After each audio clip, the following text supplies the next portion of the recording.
Eventually, a bruise forced the crowd to disperse, and while Ben got the Great Spirit to agree to host Greed, with the two of them still having things they needed to discuss, they both decided that was for a later day as he and Thera made their way back to the embassy. When he looked at her, he had so much he wanted to say. He'd just been through a living nightmare, but seeing her was like a dream. He thought his feelings were going to spill out, but what he said ended up being completely different. I need to redo the enchantment on your brace. Oh, sure, I guess it's getting late anyway, she said as she watched the sun sink off in the distance and took his arm in her own, holding it tight as if he might escape otherwise. Let's go. On the way there, and as they made it back, they talked while Ben took a seat on her bed, her brace in one hand and her hand in his other as they told each other just what they'd missed. Ben tried to give a simpler explanation on the more extreme parts of his ordeal while at the same time he thought Thera was skimming over plenty herself, with her time alone being chalked up to training in the woods as she waited for him, but he didn't intend to push. He couldn't have been happier for her growth, while she seemed almost amused by his. So not only did you awaken a second skill and get both of them to the first level, but in less than 3 months you took 2 non-affinitied magics from the 0th to the 4th. You really are ridiculous. I mean, when you look at all the job bonuses going to both of them, it's not that shocking, not to mention having a proper blessing mage with me. Being able to practice continually helps a lot. That's a higher level than some people would get after years of practice, but whatever, I'm not even surprised. I'm just happy mine are all still higher. Well, except my charm, but that's for the best too. Honestly, how embarrassing would it be to have any lower magic levels than you, she said with a laugh. Well, you better keep practicing or I'm going to catch up. It might take some time to finish the tank job now that I'm not on the constant verge of dying, but the moment I do I'm taking Master Craftsman, and I can only imagine how good those bonuses are going to be for me. Well, I'll have to do my best. Any other crazy things happen to your status I should know about? Man, there's been so many changes I don't even know. He listed everything he could remember, stopping to answer any of her questions as he did, while the hours passed by through the night, and the morning rays of the sun began to make their way through the window.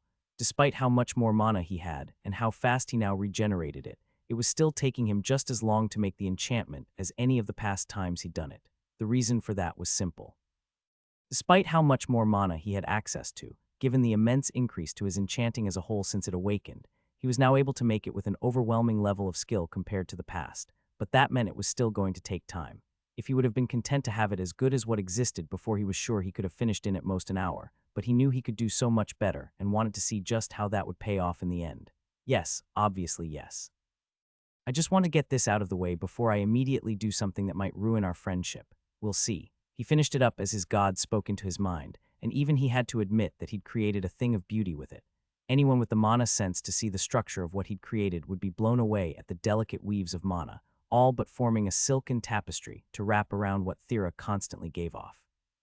If he was right, then combining all of the level 8 skill rings he'd gotten from her mother, along with dark resistance enhancement and his own resistance enhancement, should have put her effect at a distance to around 6, and her effect on contact to 16 after considering how his new skill should interact with it, accounting for how her charm had leveled up since he'd last updated the enchantment. It just came down to actually testing it. He got a passometer from one of his bags Thera had in her room and set it up to measure what she gave off, feeling his eyes widen as he double and triple checked, doing everything he could to make sure he was right before he spoke up. Something wrong? She asked as she watched him react, only for him to quickly shake his head. No, just hold it and we'll see your effect on contact, he told her as he handed it over, watching 3 of the 10 standing pegs fall. So what am I currently at? She asked, taking her eyes away from the passometer to see the wide grin stretching across Ben's face. On contact, 7. At a distance though 0, congrats Thera. She felt her own eyes widen at his words, not able to believe what she had heard at first. Are you sure? As I can be. I triple-checked to make sure I set up the passometer right and that there was nothing keeping them standing. From the looks of it, the greater skill I have to work with is keeping any of your charm from leaking out. Hell, if I level up my enchanting some more, I might not even need to get higher level skills, though it would still let me improve your brace more so it would be worth it in the long run. You'll still have to be a bit covered up, but it looks like you won't need the cloak anymore. It was too much to process. She blinked a few times, feeling his hand squeeze hers as she looked at him, her emotions exploding as only 2 small words came out. Yeah, I know. So listen, Thera, he said awkwardly, suddenly feeling a pressure he hadn't even experienced with his life on the line. There's something I want to say, tell you there's something I want you to know. He was stumbling over his words, suddenly feeling like a bundle of nerves as Thera immediately perked up at his tone, her eyes glued to him and filled with expectations. I. He trailed off as the far too many minds in his head showed him every way saying how he felt could go wrong. keeping the words tight in his throat. You know, I could just say I like you, and if she takes it poorly, play it off as her being an important friend. Yeah, why don't I do that? Myriad asked, disappointment in his voice. Hey, I'll have you know that cowardice is a very useful survival strategy. I may not even be here now if I wasn't a bit of a coward. Ben, I've been thinking, Thera cut in, fiddling with the necklace he'd made her with her free hand as a golden blush spread across her face. You know how I don't want certain things in my future. I mean, I didn't, but I've had plenty of time to think and maybe I actually do. Her voice grew smaller and smaller with each word as her face shined in the light of the morning sun and she shrunk in her bed, the cover pulled up to try and hide some of her embarrassed expression. All right, if that wasn't a sign to say what I want to, then I don't know what is. I love you, Thera, he told her gently. I know you've said you aren't looking for that sort of thing, and I get it. You're one of the most important people in my life, and I don't want to make you uncomfortable saying this, and I don't want it to ruin our friendship. But while I was in there, I just couldn't help but think how much I'd regret never actually saying it. I know I'm the guy that makes your braces, and I don't want you to feel obligated to respond, and I don't want to put you in a weird position, though I guess I already did, but… He knew he was rambling, having so much he wanted to say as all of the thoughts in his head struggled to get out, but she stopped him easily, wrapping her arms around him and silencing him with her lips. In that moment his mind went blank while he kissed her back, enjoying the feeling until she gently parted, resting her forehead against his own. I love you too, you idiot, so don't do anything to scare me like that again. The words left him over the moon as his heart pounded, but even still he couldn't stop himself from speaking. I mean, are you sure? I know you're worried about our lifespans and the future. Ben, I'm so tired of worrying about the future. I just want to enjoy what I have now unless you're worried, she asked, shooting him a nervous look. Instead of responding immediately, he kissed her again, feeling so very happy to be alive as he did. Eventually, Thera pulled away, her face shining, even as she smiled. So what now then? Well, Ben started. If we look at the order we've done things, we got engaged, moved in together, confirmed our mutual love, and then kissed. If we continue on doing romance the complete opposite of how my race typically does, that means it's probably about time for me to take you on a date if you're free today. My schedule is completely open, she told him happily. Maybe just give me a few minutes to tidy up. Sure, I could use some fresh clothing myself, Ben said as he looked around, seeing all of his bags in her room. Was my room taken? No, but I wanted to look after your stuff just in case. I'll meet you outside in a bit. Sounds good. They parted just long enough to get dressed, Ben washing up quickly as he did.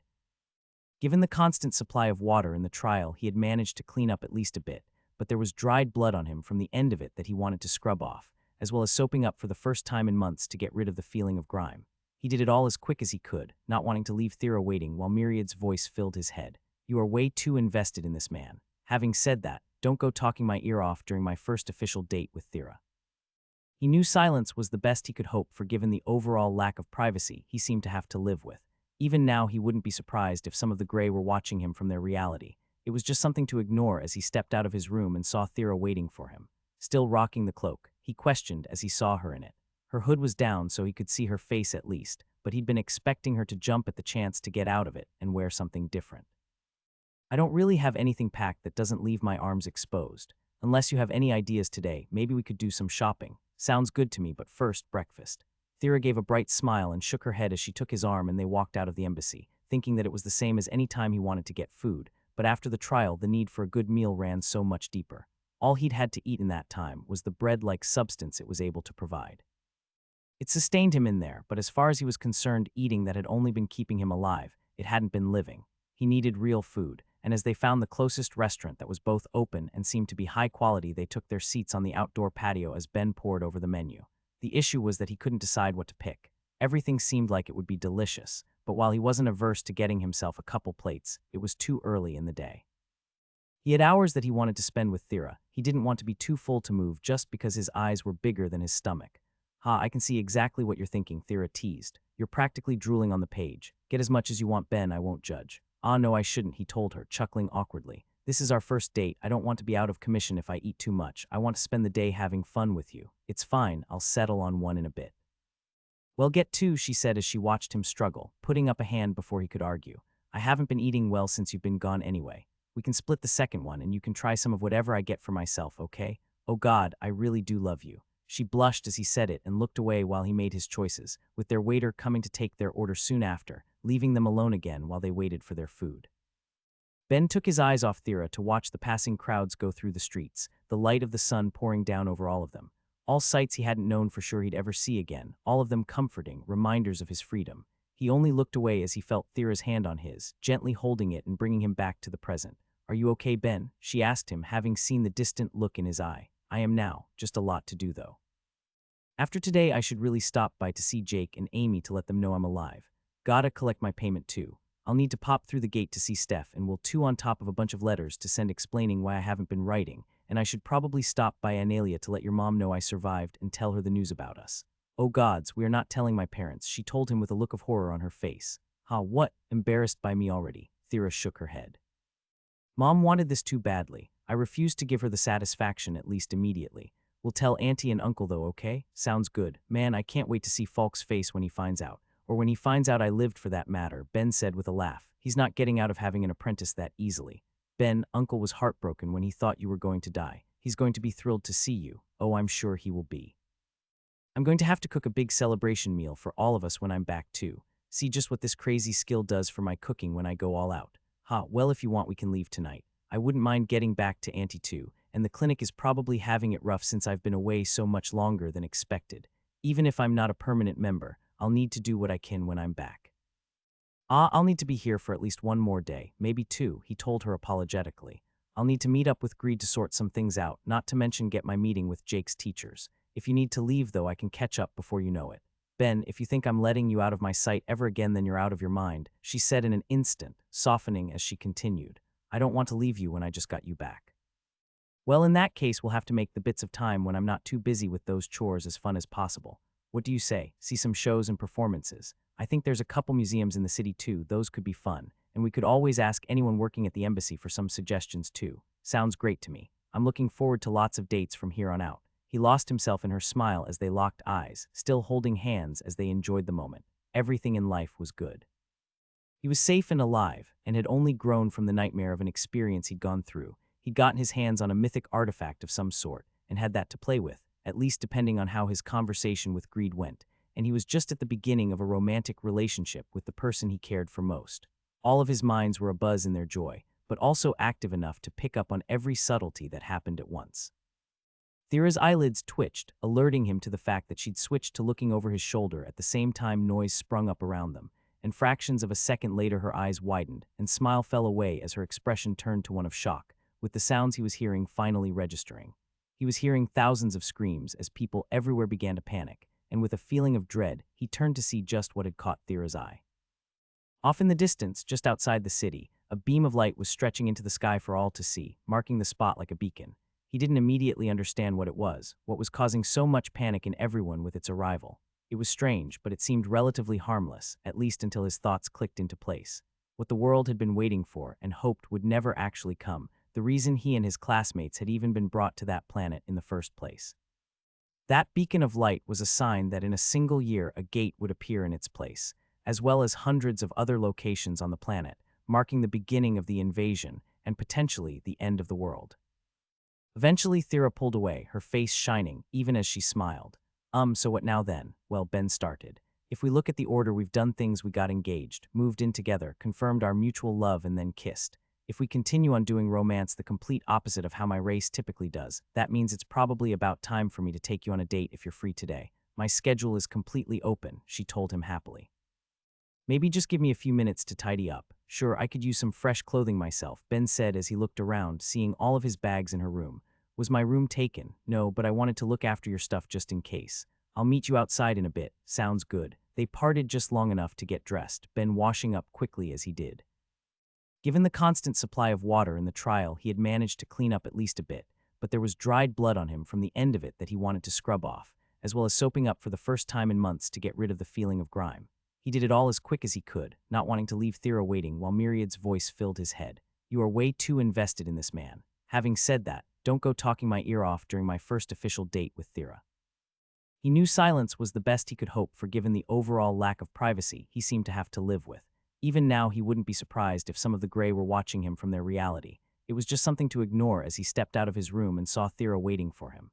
Still rocking the cloak, he questioned as he saw her in it. Her hood was down so he could see her face at least, but he'd been expecting her to jump at the chance to get out of it and wear something different.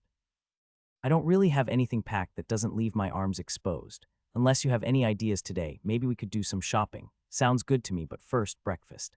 Thera gave a bright smile and shook her head as she took his arm and they walked out of the embassy, thinking that it was the same as any time he wanted to get food, but after the trial, the need for a good meal ran so much deeper.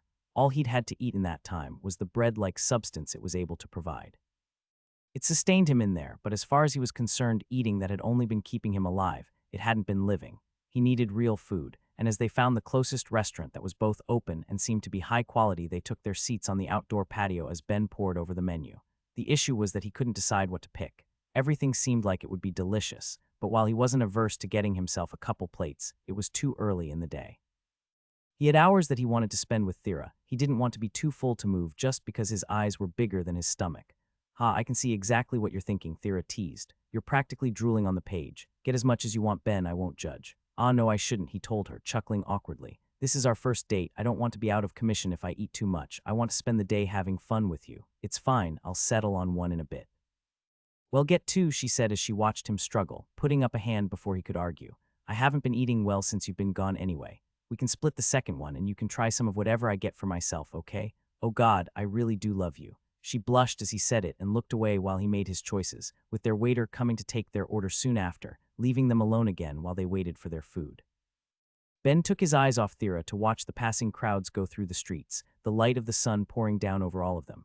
All sights he hadn't known for sure he'd ever see again, all of them comforting, reminders of his freedom. He only looked away as he felt Thera's hand on his, gently holding it and bringing him back to the present.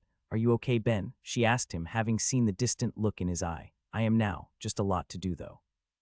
After today, I should really stop by to see Jake and Amy to let them know I'm alive. Gotta collect my payment too. I'll need to pop through the gate to see Steph, and we'll two on top of a bunch of letters to send explaining why I haven't been writing, and I should probably stop by Analia to let your mom know I survived and tell her the news about us. Oh gods, we are not telling my parents, she told him with a look of horror on her face. What? Embarrassed by me already? Thera shook her head. Mom wanted this too badly. I refused to give her the satisfaction, at least immediately. We'll tell Auntie and Uncle though, okay? Sounds good. Man, I can't wait to see Falk's face when he finds out. Or when he finds out I lived for that matter, Ben said with a laugh. He's not getting out of having an apprentice that easily. Ben, Uncle was heartbroken when he thought you were going to die. He's going to be thrilled to see you. Oh, I'm sure he will be. I'm going to have to cook a big celebration meal for all of us when I'm back too. See just what this crazy skill does for my cooking when I go all out. Well, if you want, we can leave tonight. I wouldn't mind getting back to Auntie too, and the clinic is probably having it rough since I've been away so much longer than expected. Even if I'm not a permanent member, I'll need to do what I can when I'm back. I'll need to be here for at least one more day, maybe two, he told her apologetically. I'll need to meet up with Greed to sort some things out, not to mention get my meeting with Jake's teachers. If you need to leave though, I can catch up before you know it. Ben, if you think I'm letting you out of my sight ever again, then you're out of your mind, she said in an instant, softening as she continued. I don't want to leave you when I just got you back. Well, in that case, we'll have to make the bits of time when I'm not too busy with those chores as fun as possible. What do you say? See some shows and performances. I think there's a couple museums in the city too, those could be fun, and we could always ask anyone working at the embassy for some suggestions too. Sounds great to me. I'm looking forward to lots of dates from here on out. He lost himself in her smile as they locked eyes, still holding hands as they enjoyed the moment. Everything in life was good.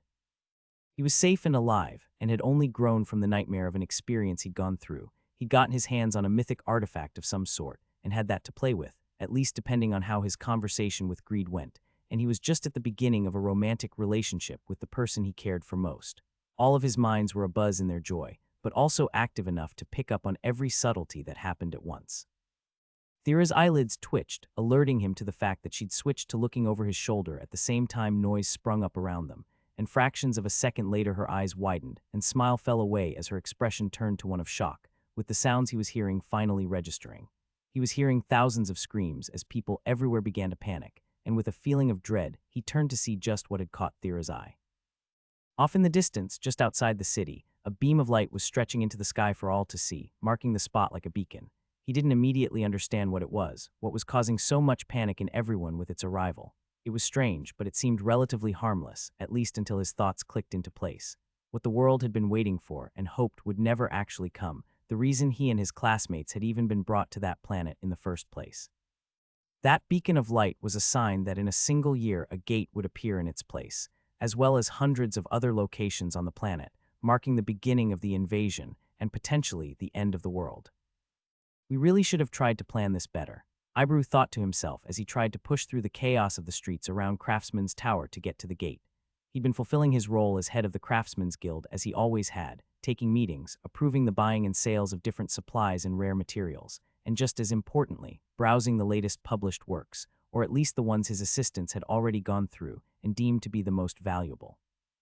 There was too much information produced across the world for one man to be able to view it all the more being made ever since the Greys had revealed themselves and offered their aid, but it was important that he at least try to stay up to date on just what was being discovered.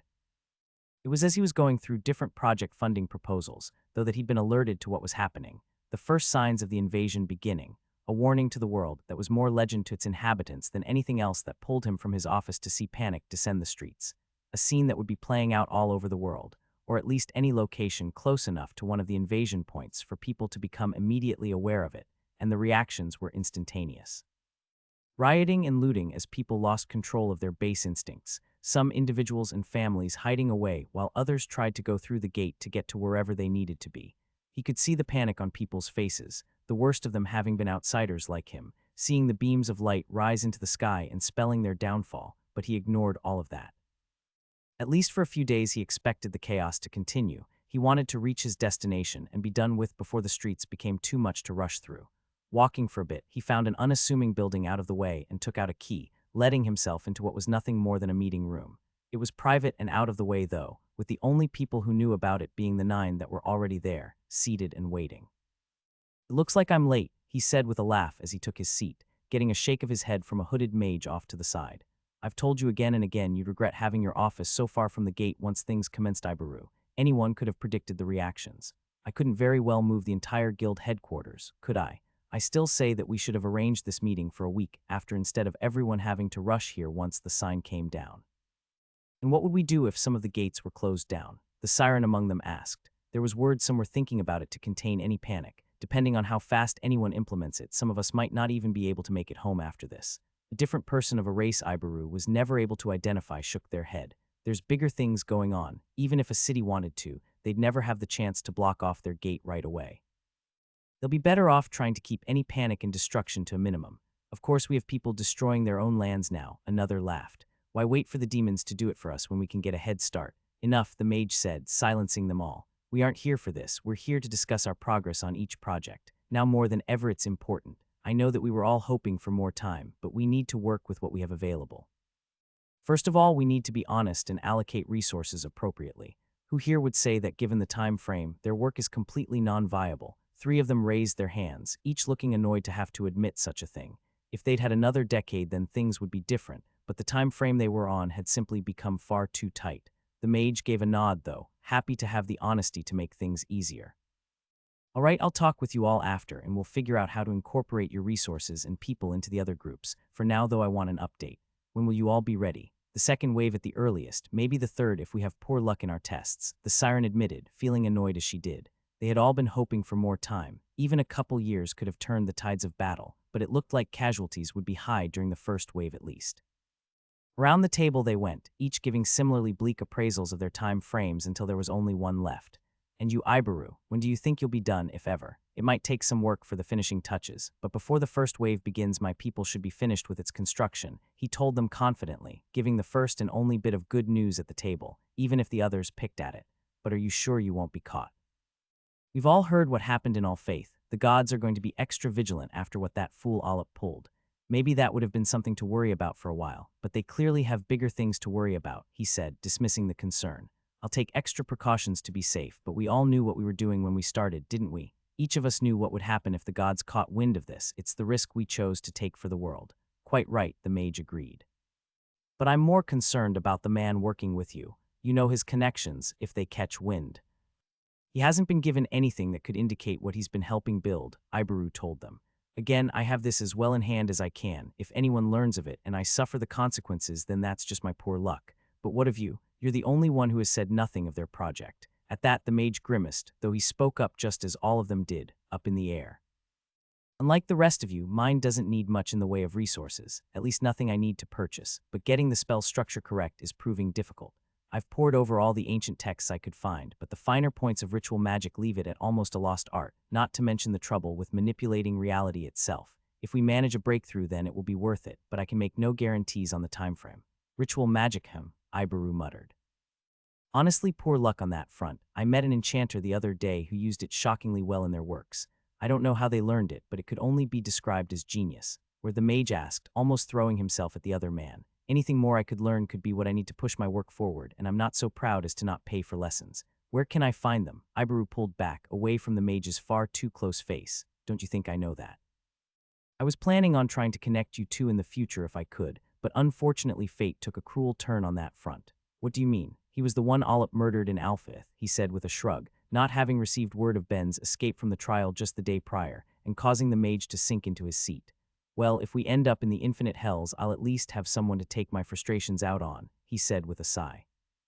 All right, I think we've gotten almost everything we needed to done. Let's focus on the redistribution of funds now, and then get to work. We're finally on the real countdown.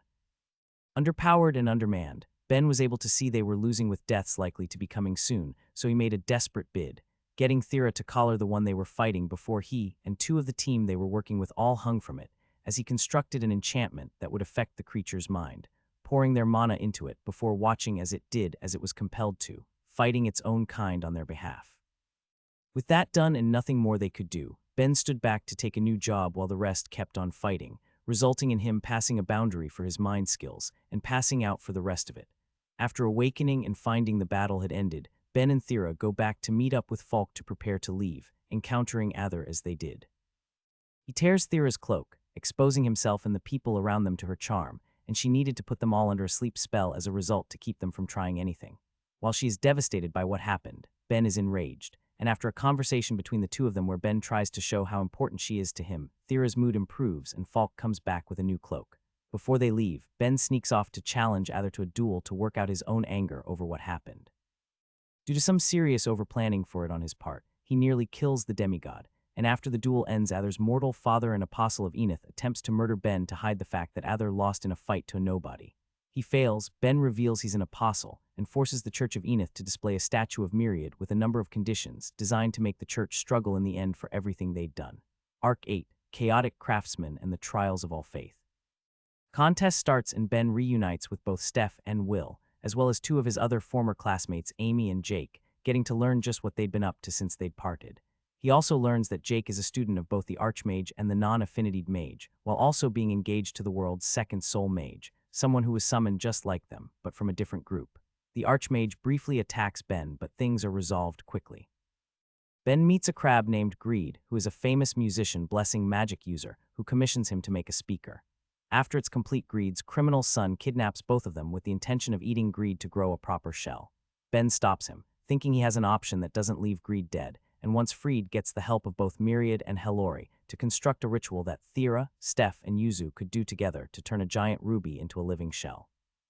On the last day of the contest, Ben makes the item he'd been planning for so long, something based mainly on barrier magic that could alter into 9 different weapons depending on how mana was run through it for Amy to use. As a result of making an item that reached ultra rare, Ben's crafting awakened, changing to the skill Unending Crafting. After, as a result of being rude to Olip in his acceptance of the reward, the man has Ben and coincidentally Greed thrown into the dead god's trial to die. The second half of the arc, and about 2.5 months story-wise, is Ben and Greed working their way through the 11 floors of the trial, pushing themselves to their limits to survive each different affinity that was thrown at them, while the people Ben knows struggles with his loss and presumed death. Ben also awakens his enchanting into divine enchanting.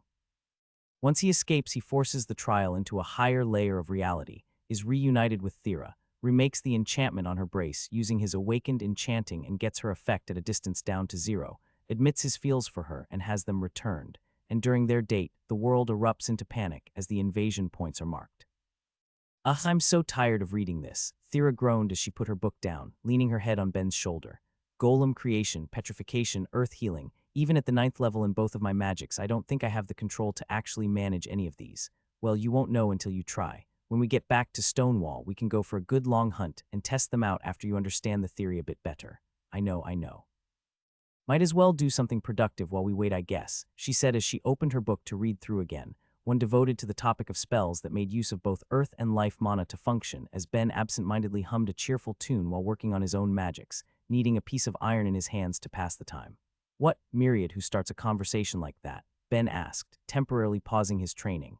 "I'm exactly as happy as I should be. Life's been going great." He let his eyes drift back to Thera as he watched her brow crease, trying to understand whatever concept was giving her trouble as they passed the time in the embassy.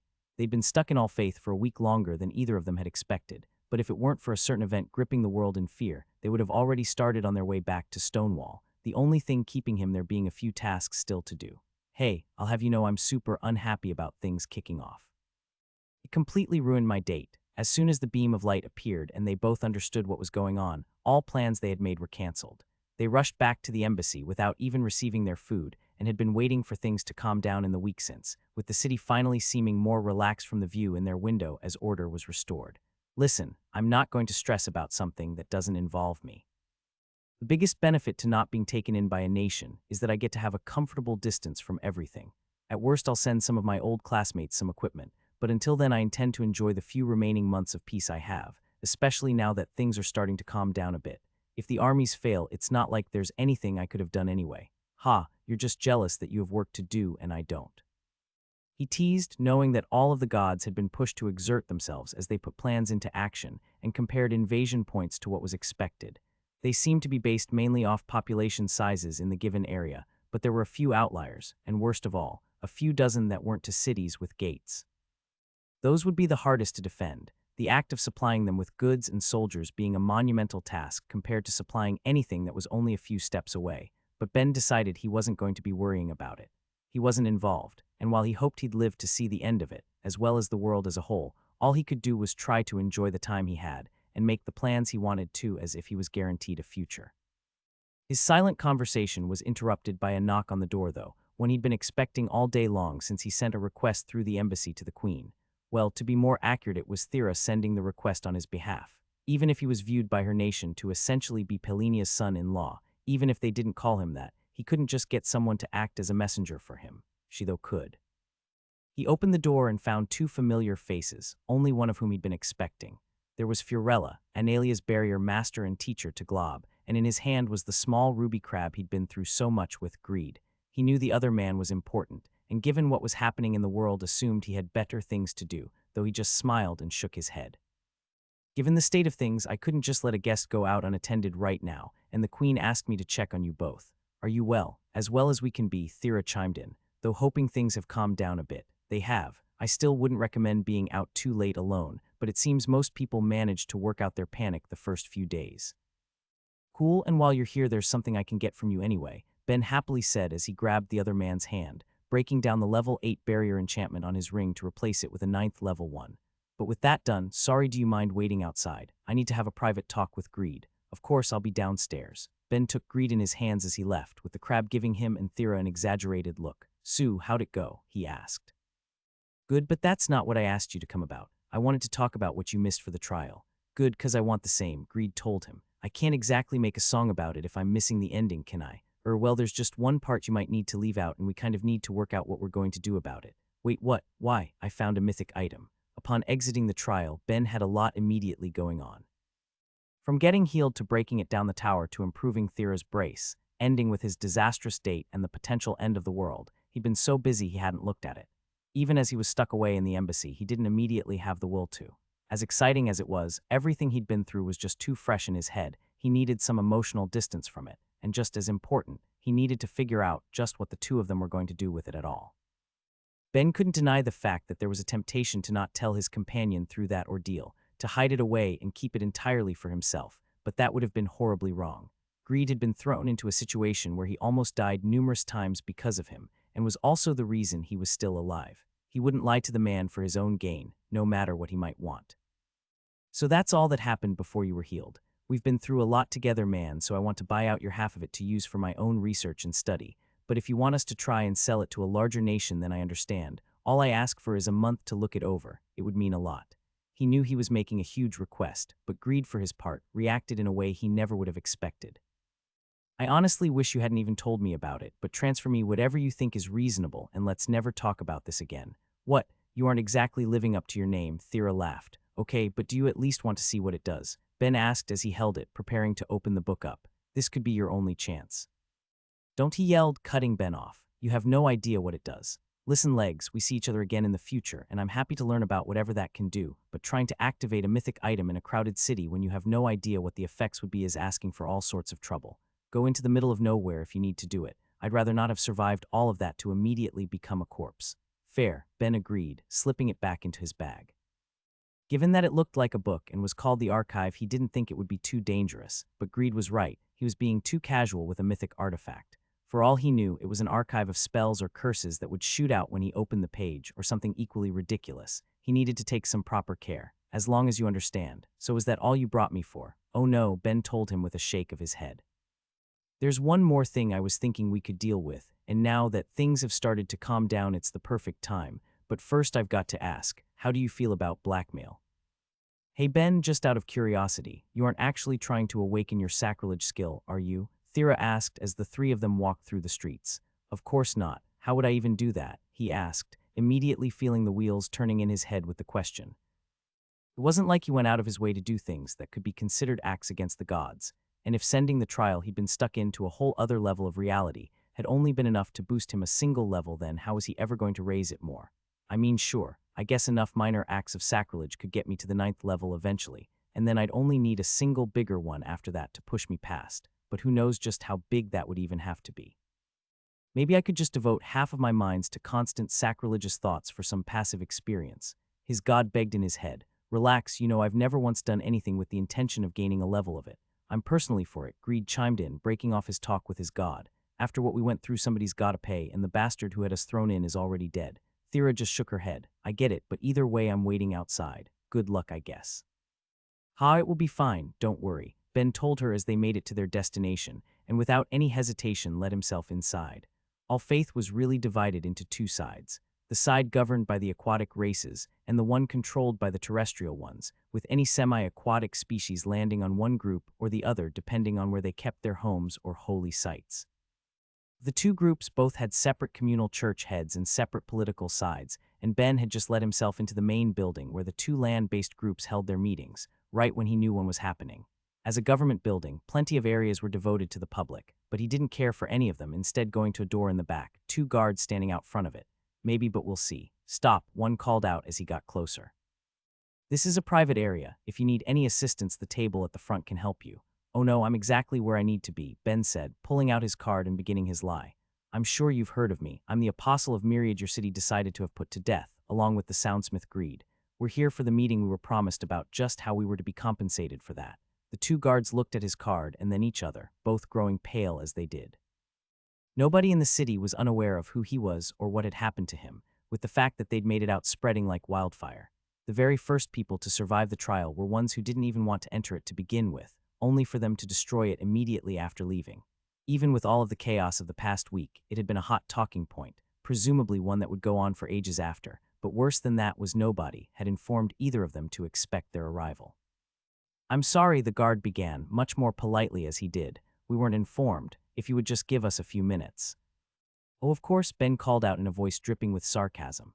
We've already lost months of our lives to that experience. Why not make us wait even longer? I think they're trying to just give us the runaround, Greed. Sure looks like it. The crab agreed as eyes around them began to gather. The guards didn't know what to do. They both could tell what an important, delicate situation this was given what had happened, and Ben's card was clear. He was an apostle. There was no reason not to trust him. Ben ignored his god as the guard led him to a bigger room with over a dozen people present in it. Both sides that governed the city, locked in an argument over how they were going to react to the coming invasion on their doorstep.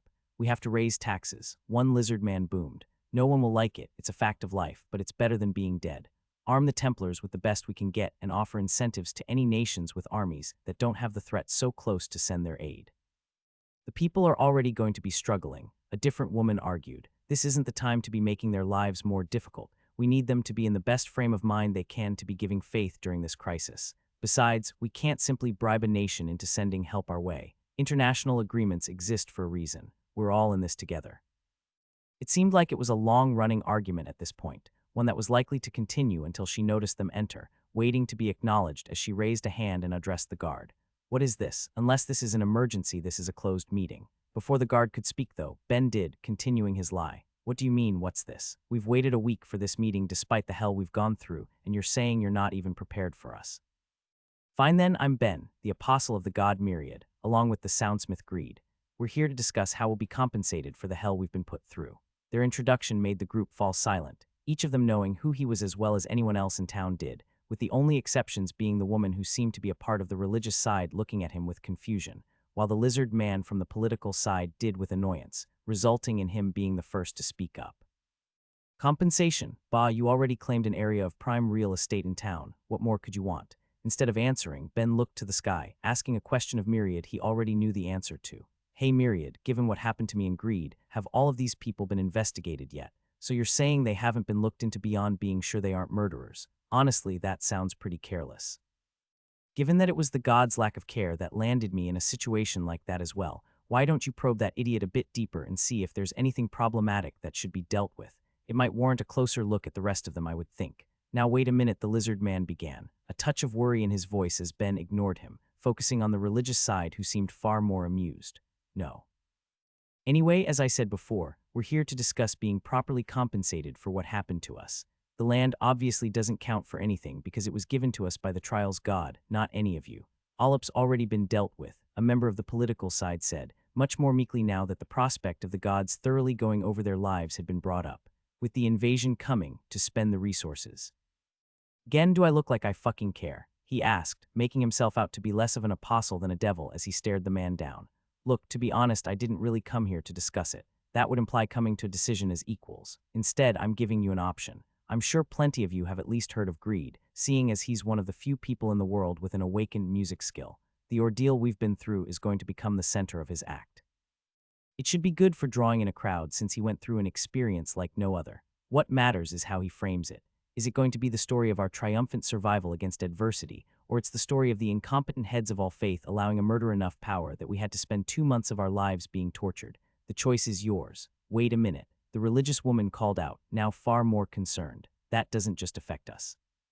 You have to consider how such a thing could affect the gods, if it weakens people's faith.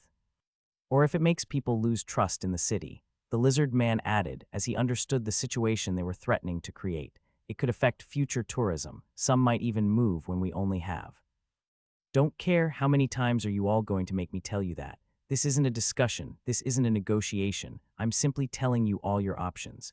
You have 5 minutes to talk about it amongst yourselves, and then we will accept a single offer. If we don't like what you're offering, we'll leave. They all looked at Ben from their seats, seeing the seriousness in his eyes to not only harm the city, but even the gods as he went to wait outside, giving them nowhere near enough time to figure out what to do. Missy, I gotta say, this boyfriend of yours is actually a monster, Greed cackled. When they gave us the offer and you started walking out, I thought some of them were going to have heart attacks. Gods above, do I even want to know Ben? I just told them that they needed to decide what was fair to compensate us with, he said innocently as he looked at his card, doing everything he could to keep from grinning ear to ear. When we didn't like their offer, we left like we said we would. I was originally planning on leaving it like that, but well, they were just so persistent we take their new higher offer. How couldn't I agree? Of course not.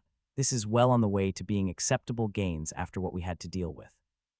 And what you said when you agreed, Greed almost yelled, unable to contain himself after how much money he'd made. I guess if you're going so far to give us each that much, then I understand. You really are trying to show some sincerity. I actually saw a few of them burst some blood vessels in their eyes hearing that. Can't believe you doubled it with one innocent sentence. I really need you around if I ever have any negotiations legs. I'm going to be living well for the rest of my life after this. Well, next time I see you, you'll have to show me how far it gets you, Ben told him as they made it back to the embassy and handed him to Fiorella. Despite everything, it's been good getting to know you, Greed. Try not to let any stray children eat you while I'm not around. Same legs. Stop by when you get the chance and don't go getting murdered without a fantastic healer nearby. Looks like old Greed grew on you in the end, the crab said as he waved them off, Fiorella carrying them back to the gate, leaving just the two of them. So what other incidents do you still have to cause? Thera asked him. No incidents, it's just time to see some friends. Unlike the last time when he was trying to get somewhere without prior arrangements, this time Ben decided to do things properly. He went to the home of Amy, Jake, and Yuzu, told the guards at the gate who he was and why he was there, and waited patiently as that information was passed along. So you okay? He asked Thera as he watched her fidget beside him, his hands busy making a circular tool he'd need later through his magic skills. Yeah. Things might just be a little awkward is all, she admitted. They had a little funeral for you and I didn't exactly take it well. He rubbed her back and tried to ease her mind. I'm sure it will be fine. In fact, if they think about anything other than how good it is to see me alive, then I'm having issues with them too. She was going to speak, her worries not dying so easily, but before she could get a word out, a hole in space opened up beside them, with Jake jumping out, tackling Ben with a hug. Haha man, oh man, is it good to see you in one piece. He cheered as Amy and Yuzu both came out as well. We all thought you were a goner. How well not Thera, she tore into us for that. He stopped as he noticed her beside him, not wearing her cloak, her face plain to see. And should we be wearing those amulets you gave us now? Ben managed to get my charm under control. I still can't touch people, but you're all safe as is, she said awkwardly, only for Yuzu to jump in her arms, bringing her into a hug. Hey, what did I just? Before she could finish, the soul mage was already smugly pointing to the amulet around her neck, thrown on as soon as she learned Thera was outside, and getting her hug begrudgingly accepted for the trouble. We honestly didn't believe it when we heard the news, Amy told him. A big smile spread on her face as well. And by the time we knew it was true, well, you know what happened, so we couldn't find you, but it's great that you stopped by. Come on in. Yeah, take the VIP entrance, Jake laughed, leading them all through the hole in space he'd made into their living room. From the way Yuzu was clinging to Thera, whispering in her ear since Ben was right there, it was clear that her previous worries seemed unfounded, and Jake called for a round of snacks and drinks to be brought as they took a seat. Before anything else, Ben threw what he'd been making to Yuzu, surprising her as she caught it and making her whisper in Thera's ear. She wants to know what it is. She passed along as Ben explained what he'd made. You were fine with me reading your thoughts before, so this does the same, basically combining dark and sound spells to project them.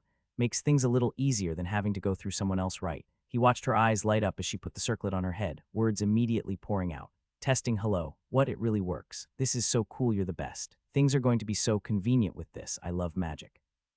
All of it was rapidly said, and all of it was spoken in a robotic, metallic voice, not at all matching the image of the girl in front of them, but he didn't care enough to try to give it a nicer sound than he'd been able to when he tested a prototype with Greed in the trial. To be frank, he thought it was funnier this way. And as awesome as that was, tell us everything, man. I gotta know what you went through, Jake asked, his eyes glimmering as he anticipated the story he'd hear.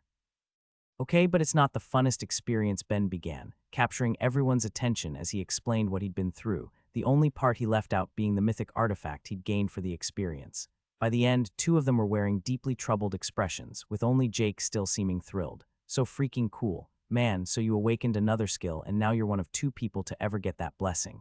Gee. Amy cut him off with a swift flick to the head, the strength she'd gained upon arriving in the world making it a powerful blow. Don't be jealous about someone's life and death ordeal. I'm sorry about this idiot, Ben. I hope all that wasn't too traumatic. I mean, on one hand, I'm probably going to have nightmares about this for the rest of my life. But on the other, this is really just what I expect from the world at this point. I think I'm growing numb to a lot of it. That doesn't sound good either, Yuzu pointed out, but Ben just laughed. Well, you guys aren't exactly going to be in a great situation yourself in a year, are you? Since I get out of being on the front lines, we can call this the universe making up for that. But speaking of, as much as I came to see you before things got too busy and you wouldn't have the time, I'm here for another reason as well. We do have a payment to settle after all. At that, Amy pulled a face. I don't suppose it could wait, could it? Things are pretty busy for them all right now, and I'm sure it will be for a while. Look, if I could wait, I would, but I didn't ask for this for no reason. I did because it will allow me to advance in my own projects, one of which is specifically to save a person's life. How long would I have to wait? Months, after the first stage of the invasion when one of them could be dead. I get that now's not a good time, but with the way the world's looking, it might not be a good time for a while. You're right, man, you're right, Jake agreed. Amy's already getting a ton of use out of her new weapon, so give me a few, I'll find my teachers. With that, he vanished, leaving them to enjoy the snacks provided while they waited. So how is this meeting going to help you save a life? Amy asked, curious about what projects he had that were so important. Long story short, I met a robot with a soul and need to make him a new body eventually. It's a bit of a challenge. She looked at him, trying to gauge if he was being serious, and just shook her head in the end. I think you might be having the weirdest experience of any human in this world. There's no way that's true, he rebuked. I can't even begin to imagine what sort of nightmare training the rest of you go through. She was about to tell him that their training almost exclusively relied on sparing, with the occasional outing with supervisors to ensure they all stayed alive, but Jake returned before she could get the words out, the Archmage Ulil and non-affinitied Mage Vasta in tow. Did this genuinely have to be right now? Ulil asked him, looking exhausted. I'm sure you can imagine how busy we've become. Why hello to you too, Ulil. Yes, I'm glad to see you as well after 2.5 months of almost dying, he said sarcastically. Anyway, I'm not going to say that it's not my problem, but this is the agreed payment for my work. Speaking of, there should be one more person for me to talk to as well, shouldn't there? He was of course talking about the world's original soul mage whom he had yet to meet, and Jake just nodded as he opened another hole in space for them. We're going to have to go to them, they can't come to us. Come on. Everyone followed as they ended up somewhere new. A brightly lit marble room with windows showing it was partly within the ocean that All Faith sat on, with a large clear pool in the middle connected to the outside, its occupant making it clear why they had to go to him. Within the pool was a merman of sorts. Ben wasn't clear on the exact species. The clear water showed a fish-like lower half, while the upper body was somewhat more human with its head and arms, only with the addition of fins and gills, as well as gray-black scales covering them. So the original soul mage was purely aquatic, I guess. The more terrestrial species must have been pretty happy to get one of their own with what's coming to them. His head poking through the water to keep his gills submerged, he gave them all a broad grin, revealing razor-like teeth as he did while he happily greeted them. So which of these two do I owe a consultation? Either way, it's a pleasure. It lets me have a little break from the chaos down below. That would be me, Ben said with a raise of his hand. Nice to meet you, the name's Ben. I'm still sorry about this Elvat, Amy told him. You have to spend a day on this for my selfishness. Again, it's no trouble. I'm actually curious about what this boy could want to do, that he'd felt the need to use 3 of the best mages on the planet. Yuzu and Jake, since you're both here too, you should listen in and feel free to contribute. Now more than ever, it's important to apply what you can from your studies. While he gave that advice thinking that whatever the topic might be could be valuable to the two of them, the 3 older mages didn't think too much of it, nor did they expect they'd actually be there too long answering Ben's questions. Perhaps half a day at most, depending on how much of an explanation he needed to understand whatever topics he wanted to learn up on, but none of them expected anything too complicated, right up until he pulled out a stack of paper from his bag and opened his mouth. Right, let's get on it. So my particular area of research is based on how to seal a soul in an item while still being able to interact with it. Honestly, I think I'm almost there, so I really just need some help refining the idea, but the basics of how I'll accomplish it are pretty steeped in an enchanting system based on the principles of ritual magic me and my god worked to develop. Of course, it's also taking advantage of both the more traditional weave system most enchanters use, and I recently incorporated the aspects of the ring system I figured out while in the trial to help strengthen and stabilize it. Either way, if you all aren't confident enough with enchanting to comment on that, then don't worry. We can discuss the idea through the framework of constructing it as a traditional spell, and I can convert it from there, but flip through my notes and let's get started. By the 3rd hour of discussing the topic, they lost Jake, the man falling asleep while listening to the conversation Ben and his 3 teachers were having. As much as he tried to learn, it was all just too dull for him. Yuzu, on the other hand, gave up on the 7th, not because she was bored, but because she had reached beyond what she understood. She was becoming competent in soul magic, but what they were discussing pulled from all branches. It had gone well beyond the limits of her knowledge, so she joined Thera and Amy, who'd been talking amongst themselves, eventually leaving with them to show Thera the building she spent so much time learning in, as well as get everyone some snacks. By the 12th hour, the 3 great mages Ben was talking to had come to accept 2 very important things. He fully intended on using the entire span of a day with them as he was promised, and that the boy was brilliant. With everything they suggested, they saw him immediately apply it to different aspects of his theory, some they hadn't immediately considered when they voiced it themselves, as he thought aloud and jotted down notes, building up his idea as they went. After understanding what he'd originally had, all of them had suspected that if he built the enchantment on a rainbow monocrystal like he'd originally intended, then there was a chance it would already do its job. But it was only growing more complex as they spoke until that chance became a certainty. And then from there moved beyond that, but with each suggestion came another question, another area he could improve upon without end, as he refined both his idea and his understanding of magic as a whole. The hours continued to tick by until they'd made it through the night and to the next day, and with only an hour left, Ben pulled 2 items from his bag, a rainbow monocrystal, and the knife he'd made what felt like so long ago to contain it, and he began applying the enchantments to both as the other mages watched on. All of them had a high level of mana sense, as both Tier 2 and 3 magic skill holders, so each of them could clearly see just what Ben was doing. Mana was blended and shaped and blended again, as the spells that would have made it went beyond what he'd ever done before. It was only his 2nd time enchanting since he'd leveled the skill, and he was already pushing it to its new higher limits, but for all the mana and technique going into it, he knew the materials he was using wouldn't break. Not just the rainbow mana crystal, which had a high capacity for enchantments like any magic material did, but also the knife he'd made specifically for this purpose. He'd made it early thinking it wouldn't matter, and while that might have been too optimistic at the time, his skill had grown to such a degree that he knew at the very least in this case it would be fine, and as the enchantment went down, finally complete, he looked at it and smiled, even as he felt near the bottom of his mana pool. So the knife made it to lower ultra rare, and the battery to middle. Oh man, I am so freaking good. He didn't have any illusions about his abilities. He knew from being in the trial that he still couldn't make ultra rare items consistently, and the fact that he'd made it to middle at that was due to the months of study and planning that went into the design of it, along with not only help from the three in front of him as well as his teacher, but of his god too. Nonetheless, it was a massive accomplishment for him, the sort of thing that he would be able to look to as one of his best works for years to come. What mattered was how repeatable it was. He had a number of rainbow mana batteries after all, just in case he ever needed them, so once he felt his mana restored to its full quantity, he made 2 more, each of them turning out perfectly. Now I just need to go and find some demons to actually test these on, he thought happily, only for his god to speak up when he did. Ben wanted to argue with that immediately, but decided that as much as he wanted to test it out that instant, there were plenty of other things he needed to do first, the top of the list being getting back to Stonewall to let Falk and Sonya know he was alive. At the very least, I guess I'll wait a month so I can be sure I see everyone I need to and sort out some stuff, but after that, all bets are off. He thought that would be the end of it as Jake perked up, thinking they could finally go. But all 3 mages had something to say in the end. In the hours they spent listening to the boy, beyond being brilliant, there was one fact they were struck by: how tragic it was that he'd come to the world without any awakened magic skills like the others. Fact that he'd gained 2 non-affinitied ones was a benefit, but none could help but imagine just what he would have been able to do in the invasion if he had. Even more than that, though, seeing the way he thought up close, they couldn't help but want to maintain a connection of sorts, even if it meant trying to keep him in their debt. It was Elvat who spoke first, beckoning Ben as he prepared to leave. Before you go, well, let's just say you impressed me, Ben. Let me give you a parting gift, free of charge. Hell, if you're offering, I won't decline, he said, not expecting the offer. What did you have in mind? As you know, soul magic can increase the ease of a person's growth. Usually, I'd have to be around to apply it again and again in most areas, but just once I can give you a blessing. What? He asked, shock plain in his voice. As far as he knew, giving a blessing was a feature of gods. The fact that a mortal could do it wasn't even mentioned in any of the books that he'd read up on the topic, but as everyone in the room looked equally surprised by the offer, Elvet just laughed. As a rule, it's kept secret, so don't mention it to anyone.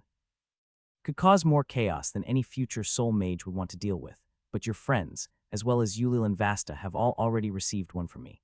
It won't be as powerful as something from a god, which would help you grow in all areas, but if you tell me either the skill or attribute you want to permanently have an easier time raising, then I can do it.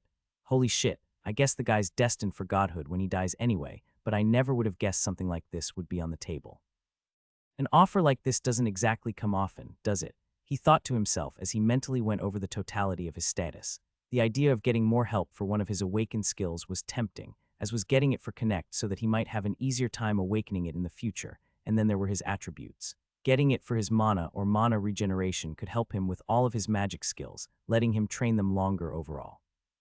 It was only as he kept mentally scrolling down his status that he realized something and came to a conclusion the soul mage didn't expect. Rather than me, could I get you to give it to someone else? He asked, turning to look at Thera as he did, stunning her in the process. Absolutely not, she told him firmly. Ben, I can't take a blessing you were offered. Are you out of your mind? I actually think this is the most reasonable choice, he said with a shrug. I have 4 as is, and you do the ever-important job of keeping me from dying. I'd much rather you have it than me. With the exception of Thera and the soul mages present, everyone was shocked to learn he already had 4 blessings from various gods.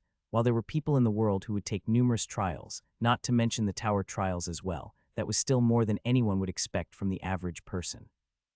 Elvet, though, took the time to look closer at Thera as she argued with Ben, actually looking at her soul to get a sense of her, and immediately seeing the worth in the act.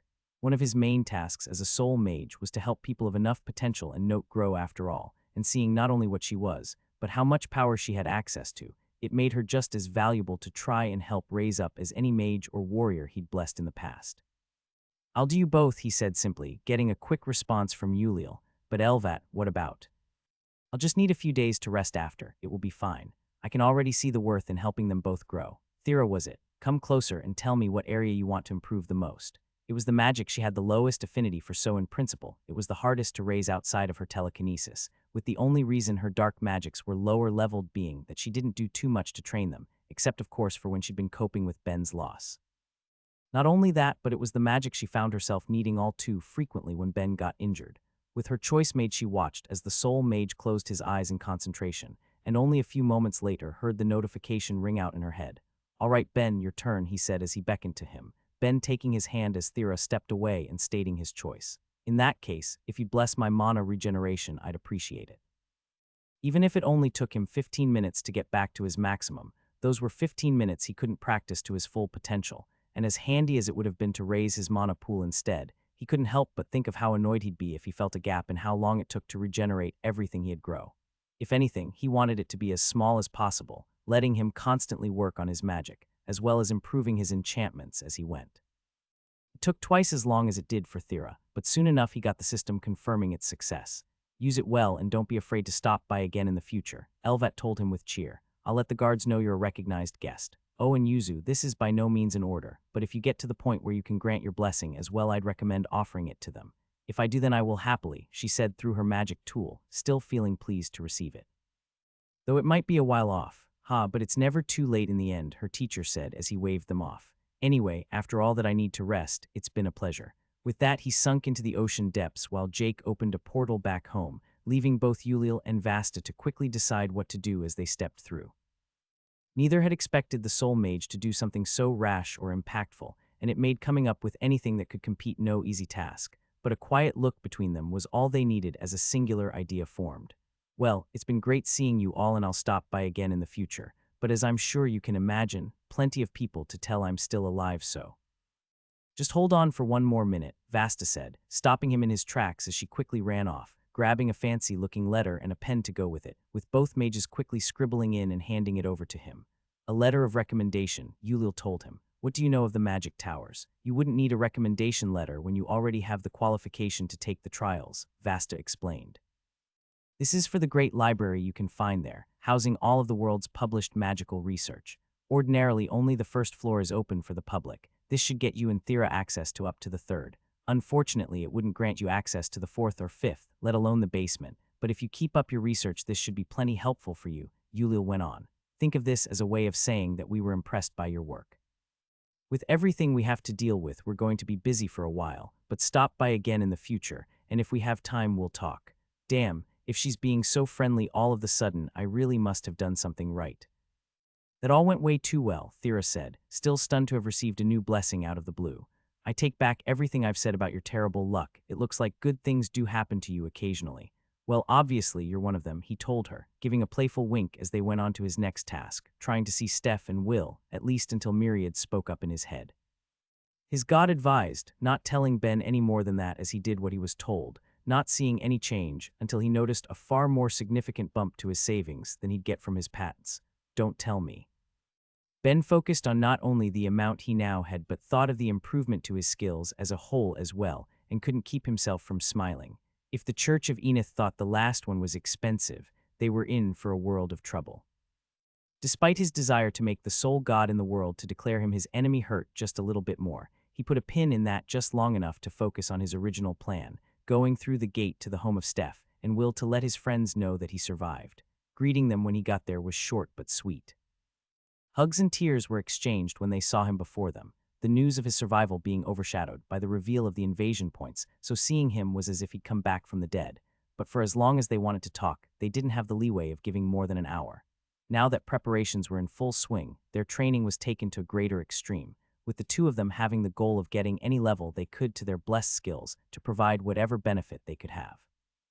While it was deemed unlikely they would manage in the time frame given the difficulty of the act, the fact that Steph had gotten a single level to her life magic gave the rulers of the nations they worked for enough hope that it wouldn't be a fruitless endeavor, but it also meant their time was limited.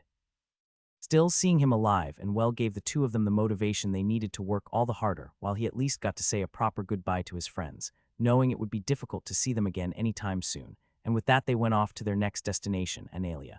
Stepping through the gate, the first thing they noticed was the bright beam of light rising into the sky, letting them know that an invasion point was near as Ben took Thera's hand. "You okay?" "Yeah, Dad should be able to handle it alone, so I'm not too worried," she told him, giving a squeeze before letting go. "The bigger problem is that he can only deal with one gate alone, but well, not much point worrying about too far into the future right now, is there?" He didn't take her assurances at face value, but let the matter drop, at least for the time being, as they made their way to her family home, finding the place to be a flurry of activity. More than just her family and the usual staff present, Higher-ups from all branches of the government were running through the building, everyone needing the queen's time as they searched for a bruise to ask for his assistance. Having no luck in the matter, they tried to subtly poke their heads into the throne room, not wanting to disturb the work of the people within as they all vied for Pelinia's attention, but even casually looking through the doorway was enough to catch her eye, making her call out as she stood up. 5-minute break, she told the crowd surrounding her, not taking no for an answer as she walked over to them, closing the door behind her to give what little privacy the hallway provided before pulling them into a hug. "It's so good to see you both," she told them, seeming far more tired than she usually did. "Your father told me the news, but having you both here in person is so much nicer. We didn't mean to distract you, Mom. We were just hoping to find Dad around if you know where he is." Out back helping Carly and Glob train. "With everything going on well, things have had to ramp up. Will you two be staying a while? We need to get back to Stonewall to let Auntie and Uncle know Ben lived, but we can stay for dinner if you won't be too busy." Usually she didn't like staying home too much given how her family could act at times, but the worry on her mother's face was clear enough that she put the offer out, getting a gentle smile in return. "That would be nice. I'll make sure I have the time. For now, though, I need to get back to it. I'll see you both in a few hours then."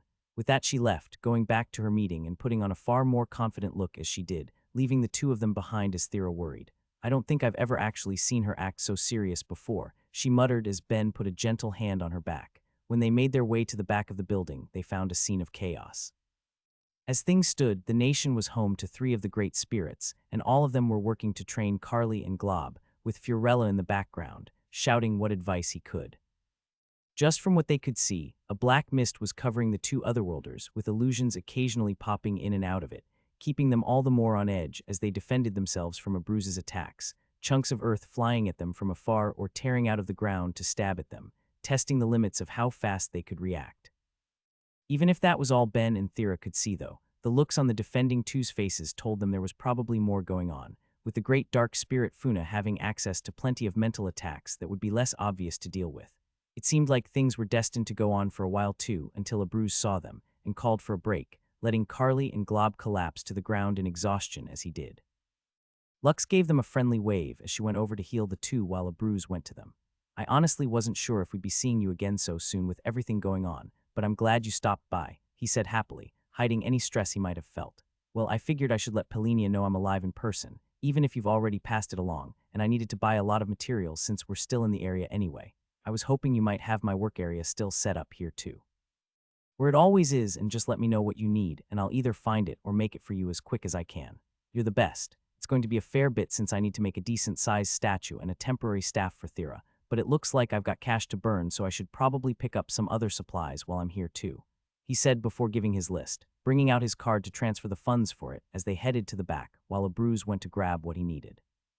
Seeing everyone work so hard made things seem so much more real as they did their best to push away the odds of their incoming extinction, but Ben tried to keep the thought out of his mind. Even if he lived on the world, even if he was happy to make any items or weapons that would help, that was all he'd be doing, all he could do even. Worrying more would do nothing, so instead he focused on the new design of the statue he was going to make, knowing it would be all the more expensive than the first one as he did. He cradled the crushed shell in his hands, tears streaming down his face at the death of his lone companion. Ben, without greed, he knew it was the end for him. His body was a mess of injuries. Broken and bleeding, he did all he could to raise his head. Ben, facing the balls of fire plummeting from the heavens, went on a collision course that he couldn't avoid. He'd need the strength to move to do that, and he was spent. After so long in there, so many near-death experiences and violent injuries, he had nothing left to give. All he could do was watch his death come. "Ben," Thera yelled as she shook him awake, his eyes snapping open as she did, only for her to softly take his face in her hands. "Are you okay? You were thrashing and groaning, and I wanted to let you sleep a bit longer, but things weren't looking good so. But I've got plenty of experience with that already anyway." Thera, though, seemed unconvinced as she split her attention between him and the road ahead. "Has this been happening a lot since you got out?" "Only on the nights I'm not in Myriad's realm, so if I just keep going there then there's no problem." "That actually sounds like a huge problem. If it doesn't get better, I'll make myself some sleeping meds when we're back in Stonewall," he said, trying to wave off the concern. "Gotta see how awakening my crafting affected my alchemy anyway. I don't think that's going to solve the root of your problem, but then I don't know enough about human mental structure to be sure," a voice said from behind them where there should have only been the statue they were delivering, as well as the magic materials and crates of books he'd bought. Thera immediately stopped the cart and they turned around, finding a familiar gray sitting on the statue, or at least appearing to. I was wondering when I'd hear from you, Quillith, Ben said, giving the other man a broad smile. Looks like I've lived to take advantage of your race's knowledge for another day. It's good to see you as well, the small alien said in unusually good cheer. Your survival has left me extremely wealthy. What, just some gambling on my end to pass the time? You wouldn't believe how bad the odds against you were. What the hell, man? I was doing my best not to die and you were gambling on me. That's so wait, Myriad. Are you listening? I know the gods were placing bets on me and Thera in the last trial. Don't tell me they did it for this one too, his god said awkwardly. Yeah, well, I'm noticing your tone and the fact that you said, ordinarily, so what gives, man? Yeah, good for both of you then, he muttered. I guess since you guys were betting on me then it's fine. So anyway, what do I owe the privileged Quillith? Going to give me a quick lesson while I'm off to screw over Enith. This little visit was more to simply acknowledge your survival. We were thinking of beginning again in a month, while we sort out what we can now that your invasion has a much more fixed date. So unless there's anything urgent, I just came to say congratulations on living, and I'll be on my way. Wait, Ben told him, holding up a hand to stop him. There was something he'd been lightly thinking on ever since the trial, namely the times that Quillith had stopped by. The man had not only taken his last words, but also passed on a message to Thera from him when it seemed like she'd needed it, and he couldn't deny that had changed things for him. Quillith, tell me what's going on with your world. The alien's already large eyes widened at the statement, but defying Ben's expectations, he shook his head. You have enough to worry about here. You can worry about my doomed planet if you live long enough. I'll be the judge of that. You said I was a person of interest before, and here I am interested, so out with it. Small cap pen letter 1D07 letter 1D21. Small cap pen letter 1D0F letter 1D20 letter 1D07 small cap L. Letter 1D0 for small cap H letter 1D00 letter 1D18 letter 1D1B letter 1D07 small cap RS. Letter 1D00 small cap R letter 1D07. Letter 1D18 letter 1D1C small cap B small cap L small cap IS small cap H letter 1D07 letter 1D05. Letter 1D0F small cap N NOVELF IRTAP ENET. How did you know? Never mind, that's a stupid question. I really don't pay enough mind to the fact that you have beings living in a higher plane of reality when I talk sometimes, the alien said with a sigh as he looked off into the distance at passing trees while he thought. You know, this is an exceptionally kind universe. Ha, you're telling that to someone who spent a couple months fighting for their life buddy. Say something a little more convincing. Hell, seems most people think the end of the world is at our doorstep. Life can be hostile. That's a fact of any evolutionary system that functions on a survival of the fittest rule. I'm not talking about the life in this universe, but the universe itself. The gray began with a far-off look in his eyes. Not only do you have magic here, a built-in feature that allows for all sorts of incredible things, healing and building and creating in a way a universe lacking it could only dream of, but you have so many other wonderful features here too. Honestly, just the fact that it seems to lack a universal speed limit without creating unending paradoxes, or worse, time travel, makes this reality a blessing for those who live in it. If you all don't die in this coming invasion, if you're able to fight it off then combined with the benefits of what you've all already built up, and the help of your gods, all of reality will open itself up to you. In all of the years we've spent peering through the boundaries of our reality and others, cataloging millions of them as we've gone, this still has to be one of the better ones. Thera had stopped the cart, both of them listening attentively to what Quillith had to say, both curious where this was leading as he continued. My planet faces an inescapable threat, time. While there are similarities between my home reality and both this one and the one you came from, Ben, there are also inescapable differences. Even your original one would be preferable for all of the harshness it might have. The stars of my universe all die after a short 2 billion years, and they don't arrange themselves into galaxies like yours do. Combine that with a higher rate of universal expansion and a slower galactic speed limit, and you can see that the world I come from isn't a cradle, waiting for its children to take its first steps, but a prison trapping us. We were working on space travel when humanity discovered fire, but for all of the advancements we've made in that time, there's one unavoidable conclusion. We could never make a ship that could move faster than the distance between all stars grows, but even if we could know new stars are being born either. Even if we created something that our descendants could live on for millions of years of travel, they'd never make it to a new world. And how long until your star dies then? He asked quietly, seeing where this was going. It's already started, and sadly its death rate is substantial. We've got maybe a decade if we're lucky. With the technology we have at our fingertips, we might be able to keep ourselves alive for a while, maybe even tens of thousands of years, but the quality of life is going to be almost non-existent as we wait for our demise. One day in the blink of an eye, the light of our sky will vanish and we'll be trapped in the buildings we have to sustain us, never again to walk under the open sky. Depressing, isn't it? He said with a forced laugh that Ben ignored as his minds were a flurry of activity. And your population? Currently, we sit at about 100 million. Just 5 centuries ago, we were in the billions, but it shouldn't be surprising that there's a strong voluntary extinction movement amongst us. Passing on the curse of life is no kindness, even if some of us still give in to the temptation. And just what did you think that I might be able to do about it if you thought I had potential? Quillith just shook his head. A starving man would eat air. We're looking at any option no matter how unlikely. That's why I told you not to worry about it. Focus on your own world. Even if we fight it, our end is all but written in stone. The most we can currently do is help develop this world. If we're lucky, then your gods might be able to do something. But if we're not, then as long as you all live, we can at least be remembered with a handful of our people surviving. It's better than the countless corpses of worlds we know that came before us. He shook his head as the sad look in his eye vanished, and with that he bid them goodbye, at least for the time, with the promise of Ben's lessons resuming in a month. When they were alone, he could see that Thera was deeply uncomfortable with what they'd heard, but there was nothing he could say. He was given a lot to think on and plenty to work through, so he simply took her free hand in his own and leaned his head against her shoulder as he repeated what he'd done in all faith, forcing his mind to his god's realm. Ben, just because you can doesn't mean you should show up out of the blue, Myriad said as soon as he noticed him, something he ignored as he looked at his god, giving voice to the only question that made sense to ask after hearing that another world full of people was about to end. Myriad, I want you to teach me how I and the others were brought here. At Ben's prompt declaration, Myriad could only sigh. There's no point, and for a number of reasons too. Cool, you can explain them to me after you teach me then, he said, ignoring his god's resistance. Look, realistically, I don't think I can do anything to help, but I have to assume that they're either hoping that they can make their way to this universe, that the gods here can somehow prolong the life of their star in their universe, or that we can somehow use our knowledge to help them break whatever cosmic speed limit they're under. And of those three ridiculous options, the first is sadly the most realistic, no matter how absurd it might be. I at least want to know what's being worked with here.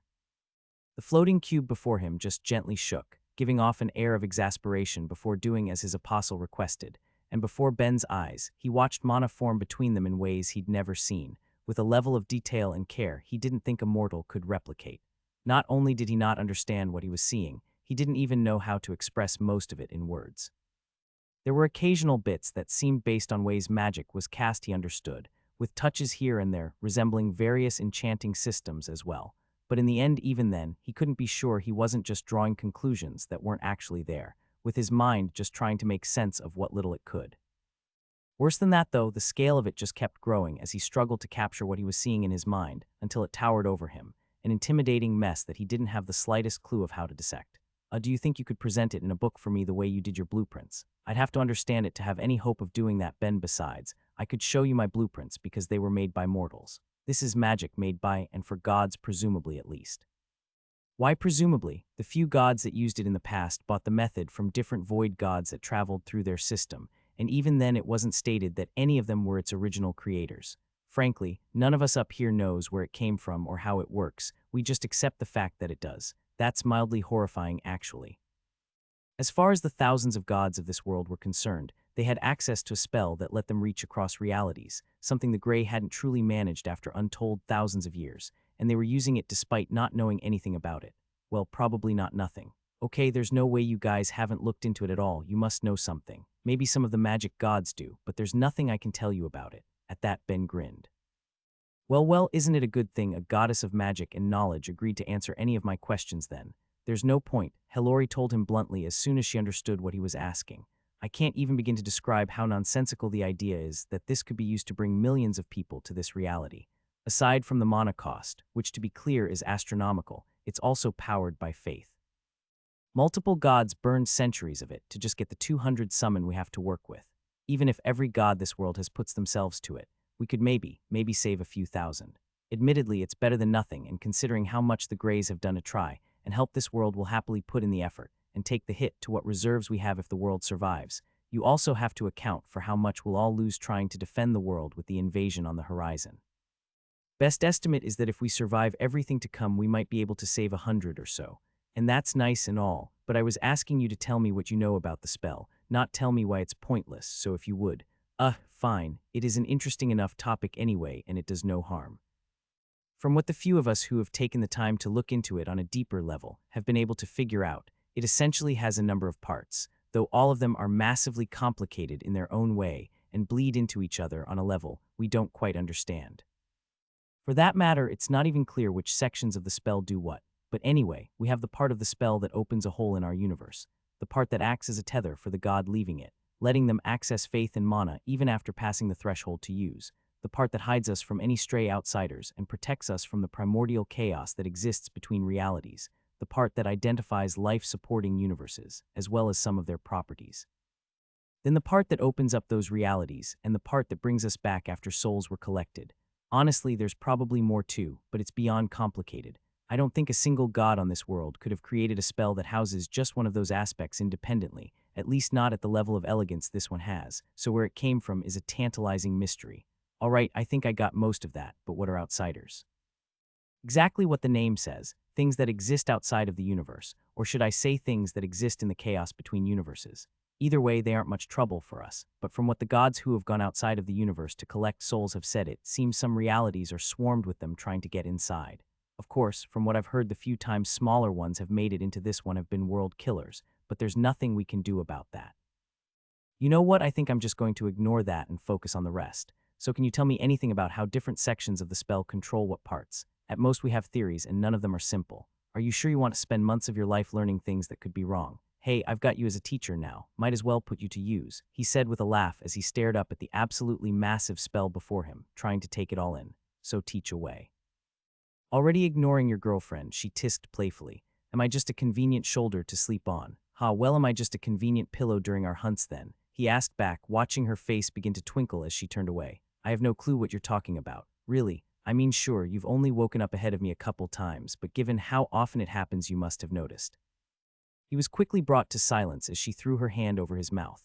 Gods above, enough. I'm never sleeping around you again, she muttered, mortified by the conversation. She was uncomfortably aware of the fact that whenever they had to camp out for one of their hunts, that there was a better-than-not chance that she'd end up laying on him at some point, and she'd been more than happy to pretend that it only happened on days she woke up first. Having it made clear that it obviously wasn't the case was going to leave her embarrassed for a while. Ha, it's fine. Anyway, since we're almost there, you might want to keep your staff at the ready. Oh gods, why? Nothing immediate, just seeing how the last time when I feel like there's a non-zero chance that someone might try to kill me. Infinite hell's Ben, you really didn't hold back before, did you? Thera asked as they saw the damage his statue had made when it fell, leaving him nothing to do but awkwardly chuckle. He hadn't been prepared for the scale of it either. Where the statue of Enith had originally been, there was now only a crater. The stone walkway it had been sitting on destroyed as deep violent cracks ran through it, expanding dozens of meters outwards, and that was still nothing compared to the damage to the church. As the first church of the land, Ben knew it should have been strengthened by the faith of its believers, but if his experience with his jacket was any indicator, that faith only went so far. It was something that needed to be built up for centuries, with the more believers around to pray the better. He didn't doubt that Enith had exactly that, but it still didn't seem to have been enough, with part of the front wall of the church collapsed, showing its interior lacking many of the accessories it had contained when he'd last gone in to give his duel. I guess they moved them so nothing would get stolen, Myriad asked to the casual thought with a shout that drifted through Ben's head. Hey, I wouldn't just steal something. Huh, neat, Ben thought as he chuckled, getting out of the cart as Thera parked it directly in front of the church, with a priest standing outside recognizing him and understanding exactly what his presence meant as his eyes lit up with fear and he ran into the church to get someone. Well, better get this up before someone comes out to tell me to put it somewhere else. The statue weighed an outrageous amount, but he'd modified the designs from last time and had a rainbow mana crystal set up to pour mana into it, reducing the weight to almost nothing as he carried it over to the crater the last statue had made and activated the enchantments on it. It was only as it stopped that the doors of the church flew open, with the Apostle Felth throwing himself through them, his face crumpling into defeat as he saw the statue already up. Felth, so nice to see you again, Ben said with false cheer. Just got all set up here. I hope you saved the bits of the last statue as per our agreement. I'd hate to have to charge you the material cost. Would someone be so kind as to grab the old statue while we talk? He asked, looking like he wished he was anywhere else before turning back to Ben. Once you have that, you'll take your leave, correct? Felth, buddy, don't be so cold. Don't you want to chat? Catch up a bit. Gods above, please just go. Ha, fine, just a couple things to talk about on my end first, Ben told him. I heard about what happened with the statue. Absolutely tragic. I wish I could have predicted it would cause so much damage, but honestly, what can you do, right? But I have good news. My skills have improved since the last time, so I was able to make it in such a way that it would cause maybe half as much damage if it came down. It took a lot of work, but it should make things a little safer. Hearing Ben say that, Felth actually perked up, It wasn't much, but he'd take whatever bit of mercy he could from the other man. He even let himself believe that maybe the Apostle of Myriad was satisfied after the results of the previous statue falling, at least until he spoke again. The bad news, of course, was that not only was it significantly more expensive to make, but the mana cost has risen as well. Of course, I have an itemized receipt for you of all of the materials, as well as accounting for the item's rank. You're gonna love it when you hear this, buddy. I managed to awaken my crafting, so I was able to get it all the way to upper rare. Isn't it such a pleasure to have something of such quality being the first thing your believers see when they come here? Hearing those words, Felth felt something within himself break. He silently took the receipt as he looked it over with dead eyes and knew in his heart that if it fell again, his church would be ruined. More than that, he knew that Ben would just bring an even more expensive statue the next time. Without knowing it, he and Ather had both provoked the wrath of a monster, and it was going to be Enith who paid the greatest price. He waved a few priests to go begin supplying the statue with power, not caring how structurally unsound the window they'd have to reach through was as a group of others dragged out the shattered remains of the previous statue in many crates and began loading them into his cart, only for the worst possible thing to happen given the situation. Someone told Ather they were there. In an instant, the demigod had thrown himself through the door, spear in hand and lunging at Ben with murder in his eyes as he came down on him, the power in his body closing the gap in an instant, but still too slow for Thera, who'd only grew more and more prepared for someone to try and kill Ben with every word he said. The stone path beneath them was already flooded with her mana, and the instant she saw the demigod lunge she reacted, bringing up a wall of it in front of Ben and trapping all but Ather's head in it as it shifted back to solid stone, the tip of his spear mere inches from Ben's face. Ather struggled and screamed as he tried to force himself free while Felth collapsed on the ground. He had a clear view of Ben's face, wearing the same sickening grin he'd had both times he'd managed to bring things so deeply into his favor in the past, and wanted to fall into despair as he watched the church he loved so dearly fall all the deeper into the hands of the devil before him. Ather, it's been so long. You're looking healthy, Ben said with a friendly tone as he lightly patted the still screaming man's cheek. But your greeting leaves a lot to be desired, so tell me, Felth, what are we going to be doing about this? Seems like the sort of thing you might not want spread so widely, he said with a shrug, before seeming to remember something as he snapped. Oh right, since you didn't feel like catching up, I didn't mention it, but I've actually become good friends with the soundsmith Greed since we've last seen each other. Maybe you've heard of him. He's one of the few people in the world with an awakened music skill. Anyway, I'm sure he'd love to compose a song about the beautiful friendship I share with your church. Please just stop, Felth begged with his head down, his card already outstretched in his hand. Just take everything and go. Ben tapped his own against it, seeing the numbers on his rise as the ones on the other apostles disappear completely, and felt satisfied enough to let the matter drop. Well, I wasn't going to see Greed again for a while, so I'm sure I'll have forgotten about it by then. Nice seeing you both. Try not to let the statue fall again. I'd hate to have to come back so soon, he told them, laughing as he and Thera got back on the cart and drove off, leaving Ather still trapped in the stone. He was feeling more than satisfied from the encounter, even if Thera looked exhausted. So you absolutely must have gained a level of sacrilege doing all of that, right? There's no way you didn't. Hey, I didn't. You know, I literally just got one and what it took to gain it. Bullying an apostle a little wouldn't be anywhere close to bumping my level. Sure, but it's not like that's all you've done. Breaking the trial probably has you well on your way to getting your 9th level, and the statue falling must have done plenty too. No wonder Yulil attacked you when she saw you. Haha, listen, I've gotten all of the slightly more aggressive things I needed to do done, so now I'm back to my usual sweet and gentle self, don't you worry. She eyed him suspiciously, but ended up just shaking her head. So you're done with everything then? Finally ready to go home to Stonewall? I think so, he told her as he went over everything he'd thought he needed to deal with, finding one final task as he did. Actually, since we have to go through the gate anyway, there's one last thing I should probably check on. It'll only take a couple hours, and then I'm ready to hide out in Stonewall for the rest of my life. His final task, the last thing keeping him from the comforts of home, was admittedly small, the sort of thing he probably could have gotten away with ignoring. But if he didn't do it now, he had no clue how far in the future it would be before he could make the time to see the results in person. Taking their cart through the Elven Gate, Thera and Ben drove out to the farm Ben had purchased just before the crafting contest had started, to be used as a way to gain faith for his god. Even though that was the main purpose, though, he did genuinely want to see the results, to know if trying to give the Obels religion would actually do anything to improve the quality of wool or eggs they produced. Admittedly, he didn't have the most hope for the prospect, but the odds weren't zero, and given what the world was on the edge of, any way to improve food production could be valuable for the years to come. He hadn't been able to announce their visit ahead of time given everything that was going on, but as he knocked on the door of the main house where the elf he technically employed stayed, he was greeted with cheer and enthusiasm. "Well, isn't this a pleasure, Mr. Ben? I was actually just working on the report you'd asked me to make, but if I'd known you were stopping by, I would have tried to have some hospitality ready for you." "Ha, well, I appreciate the thought, and I'm sorry to show up unannounced like this. My last couple months ended up rather hectic, so I wasn't able to let you know I'd be coming. But with everything going on in the world right now, if I didn't show up today, I don't know when I'd have gotten the chance in the future.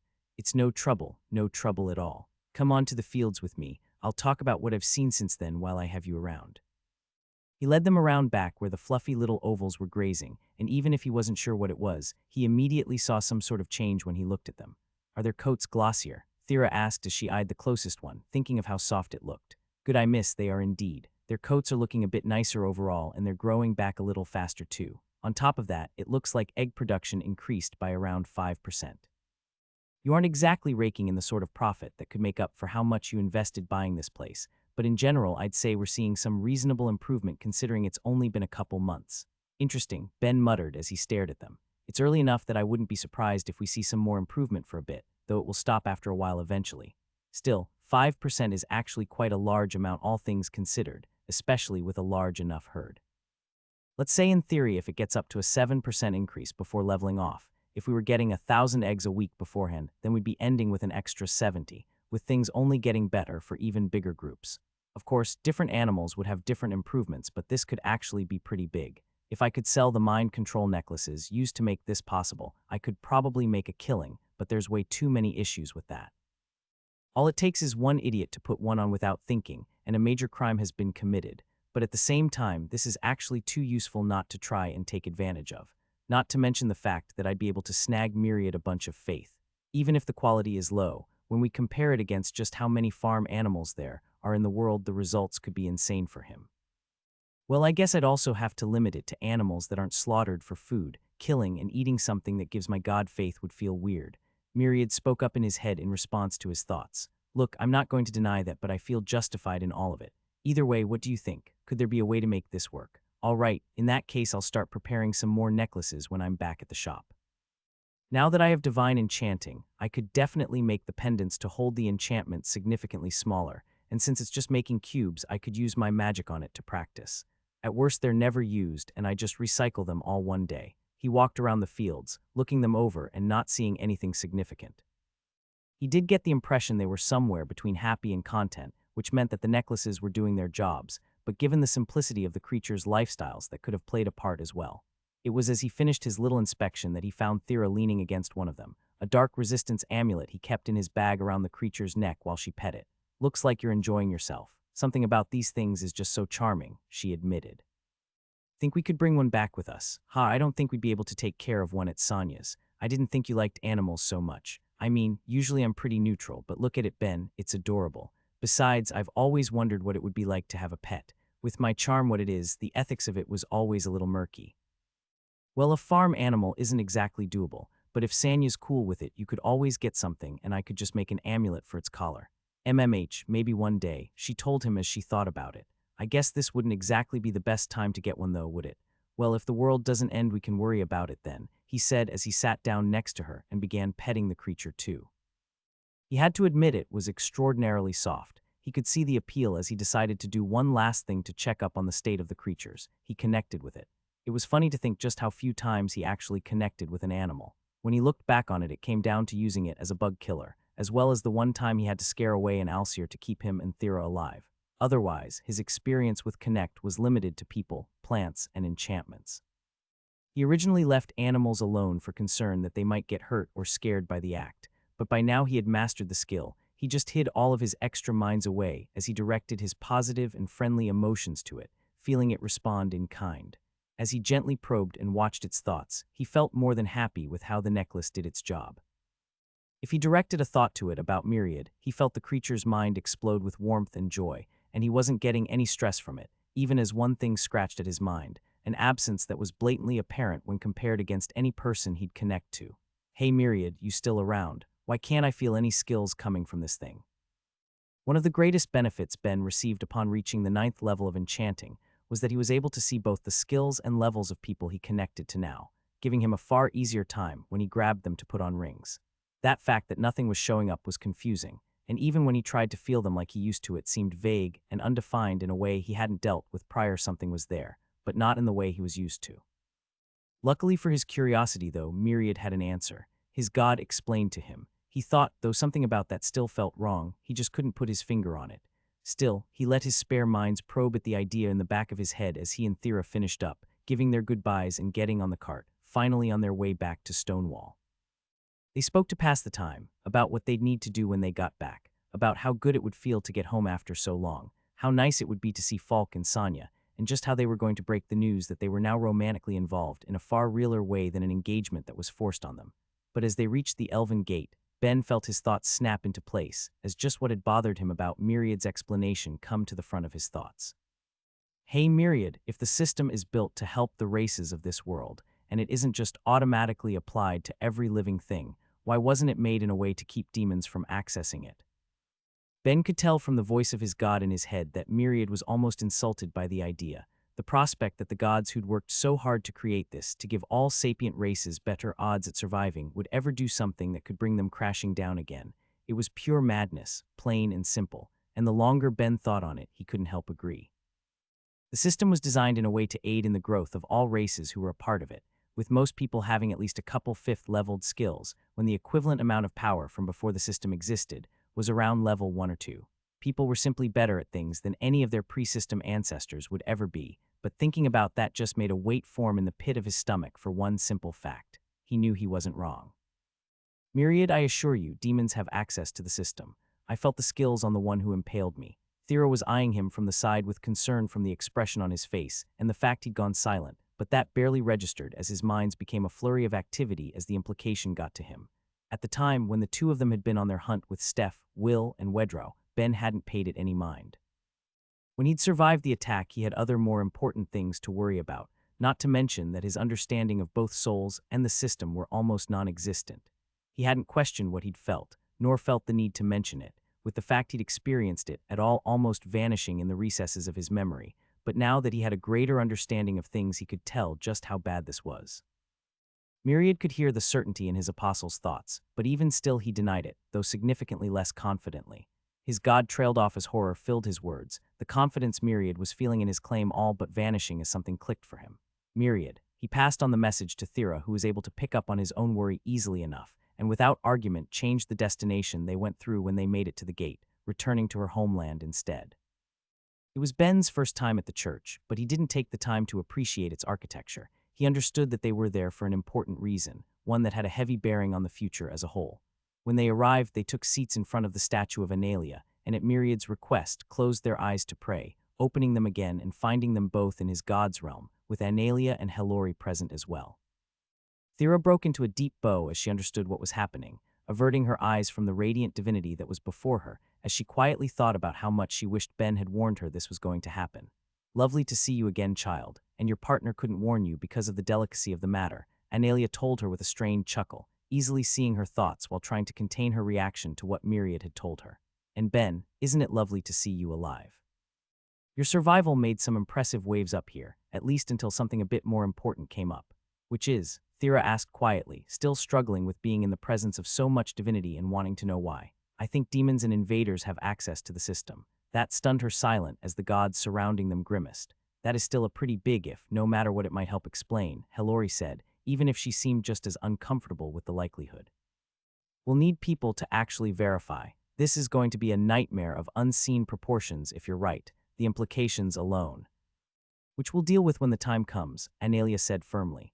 The idea that a god would do this, I've contacted some I know I can trust just in case, and I think we all have our suspicions, but this couldn't have happened at a worse time. If we're right, they've been integrated for about 300 years, Myriad pointed out. Really, we're just lucky that we're receiving any heads up at all. What exactly are you talking about? Ben asked, wanting a firmer grasp of the situation as his god sighed. Unfortunately, the system being placed on them would help explain a few too many things, Myriad explained. We thought the talking invader you encountered must have been raised up and taught the language by someone, but we've found no evidence of that no matter how hard we've looked. But if it had the system, then it would automatically have the world speak skill. The moment it reached the sapient stage of its development, it would have been able to understand the language. An even greater point in its favor would be the sorrow. the mental attack demons cause when they're dying. He'd been warned about it when he'd been on the demon hunt, how the act of trying to kill them proved difficult on a fundamental level due to a change in the race as a whole that seemed to happen a few hundred years prior. While Ben hadn't experienced much from it, he'd seen Will struggle firsthand at dealing with it, even when their lives were on the line, but at his words, Hellori shook her head. If you're right about this, then it isn't a mental attack from the demons. It's a feature of the system itself, she explained. With so many different races on the world, it was important to find a way to keep things civil back when they'd first arrived here, as well as ensure that there were no unfortunate accidents along the way. Even if there's some similar body types, you have to admit that you've seen plenty of people that you could have mistaken for animals or monsters before you arrived here. Isn't that right? I guess he couldn't deny that he'd seen plenty of people that he would have previously felt looked horrific if he'd run into them on Earth. From giant worms to tentacle monsters to creatures, he struggled to describe it all, but he didn't understand where this was going. He'd always just thought that given everything that happened when he arrived, accepting the presence of such a broad range of creatures was on the easier end to accept, though Hellori denied the thought.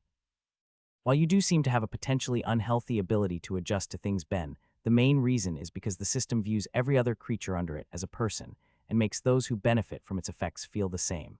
That's where the sorrow comes in. People who hunt demons are trapped between the belief that they're nothing but animals while knowing in their souls that they're people. The sorrow is essentially an instinctual response to keep anyone from committing murder. But I killed a bunch of demons and I wasn't affected.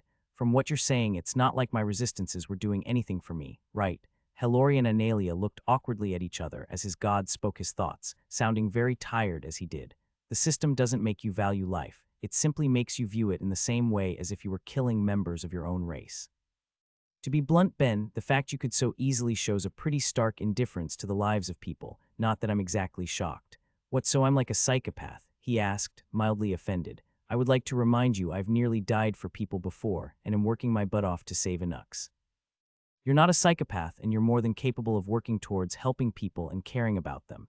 It's just that if you have to hurt someone it doesn't affect you, which given what I've seen you do to both Felth and Ather shouldn't be a shock.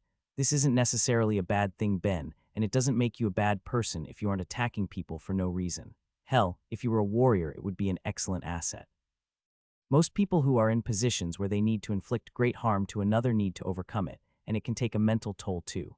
Of course, a craftsman doesn't exactly need to, but it's not a harm either. The real trouble comes when those gates open around the world. What's going to happen? Thera asked, worry touching her voice as she began to understand just how bad things could be from this. As things stand, only the demons on this world would have access to the system, Analia explained. But the moment the gates open, then every world each gate connects to will automatically become a part of it. Even if each demon on this world is killed before that happens, if the system has already accepted them, then there's nothing we can do. Of course, that won't affect the first wave much, but when we get to the second and the third from there, well, the longer any invader has with the system, the more it would grow, which is why we need to confirm if you're right, and given the limited number of people on this world who could determine the skills a creature has on its soul, we want to ask you to do it. Can I point out how dangerous this sounds, and the fact that I just survived a different life and death struggle. And what happened last time I went looking for demons, and my intense desire to not die, we wouldn't be asking you to go alone, Ben, Myriad told him, no more happy with the suggestion than he was. Honestly, even if I'm not happy with it, with the people we'd be sending with you, you couldn't be safer. He couldn't help but be torn. He understood the importance of this, and there'd be benefits for him too. He'd be able to test out how his soul-sealing enchantment worked earlier than he'd expected, and if he hunted a few demons then, he'd be able to make good progress on his current job, given that in his day-to-day life, he didn't do much that could help him gain experience as a tank, but he still felt himself hesitate. It was something he wanted to do eventually, and after successfully making his enchantment, he'd been ready to do it immediately, but he'd been enjoying the small amount of peace he'd gained after being free from the trial. He didn't want to just rush back into a situation like that so soon. No, this is important, so I need to do it. Besides, this could help Anux if I get a soul to work with, and the sooner I get out of the tank job, the better. All I need to do is deal with this one thing, and then I can actually go home. He looked at Thera, who still seemed worried but gave him a nod as she took his hand before he looked back to the gods. Fine, I'll do it. So who do I have coming with me? At that, a thin smile stretched across Analia's reptilian lips. Me. In his realm watching down at the world, Quox lounged around, feeling content in the amount of faith he had, even if it would never be enough for his taste. When his world had fallen, he'd made the only reasonable choice and ran, having heard the rumors of this one from a void god he encountered and fled to it, hoping to find new believers and new strength. but things hadn't worked out that smoothly. When he'd arrived, he was almost immediately exiled, told he'd be forbidden from gaining followers until he proved his worth in the invasion they all knew would eventually come, an act that still had his fur bristling even millennia later. And just because I only saved myself of all things. Honestly, those self-righteous bastards think they're so much better than us just because they saved a few of their people. We're gods. Our believers live to serve us, not the other way around.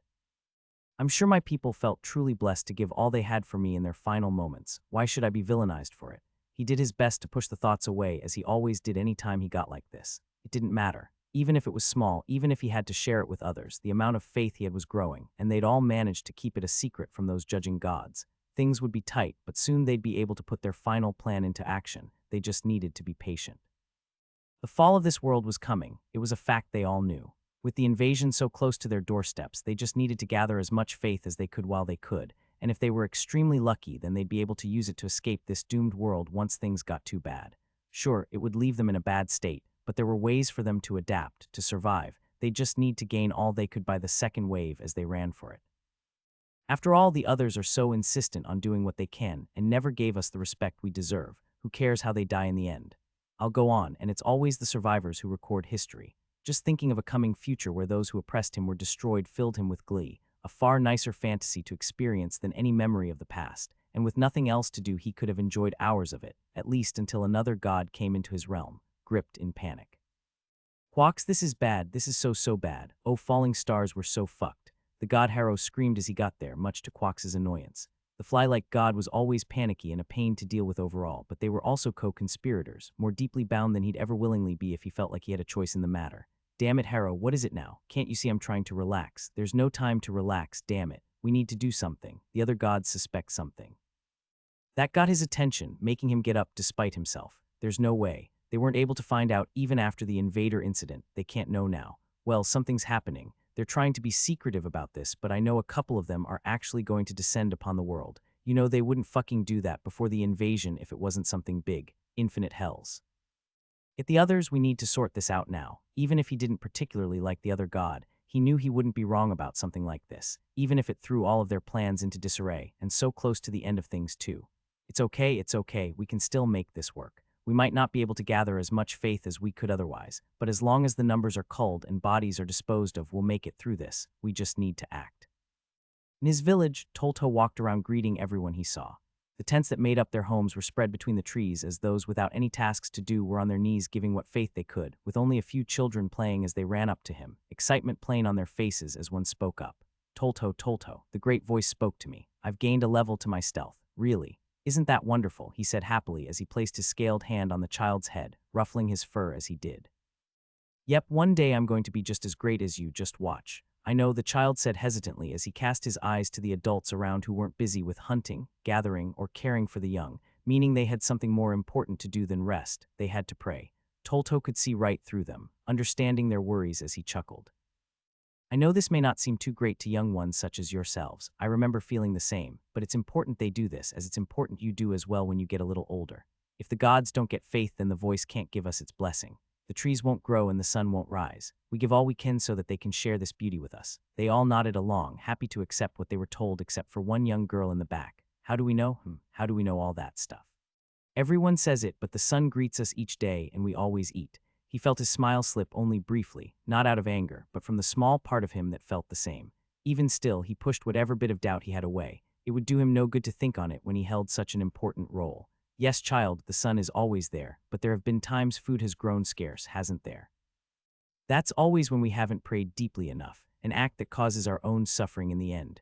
You know, the gods cry anytime a single one of us hurts or starves. That's why we must work so hard to give them what they need to maintain this beautiful world. The girl seemed happy enough with his answer, and the children went on their way, off to play and pray before one of those two acts took up so much of their life as he continued on his rounds, nodding at the other four priests as he passed them until he made his way to the hold, the spot that the lesser ones were kept. As he stared at them, he couldn't help but notice their similarities to his own people, as he always did. They both shared the same violet eyes and red scales, even if his own were restricted to his legs and arms while theirs covered them, not to mention the difference to their body types. While all of his kind were uniform and bipedal, the lesser ones seemed to vary with every birth, and that wasn't to mention the difference in their intelligence. at least as long as none turn into wise ones. Just the memory of the last time that happened threatened to make his thoughts spiral. It was the only time in his life that such a mistake had occurred, with the lesser ones typically being culled before they could ever reach that point, but when it had been a nightmare. Breaking out and taking as many of the lesser ones as they could, killing the few of his own people that were around to try and get in the way, he couldn't help but wonder at times why they kept such dangerous things. Sure, they were easily trained and could help with their hunts, and they were a good decoy to use in the event a strange one got too close. But he couldn't help but think that on a fundamental level there was something wrong with them, a joy they took in hunting and slaughtering that made it hard to believe that they'd truly been made by their gods to help them, and all the more so from what he remembered from the escape. He'd always been told the strange ones were made by an evil god of the world who would hunt and kill them all if they weren't careful, the lesser ones made to protect them as they ran to safety, but that hadn't seemed like what had happened when the wise one was born. It had caused chaos as it escaped, and seemed to seek out the strange ones to attack, with the ones he saw doing everything they could to save each other. Was that truly the act of creatures from an evil god? He shook his head and tried to clear his thoughts. His gods wouldn't have told them that if it wasn't the truth, he was just too small to understand whatever had happened. The five were the pillars of their lives and absolute. Doing his best to distract himself, he continued on with his rounds as he went, until the voice of the one he devoted himself to filled his head with more worry to his voice than he'd ever heard before. Since he'd first become the priest of Quox, he'd never once been told there was an emergency to gather them all at once. Even when the wise one had escaped, he alone had been contacted to deal with it, due to being the only one in the village with his skill advancing beyond its limits, and when he stretched his memories to his youth, before he'd taken over the role, he couldn't say it had happened before either. The fact spoke of an emergency of unprecedented levels, as all five priests went not to the public statues where they'd usually speak, letting the other believers experience half of the conversation between the gods and their mortal voices, but instead to a private area away from stray ears as they looked nervously amongst themselves, wondering just what they were going to have to deal with. It was the god he represented, Quox, who spoke first, even if they could feel the presence of the other four within their minds, and the news he brought was a nightmare. He told them firmly, "Of course my lord will happily lay down our lives to protect the others," Tolto said confidently, noises of agreement coming from the others before they were all quickly silenced. The god spat out. He was stunned. In a situation like that, chaos would ensue. There were a few hundred of them that made up the village. Moving them all so quickly wouldn't be an easy feat no matter the situation, and to release all of the lesser ones without even keeping a breeding pair was unprecedented. It wasn't him who picked up on the most important part, though, but Impa as she asked for clarification, more than ready to follow any order given. "Bodies, my lord." If they weren't fighting to protect the others and weren't confronting the enemy head-on, then what bodies could there be? It was only Tolto, the sole member of the priests to harbor a hint of doubt in the gods he served so devotedly that felt a pit form in his stomach as he got the answer as the god Harrow spoke up. The other gods spoke up, agreeing with the order as the other four priests were ready to get to it, seemingly indifferent to the idea that they'd be slaughtering their own kind so long as they could fulfill the will of the beings they loved so much. But Tolto only felt empty. The village was everyone he'd ever known, everyone he loved. He spent each day talking to them, helping them and growing with them, and he was being told to put them down like any other animal. He thought his god might say something, might speak up to the thoughts he was having, but got only the same hollow words as the rest, leaving him to deal with a single truth. Even though his god was powerful, could hear the thoughts in the deepest corners of his mind, he didn't care to. This was a task that was expected of him, and as far as they were concerned it would be carried out. Leaving the tent, the priest ran off to where the lesser ones were kept due to being the one with the highest taming level, while the rest gathered the villagers in the center of town. Word had spread that all of the priests had been gathered for a private meeting and worry came from it. For good or ill, they all knew something was happening. It was only as the final priest spoke up, the most fanatical of all, that they got to understand what happened to their collective shock and horror. "Rejoice, friends. The gods have seen fit to not only warn us of a coming threat, but to give many of you the chance to work for the good of us all. I only wish I could be so lucky to give my life for them, but it seems I won't be blessed with such a fate yet." It was as he spoke that it became clear that the news they were going to receive was far from as good as his devotion made it sound, with the sharper among them gaining a deep look of fear as they understood that they were going to be asked something life-threatening. "It seems the strange ones are coming, and in a force we cannot stop," Kaz continued. "By now the lesser ones have been freed to slow them as best as we can, but that won't be enough, so our gods have given the order, as much as it hurts them so, that all who might slow us down must lay down their lives for the good of the rest. To so clearly be able to show your devotion, how I envy you all. It hurts them. Does it hurt them?" I've always been told how deeply they love us, how deeply any harm coming to us harms them too, but does it really? Was the worry on their voices for us as they gave these orders. The crowd was silent as they understood what they were being asked. They weren't being told to die fighting the strange ones. They were being told to die before that, to sacrifice themselves for the rest. And before Tolto could react to it, one of them did just that.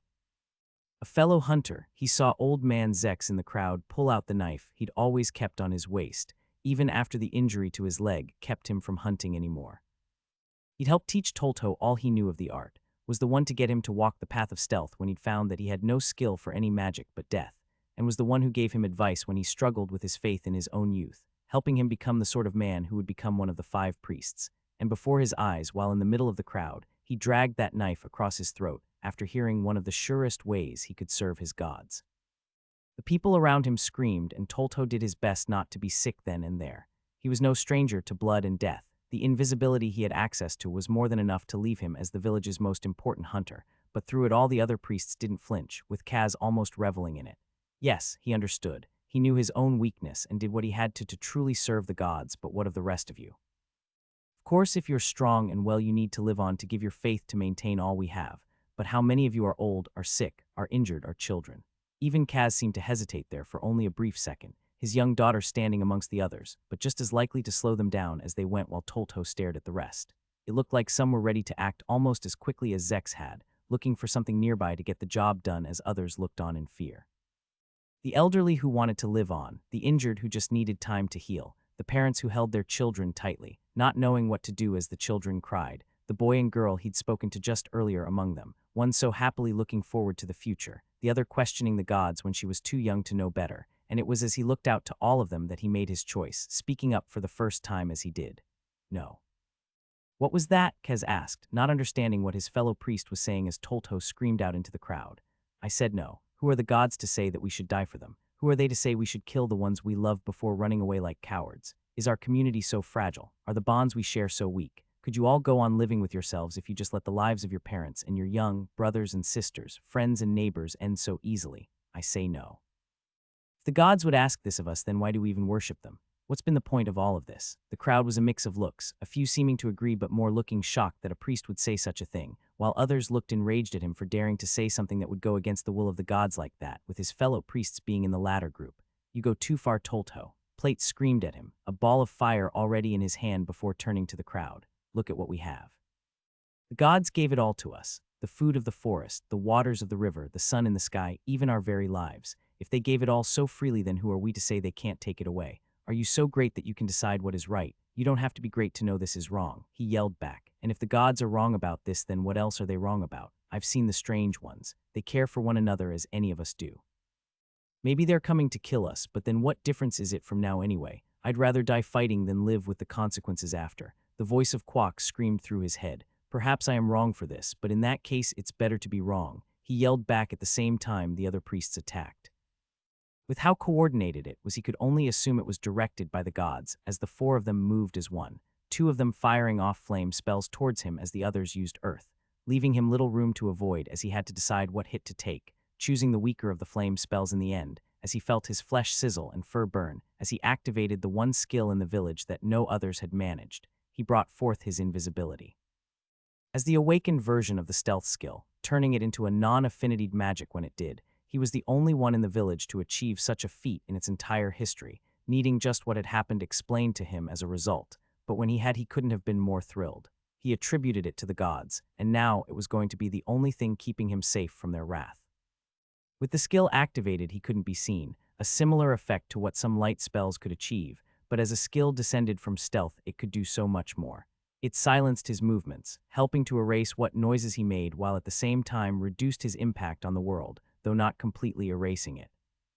The steps he took in the dirt left almost non-existent traces, though they were there, and the smell of his body lessened enough that even his kind's sharp senses typically couldn't pick him up unless they were focusing on it and right by him. At least that would be how it usually was, if the stench of his burning fur wasn't so strong. After slipping past their first attack, they had much more trouble aiming for the second without the aid of their eyes, but that didn't mean they'd miss. It just meant each attack had to be bigger. Instead of the controlled blasts of fire and earth, carefully made to conserve mana, they went wider, doing their best to strike the areas he could have gone to in the time that he vanished while he struggled with just what to do. He knew they would kill him, that was the clear aim of each spell. The only question was if he would respond in kind. He knew he couldn't just put them in a state where they'd be unable to fight. Among the 5 priests, he was the only one with access to death magic, but the rest of them were skilled at life and could use it masterfully to heal whatever wounds they received. But if I kill for my own convenience, am I any better? He couldn't help but ask as he made his choice. In the case of fire magic that was being shot to find him, increasing the spread of it lowered its power unless more mana was put into it, and Tolto was sure the 2 priests were trying to conserve what they had as they shot off their spells, so he went for them first. They were minding their backs as each followed him the best they could with their noses, so he took a risk.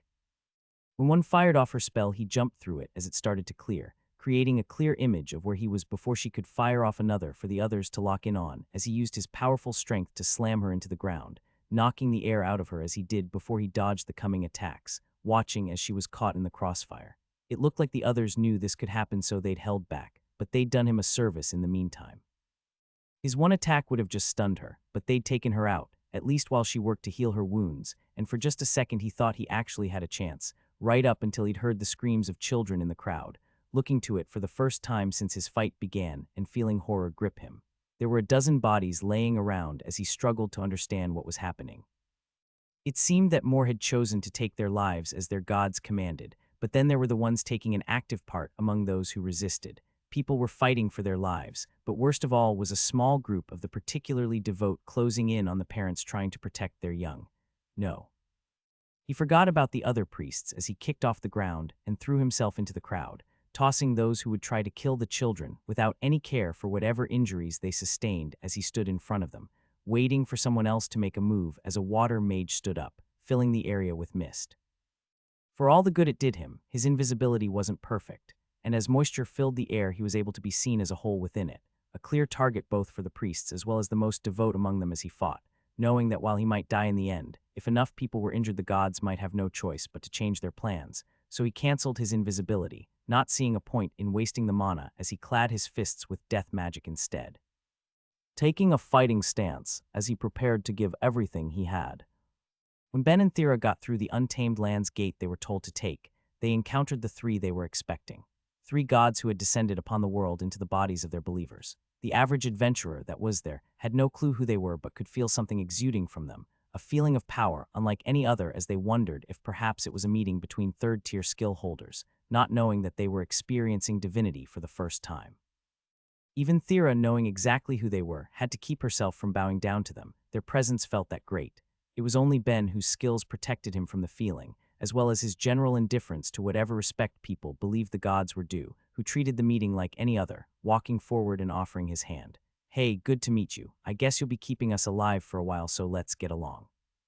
The 2 unknown gods, one of space by the name of Baffle, and the other being the god Slareth, one who represented both forests and hunting that Ben remembered reading about back when he was still at the church, stared at his hand briefly in confusion, not used to mortals acting like that, while the succubus priestess that Analia was wearing chuckled to the side as they both eventually took it, giving it a firm shake while Thera stood with her head in her hands.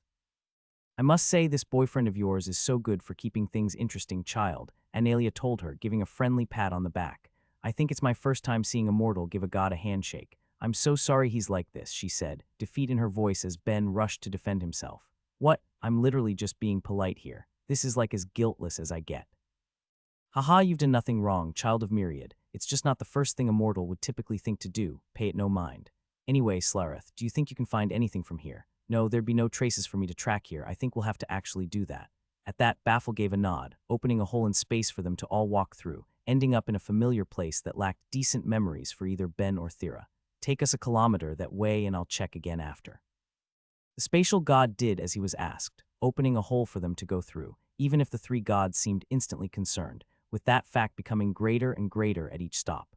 They picked a destination and got there, only for Slareth to give a new one to go to again and again, with Ben eventually breaking down and asking, "So what's the problem here and how worried should we be?" Analia gave a tired shake of her head when he spoke as the trip seemed to wear on the gods. "This is too easy, which points to you being right, unfortunately." Meaning, even though Slareth is a god who rules over these things, he's finding traces to point us towards after months when none of us nor the investigators we'd sent could find before. It speaks to the idea that a god must have been blocking them, she told him before speaking aloud to the sky. Helori, what of the ones you're keeping an eye on? She answered for all to hear. All right, keep watch while we move. If they try anything, call the others. Oh, infinite hells, Slareth muttered as the conversation ended and they reached their next destination. Analia, we've got a problem. Of course we do, she muttered. What is it? There was a settlement here. The eyes of Analia and Baffle went wide at the statement, but neither questioned the accuracy of it, and that left only two options. Either they were demon worshippers like they'd originally feared, potentially in line with an evil god that had somehow joined them without any realizing, or they were something much, much worse. Tell me we aren't talking about a settlement of full-fledged invaders, Baffle asked, fearing the worst and bringing Ben and Thera into the worries of the gods. With things about to kick off and the chances of them already having the system, what would we even do in a situation like that? I don't know, the other god admitted honestly. Some traces seem similar and others not, but the fact that I can't be certain one way or another is worrying enough. The three gods looked to one another and with one mind began moving faster. Even if Ben was wrong about the demons being part of the system now, all of them knew that it was bad. It was just a matter of extremes. As they rushed through portals one at a time, narrowing it down a kilometer with each jump as they tried to break the distance between them and whatever they were hunting, eventually Slareth called them to a stop. Analia, it looks like it's on you now, he said as he pointed into the distance. How far? We landed in a good spot. If you start drawing them in, we should see them in a minute. She gave a nod and stretched out a hand towards where she'd been pointed, leaving Ben and Thera to feel the surroundings flood with mana as she did, showing off just what it meant to be the goddess of a race that had charm magic. Unlike the passive effects any of those who worshipped her suffered through, she was completely controlled in the act, her power not being spread around her but instead directed, nor did it take in everything in its path, but focusing in on the one creature she wanted to target, the herd of 40 demons rushing to them. Ben was happy to stand back when he saw them, more than ready to let the gods deal with what was to come than to stand anywhere close to the combat zone, as Thera held her staff at the ready, prepared to fight if need be, but it never came to that. With no action behind it to show, she'd done a thing other than the feeling of mana rising through the woods. All of the demons before them collapsed fast asleep, instantly killing the tension as she turned to nod at him. All right, if you give them a look, we can know just how bad things are going to be for us. He was still feeling hesitant as he walked up to the closest one, but both the gods and Thera were sticking to him, all ready to defend him in the unlikely event that something went wrong, as placed his hands on the beast and connected to it. Its mind was a brutal experience, being filled with what seemed like an instinctual bloodlust that he ignored in favor of focusing in on the skills on its soul, swearing as he did. You know, I remember being told that demons were natural life and death magic users, and I just filed that info away without giving it a second glance, he muttered, the gods understanding where this was going, and the fact that it served as absolute proof that he was seeing the system on their souls as he turned to them. I just don't know why it didn't click later. Why don't people know these things are natural soul magic users? It was disgustingly clear in his mind, even if it was a variant he didn't understand, with the skill clearly labeled as minor soul magic. Still, the implications were horrifying from what he knew of it, and it made him want to finish these off and leave as fast as possible. It was Analia who answered him, complicated emotions written across the face she was using as she did. They don't possess soul magic in its truest form, and given what the average mortal knows about it hearing, that would only cause a panic. What does the system call it? Minor soul magic. That makes sense, she nodded. Normally for combined magics, the true form is the awakened form with the step below it has the prefix low, so I guess a magic 2 steps lower is considered minor. Either way, at the first tier it's nothing to worry about. It's a magic they can mostly only use on themselves, both to keep themselves alive in a fight as well as advance to the next stage in their development when it gets strong enough. In a sense, it could be considered less useful than either basic life or death magic. To Ben, it was an annoying revelation, but to Thera it was a brutal shock. One of the most revered magics to exist, a magic that was being used to try and raise up whatever powerful people it could, and she was just getting to learn that the world's enemies could all use it. She didn't know how to react to hearing it and said nothing, but Ben could detect her worry as he looked at her and spoke up to ease her mind. I suppose this might actually be a good thing, he mused. If it can only be used to heal themselves and help with their growth in their current stage, then that means it can't be used for attacks, right? At least not in the way typical life or death magic could be, though things change if any of them awaken to the next stage. Either way, there's nothing to be done about it. For now, both of you should take advantage of this, Analia told them, gesturing to the sleeping demons and making her intentions clear as the other two gods continued their investigation, not leaving them, but opening more gates in the area to look through to try and figure out where to go next, as both Ben and Thera got to work collecting the waiting experience in front of them. Thera hesitated at first, feeling the effects of what the world had been calling the sorrow until that point, but did her best to push past it, using her magic to take them out one by one, while Ben pulled out his knife, placing one of the soul-sealing mana crystals he'd created within it, and got to work stabbing into the closest beast. He watched the crystal light up, a sure sign that it had done as the enchantments on it were designed as the demon lost its life, and he couldn't help but feel elated as he moved on to the next, not changing his crystal to learn the next bit he needed to. Just how many they could hold. He moved from one sleeping demon to the other, getting to 6 before the crystal stopped glowing with his kills, letting him know that it had reached its maximum capacity. So it's nothing compared to Myriad with his seemingly limitless space, but then building a god is kind of a ridiculous benchmark from the beginning, and given just how small of a mana crystal I'm using for storage, this is pretty great in the end.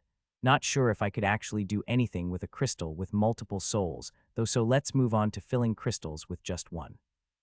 He had 2 more crystals already set up with more mana batteries in his bag he could enchant to hold souls, so he took one out, working on setting it up as he killed 2 more demons, getting a soul in each one to make use of before the next was ready, and got one in it too. From there he set up a 4th, but only as he took the time to kill more of the demons that were collapsed around him. He wouldn't be able to get all of them after all, and he wanted the experience. It was as the 4th one was done, and he filled it with another soul, that he heard the notifications ringing out in his head. "Oh freaking finally," he muttered, more than pleased with the result. He'd been getting good experience with it in the trial, but in his day-to-day life he simply didn't do things that would help it grow.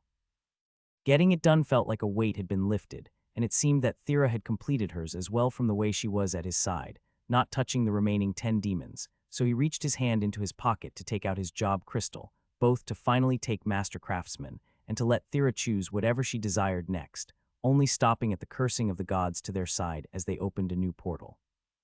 "Hey, I'm not really sure what's going on here, but we need to do something about it," Baffle yelled out to Analia, drawing all of them to the hole in space he'd created, and the chaos going on at the other side. His job crystal forgotten, they all stepped through, seeing a scene of carnage before them.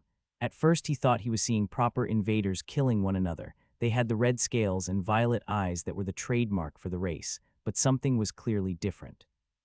As much as the body types of a demon could change, letting it be born with shapes more adapted to flying or swimming or even burrowing as he'd seen in the past, they'd always only have those 2 main traits, and certainly nothing like the fur that covered most of them, giving each an appearance he could only describe as werewolves with reptilian limbs. More important than their looks, though, was what they were doing, a seeming fight to the death, with the brute of the attack being focused on one man.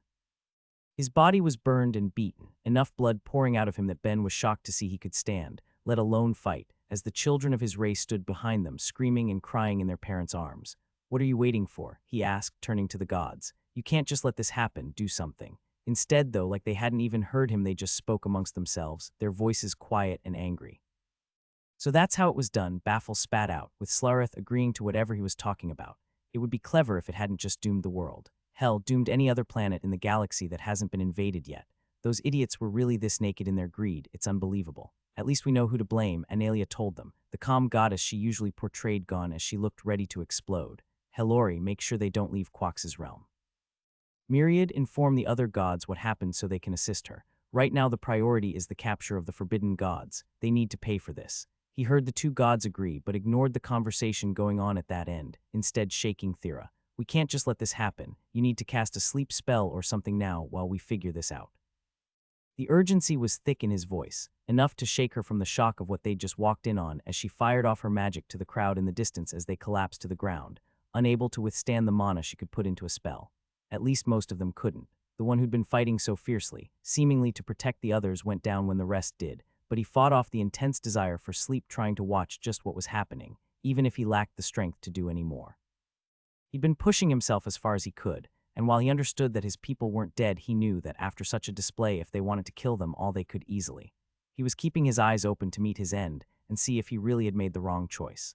Ben knew none of this, though, and instead grabbed Thera's hand, pulling her along to them with his previous concerns forgotten as they got to Tolto, the one who was still just barely awake despite being the most heavily injured.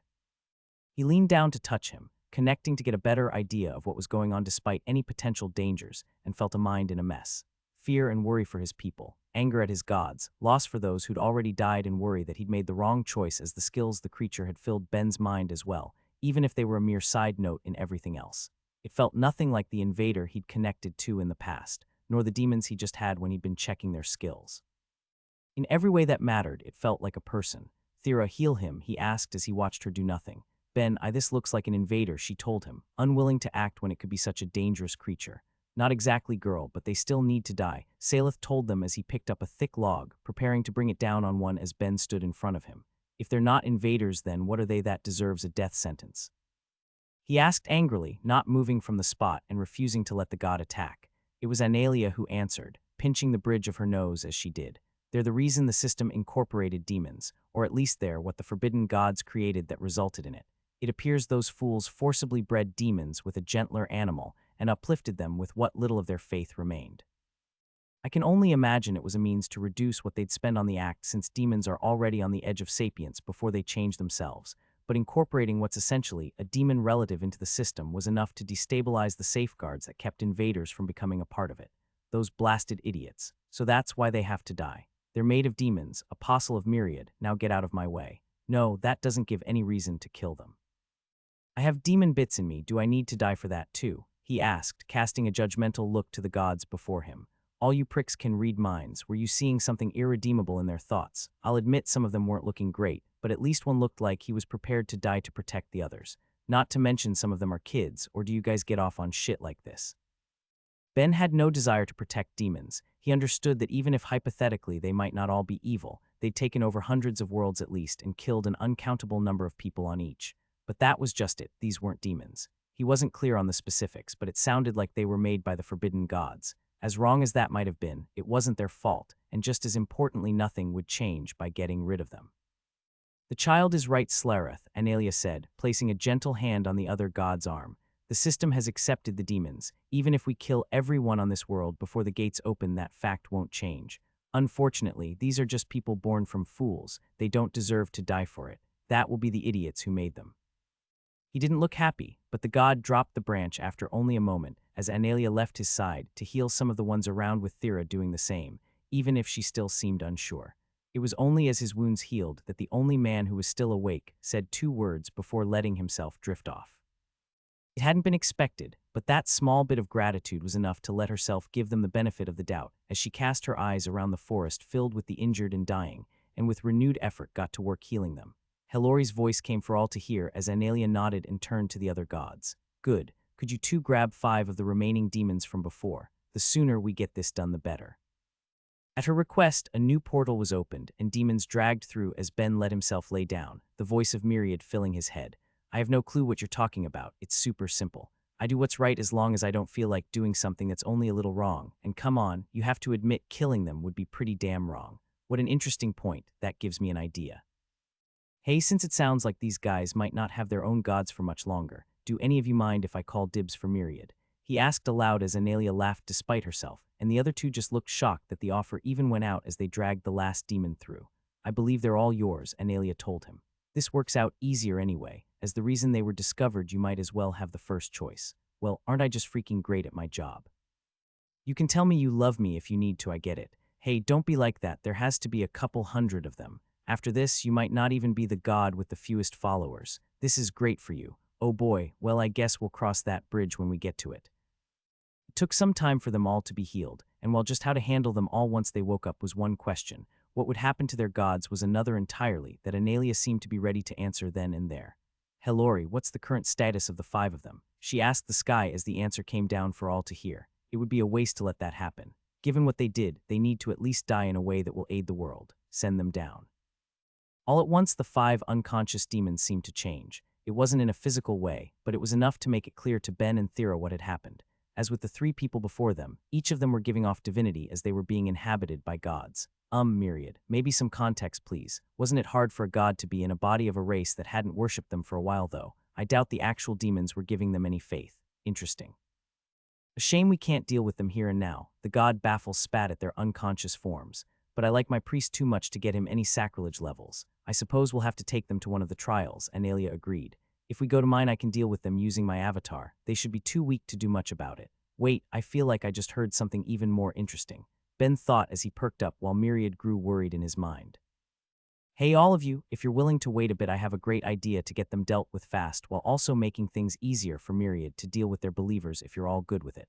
The gods looked at him in confusion, the mess that was his mind making it a challenge to get a clear image from his thoughts, while Thera found herself uncomfortably sure she had an idea of where this was going, as Myriad was cursing in the meantime.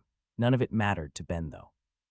After what he'd just been through, he wanted to not only be stronger, but to feel secure in his strength, and he was sure he'd found the perfect way to make it happen. Only you would be like this, Myriad complained in his realm between meetings while Ben was there beside him. The others only agreed because they don't think you'll actually be able to do it. They think they'll have to fake it in the end to help deal with the more stubborn believers. Hey, it's a good idea, so why waste the opportunity? If it doesn't work, it doesn't work. Speaking of though, are you sure this is working? He asked as he held a rainbow mana battery in his hand, enchanting it as he did to have the soul-sealing properties he'd worked so hard to create. At least it felt like he did, but normally nothing he did in his god's realm had any effect on the real world. The fact it did this time was entirely due to the request to see if it was even possible. It's working. I'm setting up replicas up here, and your body is in a sleepwalking state so you can get to your stuff and interact with it properly, but we're not doing this again. What? Why not? It feels so handy, and now I can practice my skills twice as much. Hell, I wish we'd been doing this since I met you. Look, doing this once is fine, and we could probably do this every year or so without worries, but you really don't want to get your body used to sleepwalking or sleep casting. Moving around while you're asleep is dangerous enough, but using mana, you could end up keeping yourself in a perpetual state of mana exhaustion and just not wake up. Alright, point taken. Let's never do this again if it's not an emergency. He was sure Myriad would be able to wake him up if that did ever happen, but that was only if he noticed before it became a problem. His god was becoming busier and busier, so there was always a chance a couple days could pass without being contacted. He didn't want to spend that long unconscious. Their discussion ended as they brought the next group up though, a family unit of the sleeping believers the forbidden gods had created, who immediately felt blinded by Myriad's radiance. Ben's bet had been right. The forbidden gods interacted with their believers as much as any average god did, meaning that despite how few of them there were, they weren't used to being in the presence of divinity. And even if Myriad would spend a lot of his faith, there was no denying that he'd clearly grown in power compared to when they'd first met, even if Ben barely picked up on it himself. With the last family there, the two of them simply talked to them all kindly, explaining who they were, why they were there, the lies their gods had told them, or at least what they were able to pick up on based on what the prior groups had said, and most important of all, that they wouldn't be harmed. Ben couldn't be certain of how their gods originally treated them, though Myriad was able to pick it up from their thoughts, with his initial reluctance to take them in weakening with each group. They could both tell that these were simply people who wanted to live, and to never experience what they'd just gone through again, with even the ones on the attacking side begging forgiveness for their acts in the face of a real god. Once they were gone, Ben took his knife in his hands that was used to house the soul-sealing crystals, adding 2 enchantments along its edge, both his level 8 sacrilege, as well as the aspects of his unending crafting that made tools easier to cut with. Looking at him, Ben couldn't help but get the impression his god was plenty uncomfortable with the minor alteration, as the last group was called.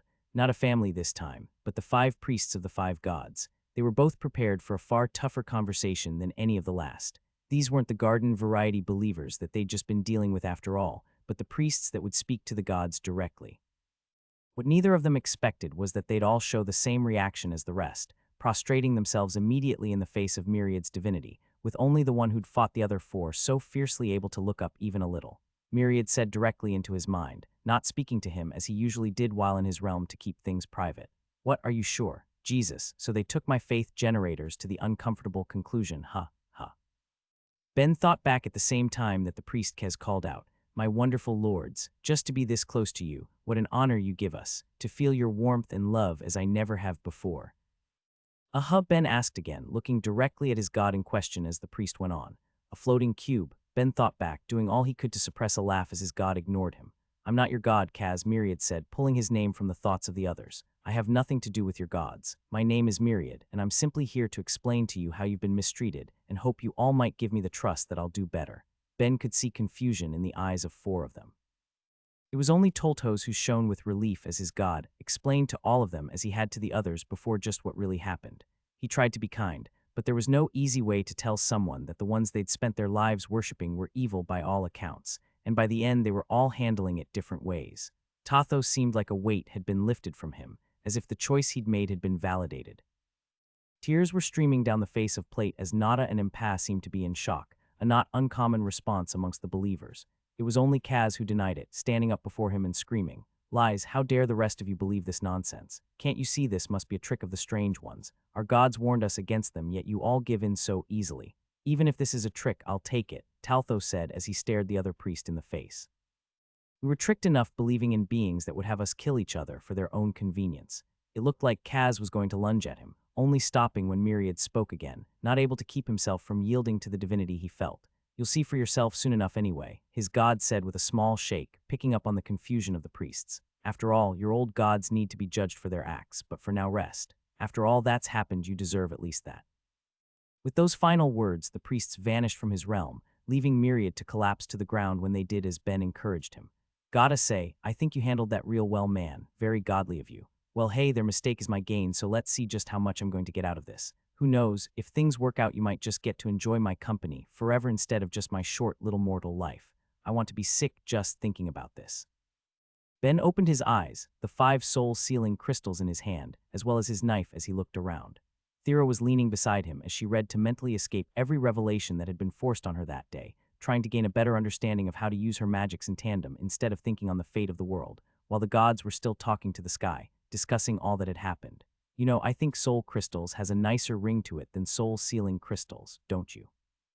"Not particularly, I just hadn't thought of a proper name for them yet. Might as well get it out of the way. Are you ready for your attempt?" Analia asked as soon as she noticed he was up. She was only one of a handful of gods that didn't doubt him, but as with the others she had no issue with what he'd be attempting. In fact, she found herself heavily anticipating it, mostly. "For now, do you think you could wake all of them up but weaken them so they can't make any rash moves?" he asked, nodding his head to the still sleeping people before he continued with an afterthought. Maybe not the children though, they don't really need to see this." Analia nodded, and as she was doing that, Ben turned to Thera. "Hey, willing to trust me a bit?" he asked, giving his most winning smile as she looked exhausted at just the thought of what he'd be doing. He hadn't given the full details, but what he had alone was enough to be outrageous. "Well, I was always likely to get a level or 2 of sacrilege spending so much time with you. Now that we're dating, I guess I can handle shouldering a bit of your madness and the consequences. Hey, it will be fine, don't worry. More than fine even, but admittedly you may get a couple levels of it. But also it's harmless, so don't worry. Harmless unless someone finds out and attacks you on the street," she pointed out. "That happened once, and it was mostly because of my status as a whole. Anyway, you still need to take a new job, right? Do me a favor and take adventurer." That little request was enough to let her see where he was going, and she immediately felt a lot less hesitant in the face of the potential benefits. She took the offered job crystal and made her choice, handing it back for Ben to make his. Available JOBS. Trap user. Craftsman alchemy path. Craftsman artistic path. Craftsman blacksmith path. Craftsman cooking path. Craftsman stonecrafts path. Craftsman sewing path. Heretic. Holy craftsman. Ken. Mathematician. Adventurer. Cursed item maker. Scholar. Master craftsman. Material mage. Master enchanter. Destruction mage. High tank. As all the options filled his mind, he couldn't help but let out a low whistle. "I sure have come a long way from only having one. I want to be stronger, Myriad. I don't ever want to be in a position like the trial again. All right, I take heretic." He could have selected it silently in his head, but he didn't see the point, having fully assumed that the gods were already looking into his thoughts, as he was taking it with no idea just how much of a struggle that was quickly becoming to do to him without the practice Myriad had. Analia was left mildly amused by the choice, while the other 2 gods just seemed shocked as they muttered together. "You don't think that's enough too?" Of course not, he didn't even get a level of it. How high could he possibly be to actually be able to kill something with a god in it? I'm sure Analia will deal with it when he fails. Oh, ye of little faith. Ben asked Thera to invite him into her party, the main perk of the adventurer job that it resulted in their job pools being merged, and held his knife in his hand as he walked up to the first of the sleeping demons housing a god while looked out into the crowd of its old believers before them, all of them now awake, but unable to move, unable to help if a misplaced sense of loyalty compelled them to, as Analia called out.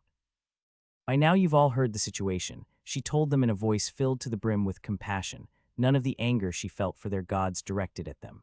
"We don't blame you for existing. No being chooses their birth, but it's undeniable that the consequences that the forbidden gods have brought are immeasurable, with the countless other gods who share this world finding them lacking in any trait that would spare them. As such, the apostle of Myriad, the god who will act as your new caretaker as you all come to understand this world, will carry out their sentence, and you'll see just how weak and unworthy these beings truly are. With that, she lifted the magic that kept the forbidden gods asleep, speaking to Ben in a quiet voice before they were completely roused from their enforced slumber. Are you sure you're okay with this? Killing is, well, it can be difficult. If you don't think you can just signal me and we'll make it look good.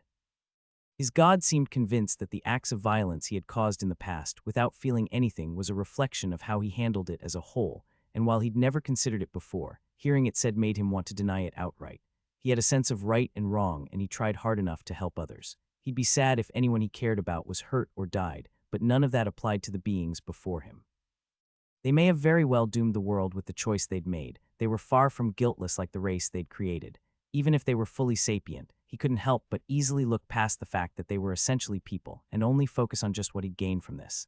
I can't help but wonder if I was always like this, or if being on this world's changed me. No, you know what, it doesn't matter. Either way, it doesn't change things right now. He shook the thought from his head, just in time for the gods trapped within the demons to come to their senses, screaming as they did. What are you worthless fools doing? Attack them. One screamed at their believers in a voice the priests could tell belonged to the god Iflud, as the others had their own things to say, with only one addressing Analia herself.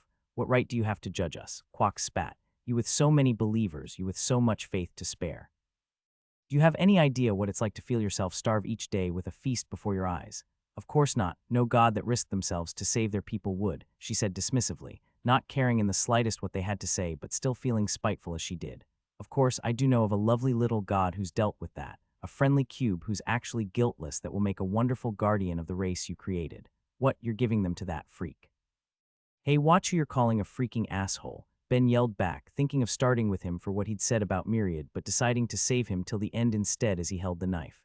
PFF, you think I'm going to be afraid of this little farce? Quox asked. As much as gods can be killed, there needs to be far more strength than coming from you, boy. All of you up there think you have us. Just you wait, He stopped his tirade mid-sentence from the shock, as he saw Ben plunge his knife into the neck of the demon Iflud had been forced into, the effects of the sacrilege enchantment doing its job, with the soul crystal glowing in response, as his mind exploded with notifications.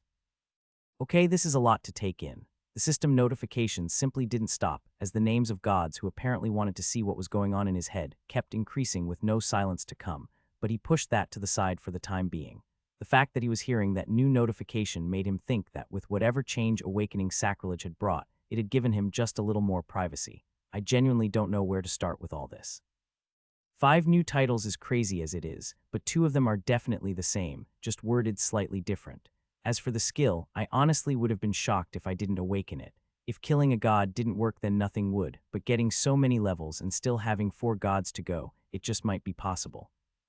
He tried to keep himself from looking happy, really from giving any sort of expression as he tried to deal with all of the new notifications in one fell swoop, hoping that answering in his head would work as he did. Grant permission to Myriad, Analia, and Helori. Deny everyone else. All at once the notifications stopped, only for the sounds of 3 gods screaming in his mind to take its place. Is this not a normal thing if you awaken sacrilege? He thought sheepishly, with Myriad screaming in his head. Well, after sacrilege changed to King of Sacrilege, I started getting a lot of system notifications asking if I wanted to allow different gods to look into my mind, and I just denied everyone but you 3.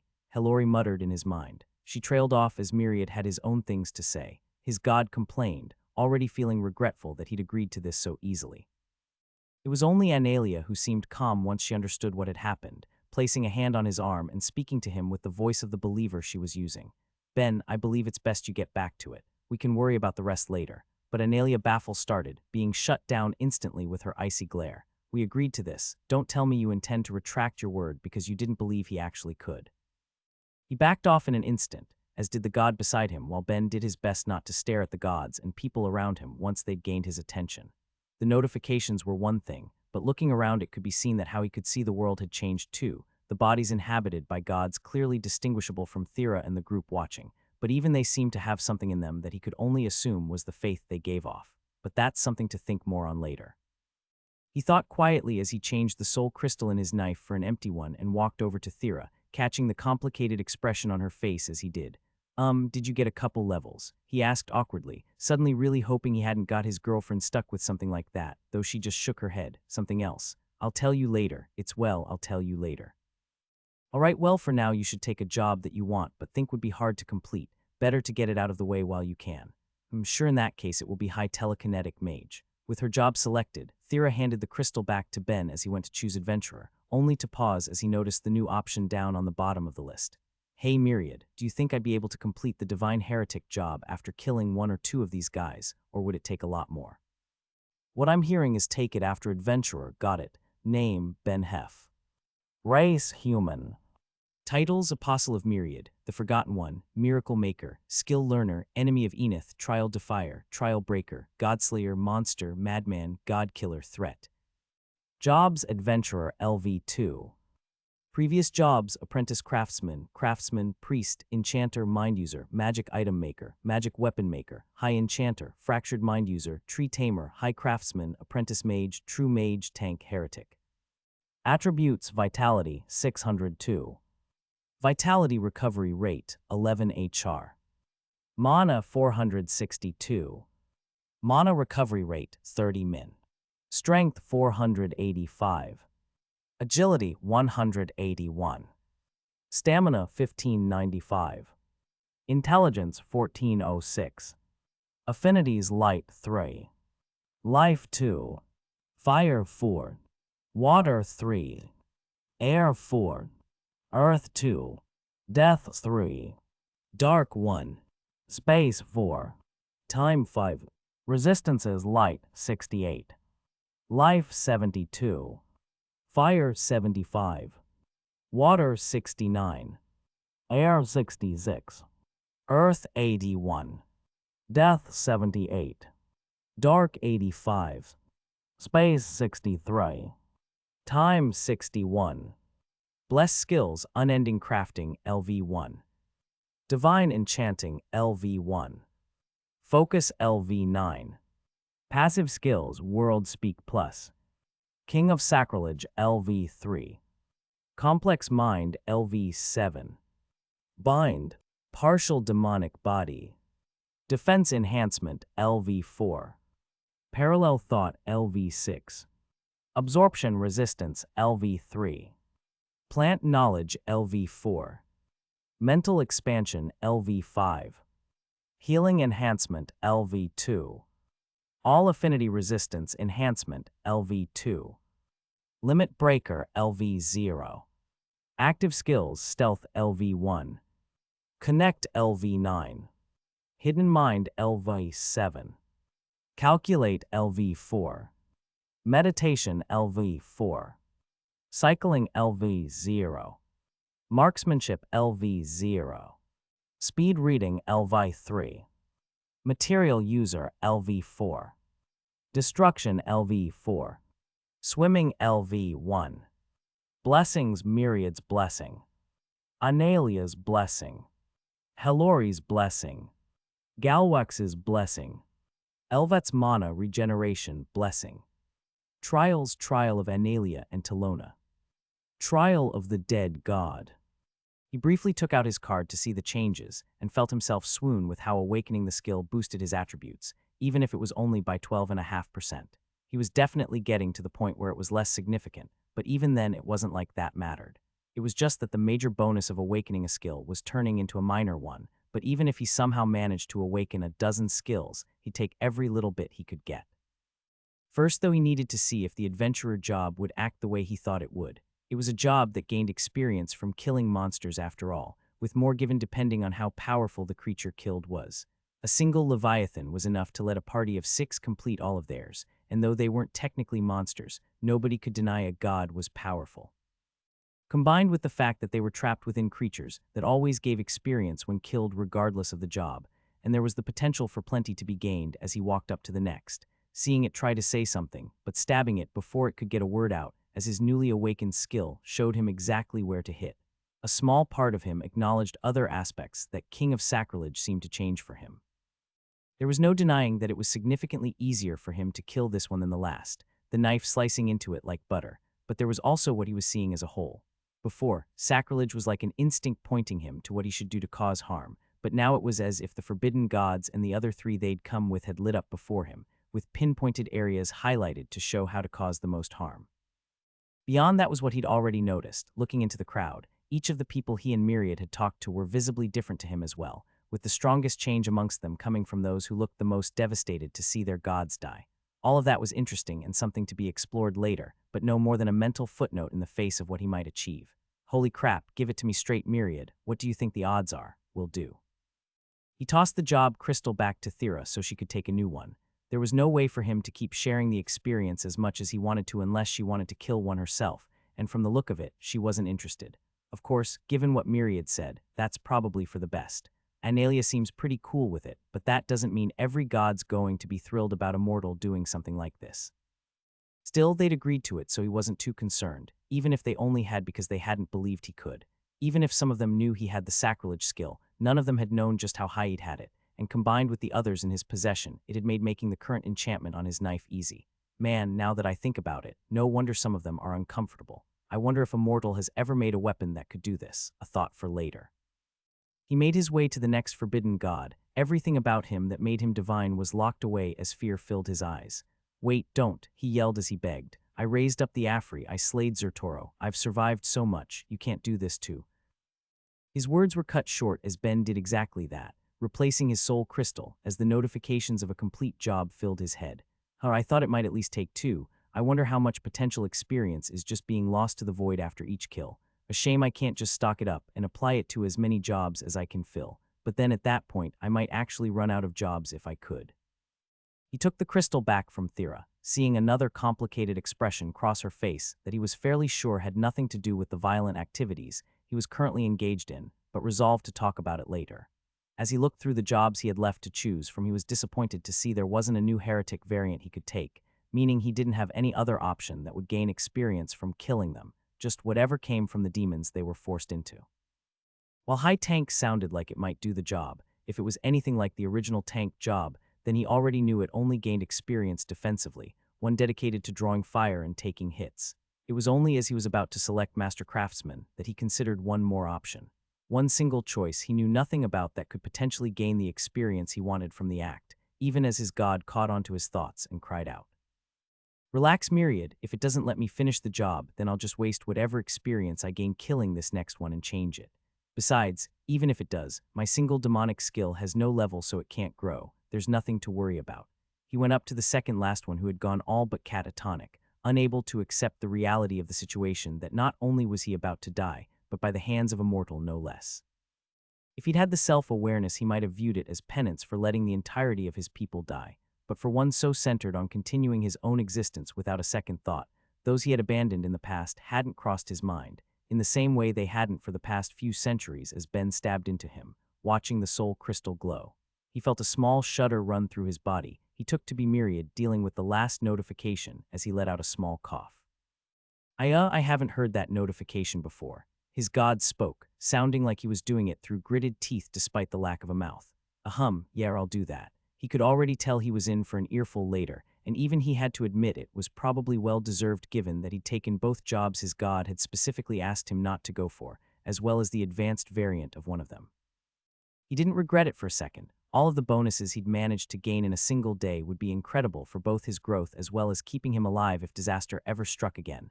But for Myriad's sake, he could only hope there wouldn't be a new job to tempt him when he checked the crystal, and to his minor disappointment there wasn't.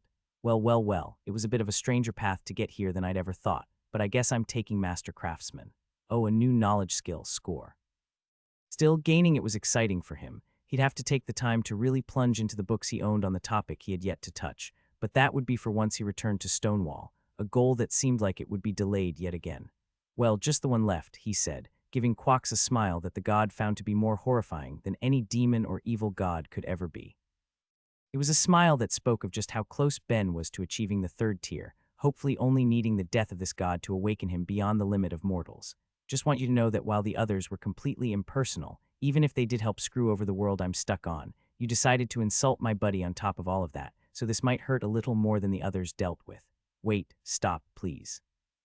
He cried out through the mouth of a demon, turning to Analia for mercy when he saw he'd gained none from Ben.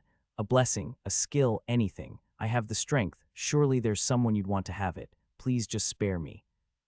He'd thought there was a chance that he'd have been able to escape as the gods dragged them to their execution, still trapped in the uncomfortable body of a demon, but at the very least alive, and with the potential to even use it to slip in among the invasion when it started so long as he could avoid the heavens' wrathful gaze, but failing that he'd always planned to bargain for his life like this. Giving either to someone who wasn't his believer wouldn't be easy. It would burn a ridiculous amount of faith, but it was all he could offer, even if he could only do it once, and given what they were all preparing for, strengthening anyone who could be useful would be an asset. It was the reaction to the offer that gave him the glimmer of hope he needed as Analia raised a hand, calling Ben to stop. "What sort of skill are you offering?" "An attribute enhancement," he was quick to say, trying to show his worth. "They match my nature as a god perfectly. Just say the word and I'll do it." She stared him in the eyes, seeing the desperation there before turning away, giving him the briefest moment of panic before she spoke again. "Thera, come along, child. I can't think of anyone who would benefit from a skill like that as much as you would. Your mana regeneration rate is far too low compared to how much you have, so that will be the one you get enhanced." The forbidden god silently cheered, though Thera seemed less sure. "Analia, it's not that I don't appreciate it, but I really think it would be better if he died, all things considered." At that, Quack screamed. "Oh, just take it, you," his tone only lowered as he felt Ben's knife on his throat. "Silly girl. No need to turn down something so helpful. Trust your goddess." "This is the right choice, child," Analia told her. "Just place a hand on him. If he tries anything, I'll have his soul destroyed before he can ever make such an error again." A terrifying thought for the final forbidden god, with Quack's not sure how equipped she was to carry it out. He simply didn't care enough about the other gods to learn about them in detail, but he was doing this for his survival. He would take it seriously. Thera's hand on his head, he felt the bindings on him that were restricting his power loosen. Not enough to do anything major, all he could do was what he offered. Analia watched the entire time, commenting as he began, "Is that really all you're going to put into the blessing? I can see you have far more faith to use than that." "But no buts, all of it. Every drop of your ill-gotten faith that isn't going towards giving her the skill." He didn't want to. He didn't want to give everything he had when he'd worked so hard over the last few centuries to get it. But even if it would leave him almost powerless, having to scavenge whatever stray bits existed in the world without going to a specific host, he'd at least be alive for a little while longer, and it wasn't like it was impossible that the world he found himself on would win after all. It was better than dying on the spot, so he did as he was told. Analia smiled as she heard the notifications go off in Thera's mind before turning back to Ben. "All right, you can finish him now." "What? That wasn't." He never got to air out his complaints in the end as Ben's blade stabbed into him, his final crystal lighting up with the souls it absorbed.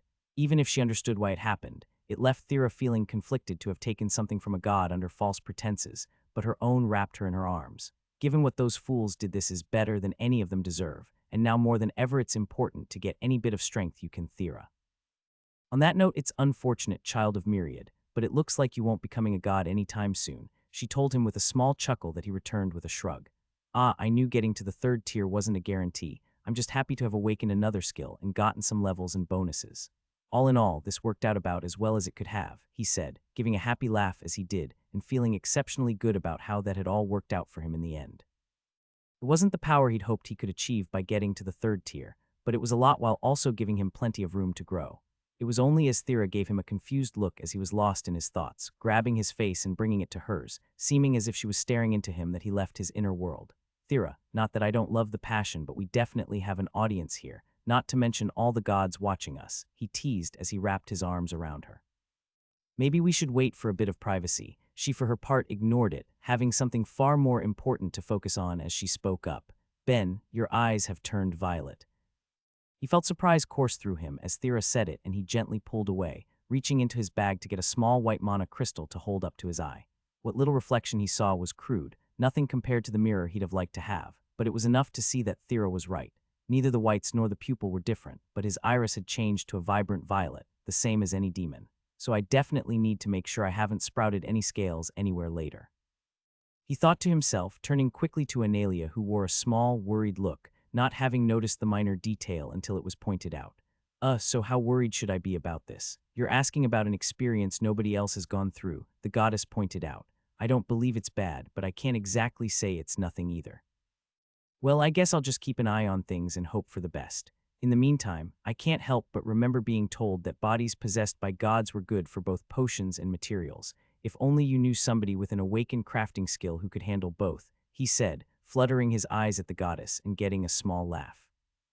"As charming as it is to watch you try and get all you can from this, the bodies will be taken to an awakened alchemist to brew potions with, and will decide how the bones and skins will be divided later." Considering what a limited number of people there are who can do anything with them, I'm sure you and your teacher will find yourselves with something to play with, she said, smiling at his obvious disappointment before turning to Thera. We'll be leaving shortly, as I'm sure you can imagine there's plenty to deal with from all of this, but would you like to come back with us or stay here with your lover? Why is Ben staying here? She asked, turning to him as he thought of all he'd have to do now that the exciting bit was over. Myriad is taking in all of these people, so I at least need to stay for a bit to help get them set up and put them on the path to being good little members of his faith.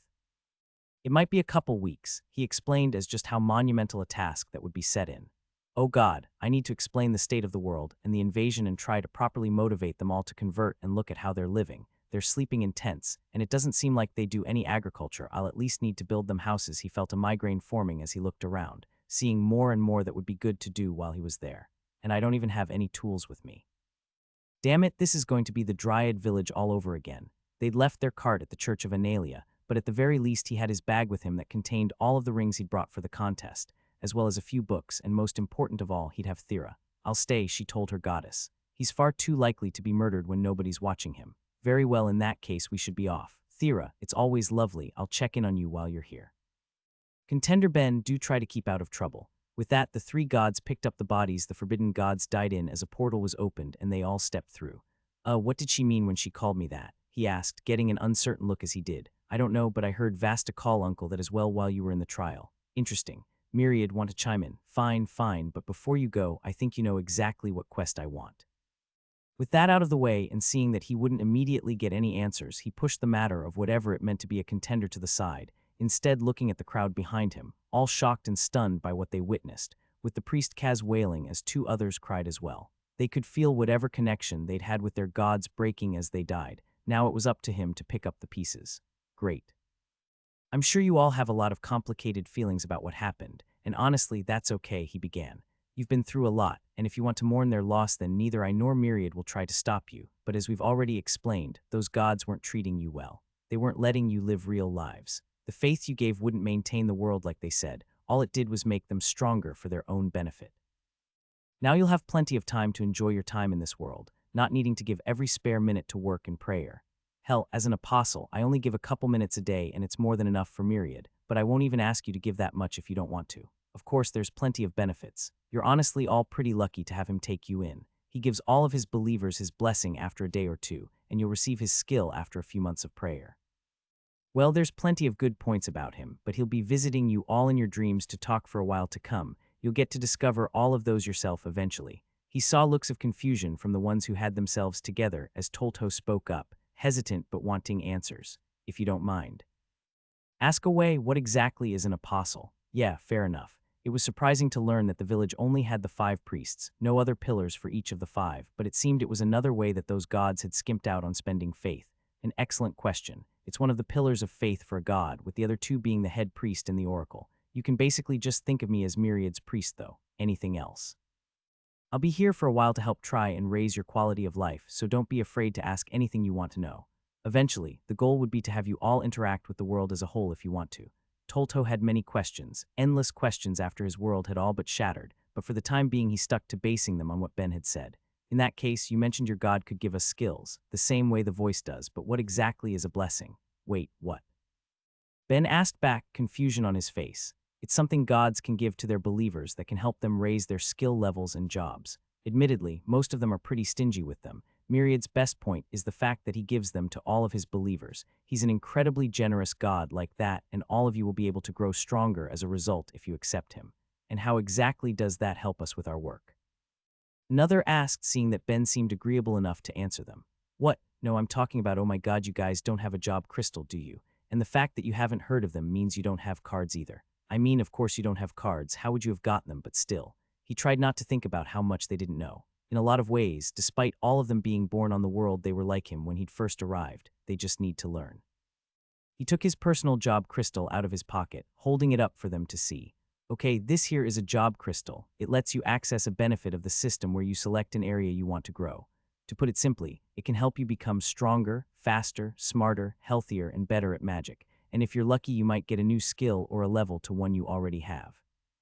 I can check what skills you have for you, so if you all come up one by one, we can discuss the options you have as well as how you want to grow.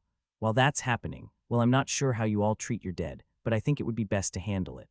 The bodies from just before they'd arrived were still left in the open, and a few of the people took their eyes off of him to begin dealing with that, though nobody stepped up to take a job, at least not right away. Eventually, it was Tolto who left the group and walked towards him. Acting as the leader he was by being brave enough to risk learning from the man before him he'd been taught all of his life to fear. In the realm of gods, where all who ruled over the races of the world resided, ever staring down at the acts of their people, an exceedingly rare event was being held, a meeting to discuss the fate of a single mortal. It was rare that any mortal would do anything worthy enough for a god to consider directly punishing them, rarer still for multiple gods to get involved in the matter, but all of them, not even Olip, had gotten such a gathering. It was unprecedented. It was only after an already long, tiring discussion on the actions of the forbidden gods and just what they'd done that things even got to that point. None in attendance denied that those who'd done something so foolish needed to die. It was an inescapable fact. Their selfish choice may have cost them the world after all. The issue was the form the execution took, namely the fact that a mortal was allowed to carry it out. "It's outrageous," the god Enith yelled, fire burning in his reptilian eyes, not only to allow a mortal to awaken sacrilege, but to come so close to getting to the third tier as well. We need to act before he can inflict any true harm to the world. The boy needs to be banished to the infinite hells immediately. Enith, you're just sore because he taught your child a well-deserved lesson about picking fights. Of all the summoned on this world, Ben could be said to have the greatest accomplishments by far, Analia said in his favor. Not only had he solved the issue of passive magics, he's the only reason we were alerted to this issue in the first place. The fact that he was able to use this event to strengthen himself is a boon, so long as he doesn't intend to point his fangs at us. We only have this chance to act. If he achieves the third tier, then he'll ascend to godhood when he dies, and we won't have another opportunity, and we all know how appealing such a thing is to mortals. Who's to say he won't go attacking priests and burning churches to try and push it over the edge? Worse, what if he decides to attack one of us while we're descended in our believers? If he manages to become a god of sacrilege, then we might not be able to touch him as a god, instead having to live in fear of him exerting the property on us. Are all of you willing to accept that risk? Looking around, while only a few gods seemed to be explicitly on Enith's side, many were uncertain.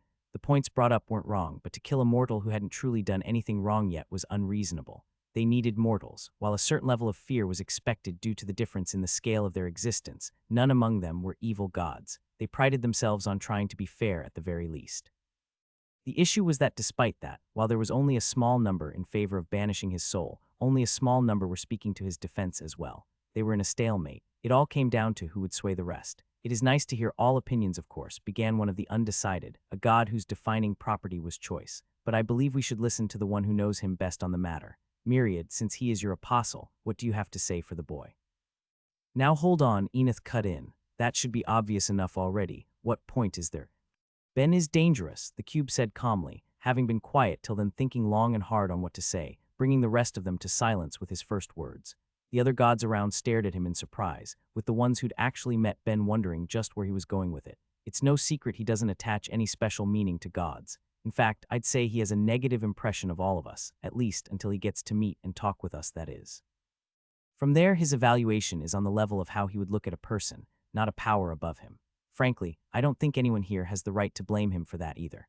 We ripped his soul from his old world for our own purposes, without any consideration for what to do if an individual like him were to show up, the end result being the communal church deciding on its own to help him with no input from any of us to help create a better impression.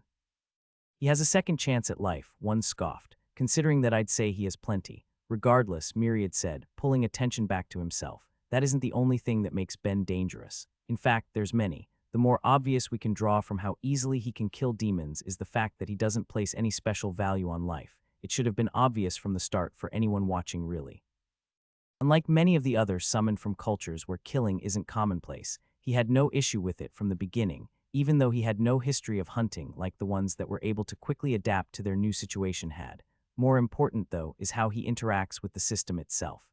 I've checked his soul early on to be sure, but he doesn't have any natural affinity for it. Despite that, in less than 3 years since he arrived on the world, he went from level 0 and 1 skills to 3 awakened ones, with a few more already close. That isn't even mentioning his talent for jobs. Aside from the fact that he seems to constantly push himself to his limits and enjoy every second of it, he's excellent at figuring out ways to gain experience quickly. Can any of you guess how many he's gone through since coming to this world? What, maybe 10 after what he pulled by killing those gods? Try 19, Myriad told them, getting a shocked silence as a result as the gods around him questioned if any mortal had ever completed so many in such a short span of time. There were always times when a certain individual figured out a way to finish a job unusually fast, but to devote the effort needed to do that was something else entirely. Ben has a level of determination to rise to outrageous heights, and a level of indifference to the gods to make him a powerful enemy if he chooses to be, and all of this and more is why we absolutely cannot try to banish him to the infinite hells. I'd say you made a pretty convincing case for it, Myriad, Enith said as many neutral gods gave unsure nods. If the boy is as dangerous as you say, then we'd be all the wiser to do it now before it's too late. Well, there's 2 points you need to consider, Myriad began to explain. The first is that even if Ben doesn't have a good opinion of most gods, he doesn't dislike any to the point that he'd actively attack them. Despite everything I've said, Ben's actions show his character. He's not a bad person. Even you, who went so far as to name him your enemy in a title, are at most someone who happens to be related to an idiot in his mind. Second and more importantly though, I believe if you all try to do it then you will fail, and through the attempt you will finally register to him as people that mean him harm. He hasn't hit tier 3 yet, how could we fail? The other god said with a laugh. Unlike some, many of us have held on to a good number of believers over the years. Even if for whatever reason one of us couldn't because of the strength we've lost, so long as we work together it will be child's play. Except for the change we've seen in how the system has started interacting with him as soon as he awakened the skill. When he did, his thoughts went silent to us, and his head filled with notifications, asking if he would allow every god trying to see his thoughts access by name. Tell me, all of you who would decide the fate of my apostle, if you fail, if you try to rip his soul from his body, and the system stops you while telling him the names of every god who participated, how do you think he will act? The confident mood of the gods in favor disappeared as some turned to the 2 other gods who had gained access to Ben's mind. It's true, Hellori told them with a nod, and it shouldn't be particularly surprising. We've seen the system interact with some skills on significantly deeper levels than others, and now that he's at the 9th level of the 2nd tier, it would be shocking to me if we could do anything harmful to him. We aren't talking about some form of limited analysis here like so many other skills mortals get, Hellori. You're describing a built-in defense against gods. Potentially there could be attacks too, she said with a shrug. We have no clue what the limits are of this skill, and I'm personally not going to put myself on the line to find them out. The mood amongst those in favor of Ben's banishment only grew worse, as even those opposed felt horrified, though leaving them confident that they were in the right as one muttered. How could the system allow a skill like that to exist? Can you blame it? Analia asked dryly, getting no response as she did. Anyway, this is nothing like the case of Olip. The fact that we have more gods here to discuss it than that last one is shameful. However this vote turns out, you will not find me working to punish the child, and if you all fail we can be clear on just whose side I'm taking. You would divide us during such an important time. Enith spat. No, you would. You're the one with the unruly child and the bruised pride trying to take it out on a mortal who slighted you, Enith, and I've already let you off lightly for what your child did to mine. Analia spoke, eyes flaring with her long, thin teeth bared. She's not your child, she's just a believer. A particularly dangerous one at that, too. Nobody but I gets to decide what my believers are to me, and I say they are my children, and if you have anything more to say about Thera then, this discussion is going to become significantly less civil, little god. The venom in her voice kept Enith from talking back, and eventually he backed down, though not completely. We said we'd have a vote, so let's bring it to a vote, he said, not looking at Analia, and by extension avoiding the eyes of those on her side. All in favor, around them all, hands and hand equivalents went up, even if it was just a projection of mana, but it still amounted to no more than a 10th total, making Enith clench his teeth as he called out the other. And all opposed. If the majority of them decided to stay neutral on the matter, then it still could have potentially gone through, but it seemed that for as much trouble as Ben had caused, he'd managed to make some good impressions, combined with Myriad's warning to the other gods. With the call came 50% of the other gods taking his side, leaving 40% either neutral, undecided, or some level of indifferent as the meeting among them came to a close. Very well, it seems we'll have to wait for him to show what a threat he is before we act then. This meeting is over. With that, each god went back to their own tasks, with Analia and Hellori joining Myriad in his realm. Just had to get the last word in, didn't he? Hellori tisked. What an outrageous way for a god to act. He's just sore to find his church significantly poorer, as well as the fact that he's lacking in faith at the moment. He was happy to bet plenty that Ben would die in the trial after all, Analia chuckled. An excellent reason to avoid gambling. Don't worry about it, Hellori said as she began using him as a seat. Your apostle is a bit obnoxious, but I'd be a failure as a goddess of magic and knowledge if I let a mind like that be banished for something so dumb. And I'm looking forward to having him as a son-in-law one day, Analia laughed. Such a pleasant concept, isn't it? I'm not sure you'd think so if you saw how much stress he constantly puts me through, but at the very least, as long as he isn't doing anything worse than he usually does, things might be okay. Oh, who am I kidding? The moment that he does something to sway that 40% against him, he's screwed. As much as Myriad cared for Ben, and even genuinely thought he was a good person when it came down to it, he couldn't help but think it would only be weeks before his apostle might do something to force him to reevaluate that belief all over again. He's just lucky nobody brought up how he acted at all faith when he got out of the trial, probably only because it would point back to our failings that allowed him to be put in that situation in the first place. Oh, Ben, please stop causing me so much stress.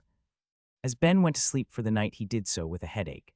There were just over 200 living members of the village, and from checking their skills, he couldn't help but think there was little of immediate value. They all had their blessed skills, of course, but without the cards to tell them what they were, none of them had even known they existed, meaning except for the magics, they were almost all at the 0th level.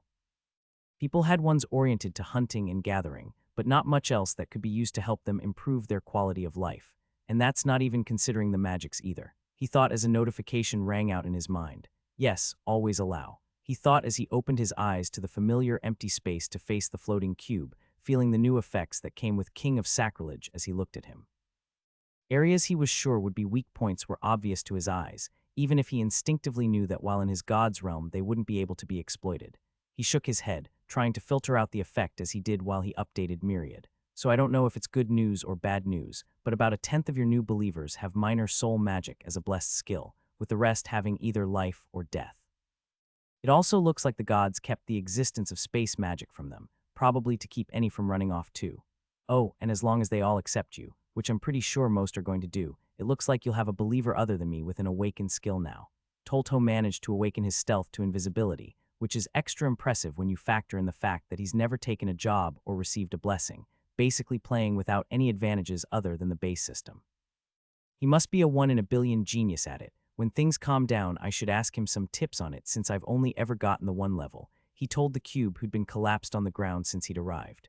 How were things on your end? Well, there was a debate on whether or not you should even be allowed to exist with a nearly 3rd-tier sacrilege skill.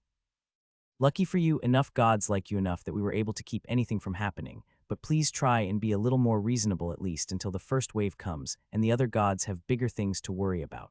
Wait, what? That feels like an extreme reaction. How many gods wanted me dead? 1/10 were for it, with 40% being neutral, and that's because none of them want a god of sacrilege to be born.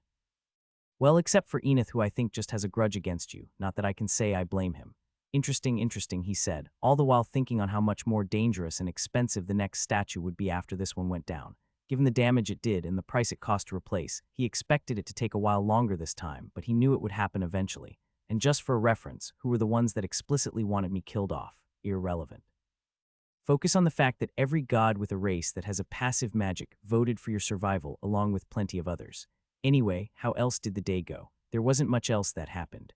I spent basically the entire day talking to them mostly one-on-one, telling them all of their skills and levels while helping them decide their jobs.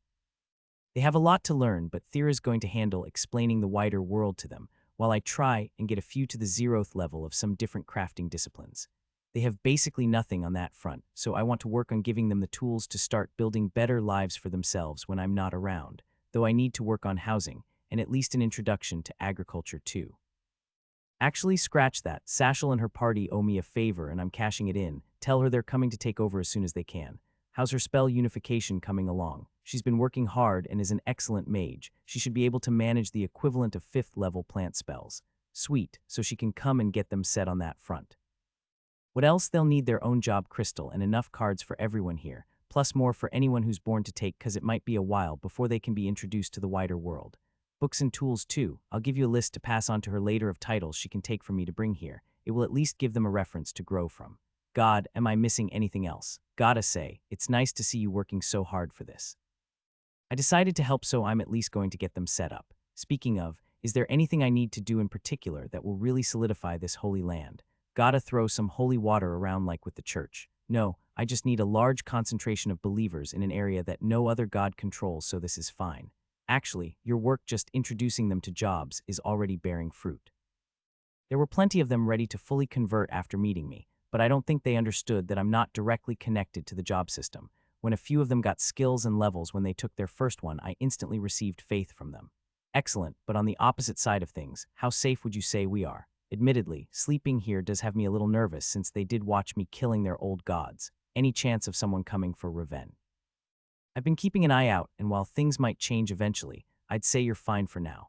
Most of them are more worried about interacting with each other than dealing with any bad blood with you given what happened between them, and the 4 priests other than Tolto are basically having mental breakdowns. Oh joy, so I should also work on trying to mend the community, as well as making sure those 4 don't off themselves. Or maybe I could delegate some tasks to Tolto. He seems like he might try to work on the community himself actually, so that's a plus, but I'll try and see what I can do. In the meantime though, I've got plenty of time to fill till I need to wake up. Mind bringing up the summoning spell again for me. I do have to also use this time to talk to all of these people you know. It's cool, they've already met me and I'll be quiet. His god couldn't help but sigh. Ben, you're taking on too much again, and considering that some of your goals are at best borderline impossible, I'd really like to advise you against burning yourself out trying to do anything with that spell. It can't be learned, at least not in any realistic time frame. I'm doing it for my own interest. It's fine, he said as he waved Myriad off. You might as well just leave it up if it doesn't cost you anything too. Give me something to think about while I'm here.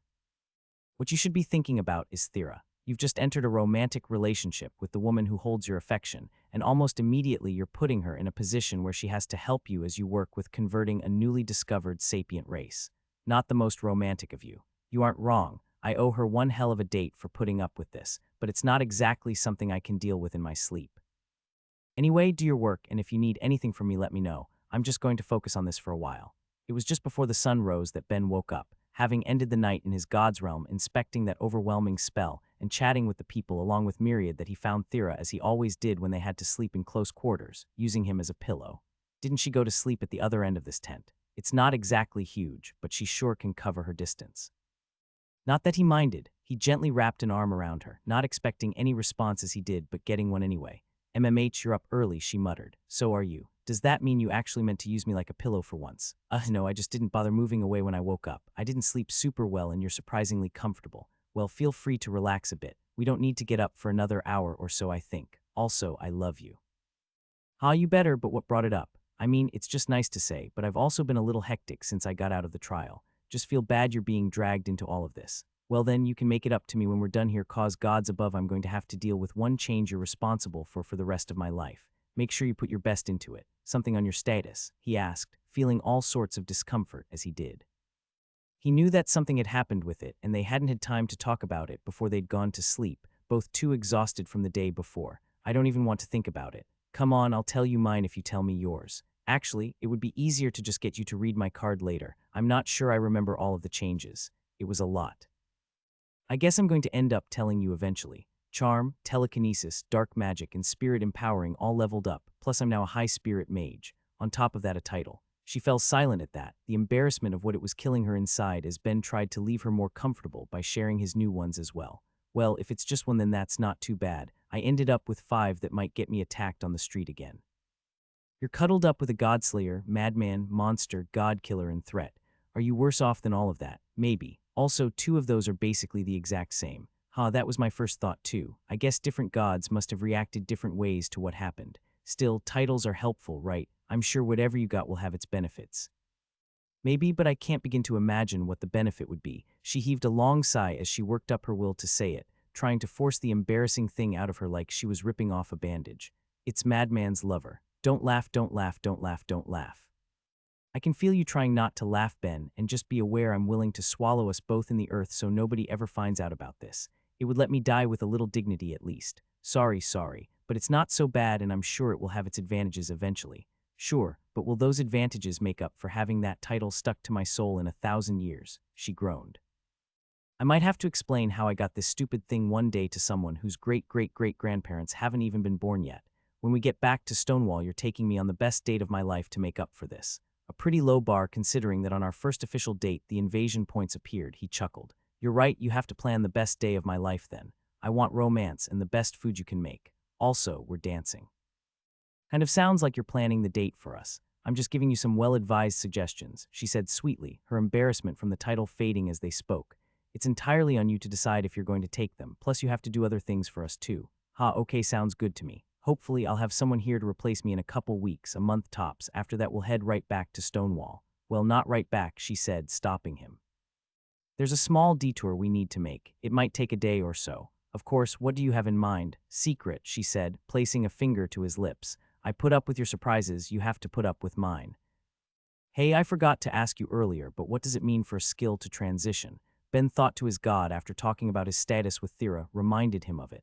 It admittedly seemed to be a major change given the fact that it had altered his eye color, even if he didn't end up sprouting any scales. Myriad complained. That's going to depend on what it does for me, now doesn't it? Now come on, tell me already, and then you can complain in my head about it for the rest of the day while I'm working. Interesting, so what does that mean for me then? I'm sorry, all I heard was the word benefits followed by a lot of words not telling me what they are. What? That was huge. So huge he almost wanted to try and level it. By just the second level of integrated demonic body, he'd have the same healing speed as someone at the 8th level of healing enhancement. More even when he considered that both partial demonic body and limit breaker had minor healing aspects to them, and that the aspects of all the skills that made it up received a minor boost. If he was to just guess that he was around a 17% increase, then if he reached the 2nd level, he'd actually be just above what a 9th level healing enhancement would get him. Relax, I won't intentionally. Even I don't want to grow any more demon bits. I'm rather attached to being human. Real thankful that bit on my card hasn't changed at all. While I have you, anything about King of Sacrilege I should know about, seeing as it made some gods think I'm better off dead, and all. With that his god went silent as the crowd around him was complete, Thera standing at his side as he addressed the crowd as a whole. All right, everyone, lots to do today as we try and teach you a bit about the world, but the first thing I want to try and work on is the living conditions. First thing first, is there a reason you all live in tents? Do you do it so you can follow animals to hunt, or is there another reason? The people looked amongst themselves confused. They lived in tents because they always lived in tents. There was no other reason for it as far as they knew, nor was there another option. It was only Tolto who spoke up, explaining it as he understood from his former god. We live like this so we can run from the strange ones easier. If we can pack everything up, then it's easier to run without too many traces. Of course, that's why. No matter how used to it they were still deep in the untamed lands. Sturdy walls could be the difference between life and death if anything came into their camp, so that was a priority that Thera would be covering until they could handle it themselves. All right, you got this. Yeah, I have a bit of experience with walls while you were gone. I just might need you to fix the staff after. Will do. With that assurance, Thera walked away from the edge of the village into the woods, getting to work as she did. In an act that was far from quick, but still managed to capture the attention of all those who watched as she first put her telekinesis to work, knocking down swaths of giant trees and stacking them in piles as she did so it could be used later, either as firewood or for any practice Ben needed them to do before turning to the now empty stretch of land. She used her magic to flatten it out, compressing the dirt so it was level while she raised sections of it, making very simple homes. There was nothing fancy to them. Each was composed of a simple central room with 2 smaller rooms off to the side, and all of them lacked both doors and roofs, but they were sturdy and would keep anything dangerous out while helping keep the warmth of a fire inside. She was feeling rather smug about it, too. It was a brilliant example of how far she'd come as an earth mage, and turned to look to the crowd to see if there was anything else they'd need after enough structures were made for each family unit, only to see them all bowing to her, with only one word on their lips as Ben tried to keep himself from laughing. Goddess, goddess, goddess. Each of them muttering it again and again, none of them ever witnessing such a level of power and feeling the uncontrolled urge to pray that their gods had forced into them over the generations, much to her horror. No, no, no, no, no. All of you stop that right now, I am not a goddess. She yelled at them as she heard it, already on edge from the title she gained the day before and not wanting to risk a new one as Ben laughed to the side. I mean, it could be pretty handy though. You have to admit a title like that probably comes with some massive benefits. Yeah, but all I can imagine is trying to explain it to some elderly woman I'm 100 times older than in the future. I don't want to have to explain why I'm the goddess of the what's their species called. Not actually sure. Hey Tolto, what are your kind called? We are the people. Neither Ben nor Thera said anything to that, both fully assuming their original gods gave them a different name but let the matter drop. I'm sure we'll see when we get the cards anyway. Hey Myriad, did you tell Sashel yet? Any way you could talk to the god that rules Steph's nation to get them to loan her out to get them here? And get me and Thera back for that matter. I am an awakened craftsman and enchanter. I'll make them one item to the best of my abilities if they will. That's fine, just try and keep it as low as you can for me. With that quick matter thought of and done, he focused on the crowd and watched them light up with the faith they gave off as they looked to Thera with reverence, much to her discomfort. Listen, I know this is surprising, but she's really not a goddess, so it's better not to refer to her as one if you can. It's just that this world is bigger than you all could possibly imagine. You thought there were 5 gods when there's thousands and hundreds of races to go with them. It just so happens that she's from one of the particularly powerful ones. You'll be learning all about it later, or now actually. Everyone I spoke to yesterday about construction is with me while the rest are either with Thera to learn about the world as a whole or covering hunting and gathering for everyone. Tolto, you'll be part of Thera's lessons even if you're typically a hunter. Can I rely on you to explain to my group and the others what they missed from her later? He was the only one he felt true confidence in, having seen the lengths he was willing to go to, and he got swift agreement from him. Absolutely, I shall fulfill your trust. Excellent, in that case my 5 with me. They watched him as he did, thinking he was a particularly skilled earth mage from what he was doing before he turned to address them all. Okay, we're going over a lot of the basics today, and you're going to have to use some of the books that are being brought later for any more growth, but it will hopefully be enough to let you all get the 0th level of construction and/or carpentry before I leave. The goal of the day is doors, roofs, and windows for all the buildings, so everyone can sleep in them tonight, and I'm not going to go easy on any of you, so let's get started. The next day, Ben could see that the first group he'd worked with was exhausted. He'd pushed them for hours, giving whatever guidance he'd thought they needed to help them learn and grow, since their foundation was almost non-existent. A group that tried to leave no traces simply didn't build things to last, always looking at what could be broken down or moved instead.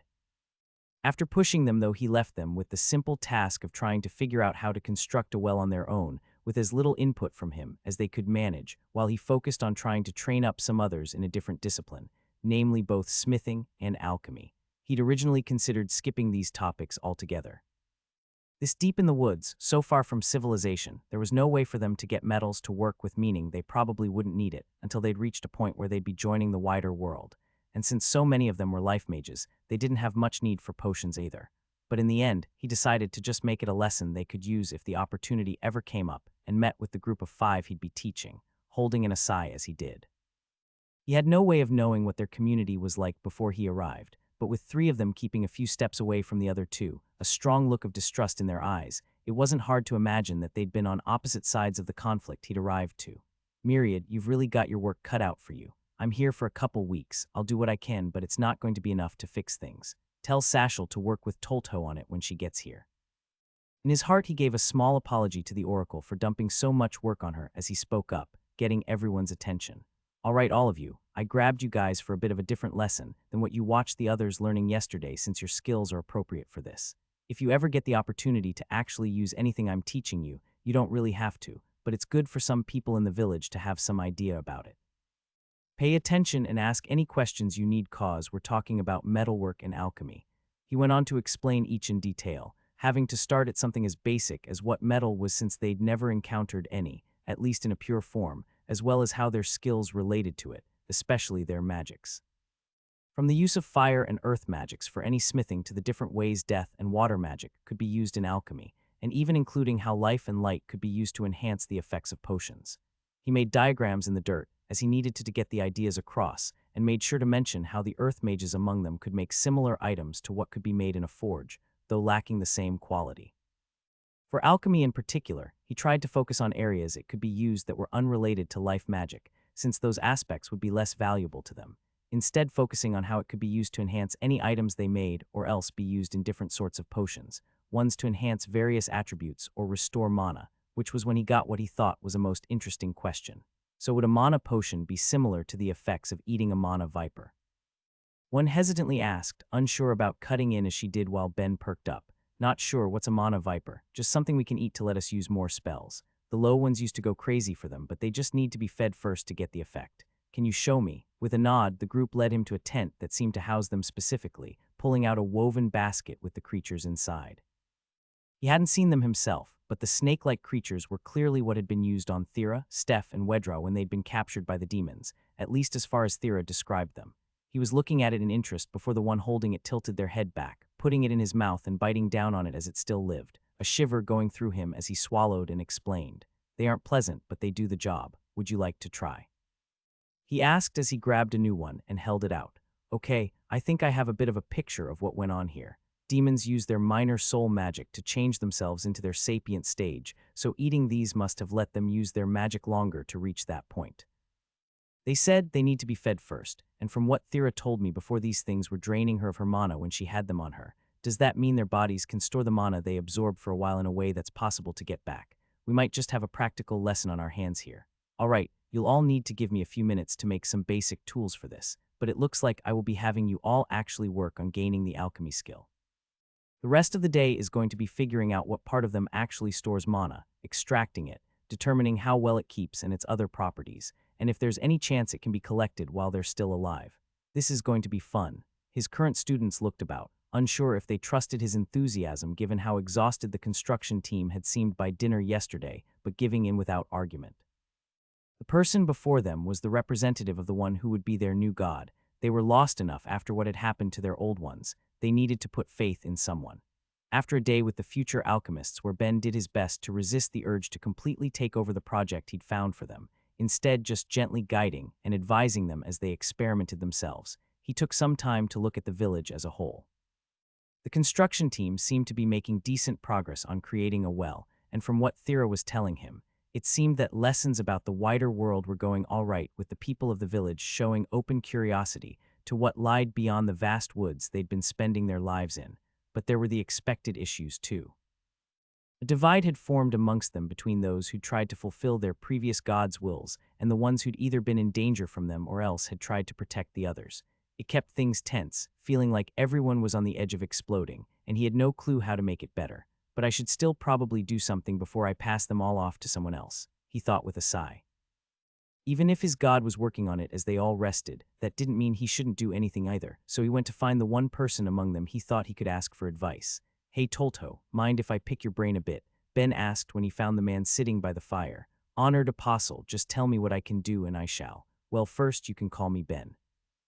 Things vary from god to god, but Myriad doesn't ask for anywhere near the level of respect your old ones seem to have demanded, so I don't need it either. Just treat our lovely cube like a friend when you see him and things will go well. More important, though, I wanted to talk to you about the strain on the village as a whole.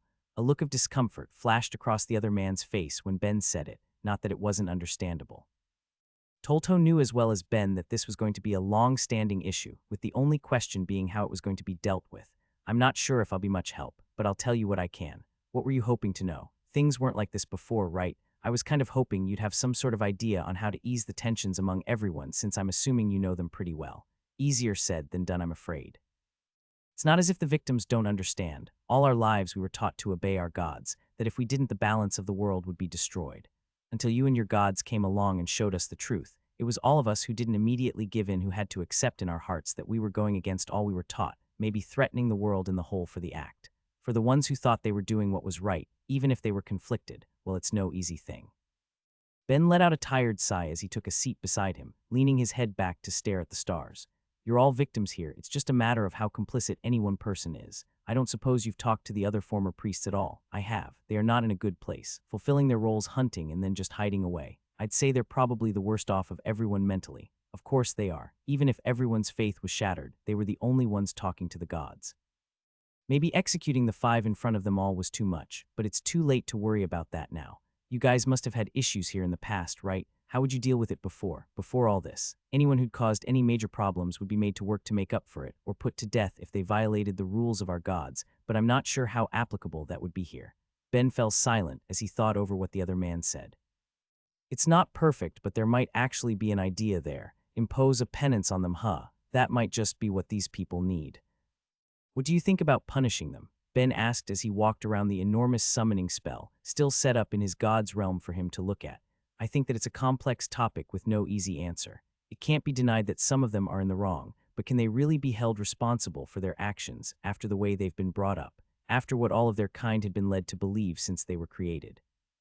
And I get that, but that doesn't mean that the people that could have died because they were following their god's orders don't deserve some justice. This is an issue for their community as a whole. Just as important, how do the ones who actually tried to do some light murder feel since then? It's been a few days. They should have had time to get their thoughts in order. Complicated would be oversimplifying it. How would you feel? Some of these people went to kill their friends Ben, their family. Being forced to confront the truth of their gods and their existence immediately after that, this whole village is a mess. Well, I'd hope I'd feel guilty.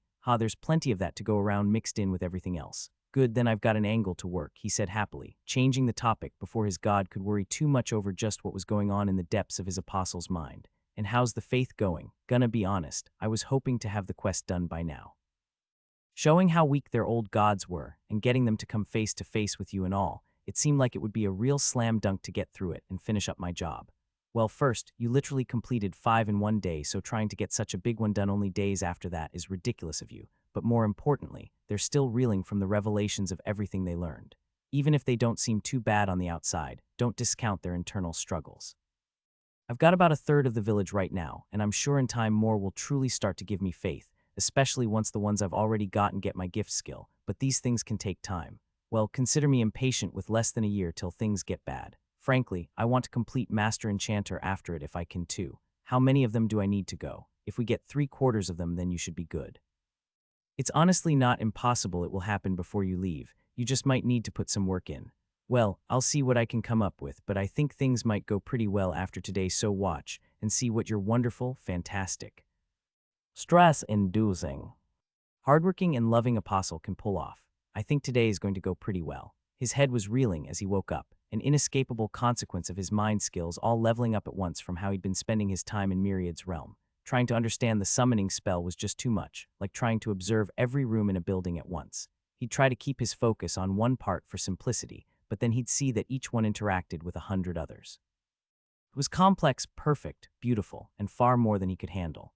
Just staring at it took a toll and strained his minds, and he couldn't help but worry that his god was right, that he'd never be able to understand it. But the more he thought on what he was seeing, the more he knew it didn't matter. That was a pinnacle of magic even for the gods. If he could waste away every night of his life trying to get just a glimmer of whatever truths it would contain, then it would be worth it. Most of his minds were swirling with thoughts on it in the back of his head, forming theories and considering how they could be tested, but that wasn't something for the immediate future. He was awake, and soon the rest of the village would be too. He needed to decide exactly how he wanted to play things out. By the time everyone was awake, Ben was seated in the center of the village as Tolto gathered the villagers, each of them both curious and worried about just what the apostle would have to say. He looked out over them, seeing not just the expressions on their faces he was getting used to, but the same divide between them that had been there ever since he'd arrived. Those who'd inflexibly clung to the will of their gods, even after being given such an outrageous order, and those who'd either hesitated or fought against it, not willing to commit such acts. He didn't know if what he was going to try would work, but it seemed like a start at the very least. For as long as your kind has existed, all you've known was each other, he began, speaking kindly to try to make them comfortable. This world is so much bigger than you could know after just a few days of lessons about it, with people working together and supporting each other to try and survive. In the same way, you're no different. You've all had to carefully move the village multiple times, and you did it by working together for one simple fact. It's not about the location, a village is its people. It wasn't any of you that destroyed what you had, but the dead gods who'd misled you. He looked into the crowd, trying to make them each feel like he was talking to them individually as he did, trying to get that point across before going on. But as much as you're all victims, that isn't exactly fair to all of you equally, is it? Some of you rebelled against your gods to try and do what was right regardless of what they said, and others blindly followed. I don't intend to hold any of you personally responsible, but that's what happened, and I think we can all see the cracks it's caused amongst you all, can't we? A round of nods were clear to see, mixed with many a guilty and fearful look, those who'd attacked their friends and neighbors all understanding where this was going as they worried over what that meant for them as he continued. Still, we've all done wrong in our lives to one extent or another, and I believe that everyone deserves a path to redemption. It's just a matter of showing it's available to you if you want to take it, so I say to all of you this. If you harbor any guilt in your heart over what happened, come to me now. He held out a hand, expecting it to take a moment before any moved, but not expecting the one who took the first step as Tolto came to the front and bowed before him. I have to say, I doubt anyone behind you feels you have any guilt to make up for.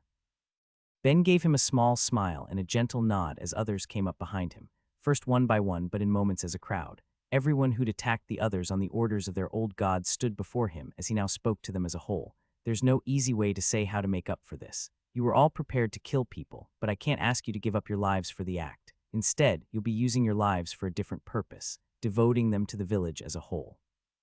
You'll all be worked harder than anyone else as you try to make things right. Take on extra hunting duties and whatever odd labor needs to be done, and you'll be paying with your mana too. Anywhere you can see to put in the extra work, even when I'm not here to tell you to do it, take it if it will make the village better off overall. This is to be a self-imposed punishment as anything else. You want those who you've wronged to see you're trying to make amends. Prove it with your actions.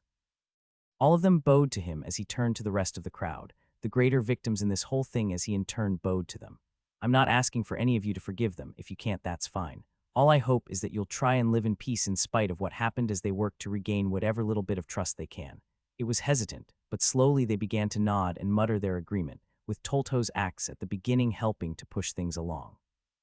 If the one that had fought the hardest to keep them safe was going to try and atone with the rest, then how could they not give them a chance? Seeing that things had seemed to work out, Ben dismissed them to their usual work or chores as Myriad spoke in his head. Yeah, of course it was. Except the part with Tolto, that's just a happy surprise. Feel like that really motivated the others. How are the results looking? Not that strange. I figured most of them would want the opportunity to try and make things right. I just offered it to them. Now Sashel can't complain I'm leaving her too much of a mess. Geez, alright, I won't be rude to the teacher's pet. Now come on and toss some compliments my way because I absolutely deserve them. Score, Master Enchanter, here I come. In the days since the meeting, Ben could feel the tension in the village lesson. It wasn't gone, but he no longer had the immediate fear that things might turn violent when he left, and he was able to focus on teaching them what he could, with the day prior focusing on getting a group of magic users to learn the finer points of enchanting, as well as explaining how it could be used with Connect when they'd get it. That in particular seemed to capture their curiosities, understanding that it was a way to use the skill gifted by a god, and a part of him considered teaching it to the others as well. An entire village of enchanters sounded like an excellent time to him, but he decided to leave considering that for later in the end, and use the day for other projects, bringing Thera with him far away from the village as he did. Did we really need to go so far for this? She asked him. Flying out for half an hour is a lot of distance. What can I say? Greed got me worried with what he was saying about trying it out in the city. I don't want to risk leveling the village we just worked so hard on. If that's a real concern, then you shouldn't be opening it at all. Relax, I was told it's a repository of knowledge, so it will be fine. Probably. He kept to himself as she lowered the stone platform. She'd been carrying them onto the ground in a distant part of the untamed lands, as Ben took a seat and reached into his bag, pulling out the mythic artifact he'd gained after finishing the trial. The archive. He took a moment to admire it, dense enchantments covering the form of a book in a way he was annoyed to know he couldn't replicate, but was still able to get lost in the beauty of them. As much as he personally hated the god who'd made it, he couldn't deny the skill of the work. He felt like he could have looked at the cover alone for hours, but he could do that anywhere. They'd gone so far for a single purpose, so without any more hesitation he gave in and opened it. You think something's supposed to happen? Thera asked him as she stared over his shoulder, seeing nothing but blank pages. I mean, since it's a book, I kind of figured there'd be something in it, but in the end this is a magic item, so I should probably treat it like one. Hoping for something a little more interesting, he ran his mana through it as he would for any other enchanted tool, and in an instant he found himself somewhere else. Calling it a plain white room wouldn't be correct, it was more of a void. Lacking any distinction between floor and sky, the same as his god's realm, it looked like it stretched on forever with only two distinct features. A small shelf of books a little way off, with a table closer to him in front of it with two books on it, as well as what he took to be a fancy pen of sorts. Alright, I'm not sure what I was expecting, but it wasn't this. He no longer had the archive in his hands, which left the uncomfortable issue of how he was going to get back, but he tried to ignore that in favor of exploring for the time being, hoping he'd figure that bit out as he learned just what the archive was for. Starting with what was closest to him, he went to the table and picked up the first book, planning to flip through it, but experiencing something completely different as he opened the first page. For only a second it was blank, nothing to be seen until he felt something examining him in turn, a prickly feeling in his mind that made him jump as the page changed to a picture from his memories of the first time he'd made a resistance brace. His curiosity piqued. He flipped through to the next page, finding it contained an image of him refining the process, as well as the one after that, and continuing on from there until it got to the most recent one he'd made for Thera that was finally able to control her charm. Interesting, but not super helpful, he muttered. He understood what it all was because they were scenes from his memory, but as a bunch of still images, they wouldn't give much context if anyone else looked at it. So why did it start with that then? And is there more? He flipped to the next page, finding a picture that made him want to close up the book in annoyance. It was a scene from the trial, right as he managed to awaken his enchanting when he'd been attempting to modify the enchantments on it to keep the timer from moving. Even if it had been a point that had let him get some significant growth in the way he used his magic, it was far from a happy memory for him, with the next few pages being how he refined the process, followed by nothing. The book had taken those two things from his mind, and he had no idea why. Do they have anything in common? The second is related to Galwax, but the first isn't, so it can't be that. Is there anything else about them that's meaningful? I mean, I guess the braces were my first big discovery, and how to use the different enchanting systems together was my most recent. But actually, could that be it? Everything he'd made other than those two things had been plenty impressive, but he wasn't sure if he'd figured out anything other than those two things that anyone else could have achieved, or at least nothing as significant. That wasn't to say that the rest of his items were underwhelming, just that they were things that would be easy for anyone to manage if they had the right skills and knowledge. Creating the braces and merging three distinct enchanting systems felt different. Okay, I think I'm on the right track, but then why is it just being recorded in a series of pictures? What's the point? That was a question without an immediate answer, so instead of lingering on it, he moved on to the next book, this time finding it truly empty, not being filled in as he looked. Okay, empty book and a pen beside it, this at least seems easy enough. He grabbed the pen and found two buttons on it, so he pressed one down, intending to write a note on it to see if it had any effect, only for a completely different effect to be displayed. As he moved the pen through the air, a line was formed at the end of it, both hovering in the air, as well as appearing on the blank page he was on, and he felt his eyes light up as the connection was made. Oh, this is fun. In an instant, the artist in him took over as he passed far more time than he should have been drawing out a scene, choosing to represent the shop as he sketched it out in the air, making a 3D model that wasn't presented as nicely in two dimensions in the book as it was in front of him, but still got the idea across. Once he was done, he closed the cover, seeing what he'd drawn vanished, only to reappear as he opened it to the first page again, and disappearing as he flipped to the next. He spent more time playing with that than the first book he'd gotten his hands on, learning that the second button acted as an eraser, and that he could get 11 different colors from the pen depending on how much he clicked it, more than enough for him to have far too much fun with it until he finally put it down. He was sure if he didn't stop he'd lose hours to the task, so instead he forced himself to move on, switching to the final thing, the shelf in front of him. It was small but packed, a few dozens of books filling it, so he grabbed what he took to be the first of them, opening it up to see what was inside and briefly finding a picture, similar to the one that had appeared for him, though clearly of a member of Galwax's race. Before in a flash he was somewhere different again, seemingly trapped in the body of whatever the species was called, with the human-like body and the head of a squid. He couldn't move the body to check his surroundings, instead being moved by it, only able to see what it chose to see with eyes radically different from his own, warping the way the world looked, at least from his point of view. From what he could tell, though, the person he was trapped in was inside a canyon, a herd of gigantic, shark-like creatures flying through the sky towards him as Ben felt the tentacles that were a part of the person's face curl up as if they were his own. It seemed like the body was in poor condition, and Ben couldn't help but feel a sense of fear as the monsters came down on them, only to be distracted by a sound. It wasn't anything external, though, that was obvious enough. What he was hearing was the man's thoughts in a language he couldn't understand as he began to get an idea of what was happening and why the artifact was called the archive. In what felt like the last moment, the person he was seeing through the eyes of raised a hand in the air and cast a spell, causing the herd of beasts coming to him to crash to the ground as he passed out, presumably from mana exhaustion, letting Ben leave the page of the book. Well, I guess that's why this thing is called the archive, but more importantly, how did he do that? Putting two and two together, it seemed like the reason the first book took scenes from his memories was so they could be viewed by others later, but that just left the question of what he'd seen. It was some sort of spell, but he had no idea for which affinity or how it was done. Superficially, it seemed like it might be related to telekinesis, but that was a difficult magic to use effectively on a moving target. Even with Thera's vast amount of mana, it was hard to use in a fight. He doubted that Galwax's race had anywhere close to her, but then that just left how it was pulled off. His gut instinct was that it hadn't been a non-affinitied magic. He had plenty of experience with that by this point, and it wasn't the same feeling he'd gotten. In some ways, it felt similar to what he felt from Thera when she used her earth magic while he connected to her, but that wasn't quite right either. With nothing else he could do, he flipped to another page, then another, and so on, seeing the days of this mystery man's life as he worked to refine the mystery spell. Each page it seemed he was better than the last, but each time he realized he was missing the most important part he needed, the context behind the spell that must have existed in the thoughts he was hearing.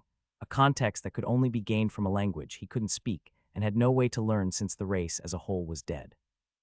By the time he got to the second half of the book, he stopped entering the recorded memories, instead finding pages and pages of notes in characters he couldn't read that appeared in the air before him like the book he'd drawn on, but that was no help to him either.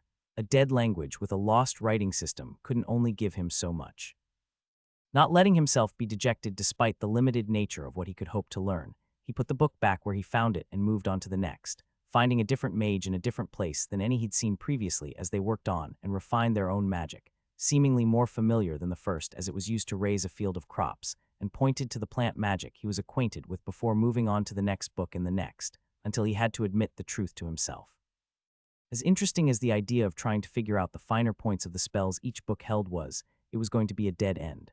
After all, I can't spend who knows how long trying to decipher an entire language, can I? There's way more important stuff to do. I'll flip through all of these eventually to see if anything interesting pops up that I can actually figure out, but for now the drawing feature is plenty to get some good use out of, even if it feels a little underwhelming for a mythic item. I guess all that's left is hopefully that. He turned back to the first desk, hoping to find something he missed to tell him how to get out of there, and immediately saw what he needed, or at least he hoped so. Behind where he first appeared was a doorway uncomfortable similar to those that connected sections of the trial, and with no other option he walked through, finding himself back where he was when things started. Out in the woods, Thera in front of him with a look that quickly changed to relief. Gods don't scare me like that. I almost ripped it from your hands when you just zoned out for a minute. What happened? Oh man, this thing is actually pretty cool. I mean, that shouldn't be shocking, but wait, what do you mean a minute? As far as he could tell, he had interacted with it for around an hour while he experimented to try and figure it out. But as Thera told him, it meant exactly what it sounded like. He couldn't help but view the archive with fresh eyes as he understood the implications. He'd gained an artifact with a massive time dilation effect, and he was going to be sure it saw all kinds of use. Okay, this is incredible, but I can study it more later. Gotta work on the next thing first. Reaching into his bag, he pulled out his knife he'd used when killing the forbidden gods, stripping it of its enchantments before going through his packed rings.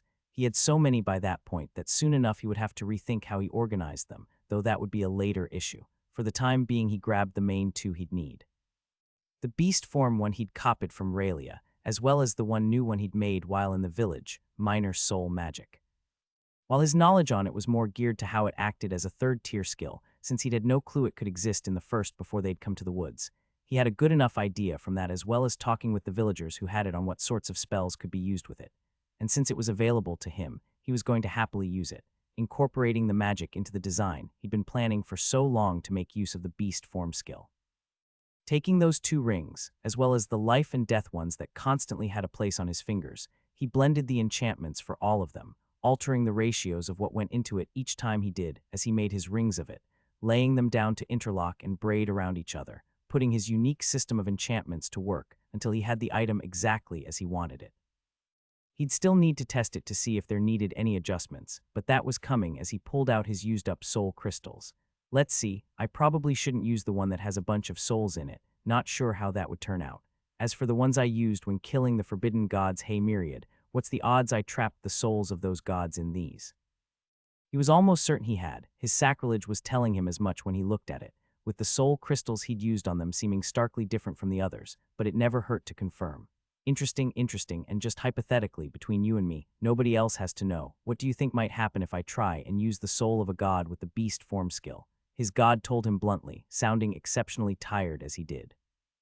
Don't let evil gods into my body, gotcha. In that case, is there anything I can actually do with these, or are they just fancy decorations at this point? If the body of a god is as useful as you made it sound, then the soul has to be good for something, right? Well, aside from this, what can I use souls in general for? I'm sure there's some applications that would translate extra well to the soul of a god. He'd spent so long on the topic for his few goals, until then he hadn't even noticed how narrow his focus had been. But now with souls in hand, he wanted to know just what applications they could be put towards. Applications his god had no interest in sharing. Come on, give me something I won't tell on you. Very lame, but it does give me an idea. If I could hypothetically find a way to permanently bind them to the souls of people, could the same sort of change the Nagwal went through take place? Basically making a semi-divine race as a whole. It seems like having a god descended on you lowers your fertility, but what if that god was actually a part of you? Do demigods have less children as well? That's weird. I didn't hear an actual answer to my question. Okay, but you keep going on about how out of the norm I am for that, so it could be handy if applied. I wouldn't exactly want to test it on myself, but it's an idea to look into, especially for the long-term potential. If I can find a way to bind a god's soul to someone, so they have control, and they're able to keep passing down the trait like the Nagwal, then we'd have the potential for a very interesting future for the world. Hey, this could be used to save the world too if it's done quickly enough. Besides though, I'm not sure if I even could do anything like this. I don't think it would actually be possible to do it with an enchantment, which means I'd need to figure it out as a spell, and then get one of the soul mages to do it instead. Or maybe it could be managed as a ritual. That might actually be easier. Myriad was quick to point out in an effort to distract Ben as he started thinking about just how exactly a ritual like that would be pulled off. Yeah, it's just an idea anyway, not a serious thing to look into.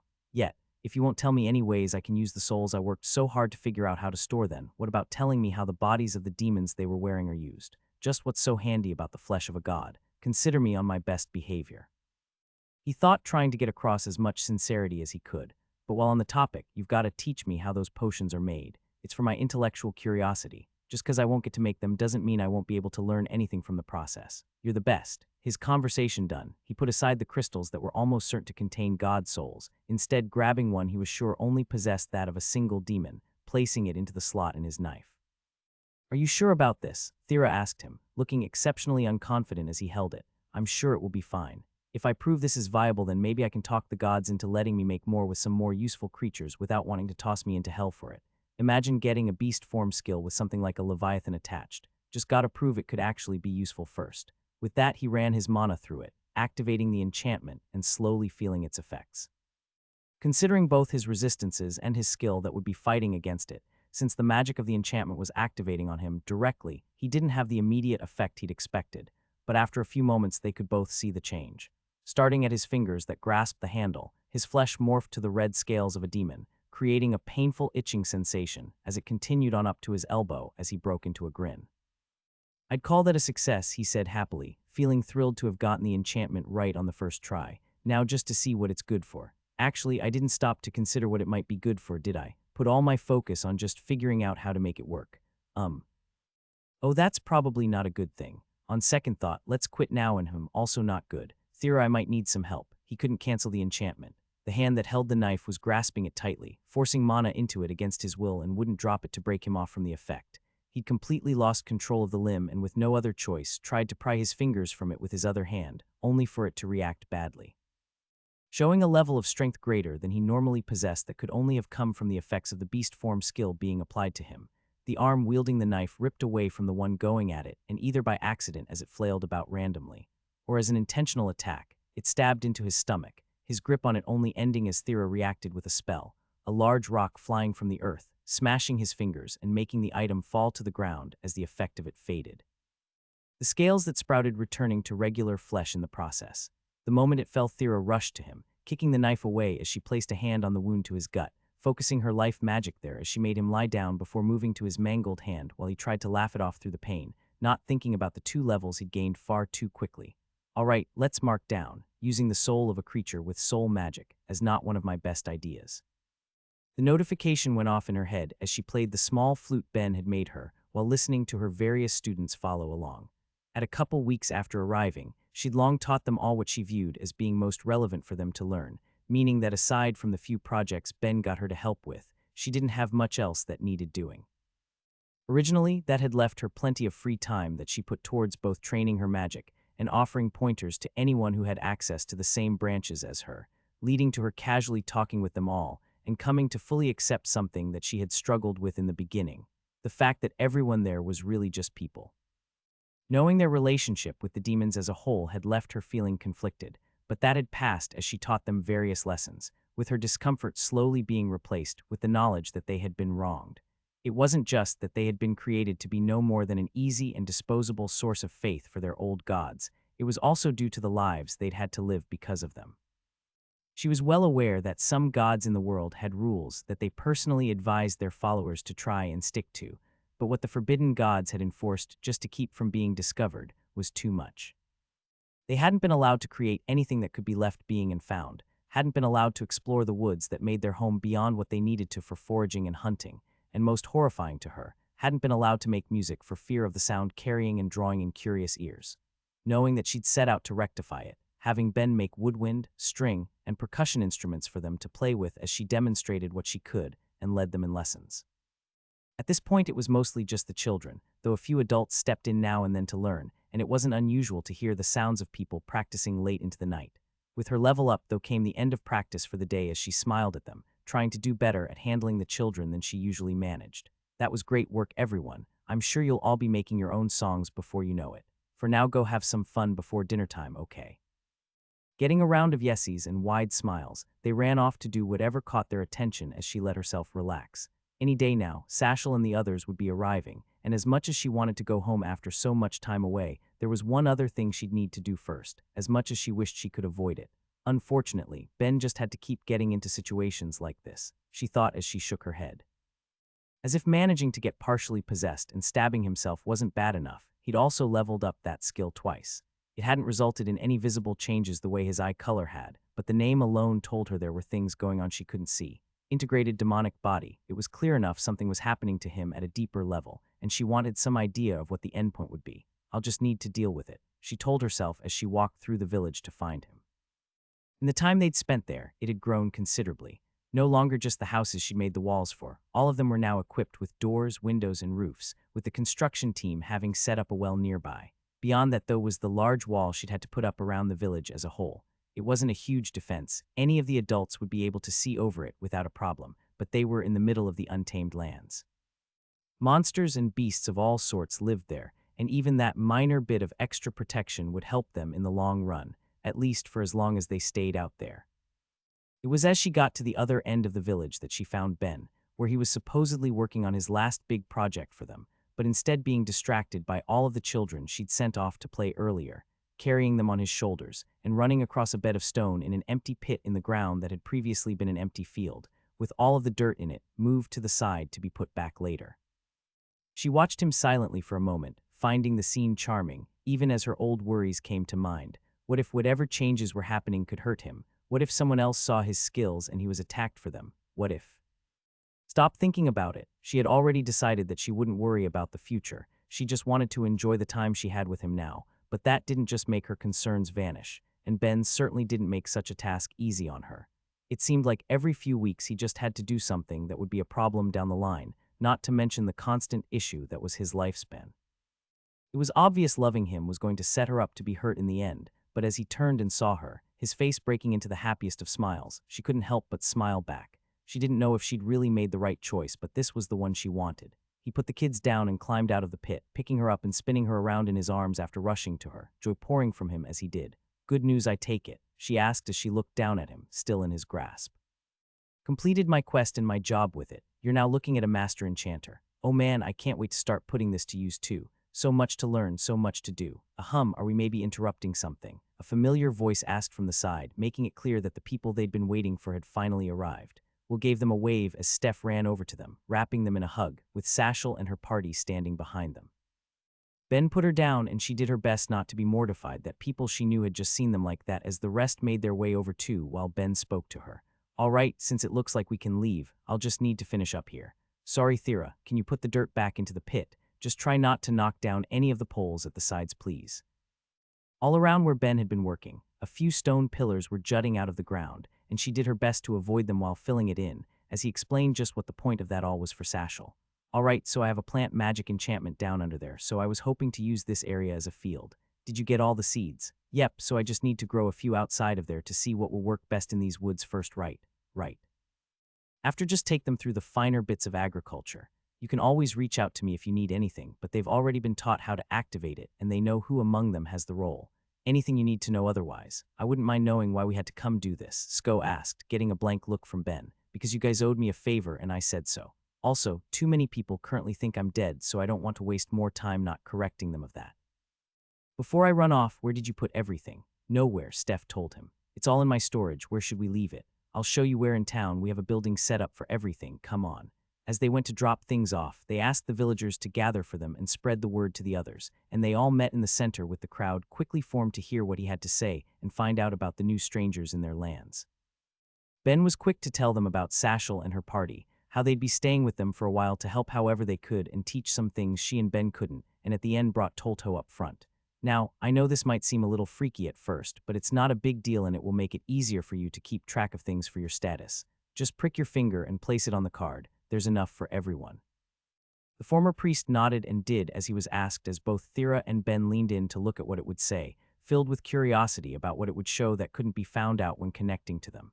In all, it was a fairly standard status. Resistances below 10 and decent affinities, all things considered, putting him in the high teens and low 20s for almost everything. It was just one thing that was obviously problematic, making the two of them silently look to each other. neither sure what the consequences would be if the village they'd come to know ever had to join the wider world, and word got out that as far as the system was concerned, their species was listed as Demidmans. After saying their goodbyes on a more individual level, Will and Steph took them back to the closest gate over the course of a few hours, using the time to fill them in on all that had happened in the few weeks since they left All Faith. By the end of it, Steph was shaking Ben in exasperation, unable to believe how he kept walking into different problems, but eventually they parted ways, going through their home gate and leaving the two of them alone. All right, where to now? Ben asked, not forgetting that she said there was something they needed to do. Back to Analia first, pick up the cart and be on our way. We'll leave the cart. Hopefully this will only be a few hours, she said as she grabbed his hand, pulling him along to a gate she never wanted to bother going through. It was one of the few that had guards stationed on the outside, both to keep anyone from going in accidentally, as well as keep anything dangerous from getting out. As much as she hated it, they would be entering the Life Valley to see the great life spirit, her Aunt Vividus. Is this okay?" he asked her as he understood what they were doing. "Didn't you say before that it's dangerous to go through here? As long as we're only here for a day, we'll probably be fine. We need to get you checked out, and unfortunately, there probably isn't anyone better suited for it than her.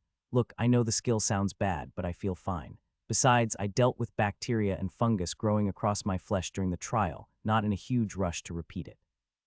Ben, I'm worried about you, so I need you to do this for me. Trust me, I have no interest in being here either." She looked at him, filled with an earnest desire that he be okay, and whatever small amount of opposition he had to the idea crumbled. "Okay, I guess a day isn't too bad. Where do we need to go?" I'm not actually sure. It was her first time there, and she didn't know much about the area. Looking around, they were in the heart of a dense forest, with the peaks of the Death Mountains just visible in the distance through the trees. Around the gate was quiet enough, but she knew better than to let her guard down. From what she understood, this land was basically her aunt's playground, and she didn't want to know just what sorts of things she kept there. Seeing no obvious signs of where to go, she briefly thought of leaving to get her father to help lead the way, only to stop as she saw a life spirit floating by. "Excuse me, could I bother you to guide us to Vividus?" she politely asked, getting a positive response as she did. She hadn't been expecting such a positive response from the spirit, but word about her had been going around amongst them in a way it never had before. The fact that she could replenish their mana elevated her to all of them, changing her from someone who had a connection with a bruise they couldn't quite understand to something else entirely. They were led through the woods, no path to use since the concentration of life mana there would leave it overgrown in days or weeks, while she stood at the ready with her staff in hand. She knew the area was known for its dangers, but as the woods gave way to a small town, they'd encountered none of them. It seemed like far too peaceful of a trip, but that thought was quick to vanish from her head as she saw what was on the other side of the town and was clearly their destination. "Gods above Vive, why are you like this?" She muttered to herself as she saw the castle that towered into the sky. Perhaps she shouldn't have judged too much. The home she'd grown up in herself was of a ridiculous size as well, but it also served the purpose of handling her mother's government affairs. This just seemed needless. They made their way through the town at a quick pace, ignoring the people they passed as they did. It was mostly just groups who found it easier to live near vast swaths of life mana for one reason or another, with life affinitied fairies flying amongst them all until they reached their destination, with Thera taking the initiative to bang on the front door. They waited and waited, getting no answer as she tried again. It was understandable that it might take time for someone to get there considering how big everything was, but after half an hour of knocking, she gave up and let herself in, finding a wide entry room, filled to the brim with sculptures and other decorations. Ben gave her a look that she shrugged off. "She's the one who said to come if anything changed with you, and she knows we can't stick around here. If she's unhappy, she can deal with it." Not exactly the most respectful stance, but it's no matter, Vividus said, appearing at the top of a large stairway with what seemed at first glance to be an incubus by her side. "Thera, I wasn't expecting your visit. Aunt Vividus, Uncle Knox. I wouldn't be here if I could avoid it, so why don't we get this over with? You said to come here if anything changes with Ben, so we're here." She cast a look to him as she walked over, whatever was on the life spirit's mind impossible to tell due to the shape she took. While she chose to match the form of a succubus as many of the other great spirits had after her father started to, she still looked like a white void beyond the basic outline. It was impossible to tell her thoughts from any sort of expression if she didn't go out of her way to create it. Without so much as touching him, she eventually switched her focus, staring into Thera. "So what level is your life magic these days? I don't see what that has to do with anything. You came to me for help, you can answer the question. It's level 9. I believe I told you to come to me at the 6th level, and I believe I had better things to do. So are you going to actually look at Ben or not?" The great life spirit stared at her for a moment longer before turning and waving for them to follow. Knox, it seems I'll be busy for a while. If you'd come back in a few days or so, we can continue our work. They walked through a number of halls, each decorated in a way to seemingly show off wealth or power, and she couldn't grasp why. Spirits didn't care for such things, and as annoying as her aunt could be, she didn't think she was different in that regard. Luckily, Ben had the same thought and had no problem voicing it. Quite the big place you've got here. Is there any reason you need so much space? Unlike how she would have asked it, he spoke with only polite curiosity, and it seemed that was enough to get an answer. You mortals tend to value it, and it makes negotiating with them significantly easier. Anyone who comes here already knows I'm more powerful than them, but something like this conveys that I have more resources as well, even without having to say it. Having a quick mental victory typically makes things smoother later on. How delightfully manipulative, Thera muttered. I'll do what I need to accomplish my goals. Now come here and take a seat, she told them as they were led into what looked like a guest room. Thera was pointed to a chair while Ben was told to take off his shirt and lay on the bed right before Vividus plunged her arms into his chest the same way she'd done the last time, only for her voice to take on a sound of something other than dismissal. She spoke with a touch of surprise. Were you tortured recently? What? No, Ben told her before thinking a little more. Actually, maybe I kind of was. Why? Your body's a mess. There's signs of you being healed multiple times, as well as a level of strain that I'm not used to seeing. So was I not healed properly? You were, but it's like you were scarred on a cellular level. Give me a moment, she told him, focusing for just a few seconds, and Thera felt the prickly sensation of the room filling with mana, even as she sat a few feet from them, and fixed. Though from the looks of things, that wasn't the actual reason you came here. What caused the change to your body, or should I say your demon organs in particular? Ah, it's a funny story, he said with an awkward laugh, briefly explaining all that had happened from his skill transitioning to getting it to the 3rd level. By the end, her aunt seemed shocked, a fact that would have amused Thera plenty if she didn't agree so completely with the sentiment. To be clear, you took a job you knew was connected to your demon organs and then after linked yourself to a demon's soul. I feel like you're missing some nuance, he tried to argue in his defense as Thera shut him down. No, she's not. So how much of a problem is this? Hard to say. It's obvious that this has gone far beyond how I'd adapted them to him. I'll need to look your pet over in more detail. It might take a week or so. What? Vividus, you know we can't stay here for a week.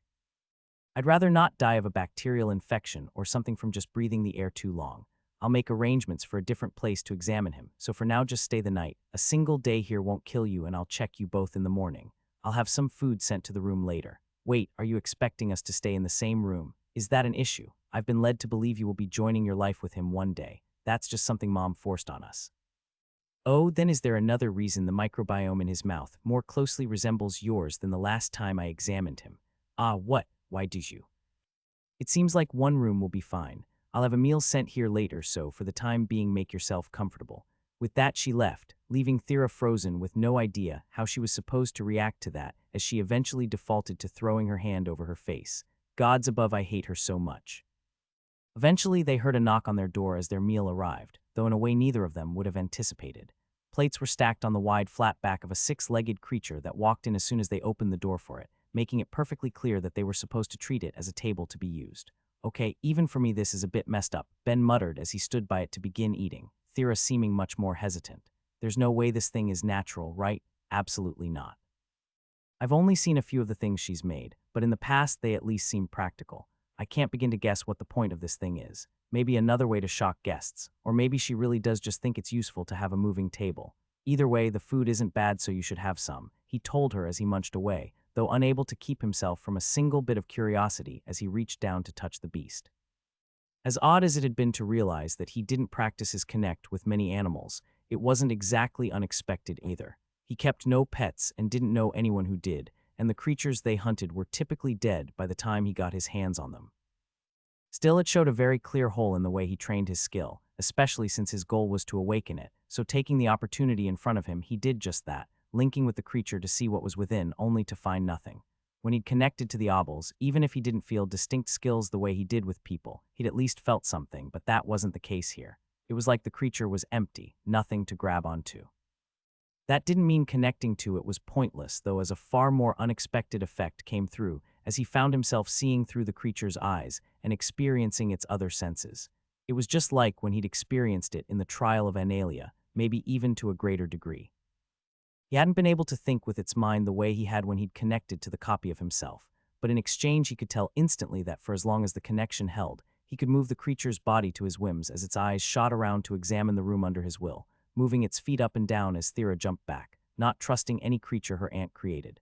Sorry, that was me, he admitted, breaking the connection and making it go still once again. I just wanted to check something, but this thing is, well, it's real weird on the inside.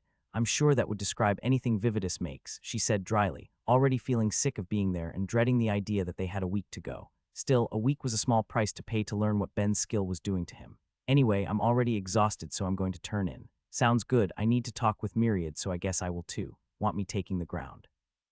They'd been forced to share quarters for a lot longer than either of them had planned these last few weeks, and since she'd tried and failed to get a second room, he didn't want to leave her uncomfortable. However much they cared for each other, the romantic aspect of their relationship was still new, and he had no interest in rushing things when he got the impression she'd rather take things slower. Despite that, she shook her head, pulling him along and resting her head on his chest as he went to rest. I'm not making you sleep on the ground, just don't get used to this yet. I'd never hear the end of it from Auntie if she ever found out. Works for me. With that, he wrapped an arm around her and closed his eyes, forcing himself into Myriad's realm. Sup Myriad, your favorite mortals here to oh, hey Hellori, he said in greeting, seeing his god wasn't alone. Hope I'm not interrupting. As with any time he went to his god's realm and found her there, she was using his favorite cube as a seat, leaving him unsure of just how he should be reacting and ultimately settling on ignoring the act altogether, minus the minor curiosity of how comfortable his god was. I heard that, and testing it out won't get you to the third tier of sacrilege, so don't even try. Hey, I wasn't even considering the sacrilege angle, although now that you mention it. So what brings you here today, Ben? His god asked, forcibly changing the topic. Oh, you know, this and that. Connected to a creature that the great life spirit made, pretty sure it doesn't have a soul. Was wondering how that works. It was Hellori who answered, doing her part to fulfill the role she'd agreed to in answering all of his questions. It's likely a homunculus, a form of artificial life. The way they're made typically doesn't result in an ensouled creature. In fact, that would be an undesirable outcome since it would make it harder to obey orders. Neat. How hard would it be to make one of these things? For you, impossible. You usually need an awakened life magic to have a chance, and even then it isn't quick with lots of potential for failure. Typically only the longer-lived races bother to make them, so they can use them for basic work and chores, but any shorter-lived race would be wasting too much of their time trying to get it right to make it worthwhile.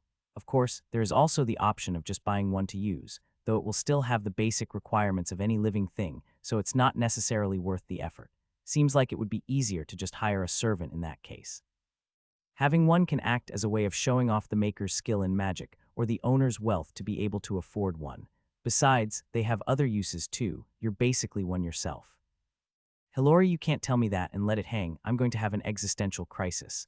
What does that even mean? Exactly what it sounds like, though it's not a big deal. You were already aware, even if you didn't think of it in those terms. The life gods made you a new body, a vessel without a soul, just like any other homunculus. It was just a place to bring yours when you were brought to the world. It's no big deal. At the very least, if you weren't bothered before about having a new body constructed, you shouldn't be bothered now. When she put it that way, it did seem significantly less worrying. She was right after all. He was fully aware this wasn't the body he was born with. It was just something about hearing it in the terms of being a homunculus that made it feel off-putting, but it was a minor feeling and easy to ignore. Okay, interesting to know, I guess. Going to do my best to not think too hard on that and move on.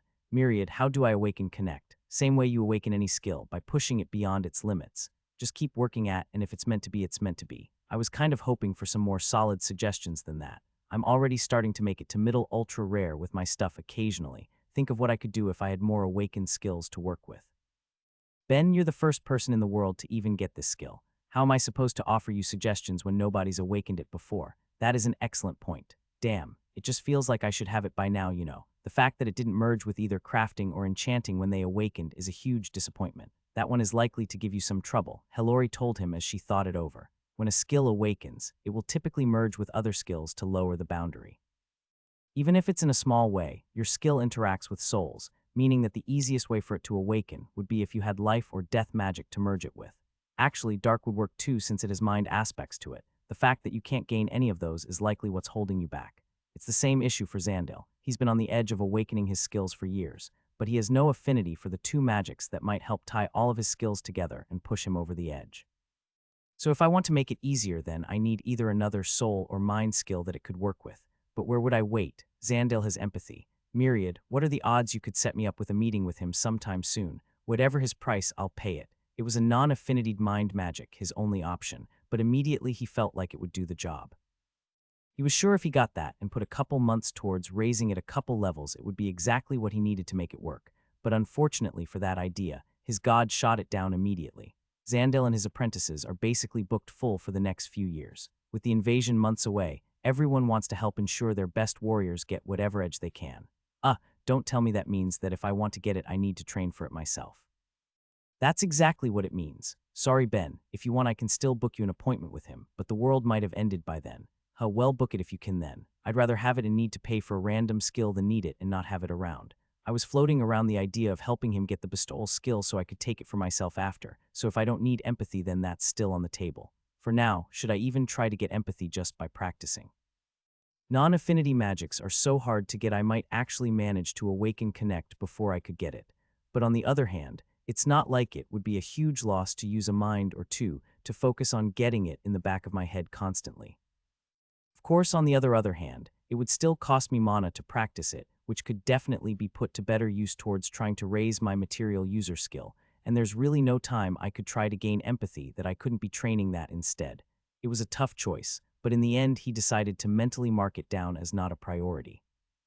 As much as he wanted to do whatever he could to awaken his connect, it wouldn't be worth it to try and gain the skill in favor of ignoring his other valuable ones. If he ever found himself with time to put towards it he would, but otherwise he'd do the best he could to keep pushing the limits of his skill as it was to try and break through. It wasn't like he didn't have other ideas he could use in the end, so once they were all used up, he would re-examine the prospect of training to get empathy then. Was that all you needed? Hilary asked him. I was in the middle of something with your god after all. Why, Hilary, is that any way to talk to your favorite student? Ben asked, grabbing his chest and feigning hurt. You aren't my student. I mean, you agreed to answer all of my questions for me, so I kind of am actually, but whatever, I'll wear you down on that eventually. Just one more thing before I stick to the summoning spell. How would I go about decoding a dead language? He'd thought long and hard on whether it would be worth his time to try to figure out how to decipher the thoughts in the books he'd gone through, and in the end decided it would be worth it, if only because of the time dilation aspect of the artifact. He was pretty sure that when he used it, time seemed to move around 100 times faster compared to the real world, and while that had plenty of benefits for making and refining ideas in general, it also meant that there was no loss for trying to actually learn the language of Galwax's race as a whole. It wouldn't be an easy task. Ben only knew English and world speak, with the second being downloaded into his brain by the system, but there was no way around it if he wanted to exploit all that the artifact had to offer. He could tell from the look in her eyes that Hilary was instantly more interested in the conversation, exactly the response he was hoping for. As a goddess of knowledge, how could she resist trying to learn about the mysteries of a dead world? As much as Ben hated Galwax, even he couldn't deny his own curiosity on the matter. The study of language is basically non-existent on the world because the system gives everyone world speak, so learning others is something of a lost art. I believe there's a god of poetry who should have a decent idea of language as a whole, but if we were to set up a meeting, we should start you with a better foundation than the one you currently have. You should learn a few new ones to figure out what you can and we'll go from there. That doesn't sound like a bad idea, but there's only one language on the planet. How should I learn more? What do you think your god and I forgot the languages of our homeworld just because they aren't spoken anymore? Well, I can't speak for Myriad, I know thousands. We'll both pick out some diverse ones for you and get you started. I might be able to get some different gods to teach you some of their own later too. There's plenty up here who lament the loss of their people's tongues, even if it was for the purpose of unifying the world as a whole.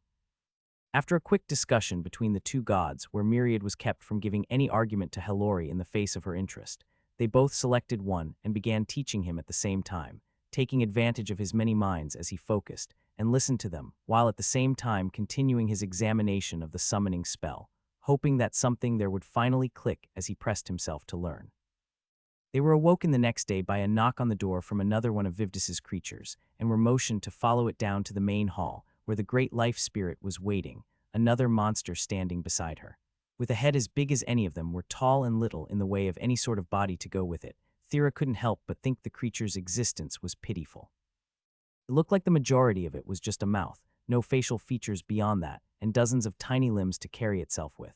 She couldn't begin to imagine the point of it, but assumed she would soon as she focused on her aunt. All right, so where are we off to then? She asked, not having the will to be patient. Just being close to her aunt was aggravating her, like she was constantly being pricked at, and there was nothing she wanted more than to finish their business there as fast as possible.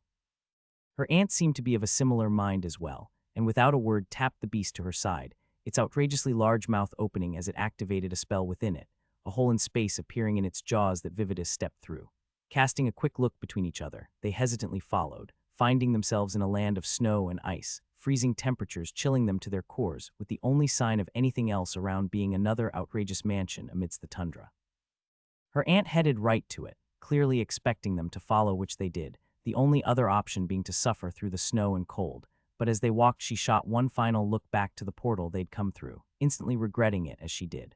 Whatever the creature that made it was, it had still existed on the opposite side of it, and with the hole through space being squarely in its mouth, it seemed like there would be no way for it to come through, but the solution to that seemed as creative as it did disturbing. Thera caught sight of what looked like flesh and organs squeezing their way through the hole as it turned itself inside out to make its way through, the portal vanishing as it did before it righted itself and followed its maker. I already regret seeing that, not sure I want to know what we'll be witnessing next. It seemed like another area that her aunt had a home set up, and so she braced herself as she went through the door, only to feel a bit of relief up seeing it was as normal as the last building had been. The entire place seemed to be made of wood, but there was some sort of heating going on that kept it significantly more comfortable than the outside as they were led through it. I'll show you both your room later. Since the examination will take place over the span of a few days, I'm sure you'd prefer a bit of enrichment, so you can help yourself to the library while you're here, just this way. The room they were led to was large, not as much as any time they'd been to the Craftsman's Guild, but with a big enough selection that Thera knew she'd never be able to make it through everything in their time there, though given all the mind skills he had, she couldn't be sure of the same for Ben. More interesting to her was just how filled the room was with life spirits. They both went in, though Thera was stopped by her aunt's firm grip, as Vividus spoke to Ben. Read whatever you want while the life spirits in the room examine you. We'll be back later. Thera, with me. What, why? At the 9th level of life magic, I'm not letting you miss the opportunity to learn from me whether you like it or not. Argue and you'll find out nothing of what's happening to the boy. With that, she started walking off, fully expecting to be followed as Thera glared at her from behind. The only thing that seemed like it would be worse than spending a week with Vividus would be spending a week alone with Vividus, but as much as she wanted to argue, she needed to understand what was happening to Ben's body and couldn't deny that as much as she hated the woman, she'd likely be able to learn things about life magic she never would otherwise. Why do you even have a meeting room? Thera asked as she took a seat while her aunt stood above her. We seem pretty out of the way for you to be having guests. I'll admit there aren't many times I've needed to bring anyone to the polar region, but I find it's better to have it just in case. You mortals are so much more comfortable in these sorts of settings, so it makes things easier overall. Now tell me, how do you use your life magic? Mostly just general healing. In the last few months, I've been using it to strengthen different creatures, and I've also used it in attacks, either by disrupting a target's internal systems or overwhelming them with life. As much as she didn't want to cooperate out of spite, if she had no choice but to learn, she'd do it to the best of her abilities, and forced herself to keep a neutral tone as she spoke while Vividus nodded. As I expected, all of the more standard ways to use the magic, not that it's a problem, though you're still lacking any experience with the more interesting ways of applying it. Still, I really should test you on each of those options, just one moment. Firing off a spell Thera couldn't begin to comprehend, in only a few moments a new creature made its way to them. About half her size, it walked on all fours with thick snow-white fur, 3 shining eyes and sharp teeth gleaming in its jaws, only separated by the knife held in its mouth her aunt took, and in one smooth motion slit its throat. You have less than a minute. Start healing it. Caught completely off guard by the act, she rushed over to the creature, placing her hands on it and paying no mind to whether it ended up charmed for the trouble as she ran her mana through it. She hadn't expected to use her magic so suddenly, and it showed as she forced more and more power into closing the wound, managing to succeed, but leaving a thick, ugly scar with how rushed it had been before Vividus reached down and touched the creature, fixing her mistake and leaving it in perfect condition. Unfazed, she pushed Thera to show off everything else she claimed she could do, empowering it as best as she could and injuring it with her life mana, all as her aunt nodded along, not saying more than she needed to until she gave her final assessment. You use your mana like a mortal. Of course I do, I am mortal. MMH, that might be part of the problem. You really don't think of yourself as a spirit, do you? I'd say it's pretty reasonable I don't. I'm fairly sure most spirits don't think of me as one either. Even if it was obvious she wasn't a pure succubus like her mother or aunt, those were the terms she thought of herself in first and foremost. She had a true physical body, more than just a mass of intelligent mana, and she was tied to the form she was born with. She aged, even if it all but stopped after reaching maturity, and even if she could expect a lifespan incomparable to other mortals, she would still die one day. More than that, culturally she was more similar to a succubus or many of the other hominid-type races than she could ever be to a spirit. As much as she liked the ones she'd interact with as she trained her spirit-empowering skill, It was clear they all had significantly different priorities to her and interests she could never truly appreciate. Again, maybe so, but it's holding you back. If all spirits didn't have their magics listed as their blessed skills, then it would undoubtedly be a passive one. Using a magic is as natural to our kind as breathing is to yours. The fact that you don't move the earth by instinct or heal with a thought is nothing but a weakness to you. More than that is the fact that you still clearly have issues with using your mana that other mortals just don't have. Don't glare, child. You know it to be true, and I'm not even referring to how your control fails when trying to restrain yourself. It's the opposite, actually. I never noticed it before, but you've never used a single spell that has used most of your mana pool, have you? Of course not. The amount I have is outrageous. Why would I ever need to? It's not that you don't need to, it's that you can't. While I watched you try to use your healing at first, you reached an upper limit for how much you could put out at once. It was still leagues above what a standard mortal could do, but if you start managing to go beyond that, you would likely be able to do things that can only be done at the high end of an awakened magic for most mortals, if not some spells that only the soul mages and I can usually pull off. As much as she hated it, that managed to properly pull her attention. Like what? Where to begin? Permanent strengthening beyond a mere buff, the sort of lifespan enhancements that only the soul mages can normally manage, chimera creation, and homunculus creation, along with everything in between, just to name a few. You might be able to manage bits of it now to a lesser extent, but that's nothing compared to how any spell would be if you could access your full mana pool and reach your true potential. Her aunt continued to drone on, but Thera's mind was fully captured by two words Vividus had said. Lifespan enhancements. There were rumors that the soul mages were capable of such things, but to hear it so casually mentioned among the other topics like it was any other spell just showed how little it mattered to Vividus, while it could mean the world to her. Her aunt and uncle, her mother, Ben, she'd told herself she wasn't going to think about the future where she'd one day lose them to time. There was nothing she could do, and worrying about that would only keep her from living in the moment. But things were different if she could exert some real form of control in keeping them all alive even a little longer. In that moment, she didn't need to push her hatred of her aunt from her mind. All she cared about was what she might be able to learn from her as the lessons began, and she put her all into it. Man, I might actually finish everything here at this rate. Being left alone in a library for so many hours, he'd spent the time plowing through books, enjoying the experience all the more for just how peaceful it was. He hadn't been able to do anything like that in the trial, and it felt like an excellent change of pace as he used the time to escape the world. And if this keeps up, I might actually get to the point where I could just pick up a book and flip through the pages to read it all. Definitely need to get a few more levels to speed reading just for that. All the while as he read away, he'd been kneading a piece of metal in his hand that he kept in his pocket, altering through training every magic he had with it to pass the time.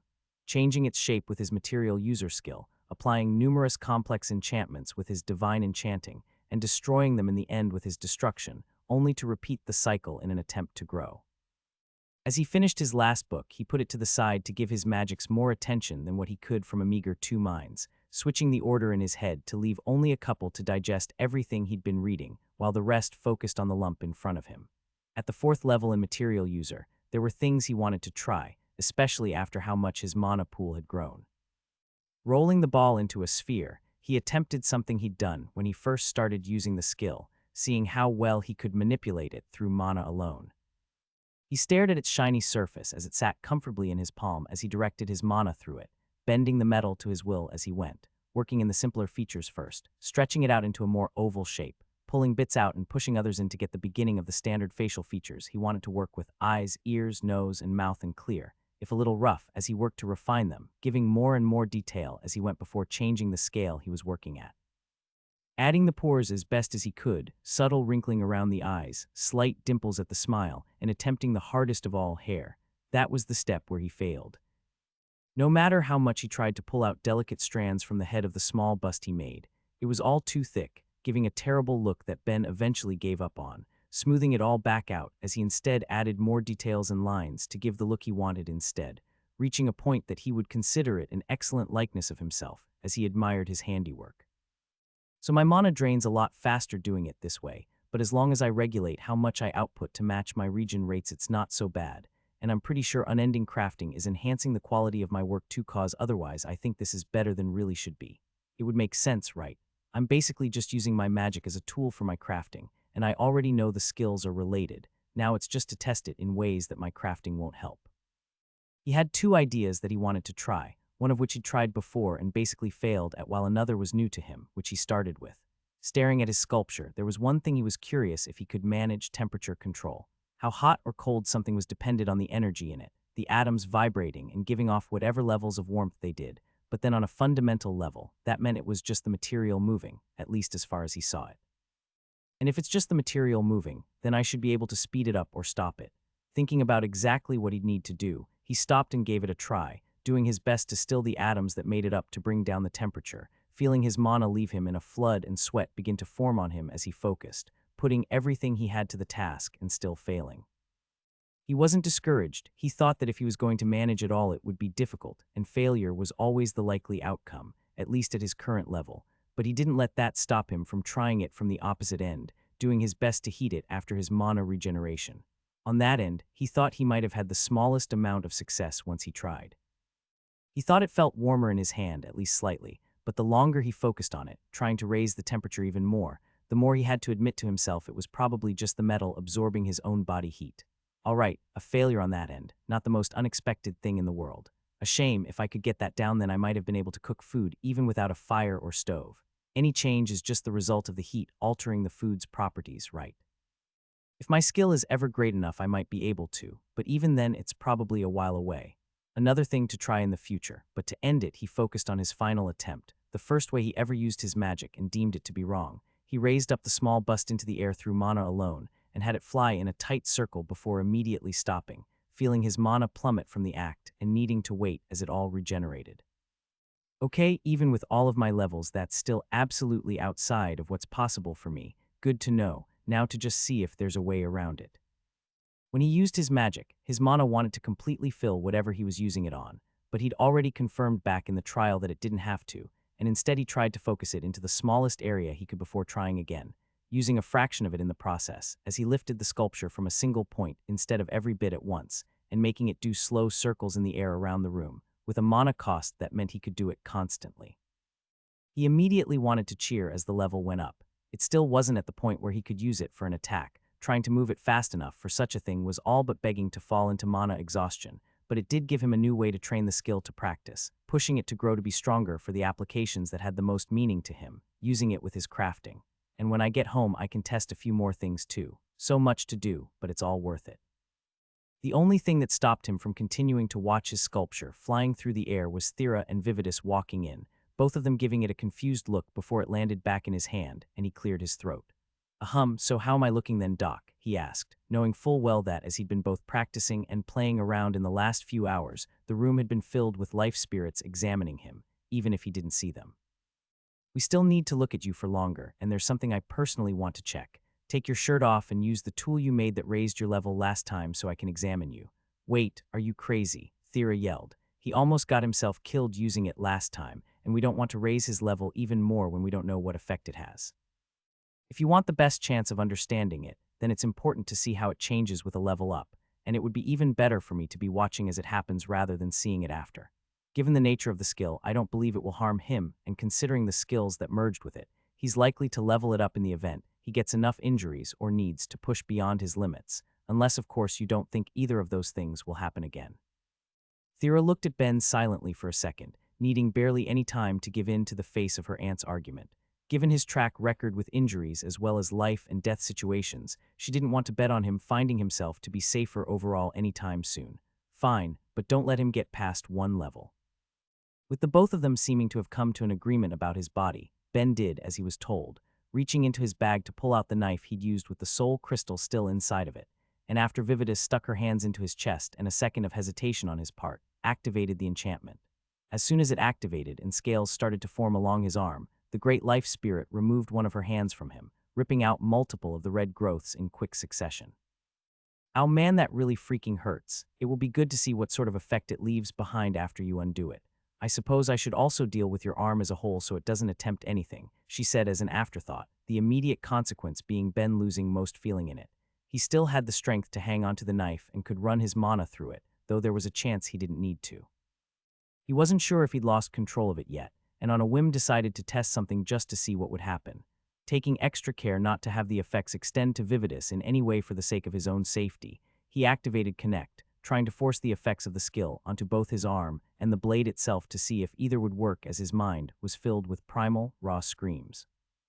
It wasn't his own, he hadn't been affected by the act. What he was experiencing was the rage and madness of the demon's soul, the effect of caging a beast that wanted to be a force of violence, and letting it see that its only way out was by going through him. The notification rang out in his head, but before he could say anything about it, Vividus was already aware and ripped the knife from his grasp as the effects on him faded, the places where the scales were ripped out leaving thin cuts in his flesh in their place. Just saying, it would be very cool if Connect decided to awaken right now too. I just did something real neat with the skill, didn't I? Using it on a soul that was trying to possess me. Come on, I've earned it. Despite his hopes, though, no more system notifications followed. It was just Vividus standing there, arms still inside of him as she looked at him with what he thought was curiosity, before changing her focus to the scales in her hand that hadn't reverted to bits of flesh. Well, you've certainly given me plenty to go over, so I'll be talking with the lesser spirits. You both take a room. The building is set up the same as the other one, so you should have no problem finding the equivalent of the last one. I'll call for you in the morning. Clearly dismissed, the great life spirit continued to stare at the scales as they both left, the two of them eager to relax for the night. As they got to their room and laid down, they briefly spoke about their days before Ben went to jot ideas down into a notebook for different enchantments to pass the time before going to sleep, only stopping as he felt Thera's eyes on him. Something on your mind? Even my family tends to struggle to tell where I'm looking with eyes like this. What can I say? I'm a fantastic boyfriend. Also, that wasn't really an answer. She hesitated for a second, subtle looks of curiosity and concern playing across her face before she gave voice to what she wanted to know. I've never really asked you about it before. I know it's a sensitive subject for you, Ben, but what do your people think of death? He thought he understood where this was coming from. Even if he didn't like it, he did end up in danger a lot, and assumed this was another extension of her concern for him. With whatever was happening to his body, it wouldn't be unreasonable to worry a bit. He probably should have been more concerned than he was, and he put an arm around her as he spoke. Even if Earth was smaller than this world, it had a lot of history to it and more cultures and beliefs than I could name. I can't really say what my species believes as a whole, but I can say that I don't plan on just rolling over and dying if I can help it. So would you want to live as long as you can? She pressed, staring into his eyes as if to see his soul.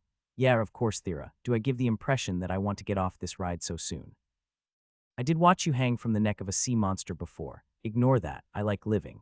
If the world doesn't end in the next few years, then I'll be happy to enjoy even more of it too. There's an entire planet to see after all, and I want to see as much of it as I can with you. As he said that, she leaned in and kissed him before going to rest her head on his chest, saying one final thing before she fell asleep. I want you to live a long life too. Out amongst the snow, the great life spirit hovered in the air, watching the battle going on beneath her, as Abruz's child faced off against the beasts she created for the coming conflict. A small horde of creatures, any one of them built to tower above Thera with teeth and claws fit for killing and not much else. They were meant to be predators in their purest forms, and better than any plain homunculus could be, due to the second's limited nature and functions. Instead, they were her first attempt to create a chimera that used a homunculus as a base. Horribly outdated compared to what she was currently making, which meant they were disposable and fit for Thera's training, but still more dangerous than most things that undirected nature could produce due to the fact that they had all the danger that could be put into an artificially created life form, while at the same time all the benefits that were gained by an ensouled creature, able to make decisions on its own without constant input. They were violent by their very design, yet still collapsed to the ground one by one in the face of Thera's magic, while Vividus evaluated from above. Better, but not good, she thought as she watched the display, seeing it fail to meet her standards. If she could use more of her mana at once, then she could have dealt with them all after a single attack. This is barely less of a disappointment than training her as a child. Still, Thera was a potentially powerful tool in the coming war, and was already obviously more dangerous than some of her earlier attempts at living weapons, so she would be worth trying to raise up more in the short time they had. The issue was that it was already coming to an end. After a week of stalling, acting as if she didn't have the answers they sought from the moment she first looked at her niece's companion, the time limit she'd given was ending tomorrow, nowhere near enough to get her anywhere near the level Vividus hoped for, not unless something drastic occurred. Maybe I could spend one of my better creatures, but then it's a matter of sufficiently motivating her. But that was a decision for later. As she watched all of her early prototypes be finished off by the life magic her niece wielded, she quickly called the girl inside to her workshop, seeing just how well she'd do at the other spells she'd been spending the last few days training in. Still really not a fan of this, Thera said as she finished up her practice with homunculus creation to move on to focusing on chimeras. I can't see any time I'd actually put this to use, and an incredible one at that. The effects of the system on the sapient races really couldn't be understated. When she'd adapted the demon organs to him before, it was through her knowledge of how to produce chimeras that made it so easy and effective for her. But unlike any other time she'd made them with whatever dumb beasts were at her disposal, that was where the effect ended.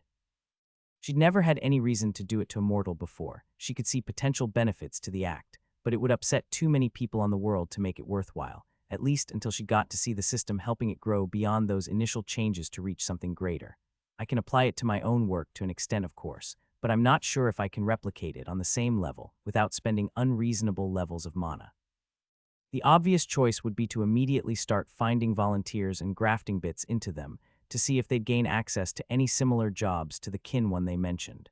It would also be good to confirm if this is the effect of creating a chimera with a sapient creature as a whole, or if this is only possible because the parts came from a demon. A race designed to adapt and grow, they would be unusually suited to keep changing even when applied to another organism. But if that's the case, then there's still one or two more tasteful options I could take advantage of on this world to try. There was so much to do in so little time, and she was wasting it watching her niece fail at the simple project she'd given her of grafting the wings of a bird to a reptile. She got to the point that they were attached and could even move, but the creature would never fly. For that, more modifications would be necessary, and it required a level of finesse that Vividus doubted Thera could pull off with her current skill, so once she judged the girl was done, she walked to it, giving it a slightly deeper look before moving on to her next topic. Better, but still far from the point where it could actually fly. If you can't do this, then you'll never be able to do it with creatures that would prove far more useful, and I don't want to. Look, I'm thankful for the lesson on the topic and the chance to practice it, but I'm not setting up a place in my home to cut animals apart and put them back together. A poor decision based on meaningless mortal values, but fine, let's move on to your true interest. It was the only one that Thera showed any enthusiasm for, while also being the one Vividus had to pay the closest attention to, but she could at least admit that in that case her niece had been doing a reasonable job. Lifespan enhancement, a means of using life magic to reduce the effects of aging, potentially to a significant degree. While it couldn't be stopped altogether, if a person had enough skill and mana, it could add decades to the life a person typically expected, and that was only when one considered the amount of mana a typical soul mage had. If Thera ever made it to the higher end of an awakened life magic, she might be able to manage much, much more. At first, Vividus hadn't understood the girl's interest in the subject. It was no secret among the great spirits that they expected she'd live exceptionally long for a mortal, even if it would be nothing but a blip in the lifespans they'd already had and could still expect in the years to come. But she was at least marginally aware of the fact that Thera didn't seem thrilled with that knowledge the way other mortals might have been.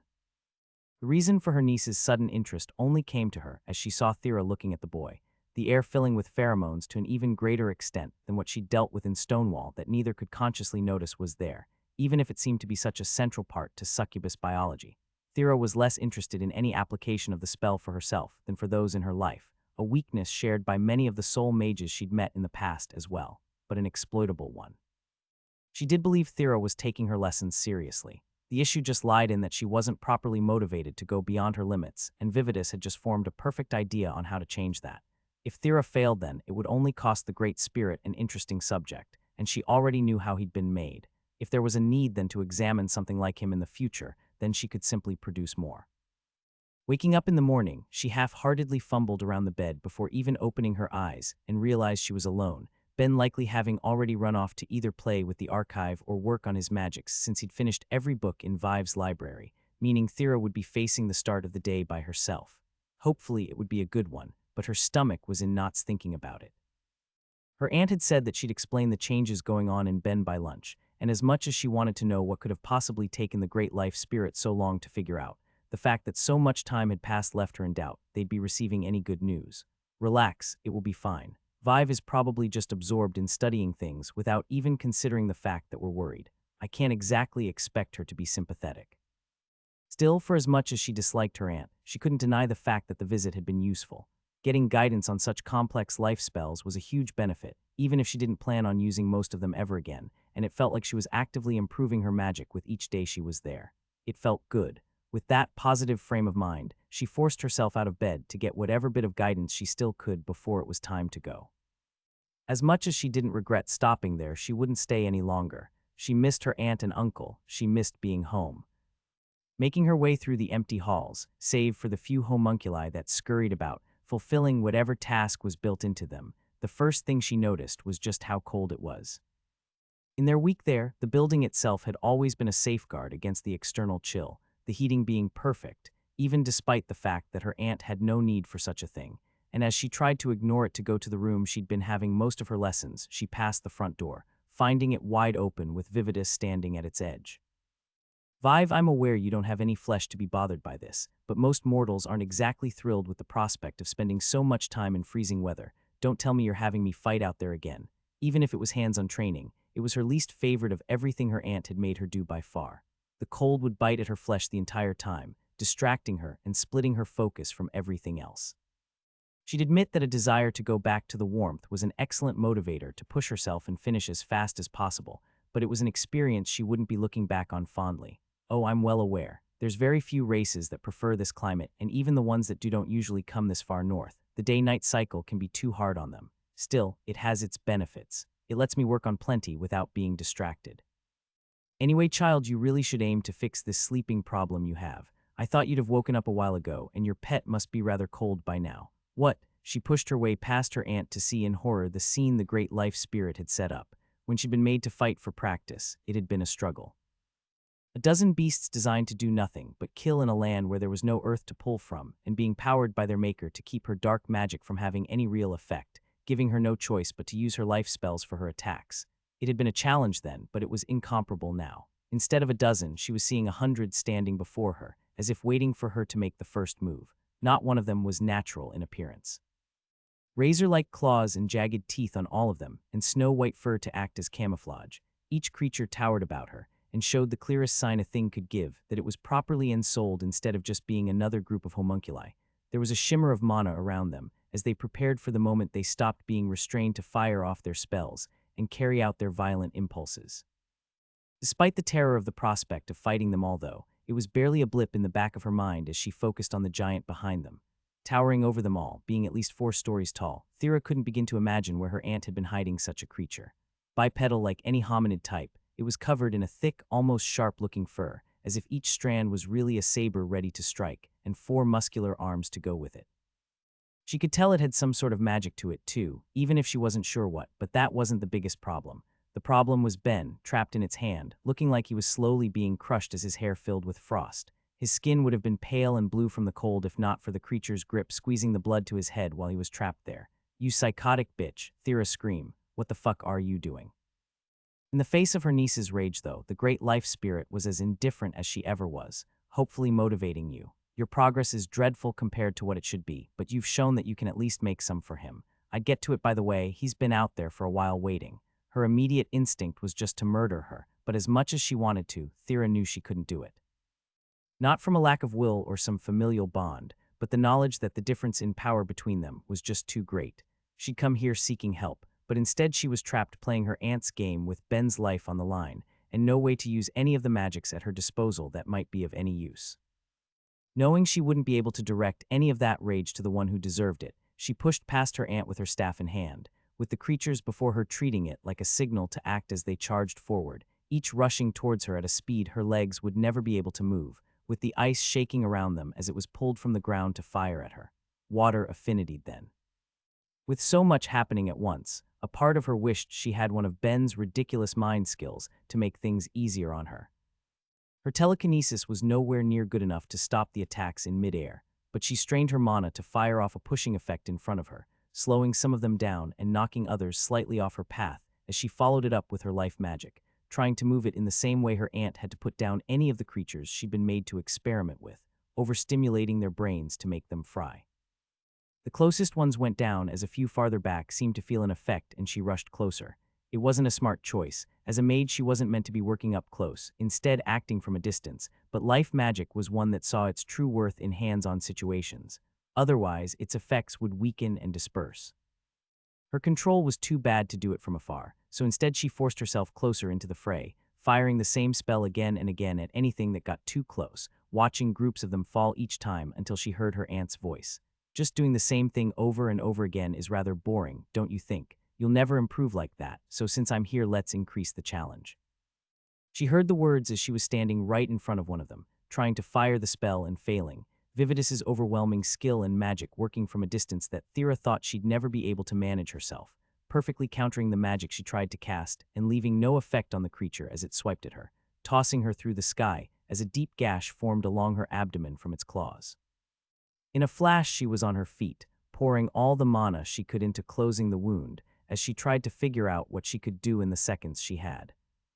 She had no idea if her aunt was going to block that single way of attacking or just any attack that focused on disrupting the creature's natural function, but that didn't leave her with many options, and the ones she could think of would take too long to cast, with none of that even considering that she'd made almost no progress getting closer to the beast that held Ben, shaking him in the air and seeming to taunt her.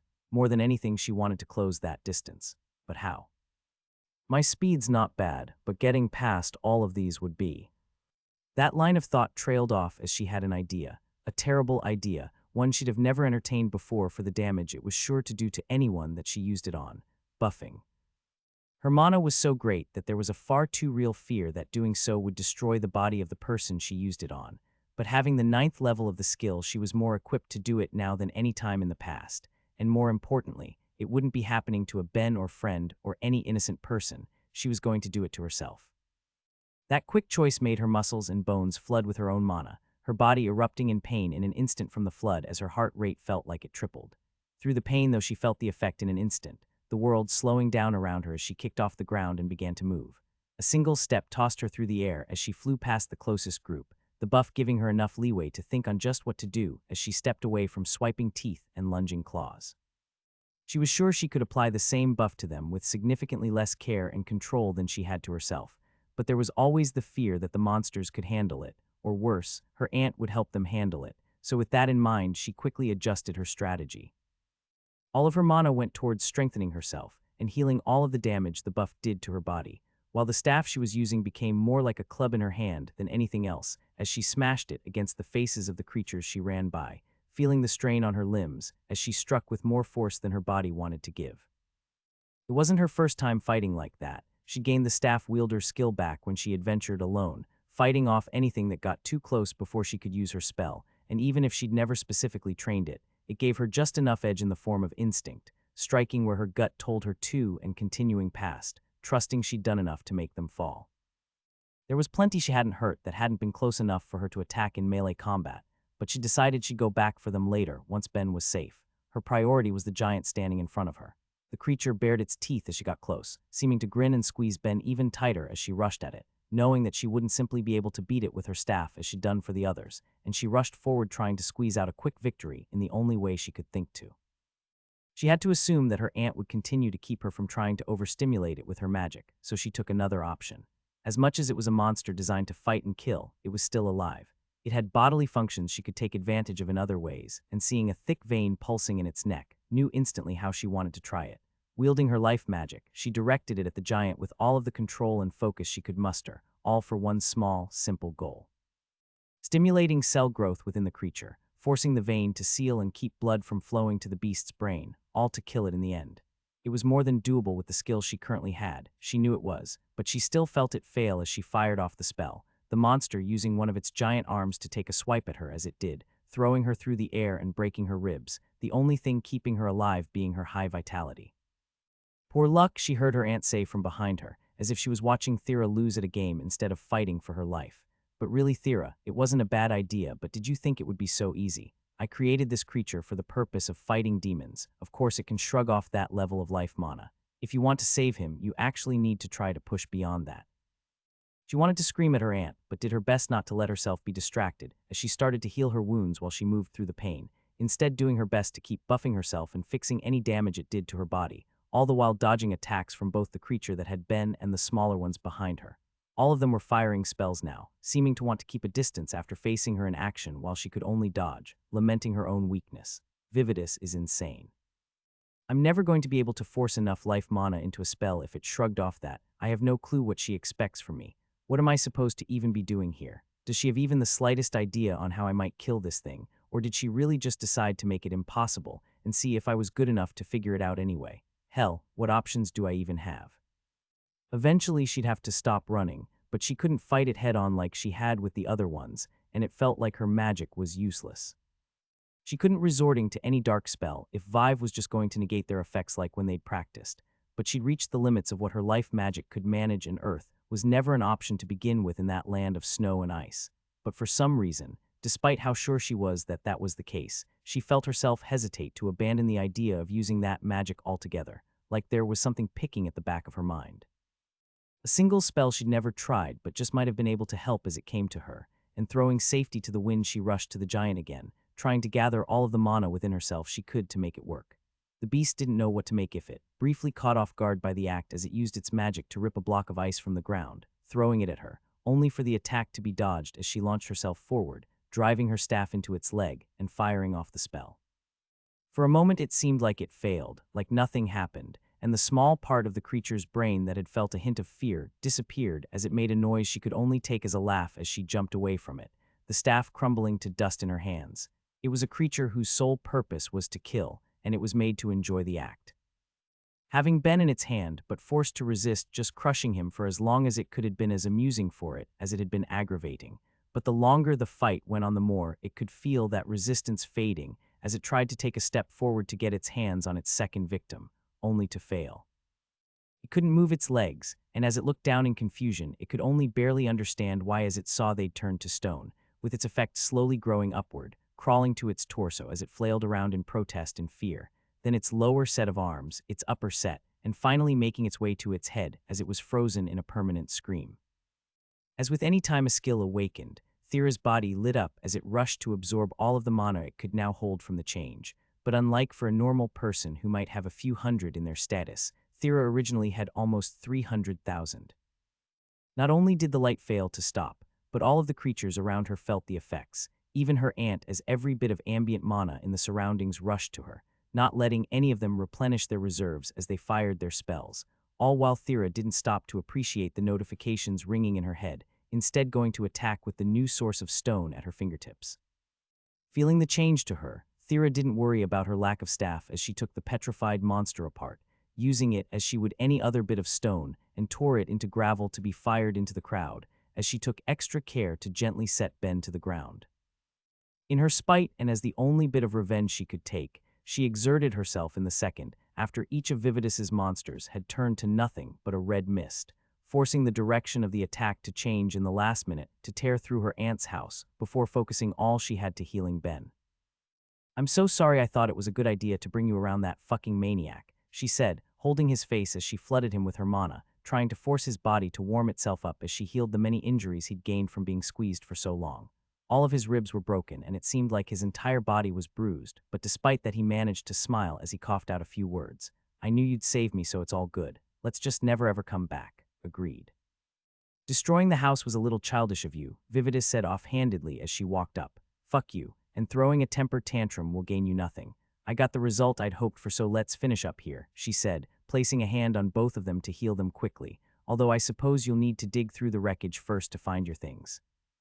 Once they'd found their bags, the creature with the space magic that had brought them there came out of hiding, opening a portal back to the Life Valley, where both Ben and Thera wanted nothing more than to leave, only waiting to finally get an answer on what was happening to Ben. They'd put up with far too much to not find out. It seems to be a change facilitated by the system, so you don't have to worry about the organs doing anything negative to him at the very least. Demon bodies are constantly trying to grow and adapt, so their very cells feed on the life and death mana they give off to make it happen. I said before when you first gained them that the skill probably came because they were feeding on a small amount of mana, but given the boy's nature, they couldn't actually use the ones they'd been built for. In that sense, you could say they'd changed to match him as much as he's been changed by them. They seem to now be fully satisfied using the non-affinitied mana that fills his body instead of struggling along with it as a lower-class option. As for how they're changing him, though, it seems to be slowly changing his body into a better version of itself, just as a demon's would, though on a much weaker scale. The lingering information from the demon's organs has fully integrated into your bloodline, so at whatever point you stop, it looks like the trait will be passed on. But there really is no distinction between what of you is human and what's demon anymore. Since your race on your card hasn't changed, the system still seems to consider you human despite that, so I wouldn't worry about it personally, though it's likely that it's making it easier for that demon soul to possess you, so I'd stop with that. Even if you get to the 9th level, it shouldn't really be a problem, though I can't infer anything if you ever manage to awaken it. Of course, we could preemptively try to dull any effect awakening it would have by adding more animal parts to you.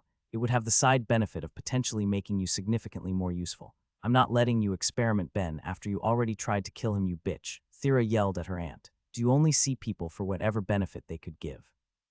Before she could react, Vividus had her by the face, pulling her in close. Yes, you mortals have no idea what's coming, but I've watched a world burn already. Make no mistake, Thera, you've become a little useful at this point, but if weren't for a bruise being such a bother, I'd be happy to turn you into the weapon I know you could be. Turn me into a weapon, and the first person I'm pointing myself at is you. I don't particularly care if I live or die if it means someone having the strength to kill the invaders, so do your best, the Great Spirit spoke in a voice filled with condescension, lightly tapping Thera's cheek before turning and walking away. Of course, if you ever decide you want to improve yourself, then feel free to visit again. I'm sure I could squeeze some more levels out of you before you know it. Not happening, Thera said back, taking Ben's hand and storming out of the building before ripping stone from the ground to carry them both to the gate out of the Life Valley as fast as possible, neither of them wanting to waste a moment there longer.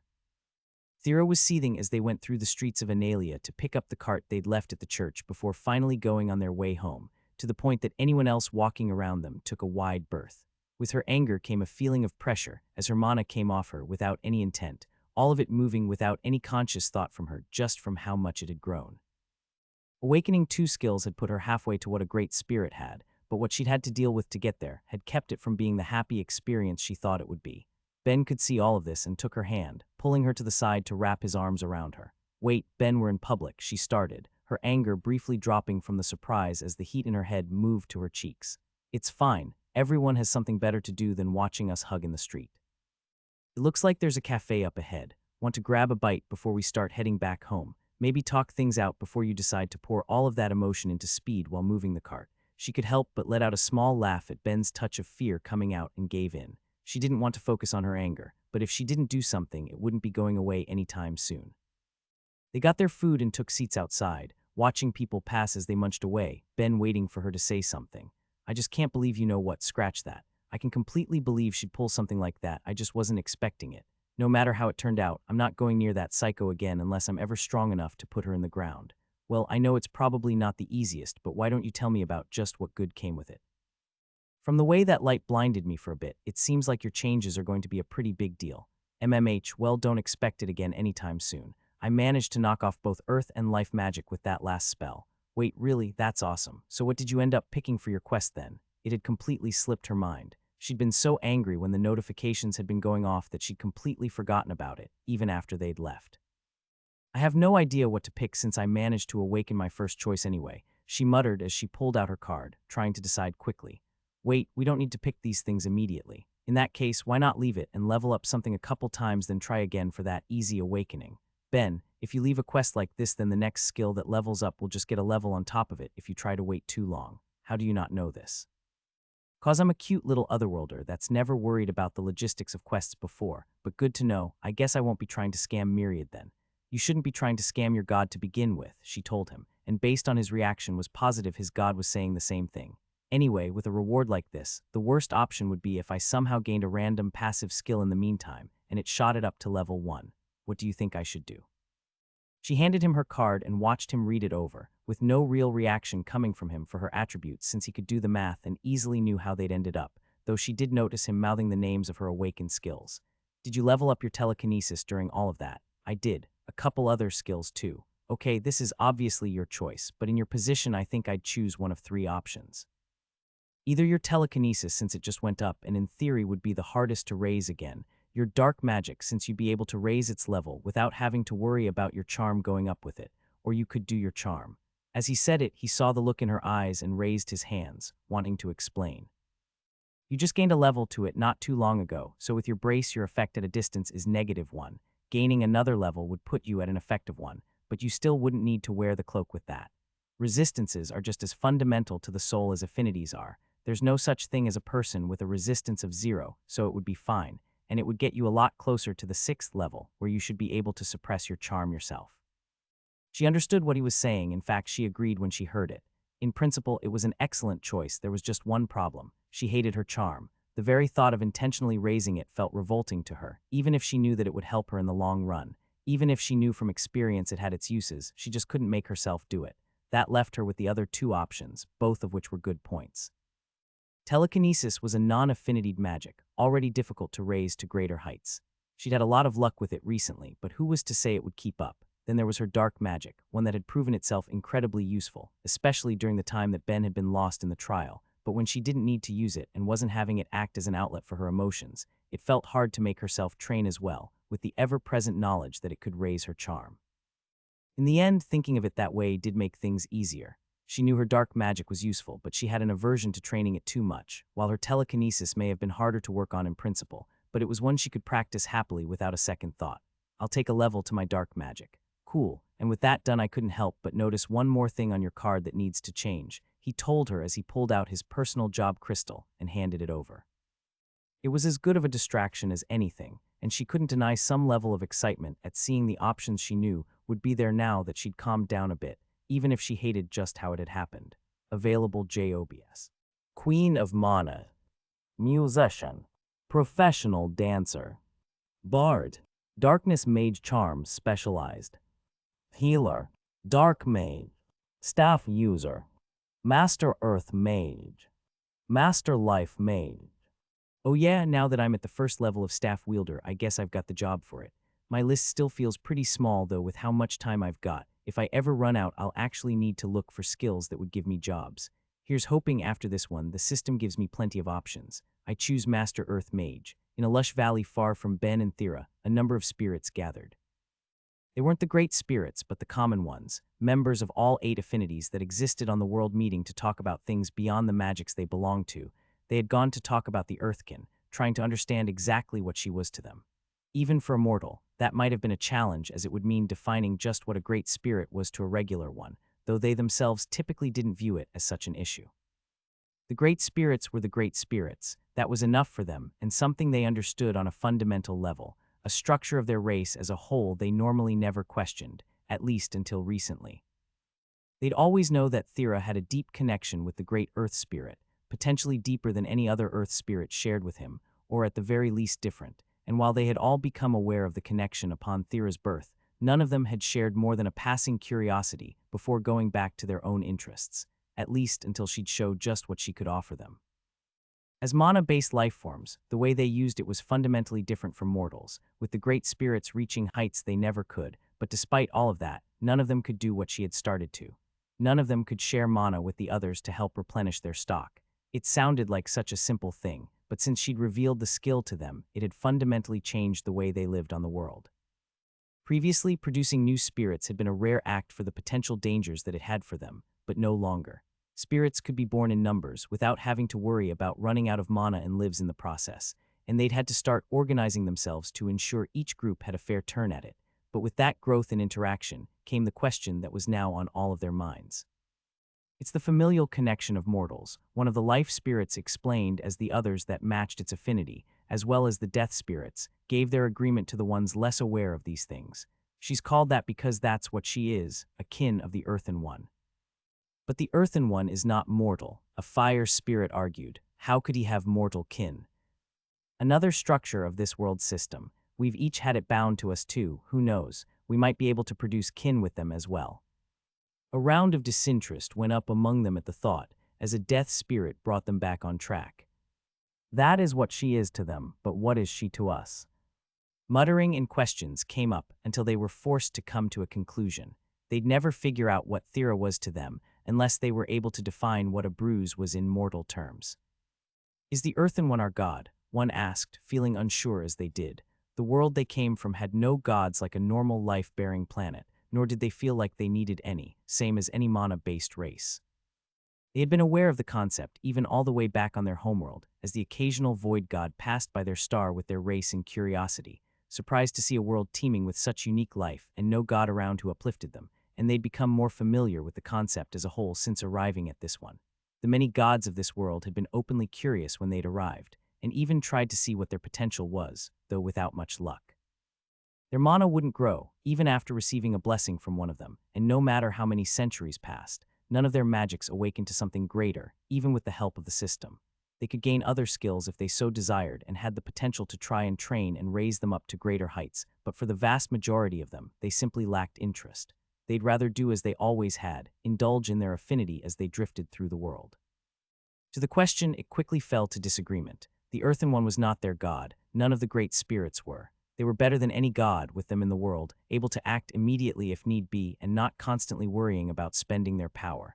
A god needed mortals to get their faith. A great spirit just needed to be part of the universe to use its mana. If not a god, then what? What could be the right way to address all that the Earthen One is? Perhaps a leader. A leader. A leader. The word was tossed around amongst them. It felt closer than a god, but just calling him a leader was far from capturing his glory until one of the death spirits spoke up, thinking of the many funerals it had seen and what sort of mortal received anything remotely close to what a great spirit would be worthy of.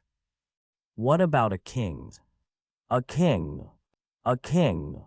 The word went up amongst them as they thought it over, seeing how it felt. Someone who wasn't just the greatest of leaders, or at least should be to have the title, but a ruler as well. But did the great spirits rule them? That was harder to say. It felt more like they acted to guide and protect, but if any of them were to give an order, it would be shocking if a spirit would ever feel compelled to disobey. If it's the closest we can get to capturing all that a great one is through the limited thoughts of mortals, then so be it. If the great ones are our kings in their eyes, that still doesn't explain what the Earthkin is to us. The great one's progeny is female, a life spirit explained. If we are to measure by mortal standards, then she would be our princess. Princess, they rolled the word around, seeing how it fit and finding it to be surprisingly good, even if not quite right in the same way it was wrong to call a bruise their king. Perhaps in the past, they wouldn't bother following her orders if she had given any, or at least not followed them on her own merit, but whenever she spoke to any she was kind, and now she was spending tens of thousands of mana each week to help make up what they'd lost. If she needed help, they would give it freely. If she was in danger, many of them would happily lay down their long lives for her sake. The title had grown to fit all too well. Then she is our earthen princess, one of the earth spirits said happily, all but claiming her as their own as the other ones buzzed about around it. She is just as competent at life magic. She could just as easily be our life princess, a life spirit argued, feeling the desire to claim her, as well as the dark spirits brought forth a very powerful counterpoint. Dark magic comes more naturally to her than anything else, it argued, having no idea how much the person in question would dislike that assessment. It's radiated from her body in a never-ending stream since the day she began. Surely, if anything, she would be our dark princess. Does it make sense for the kin of the great Earthen One to be anything other than the Earthen Princess? An Earth spirit argued back. She has been the Earthkin to us for so long. To act like that is not her root is ridiculous. It was as these three groups were fighting that the other 5 affinities stepped up. They all knew Thera didn't have access to their affinities, a fact that made it harder for her to give them mana, but she did anyway, and they loved her all the more for it. She helps all of us equally. Is it not right we all give her the proper respect for the act? An air spirit asked, breaking up the argument between the ones that shared her affinity. She has shown she deserves respect from all spirits regardless of their magic. She can be princess to all of us. The others that lacked the affinities she possessed were quick to agree to the statement, and eventually the rest gave in. She worked for all of them. She was their princess. With that settled, the discussion ended, each spirit going off to their separate ways, spreading the word as they went. Name, Thera Oris. Race, Succubus Spirit Hybrid. Titles, Spirit Child, Madman's Lover. Jobs, Master Earth Mage, LV0. Previous jobs, Beginner Dancer, Dancer, Apprentice Mage, Earth Mage, True Mage, High Earth Mage, Spirit Mage, Life Mage, High Life Mage, Telekinetic Mage, Adventurer, High Telekinetic Mage, High Spirit Mage. Attributes, Vitality, 2034. Vitality Recovery Rate, 27 HR. Mana, 494,604. Mana Recovery Rate, 137 min. Strength, 257. Agility, 722. Stamina, 600. Intelligence, 638. Affinities, Light, 4. Life, 22. Fire, 11. Water, 14. Air, 12. Earth, 103. Death, 3. Dark, 43. Space, 2. Time, 1. Resistances, Light, 5. Life, 9. Fire, 11. Water, 16. Air, 12. Earth, 35. Death, 13. Dark, 42. Space, 7. Time 8. Bless skills, spiritual earth magic, LV0. Charm magic, LV4. Passive skills, world speak plus. Coordination, LV4. Bind, mana recovery rate enhancement, LV1. Earth sense, LV0. Active skills, calculate, LV1. Dance, LV4. String instrument, LV3. Woodwind instrument, LV3. Cleaning, LV1. Staff wielder, LV1. Meditation, LV2. Speed reading, LV3. Spiritual life magic, LV0. Telekinesis, LV7. Dark magic, LV7. Spirit empowering, LV5. Cooking, LV0. Mana examination, LV0. Blessings, Analia's blessing. Elvat's life magic blessing. Quox's blessing. Trials, trial of Analia and Talona. Looking at her card after taking the job, it was easier to ignore what had gotten her there and just enjoy the moment. She was now a master earth mage, a job that seemed so far out of her reach even only a few years ago, but now it felt like it had happened in a flash. Beyond that, just ignoring her outrageous mana pool, all of her other attributes had gone far beyond what a typical mortal might have, meaning she could comfortably put most people to shame with the power she felt flowing through her, even if they had skills and jobs geared towards training those areas.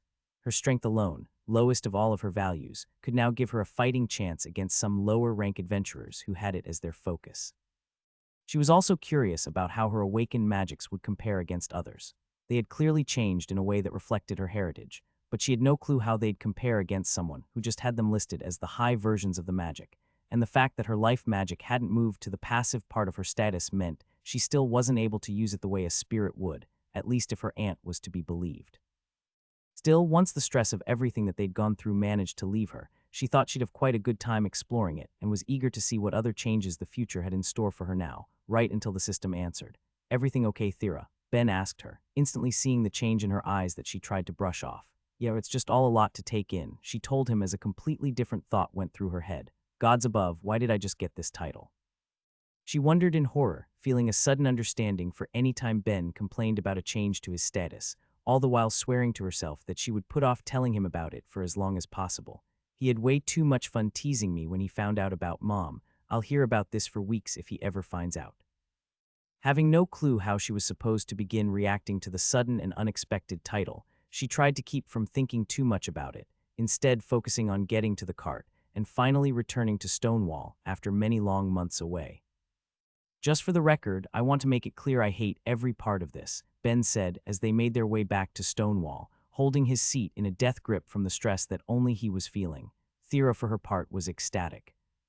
She thought it was a brilliant idea as soon as she'd had it, taking advantage of the improvements to her earth magic to use the cart in a completely different way, raising it into the air as soon as they left the city limits, not just letting them avoid any traffic but the nature of the road itself, not having to worry about any bumps or curves in it as she carried them in a straight line right back home, bringing the previous, already low travel time of 2 days down to less than 1.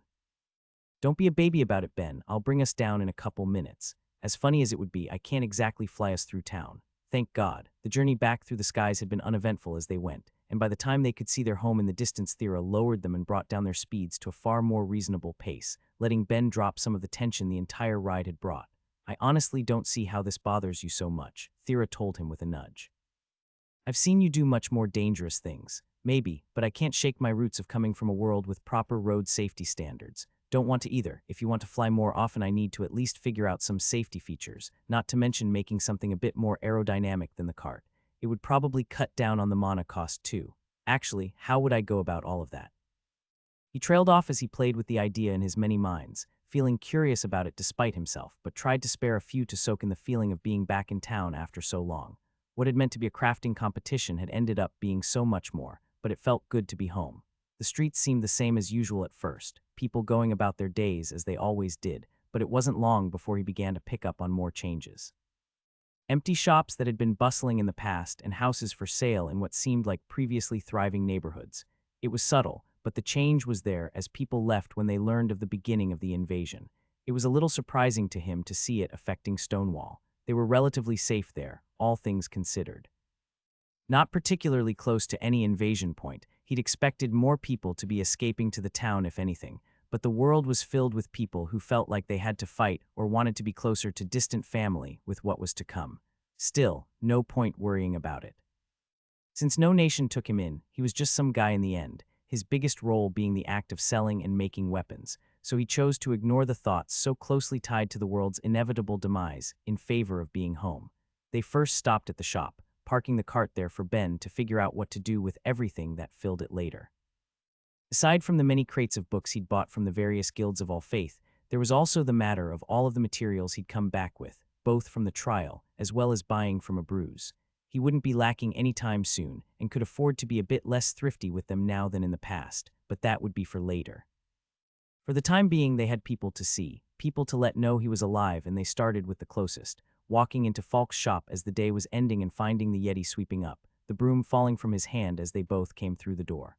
"What's up, Falk? Hope you weren't hoping to get out of training an apprentice," Ben said in greeting, smiles stretched across his face and not expecting his teacher to be over in a flash, having the both of them in a tight hug. "Damnable boy, someone needs to start tying you to a fence post when nobody's watching you to keep you out of trouble. Well, Thera said she's going to be doing that from now on. By the way, I'm dating your niece." "Ben," she yelled at him, not expecting things to come out so bluntly, even if she hadn't planned on hiding it from her aunt and uncle the same way she did for her parents. Falk, for his part, was completely unfazed. "Well, color me the opposite of shocked." "What's actually surprising is seeing you without a cloak," he said, stepping away and looking at his niece before his eyes locked on her brace and widened in shock. He gently took Thera's hand, raising it up to give him a better look at the design of the enchantment as he pored over it, words coming out without any thought. "You awakened your enchanting. And this isn't just the high form either. Not just awakened, but got it to the first level." "You're looking at the holder of divine enchanting, Falk," Ben said proudly, happy to brag about his growth.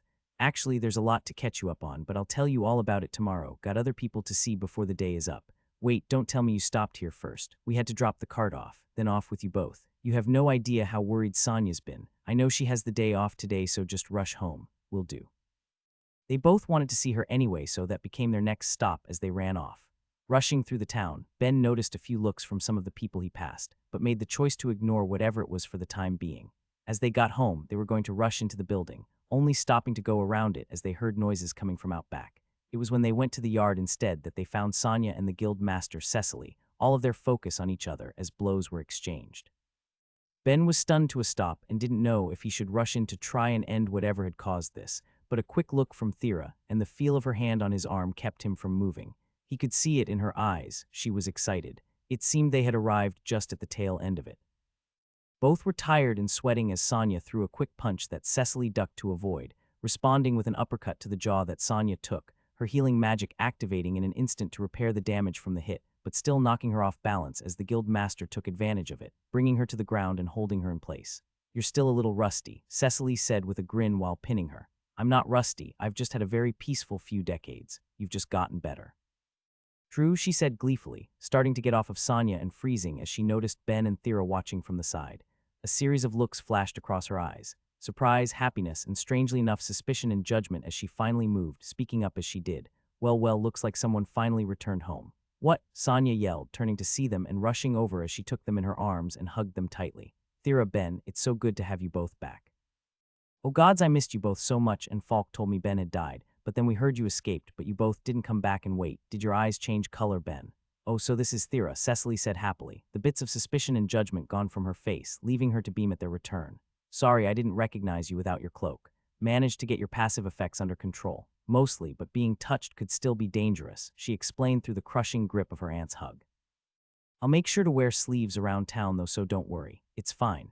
If it sounds good with you, I'll make an official announcement at the guild tomorrow to make things clear with everyone, though you should both stop by today. I know Ankh was especially worried when they'd heard the word that your apostle over there had died and you hadn't come back to town yet. Also heard that you awakened a skill, Ben. Gotta get you listed as a second-ranked adventurer ASAP. It's crafting. It's no good for being an adventurer. Why do you need to do this to me? And just as importantly, why do you know I'm an apostle? Ha, when word got out you died, Sashel held a memorial for you at your church in town, and rules are rules, even if they were set up without any expectation that a person without combat skills might end up succeeding as an adventurer." He mentally swore revenge against the oracle of his faith for not mentioning the fact that she'd outed him when they'd seen each other, as he also dealt with the knowledge that he wasn't getting out of having his rank go up. By that point, he was almost certain that Cecily was forcing the matter for her own amusement more than due to the flaws of any rules. Well, I should head back and start setting up the paperwork, so stop by in a bit, the guild master told them, still laughing as she left.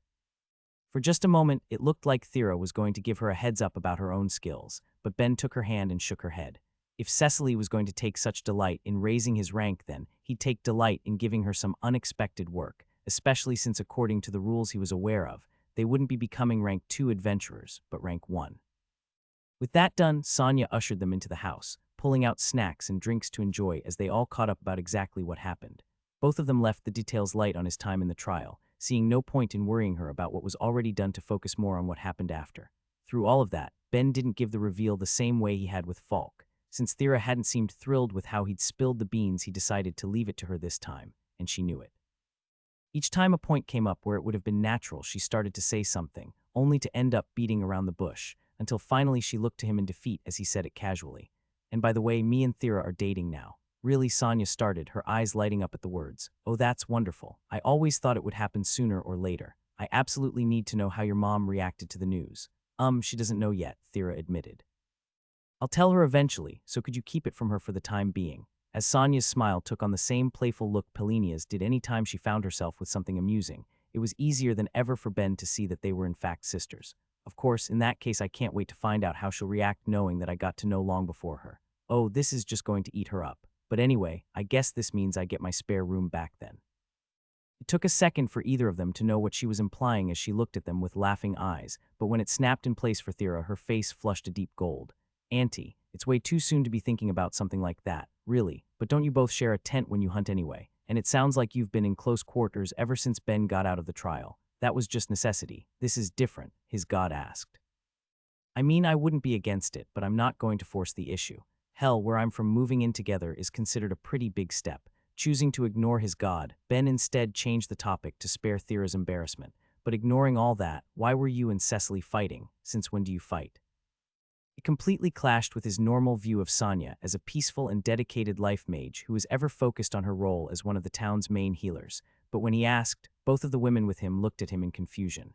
Ben, you knew my aunt used to work as an adventurer with Mom and Uncle. Yeah, I thought as their party healer or something. I guess it doesn't actually come up much since it's been so long since I've actually done anything with it, but both me and Pelinia acted as a team of fighters before Falk joined us. Since we both had an aptitude for life magic, it was just a way to let us fight longer originally, but when I retired I decided to put it to use helping others. Alright, honestly would never have guessed that, but cool. So what has you getting back into the groove of it? She'd show no signs of training regularly in all of the time they'd lived together, but the answer should have been obvious. The invasion's coming. If I'm going to fight then, I need to get back into it. It hadn't even occurred to him that Sonia might actively fight in it, though Thera wasn't surprised. Do you know what invasion point you're going to go to? Falk's going to defend Craftsman's tower, so I'll be joining him. Have you given it any thought? Of course not. I should be working some safe distance away to maintain any weapons if anything. Hell, wouldn't Sonia be better off working as a healer than anything? Why go anywhere close to where the main battle? I've told you before, Auntie, I'm going wherever you go. With 2 awakened magics, I should be a lot of help too, so I won't be holding you or Uncle back, don't worry. He tried to keep any expression from his face as he heard Thera say that.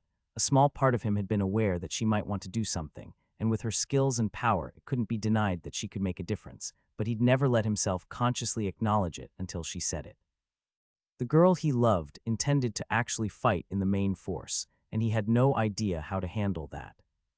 Getting to the guild, Ben ignored the looks along the way he now realized were due to a combination of people learning that he wasn't dead, as well as the secret that he was an apostle leaking to the town as they went inside. He needed some sort of distraction from the fact that Thera fully intended to fight in a war against a race that was all but certain to win, and dealing with Cecily raising his rank seemed like the perfect way to keep his minds off things. As they got in, Ankh immediately noticed them, seeming to go through the same range of emotions that Cecily did when they saw them, though it was harder to be certain due to a lack of any sort of facial features to help give it away. Ben, it's so nice to see you alive, she said enthusiastically despite that, though the direction of their head turned to point at where he and Thera were linking arms. And you've brought a new friend. No, he hasn't, Thera said. It's me as usual. I don't need my cloak anymore.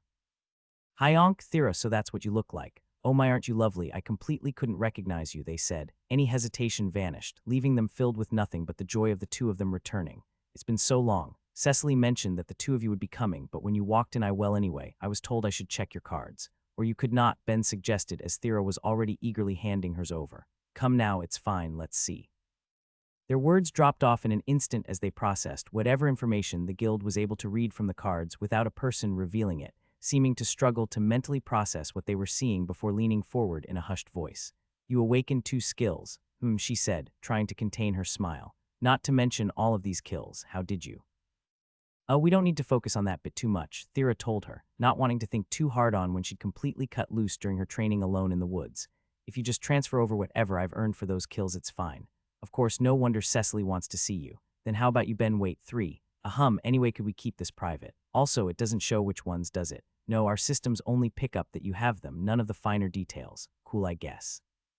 With the shock to their favorite guild employee out of the way, they were led to Cecily's office, where she sat at her desk waiting for them. Well, Ankh, how's it look? She asked cheerfully as she finished up the paperwork to send off to the head guild. While she had full authority to update Ben's card then and there, it was still important to send such information out for record-keeping purposes.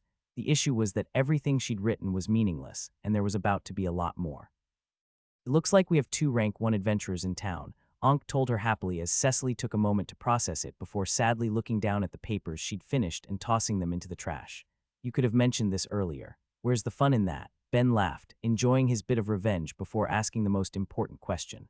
But more importantly, what are the actually responsibilities and benefits that will keep me from just quitting when I hear them? I'm sure not as bad as you'd expect. Most organizations tend to prefer to keep awakened skill holders happy, especially since it would be easy for you to find work elsewhere. Hell, at this stage, we can't even ask you to move for us, but if you take on the requests we give, then there's a lot to gain. The pay is on a different level for anything that would be a rank 1 quest, not to mention accommodations. If you ever take one, on the way there and the way back, whenever possible, we'll ensure you only stay in the best inns with meals covered for whatever you desire. Of course, we can't promise that all quests would occur in areas where that would be possible, but it would happen enough. Except I'm rich, and as the holder of an awakened crafting skill, it would be hard to find any better cooks than me. There's more still, relax. By far the biggest benefit would be gaining access to the job Master Adventurer. It grants major bonuses to all skills and attributes, so it's something to be envied for anyone who unlocks it. More aligned with your interests, though, would be that the guild would now send you the books you've been ordering for free, and at a faster pace than you currently get them too. She saw Ben's eyes light up at that and knew she had him. Even if he didn't personally believe he could offer much as an adventurer to make staying worthwhile, from what she'd seen it was worth it for the guild to try and keep him. No longer hesitating, Ben and Thera handed over their cards to be marked with their rank, and as Thera stared at hers, eyes glittering, Ben wasted no time in asking for exactly what he wanted. All right, now that that's done, send me everything. Sorry, Cecily asked, thinking she'd misheard. You said by doing this the guild could get me any books and information it could, so I want all it has to offer. Send me everything. Ben, I know you're eager, but that's thousands of books across dozens, maybe hundreds of topics. There's no point, the guild master argued as she tried to talk him out of it, but he wouldn't be dissuaded. If it's only a few thousand, then I'll likely burn through them all in a year or 2, tops. I'm very fast at it. She could tell from his eyes that she wouldn't be changing his mind and gave in, accepting the fact that she would have to think hard on just how she was going to submit such a ridiculous request as she tried to finish up. Just don't expect them to all come in at once, okay? Anyway, for the paperwork I am supposed to ask what skills you got to the 2nd tier. You can decline, but we prefer to try and have an idea on where to send you that would be of the greatest assistance. I awaken my earth and life magic, Thera shared, having no issue with the guild knowing, crafting and enchanting. If the guild has a quest that would need those, I guess I'd be curious. What about your 3rd Ben? Ankh asked from the back, getting a blank look from the guild master. You left for a few months and came back with 3 awakened skills. At that, Ben smiled, placing a single finger over his lips. Secret. It's not anything the guild could make use of, so don't worry about it. If that's all, then I'm sure I'll be seeing you both soon enough. But life's been exhausting, and now that I'm home I just want to rest. Did they seem odd to you? Thera asked him as they walked, thinking back to how both Cecily and Ankh had both acted right when they'd first arrived, only to drop whatever weird feeling had been there a few moments later, a fact that Ben had noticed too and had at least some idea about. Yeah, I'm pretty sure they thought I was cheating on you or something, he explained offhand, making Thera stop in her tracks as he said it. What? They didn't realize who you were at first, right? The moment they knew it was you, they were a lot happier to see us. What? She asked again, not knowing how she was supposed to react to that. Ben, don't be ridiculous. We weren't even like that when we left. Why would that matter? All I'm saying is they saw me arrive back with some random beautiful girl. no cloaked figure in sight, and made some sort of assumption before they knew it was you. Maybe I'm wrong, though. You can always ask them. She thought about the prospect of doing exactly that, but didn't know how she would ever react if he was right, so instead decided to let the matter drop entirely. It felt like she would be happier if she just ignored it and let it drift from her mind instead of focusing on whatever ideas people had about them, however accurate they currently were. Getting back home, they enjoyed all of the smaller things that came with their normal life that they'd missed after so long. Sonia prepared a feast for dinner to celebrate their return, and after it continued on as things normally did. They caught up some more, played some games to pass the time, and eventually split up for the night, with Thera stopping Ben outside of his door just before he went in, pulling him into a kiss. Her hands on his back, he didn't notice the bit of mana she directed through him, too focused on his girlfriend in his arms. "Ha, you sure you don't want to move in already?" He teased as she pushed him away. "Just enjoy what you get. Sleep well, Ben. You too, Thera." Touching its branches, he connected to it briefly, sending it a greeting from his mind of warmth and love and feeling it respond in kind before he sat at his desk, the container that sealed the core of the Talos Anux still waiting for the day it could be freed. "Sorry it's been so long, Anux. Had a busy few months and almost died a few times, the usual. The good news is I've made a lot of progress towards what I need to for making you a new body, maybe even an overwhelming amount of progress. I have to assume the enchantments that made you up were decaying because the god that made you put more into them than it could really manage with its skill, so you must have been less stable than other mythic items. At least that's my working theory, since I've never heard of a god needing to maintain a trial. Either way, though, I've stumbled across a far more stable way of doing things that I've incorporated into my usual techniques. I might actually be able to get you sorted with a lower level than expected, though it will still be a while. Either way, just thought I'd let you know." His one-sided conversation done with a being that likely couldn't even hear him to begin with, Ben laid in bed, feeling comfortable after such a long time as he brought himself to his god's realm. So if you look at this area here, we believe that its purpose is to both slow the flow of mana from the previous section, while at the same time directing it to the next four at different rates with different interactions depending on the area, Hellori told him, pointing out different spots of the summoning spell one by one, as she explained what few insights and theories the gods who had bothered to study its structure in detail were able to unravel. Of course, this is all just conjecture.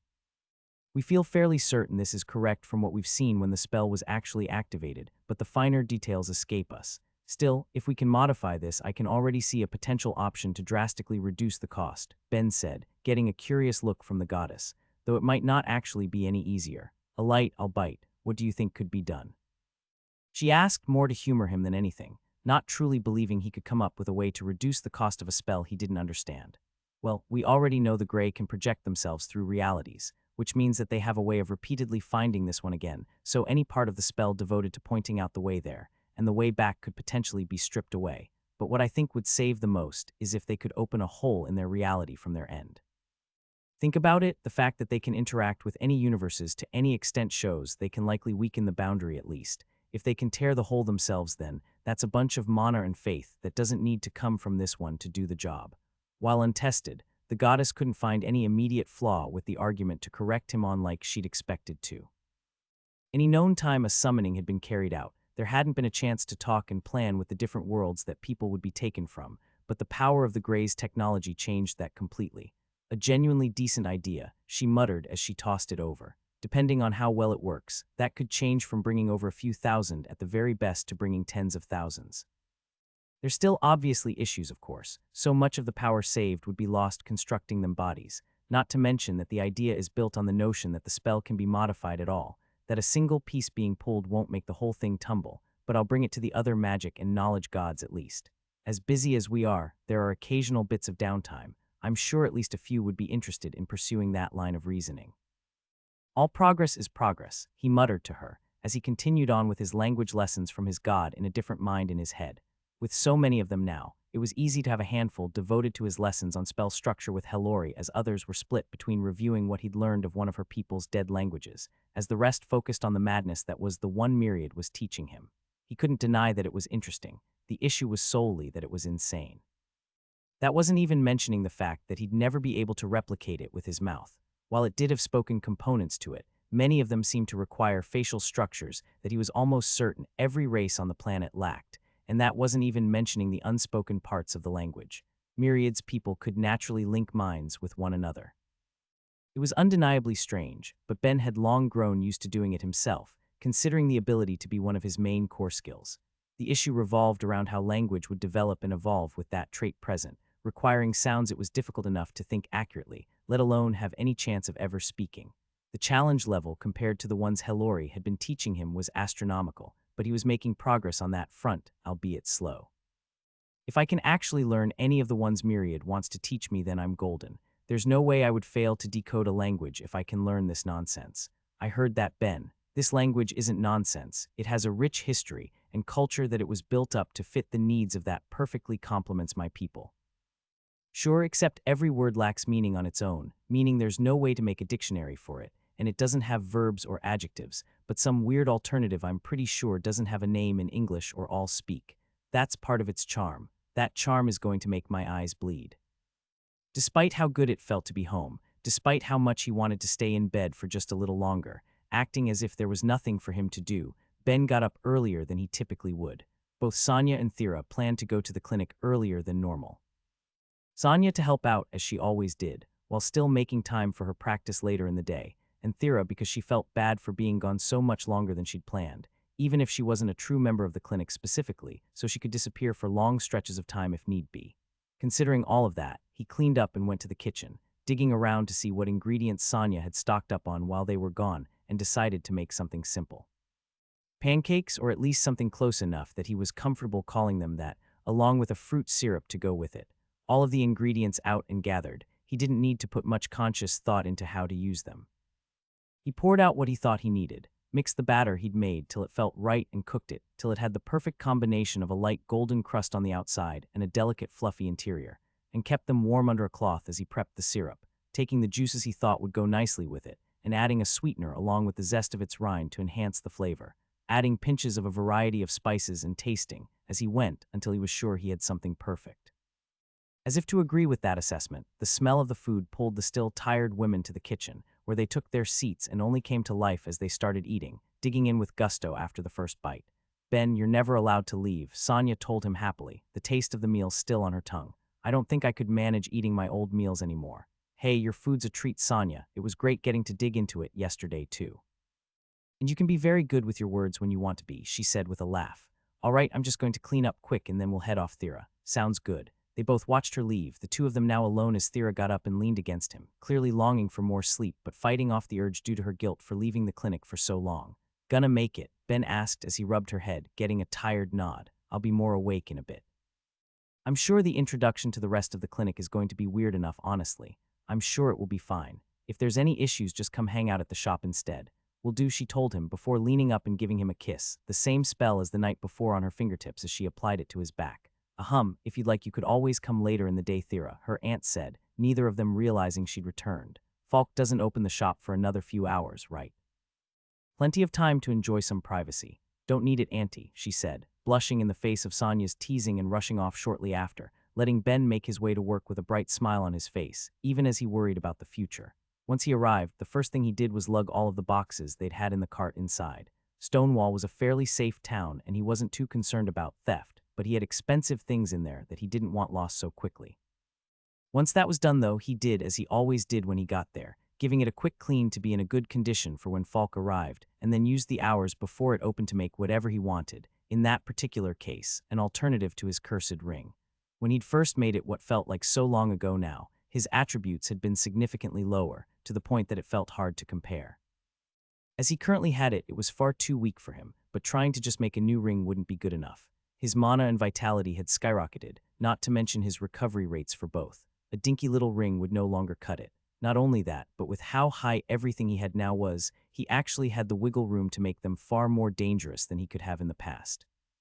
Before, he was always calculating how much of each material to add to keep the drain to both his vitality and his mana as close to their recovery as possible, but as much as that had proven to work, it likely wasn't giving him all he could get in training his attribute that way. Now, if he kept the drain at a reasonable level above what he could regain, he'd still be able to wear it for hours, maybe even days at a time, before taking it off to let his values regenerate. With the decision made, Ben pulled out the Morabisial and Deathstone he'd gained from the trial, seeing a grim irony in the idea of using something from it, in particular to help him grow through the suffering it caused him, and got to work heating both up to bend and shape into two different braces. After making sure he didn't use too much, he finished the Deathstone bracelet by adding a layer of copper to the top of it, just in case anyone ever grabbed his wrist when he wasn't thinking, and cooled it down before putting it on, instantly feeling his life force draining. As for the more abyssal bracelet, he slipped it into his pocket, planning to mostly use that one as he slept, just as he'd previously done for his cursed ring. Let's see for the Deathstone one. 2 days on and half a day off should work out okay, though I might need to occasionally have it off longer to make up for what I'm losing. Either way, not a big deal, but I should keep an eye on my card anyway. Don't want to get too comfortable and forget it completely. What an insanely stupid way to die that would be. As one final thing, he made 3 more bracelets. Nothing as inherently dangerous as the last 2, all of them just simple mithril bands he could fit a rainbow mana battery into as a way to constantly work on his enchanting before his teacher arrived. How did I know you would be here already doing something insane? The Yeti said from beside him, shaking his head as he did. You just avoided a certain death and now it looks like you're trying to kill yourself in my shop. Oh, hey Falk. This is just an extension of my ring, don't worry. My attributes have gone up so much that if I don't use something like this, I won't get the same extent out of it. Not to mention my absorption resistance leveled up and I got a new skill too that would weaken the Deathstone even more. Think of it as a good thing. The bigger I need to make these, the harder I am to kill. MMH, I suppose, but that doesn't change the fact that you're off in the head. Anyway, show me. Show you what? He asked, playing coy. He knew exactly what his teacher wanted and was happy to show it off. It was just a matter of wanting to hear him say it. You're enchanting boy. Obviously you're enchanting. You're gone for months, dead to the world, and you come back with the skill awakened. You have to have an example or 2 of what you've made on you, so show it already. Hearing exactly what he wanted, he reached into his bag and pulled out what he'd had on him, the things he'd made sure to bring along specifically to show off. Both a soul crystal containing a demon's soul, as well as the knife he'd been using to hold it.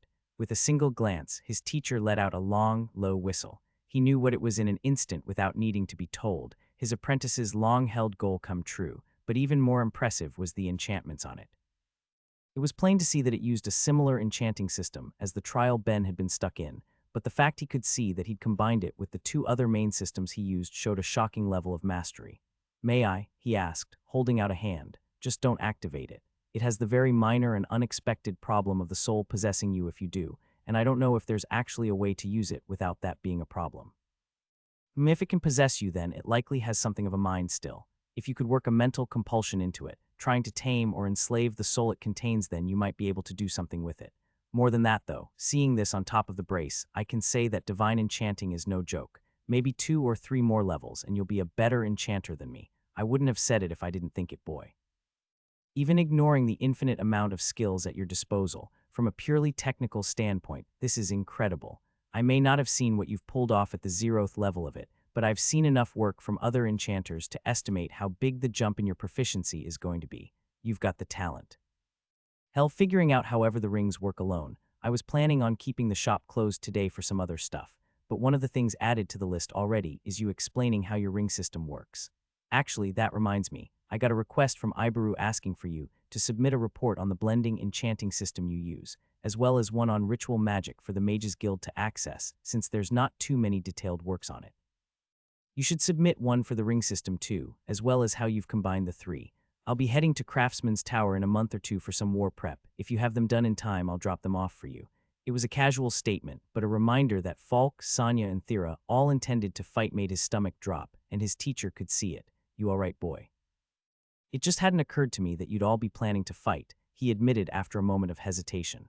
Honestly, I'd been thinking it doesn't involve me at all. Like, obviously my human friends are going to have to, but that's their trade-off for getting a life of luxury before it all goes down, and after 2 if we're lucky. The only real benefit to being ignored by every place in the world is I have 0 expectations on me to do anything, you know. And even if I did, I doubt there'd be anything I could do. He gave voice to the feelings that had been sitting in him ever since he'd heard what Sonya and Thera planned to do, feelings that were eating at him. He didn't know what he was supposed to do, but knowing the people he cared about would be throwing themselves into danger, it didn't feel right to do nothing. Falk, seeming to empathize with him, placed a comforting hand on his shoulder. I'd been planning on talking to you about this a bit when you got back anyway, but none of us have any expectation for you to do anything, boy. We all know your circumstances. Nobody could fault you for not wanting to go above and beyond for the world. Maybe, but since I'm currently a sucker trapped on it like everyone else, along with all of you, doing nothing at all doesn't feel like it will cut it. Then come with us, his teacher simply said. At least for the first wave, my role isn't as hands-on as you might think. There's this experimental weapon, well, it's a bit hard to explain if you don't see it, and I've only worked on the parts they requested and ordered from me, so I don't have the finer details either. but I'm going mostly to help make sure it runs right. With Sonya and Thera there, they'll maybe be acting as guards. Well, maybe Thera will handle some long-range attacks as well, but either way, we'll be in the thick of things, but not quite in as much danger as anyone else, and I know Ibaru would be thrilled if you were willing to join up to help too. The more folks around with awakened crafting type skills, the better the odds of it working without a hitch. Was that what he wanted? To throw himself to the edge of the battlefield with the rest of the people he cared about? If he was to be completely honest, the answer was no. For as many near-death experiences as he'd suffered through, he didn't think of himself as a person who would go seeking them out, and yet the alternative was worse. The idea of the people he cared about fighting far from him when it could mean days or weeks passing not knowing if they were alive or dead, he wouldn't be able to stand it. All right, I'll go help out. You said you're leaving for it in a monthish. Aye, but that's just some prep. I'll be back soon after. The main time I'll be down is for the last month before the portals open up, so we'll head out then. Okay, sounds good. Falk could tell even as Ben agreed that his apprentice still felt conflicted, so he decided to distract him with the best news he had. The original reason he'd planned on keeping the shop closed for the day was waiting as he went to pull out an unmarked crate from the back, thinking how surprised the boy would be to learn what it contained, and opened it up, revealing the bones within. In the end, though, it was he who was shocked when he watched Ben's eyes light up before he'd been told what they were, as the boy spoke up. God bones. That reminds me, Falk, what's it mean to be a contender? His teacher didn't know how to react about either part of what his apprentice had just said. If he'd had to make an assumption, it would be that the boy's god had told him about them ahead of time, and that his niece had mentioned him being called that in all faith, but it didn't lessen the shock. I suppose Thera told you I was one, but that's my business, boy. Maybe I'll let you know in the future. Thera did mention it, but only after Analia called me one. I was told to ask you about it. What? That's impossible, even for you, boy. Show me your card. Ben handed it over, not having any real inhibition about showing it to his teacher. He'd planned on updating Falk about some of the changes to his status anyway, and he watched the emotions shift across the Yeti's face as he went through just how many there were before his eyes widened with realization. So you're the one who killed the forbidden gods then. It's a bit of a long story, but yeah. Falk groaned, pinching the bridge of his nose as he did. He thought that there might come a day when he needed to have a real talk with Ben about the skills he possessed, but he didn't expect it to be so soon. All right, catch me up while we work later. As for what it means to be a contender, it means you're someone with a 9th level awakened skill, a contender for reaching the 3rd tier. It comes with some benefits, though given you're a contender to gain a 3rd tier sacrilege skill, I wouldn't recommend taking any of them. Even if there'd only be a few people in the world who would know about it, I could see it easily putting a target on your back.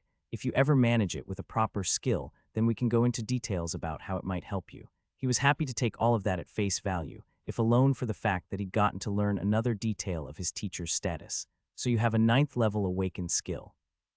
Aye, and that's all you're getting from me. Now wipe that grin off your face and let's get to work. When these bones were sent to me, I was told that your god would pass on what sort of weapons they would be used for. We've got plenty of time to finish them, but I want to get started. Wait, we don't just get to play with them. Of course not, are you insane? There's 2 skeletons here, and I was told we both get to use a small piece to experiment. With that, we can do what we want with if we don't accidentally destroy them. But otherwise, everything is being made with specific people in mind. He couldn't help but deflate a little at that, even if he was sure it would still be plenty fun to work with it all. But there was still one idea he wanted to test, a single one that he was sure the gods wouldn't be too mad about and had the potential to be exceptionally useful too. Okay, give me a minute first. Hey Myriad, you around? I am. This is great, but I have an idea I want to test. From everything you've told me, it shouldn't damage the bones as a whole, but you'll probably need to check with the other gods for me. Also, if it works, I want a 3rd. You know how you told me how the flesh and blood of the creatures could be used for potions to permanently strengthen someone. I think I can make something similar with the bones without any loss for what would be used for weapons. Not telling. If you or the other gods want to know, I need agreement first. If I explain how, I lose my ability to bargain. Besides, a 3rd is nothing when you consider that there's 3 other skeletons that could be used for this too, and it might not actually work. Consider this a payment for the fact that you'll all be able to use this in the future the next time a god dies. You're the best, Myriad. So what's this spell you keep feeling the need to distract Ben from while you're casting it on him? Sonya asked offhandedly as they walked to the clinic. I'm not trying to distract him, I just don't know how to bring it up. It's kind of just a general health spell. It's fine, Thera admitted, still embarrassed to be caught by her aunt in the act so soon into doing it. Sonya just stared at her, eyebrow half-cocked as she waited for more until Thera gave in. It's a spell to increase a person's lifespan. I kind of spoke about it to him already. It's fine. I want to be casting it on you and Uncle too if you'll let me. Sonya hadn't known what she'd been expecting, but it wasn't that. She hadn't even known such a thing was really possible outside of rumors, the spell being a secret of the soul mages to keep them from being inundated with requests to serve the rich or powerful in the same way. More than that, though, it was clearly an extension of her niece's insecurities dealing with loss. I don't mind you using it on me if you want, and you'll need to talk to Falk about it, but if you're doing something like that, make sure you do more than just kind of talk to Ben about it, all right? She knew her aunt was right, and she didn't actually expect him to turn her down, but in her head there was the small, what if, nibbling away at her thoughts. If he found out and was unhappy, she could always ask for forgiveness. It felt so much harder to ask for permission. No, Auntie's right, I'll talk to him when I'm home later. It was just another bit of stress. She kept telling herself not to think about the future, but finding out something like that was even possible made that goal all the harder. Instead of just ignoring the limited amount of time she had with the people she loved, she could actively work to extend it, though it only made the fact that their time was temporary stand out in her mind all of the more.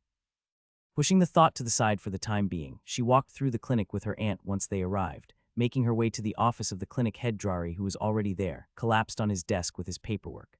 "Oh, Sonia, thank goodness you're here. And with a guest, please tell me this is a potential new hire and not more work, more like the return of a part-timer. Thera doesn't need her cloak anymore, though she still can't touch people. We were hoping you could pass that along." Hearing that, the man's face was a wash of relief.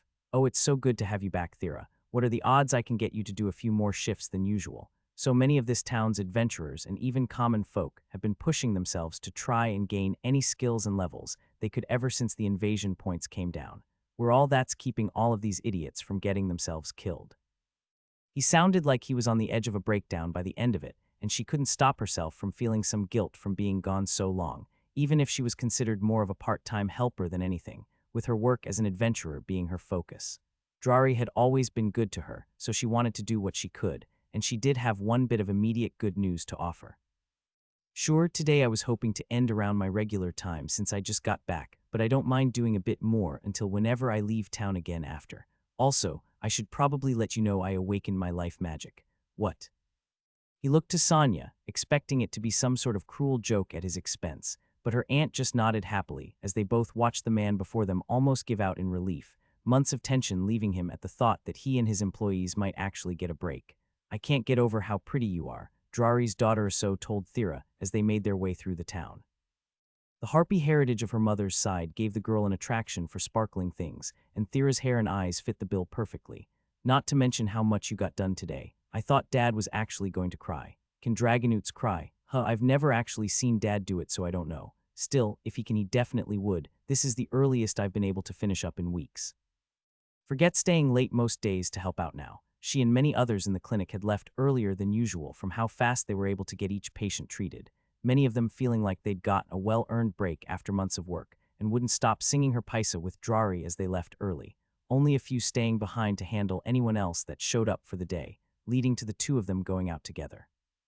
She liked to sew, and the girl in turn seemed to enjoy her company, and had no issue openly approaching her interests with Thera, namely, acting as an adventurer.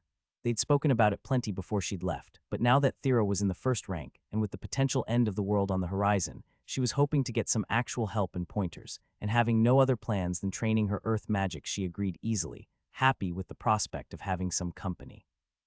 Before they could go, though, the girl needed some basic equipment, at least for the bare minimum, so they both went off to her uncle's shop. "Looks a little closed," Aso said, seeing the sign out front that Thera ignored. "Ben's in there for sure, and I'm certain my uncle was going to be too. It should be fine," she said, knocking on the door a few times until Falk opened up for them.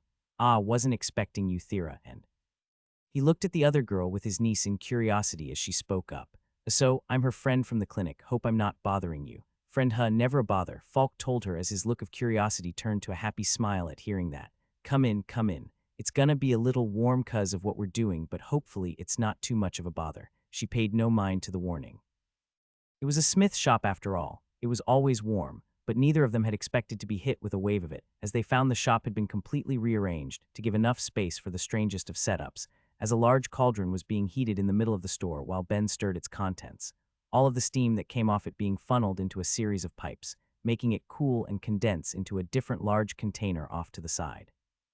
"Is that your not boyfriend I've heard so much about?" Aso asked teasingly. "Wait, am I not your boyfriend anymore? A heads up would have been nice." Aso stared at her expectantly, hearing the response, and she tried not to blush, already feeling like she was going to regret the two meeting. "He wasn't when I left, he is now. Can we drop it?" I want details later, the half-harpy said before casting her eyes around the shop as Thera focused on Ben. So what exactly are you doing with all of this? Long story short, making a divine bone broth. I'll explain more at home later. For now, what brings you guys here? I honestly expected you'd be stuck late at the clinic from how you were talking before. She managed to heal everyone after only a few hours and kept the stress of being understaffed from killing my dad, Aso answered happily, picking up a sword at the side and swinging it around in a display that made it very clear she had no clue how to use one. But we're here to get her some equipment, Thera explained. She's interested in being an adventurer, so I thought I'd do a quest or two with her today until she finds a party she can work with, and there's nobody better in town to ask about equipment. Flattery will get you everywhere, Thera. What sort of skills does she have, and we'll figure out what she needs.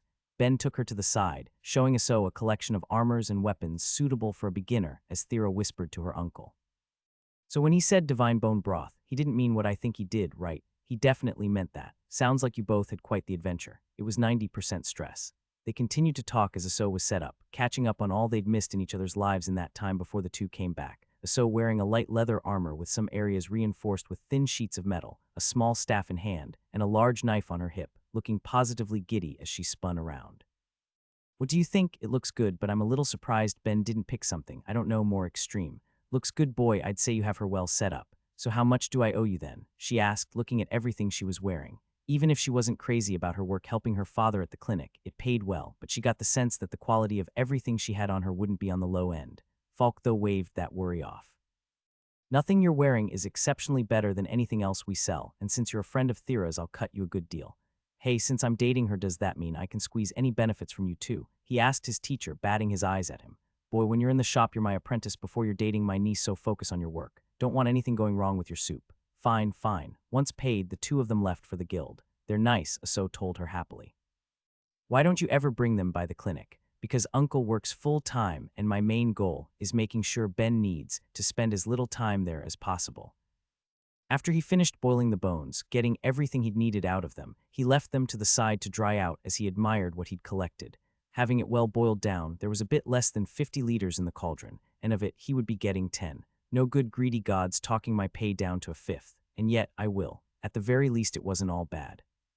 He made sure to capture and save all of the steam as it boiled off, and he doubted the gods would care too much about that, especially when it likely wouldn't work for anything, at least not to the scale of what he currently had would.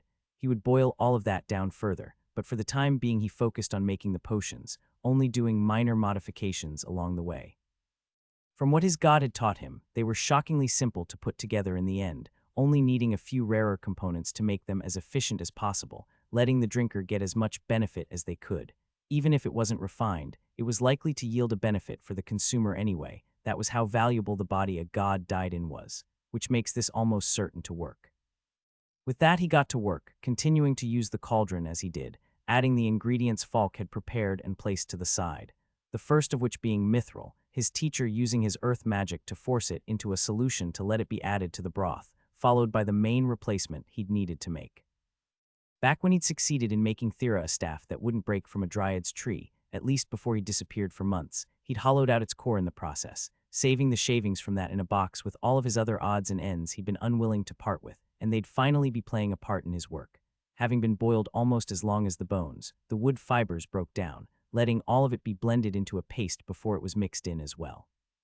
Given just how inherently magical the trees it came from were, there was a good chance it would have actually been more useful than the original plants he was recommended, but if he was wrong, it wasn't the end of the world.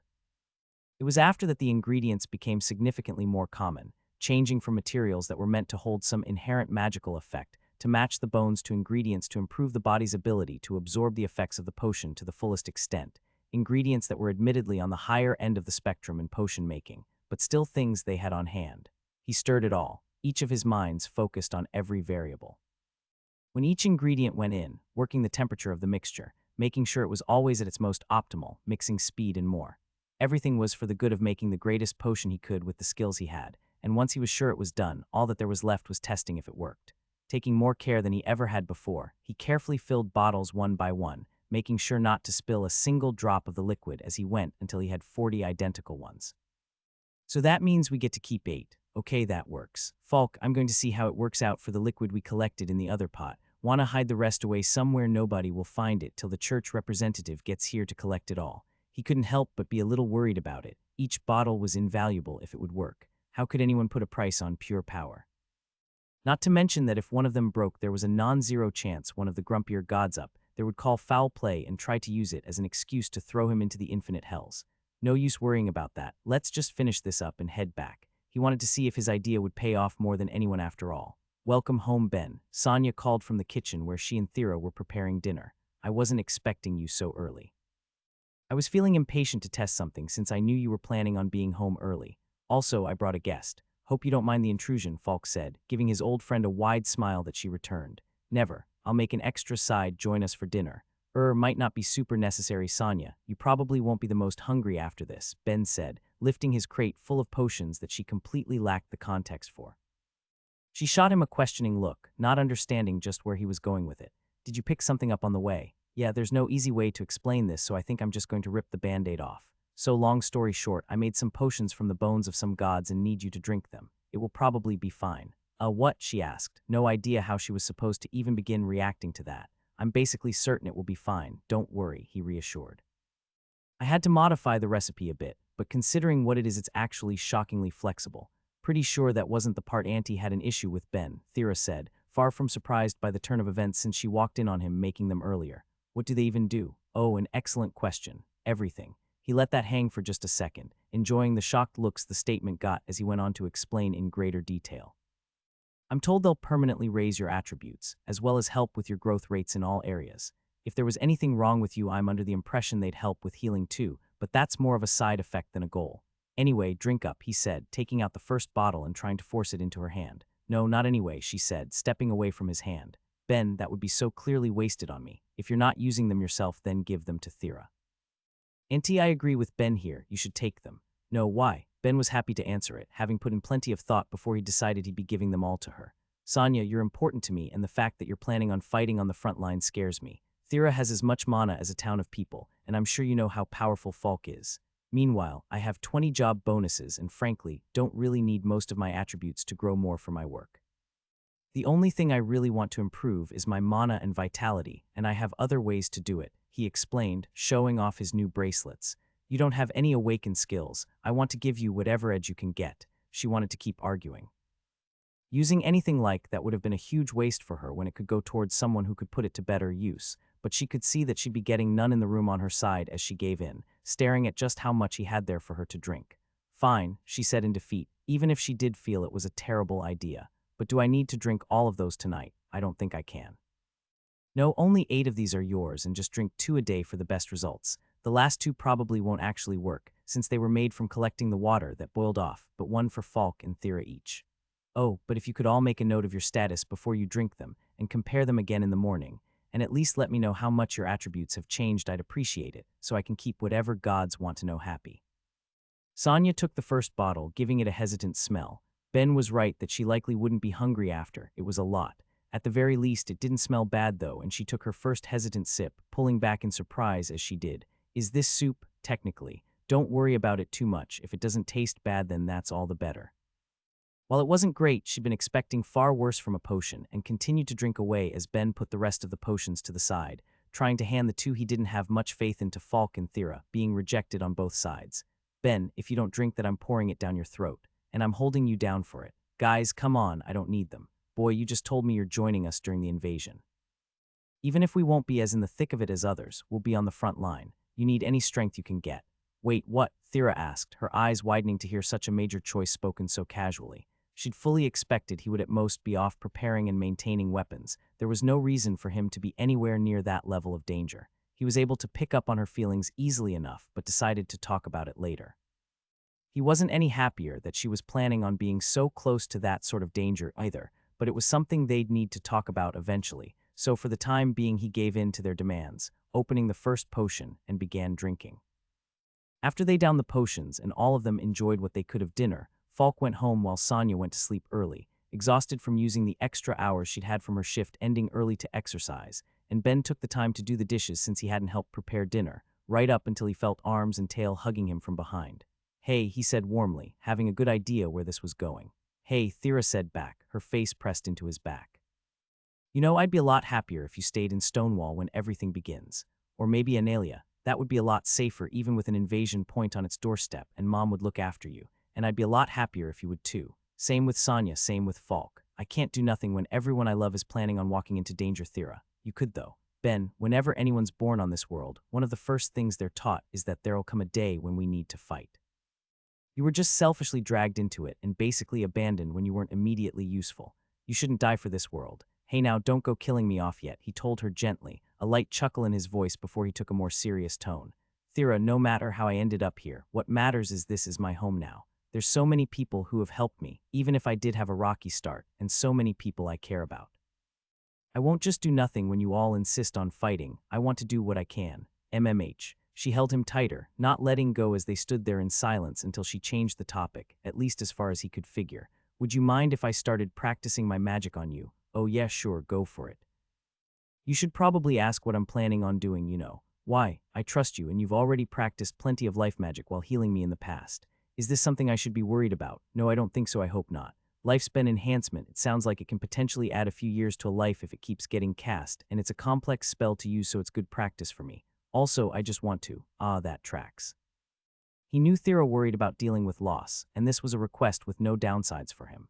It would make his girlfriend happy and it would give him a few extra years. Cast away. As a huge fan of being alive, I've got zero issues with it. She loosened her grip and let him turn to face her hands gently cupping his face as she carefully cast her spell, feeling a little more relaxed as she did. Once done, she leaned up and gently kissed him before they both parted for the night. Oh Ben, you can be such a good boy when you want to be, his god cried, interrupting his lessons with Hellori. I'm going to make sure to show what you said to Thera to everyone. That should be plenty to show that you're not actually as bad as you act. Or you could not, that was kind of a private moment, you know. Not that I actually have any of those. I wonder if I can use my sacrilege to keep the gods from watching me in general. If you aren't planning on doing anything bad, then I wouldn't try it, Hellori told him. If you can, it's likely to make you seem more guilty to the gods that don't like you, and it might sway some of the neutrals too. More important than any of that, how do you think the potion turned out? Sonya seemed to feel an immediate effect, which isn't exactly shocking.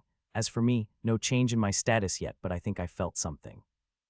Of course, that could just be the placebo effect. I'll know for sure in the morning. Good, the goddess said approvingly. It was a good idea after all. It's sad that it's wasting time, but the other bones are being sent back to the alchemist since it would be good to raise the power of a few more mortals in the end. I have to say though, spending your whole share on that one woman is ridiculous. Everyone else who's getting any will be getting 1 or 2 bottles only. What can I say? I want Sonya to be okay. Hell, I want them all to be okay, but there's no way Falk's attributes are low if he's a contender, and as much as I care about Thera, it's hard to worry too much about powering someone up who has nearly 500,000 in mana, at least in comparison to the far more humble ones Sonya has. It wasn't like Sonya's attributes were bad originally. In fact, when he'd found out what they were, he had to admit they were shockingly good. All of them were in the mid-300s, with the exception of her mana, which was low 500s.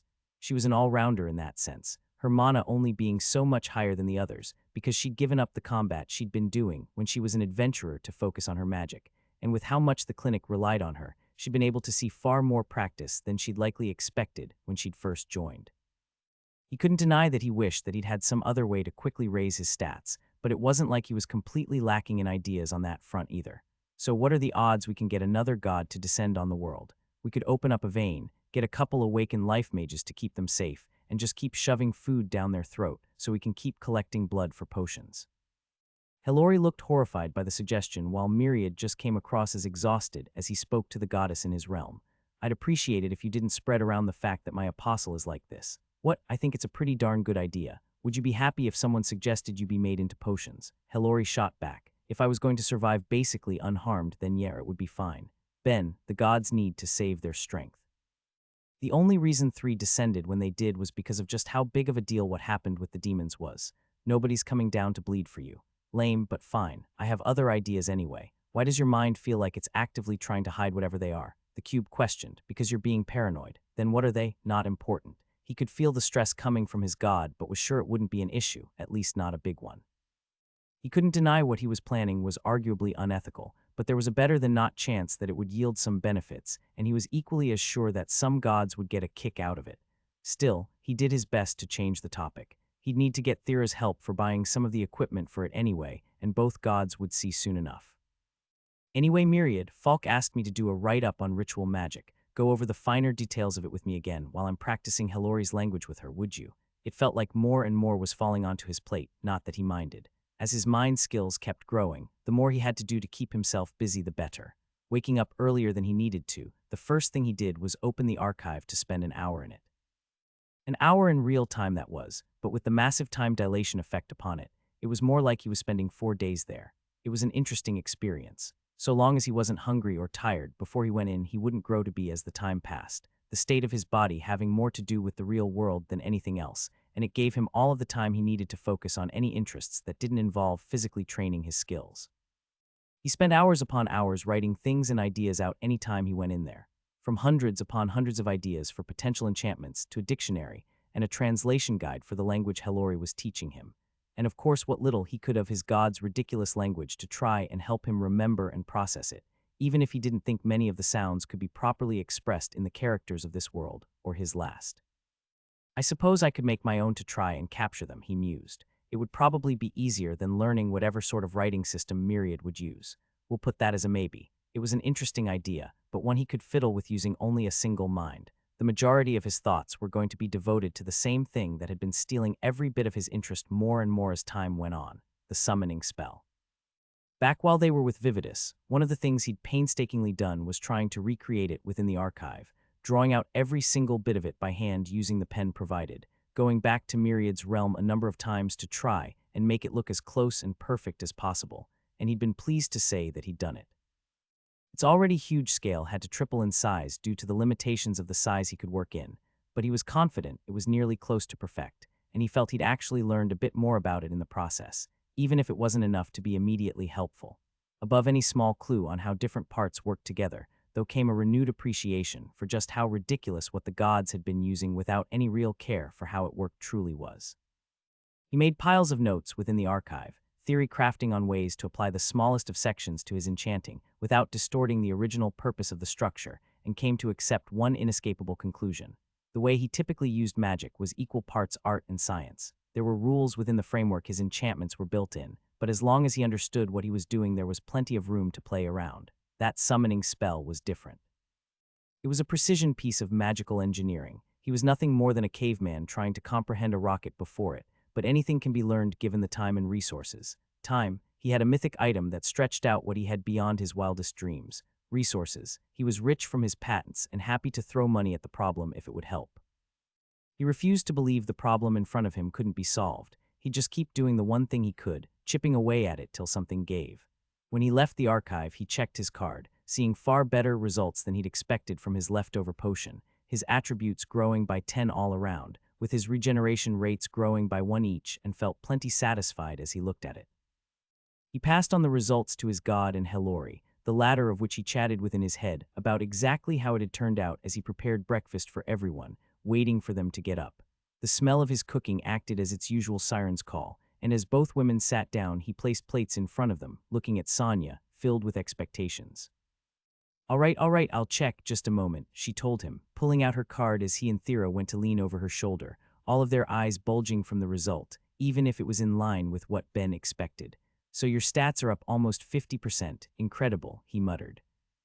"Really makes me hate Galwax all the more since his stupid trial only brought a couple of mine up by a third, but with results like these, it puts those potions in the middle of what it sounds like the other ones that were distributed would do. Plus, it will be neat to see if your growth will decay as you drink the rest. Or you too could have them," Sonia said, almost pleading as she did. They weren't wrong that it could help her stay alive if things got bad in the future, but there was something mildly horrifying about so casually drinking something that was giving results people would happily kill for.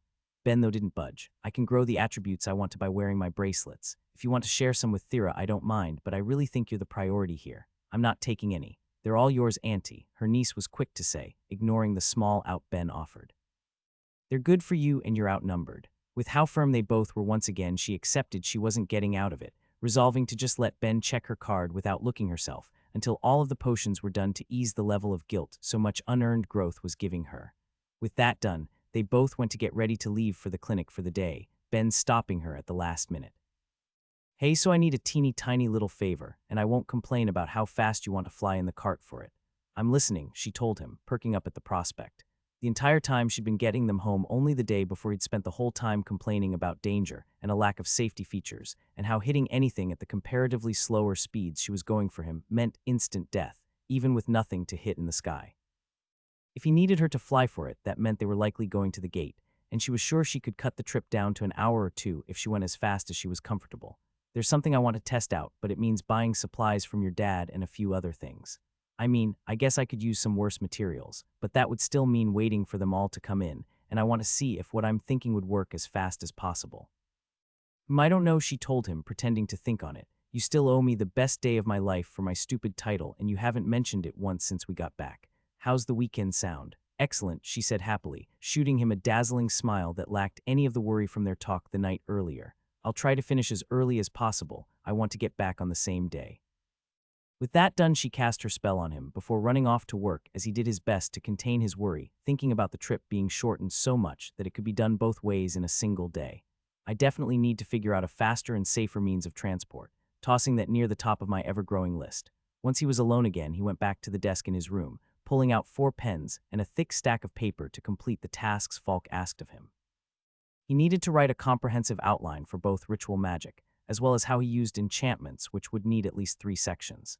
He laid out 4 pages, taking 2 pens in each hand to take advantage of the ambidexterity that had merged into his unending crafting, while at the same time carefully lifting the other 2 pens to write by manipulating them through the aid of his material user skill. He'd be slower with his magic than with his hands to ensure it was legible, but it would be decent practice and would still save him a bunch of time by doing it. He began writing out all he knew of ritual magic, before reflecting on what to do about something minor he'd never considered for his enchanting, what to call everything. Let's see, I usually just call the blending method, but since this is going to be its first time being written down, and I feel like it has a good chance of being popular, let's call that one manhwaedit blending, and make sure to include its history as being developed between me and Myriad to see if that scores him some faith. At worst, it will spread his name around a bit, which I'm sure will keep him happy. Think I'll call the final system of merging them all together the heft system for myself. I had to deal with way too much to make it, so it might as well have my name tied to it. That just leaves whatever to call the ring system. Sorry his face, but there's no way I'm letting a bastard like you have the fame, even if you're too dead to get anything from it. I guess I could just call it the ring system, but that feels pretty lame. Then what? Only one of his pens was still as he thought, until he felt the perfect name come to mind as he jotted it down. A strong, spiteful smile painted across his face as he did. Bastard rings? Really, isn't that a little tasteless? His teacher asked him after flipping through the couple 100 pages of notes Ben had written, getting a shaky thumbs up in return. It's the ring system of a bastard, it works, Ben said weakly, still feeling the effects of buying what he needed to with Thera the night prior. The other option was his face rings, and honestly that just doesn't have the same ring to it, you know. You're not wrong, but it doesn't mean your first choice is good. Still, I get you went through a lot figuring it out, and I honestly think Ibaru will get enough of a kick out of it that he won't have an issue pushing it through. If anyone complains, just tell them I say that's the actual name and I'm just trying to honor the last will of the god who made it by passing it on faithfully. Not one part of that was true, and only you and I know it. Shaking his head, Falk gave up, instead focusing on the god bones in his shop, dry and ready to be worked. Much to Ben's displeasure, he wouldn't be able to make many items with them himself. Falk was the better of the two of them by a large margin still, but it wasn't all bad news for him. He'd be doing some of the simpler work on them, as well as the majority of the enchantments, and from what he'd been able to learn from his one sample piece he was allowed to practice on, he'd be gaining a positively insane level of experience from it. His current method already let him place significantly more enchantments than the standard weave method, and he could triple the quantity on something that was enhanced with a god's bones. So that was how the day went, Myriad in his head, letting him know who would be getting what so Falk could make it, while he took the items once they were cool enough to handle comfortably, applying enchantments in a way that would complement the wielder's skills best. It was long, difficult work, draining him of mana more than normal, as he tried to get everything done as fast as possible without sacrificing quality, but as he looked at each one, he couldn't deny it was worth it to take part in their creation, at least a little. Falk had told him in the past that it was ridiculously hard to get an item out of the rare ranking without applying enchantments to it, but anything made from the bones of a god would do. Each item that he was handed was listed as high ultra rare in his eyes, with the only sad bit being that after his enchantments went down they were still in that same tier. He didn't have any illusions about it. He understood that the gap between high ultra rare and low legendary was a massive one, a barrier an enchanter typically needed either multiple awakened skills or an extremely high level of one to break. And I can't exactly just throw my sacrilege on their willy-nilly to try and up its value. Even if it hadn't made it any higher yet, though, that was likely to change when it got back into his teacher's hands, as Falk added a few finishing enchantments to it to complement the ones Ben added himself. He could only imagine what the ones his teacher was going to enchant would achieve, assuming they would easily make it to mid-legendary, even if getting to high legendary wouldn't be a guarantee, let alone anything mythic. Now that he spent a bit of each day playing with the archive, he understood just how high of a hurdle that was. The fact that God Bones enhanced the power of enchantments on top of everything else is going to be doing a lot of the heavy lifting too. Oh man, I just want to make it to legendary on my own so freaking badly. Both of them were completely absorbed by the task that they knew would take them weeks, knowing they'd likely never get the chance to use a material like that again in the future. But despite how much they both enjoyed it, his teacher put a strict end to the day. "Aw man, but I can definitely go on longer, Falk." "Nope. Something like this. We're doing it as right as we can, so we're ending early today." "Oh fine," he said, giving in easier than he wanted to for the simple fact that he had other things to do. Things he could potentially drag his favorite Yeti into as well. "In that case, think you'd be free to give me a hand with something then. Depends, I guess. What did you have in mind?" "I need to buy a house. After I just want a hand building a greenhouse if you'd be up for it." Buying the house had been easy enough. With enough people having left Stonewall with the invasion, he had even been able to get one in the same area as Sonya's, convenient considering what he needed it for. The only reason he'd bought it at all was because he needed space for the greenhouse he wanted to build, not wanting to take up the entire backyard that Sonya had been training in with a project that might not even work. So after spending far too much for an experiment, he got Falk to help him set the whole thing up. Originally, he'd gone to Analia to pick up glass in the exact dimensions he needed, but since the material he used would all cost the same for the great earth spirit to create if it wasn't inherently magical, he decided to go to the greatest extreme he could think of, having sheets of diamond produced since they were nothing more than rocks in a bruise's eyes. Everything was shaped to the dimensions he needed, along with the fittings to put it together, so from there it all came down to assembly, as well as making the plant beds with plant magic enchantments built into them for the exotic ones he specifically went out of his way to buy, going through a few different gates to collect 5 different kinds of miniature fruit-bearing trees.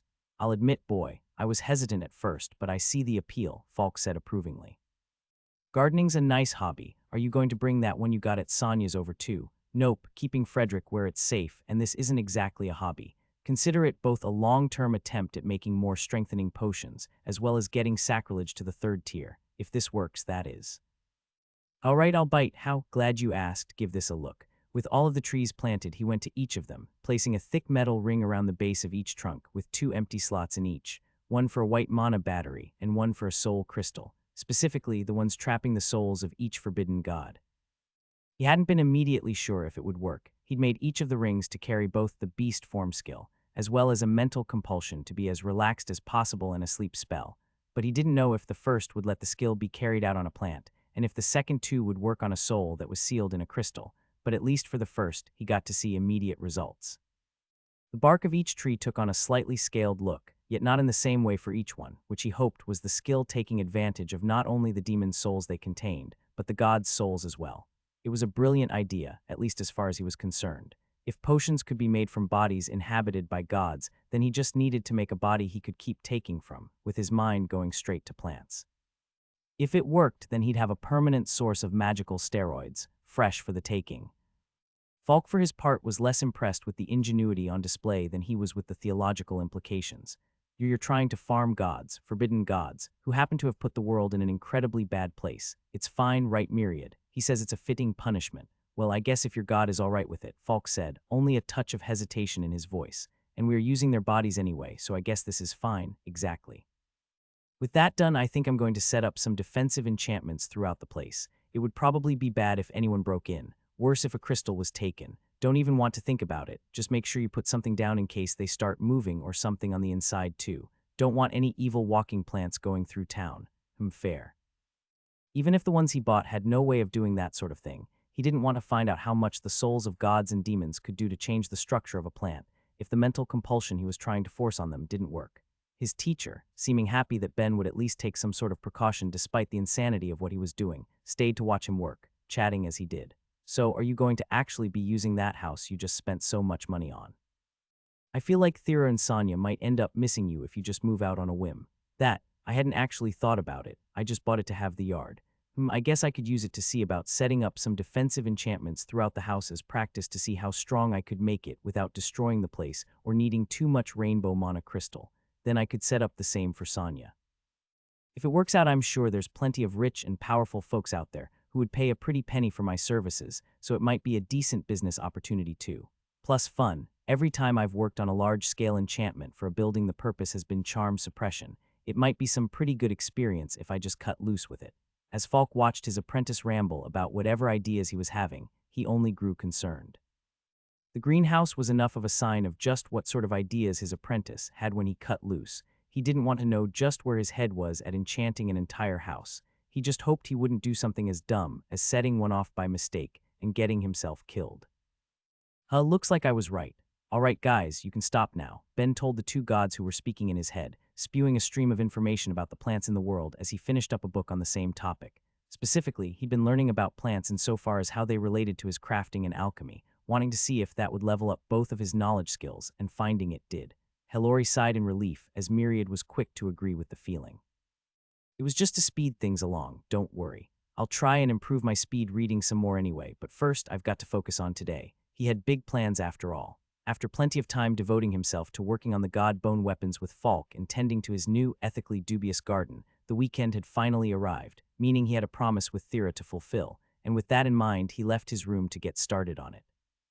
Sonya had already left for the clinic for the day, and he knew Thera planned to sleep in a bit with how early she'd been going to help, followed by plenty of time spent hunting with Aso after, so he was going to use it to push his culinary skills to their maximum potential. She said she wanted the best day of her life. Let's see if I can make that happen. Breakfast was a priority, but his main focus was things that would be enjoyed later as he began on the last thing they'd be eating that day, dessert. He wanted to have a variety of flavors, but even with as good as he was, there were limits to how much he could make, so to get around that he decided on cupcakes. After making the initial batter, it was easy enough to separate out portions to add different flavorings to, as well as all of the fillings and frostings and creams that would go with them, ending up with so many combinations that he thought would work in the end that after they were complete no two were the same, even though he had over 24. Maybe I made too many actually. Well, it will be good to let Sonya have some, and who says there can't be dessert after breakfast too? Let's see, Thera seems to have a sweet tooth anyway, but a sweet breakfast followed by a cupcake might be a little too much. We have some meat and veggies that should go well with a light syrup, so let's go with those to start. Plan in mind, he began exactly that as he heard Thera beginning to move around, the smell of his cupcakes making its way to her and her stomach rousing her to get up and see just what was waiting in the kitchen. Morning, she said as she walked up behind him, placing her head on his shoulder, her eyes closed in a futile resistance against her hunger to stay asleep. Morning. Give me just a minute and I'll have breakfast out. Sounds good, it smells fantastic. It will be. She grabbed her seat while he left the food to cook, grabbing something from the cold box to make drinks. Frederick was yielding berries year-round now, and while he enjoyed snacking on them as he worked, most went to the freezer if he ever needed them, in this case being boiled and mashed in a pot with some water and sweetener before straining to make a simple juice. Once done, he plated everything and laid it out for them, both digging in as the last bit of sleep left Thera. All right, this is definitely a good start, but you've got a long way to go before I'm over my title, she teased.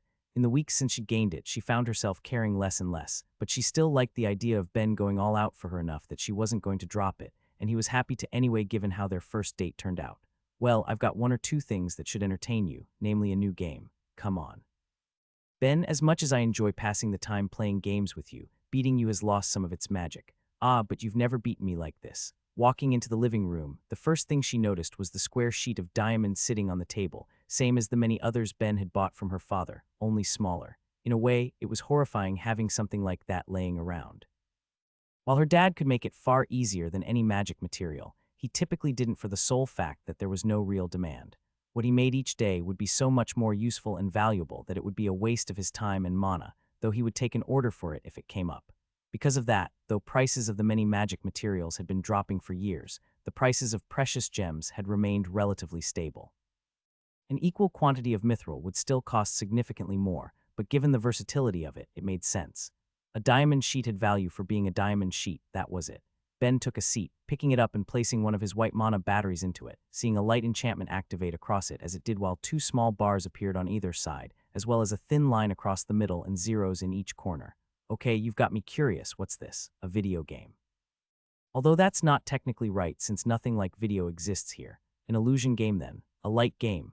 I'm going to need to figure out a name for this when I file my pat. He'd created it more as a side effect of studying the summoning spell than anything else, since he wanted to try and treat his magic more like engineering than the art and science it typically was. He'd looked for a structured approach to achieving that, which led him to this.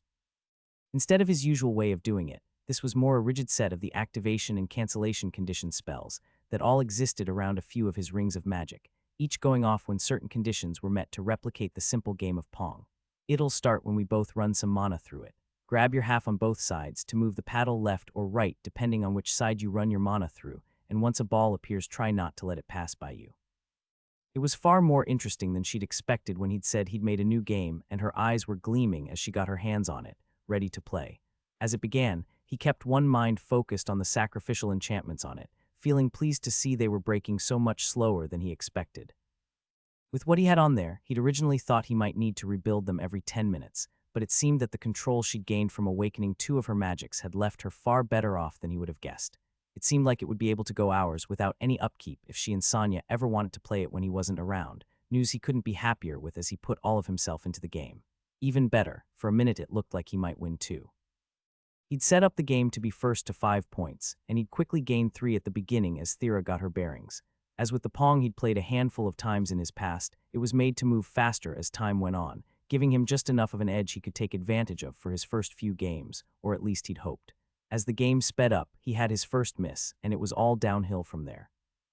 After Thera got tired of beating him, they took a stroll through town to get to their next destination for lunch, the local restaurant Thera liked, the one he'd rented out for her birthday, only this time she'd be enjoying it in a far more normal way with him as they took their seats, the tables around them filled by any random patrons who'd stopped for a meal as they placed their orders.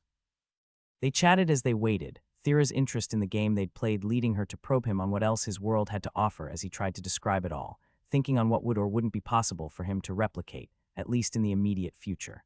There were so many simple ones he was sure he'd be able to make without too much issue, but as complexity grew, so did the level of practice he'd need to achieve it. I don't think it was as helpful as I hoped it would be, but it was still fun, so I'll work on it a bit more in the future. He pushed those thoughts to different minds in his head as their meals arrived, both digging in, though Thera with less gusto as she stopped and stared at Ben. I can't believe this. I think you've actually ruined food for me. Like, this is good, but after getting to enjoy your food so often, I don't think I could go back to not eating it, so I've got you trapped, he laughed. The moment you tasted the full might of my unending crafting, I didn't even need to worry about confessing to you. You can't escape me now. I think it mostly means that whenever we go out I need to only order things you haven't cooked before so I have nothing to judge against. Also, you really should write down some of your recipes. I was thinking about that before too. I've replicated a bunch of recipes from my homeworld, and I've just created a few from scratch too, so there's 2 volumes right there, and I'd be willing to bet the first one would sell at least a copy for every human on the planet. Probably plenty of people who just want to try it too. What do you think? I could call it Ma Ben's Big Old Book of Earth Cooking. I think you're not a mother. That's completely beside the point, he laughed as he thought about it. He didn't need to do it to earn more money. He had plenty of that already, but it might end up as a nice way to keep a bit of his homeworld alive, even if there ever came a time that humans were all but forgotten in the universe. At the very least, he thought it would be a good way to leave a mark from his race in a purely cultural sense, beyond whatever any of his classmates achieved in battle. Well, that's just one more thing I can send off with Falk before he leaves. I've got some time, so maybe I'll work on getting a few more equivalents as well, something to consider at least. With lunch done, the 2 of them wandered through the town after, enjoying the day and the sun while it was out before making their way back home. When Thera had told him she wanted to do this, she'd emphasized one point in particular, so he was happy to spend a few hours trying to manage it, failing miserably as he did.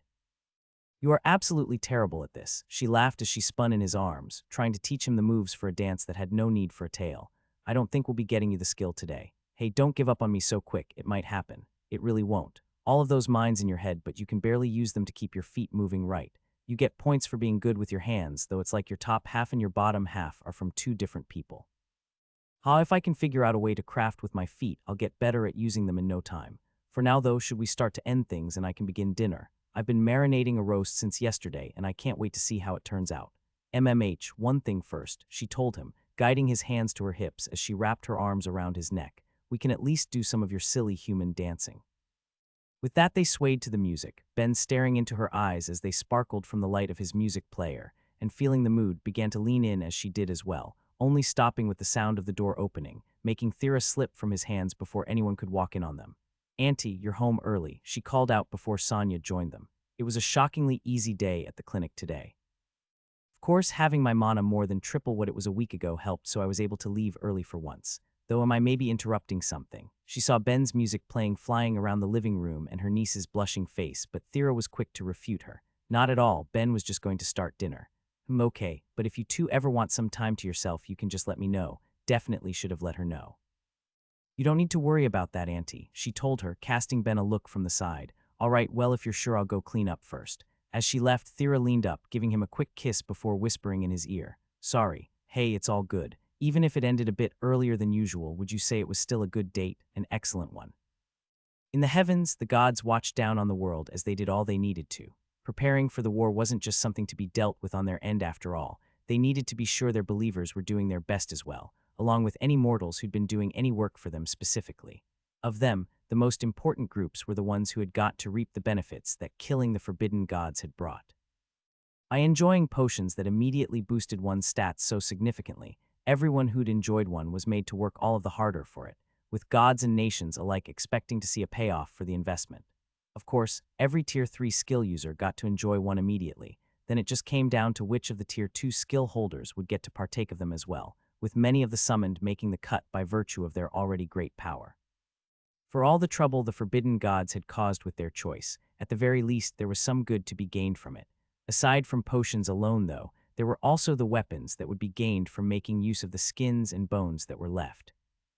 Weapons that needed to be split fairly across each nation, not letting anyone gain more benefits than the others, as various gods and rulers decided amongst themselves just who they would be made for specifically. And as the weeks passed and various orders were fulfilled, things began to calm down enough for each deity to stop restraining their people on one single thing: contacting the unaligned awakened craftsman, the Apostle Ben. It was uncommon for anyone who had made the jump to awakening a skill to not tie themselves to any nation for all of the benefits it would bring, and rarer still for those who didn't to be so publicly known for awakening.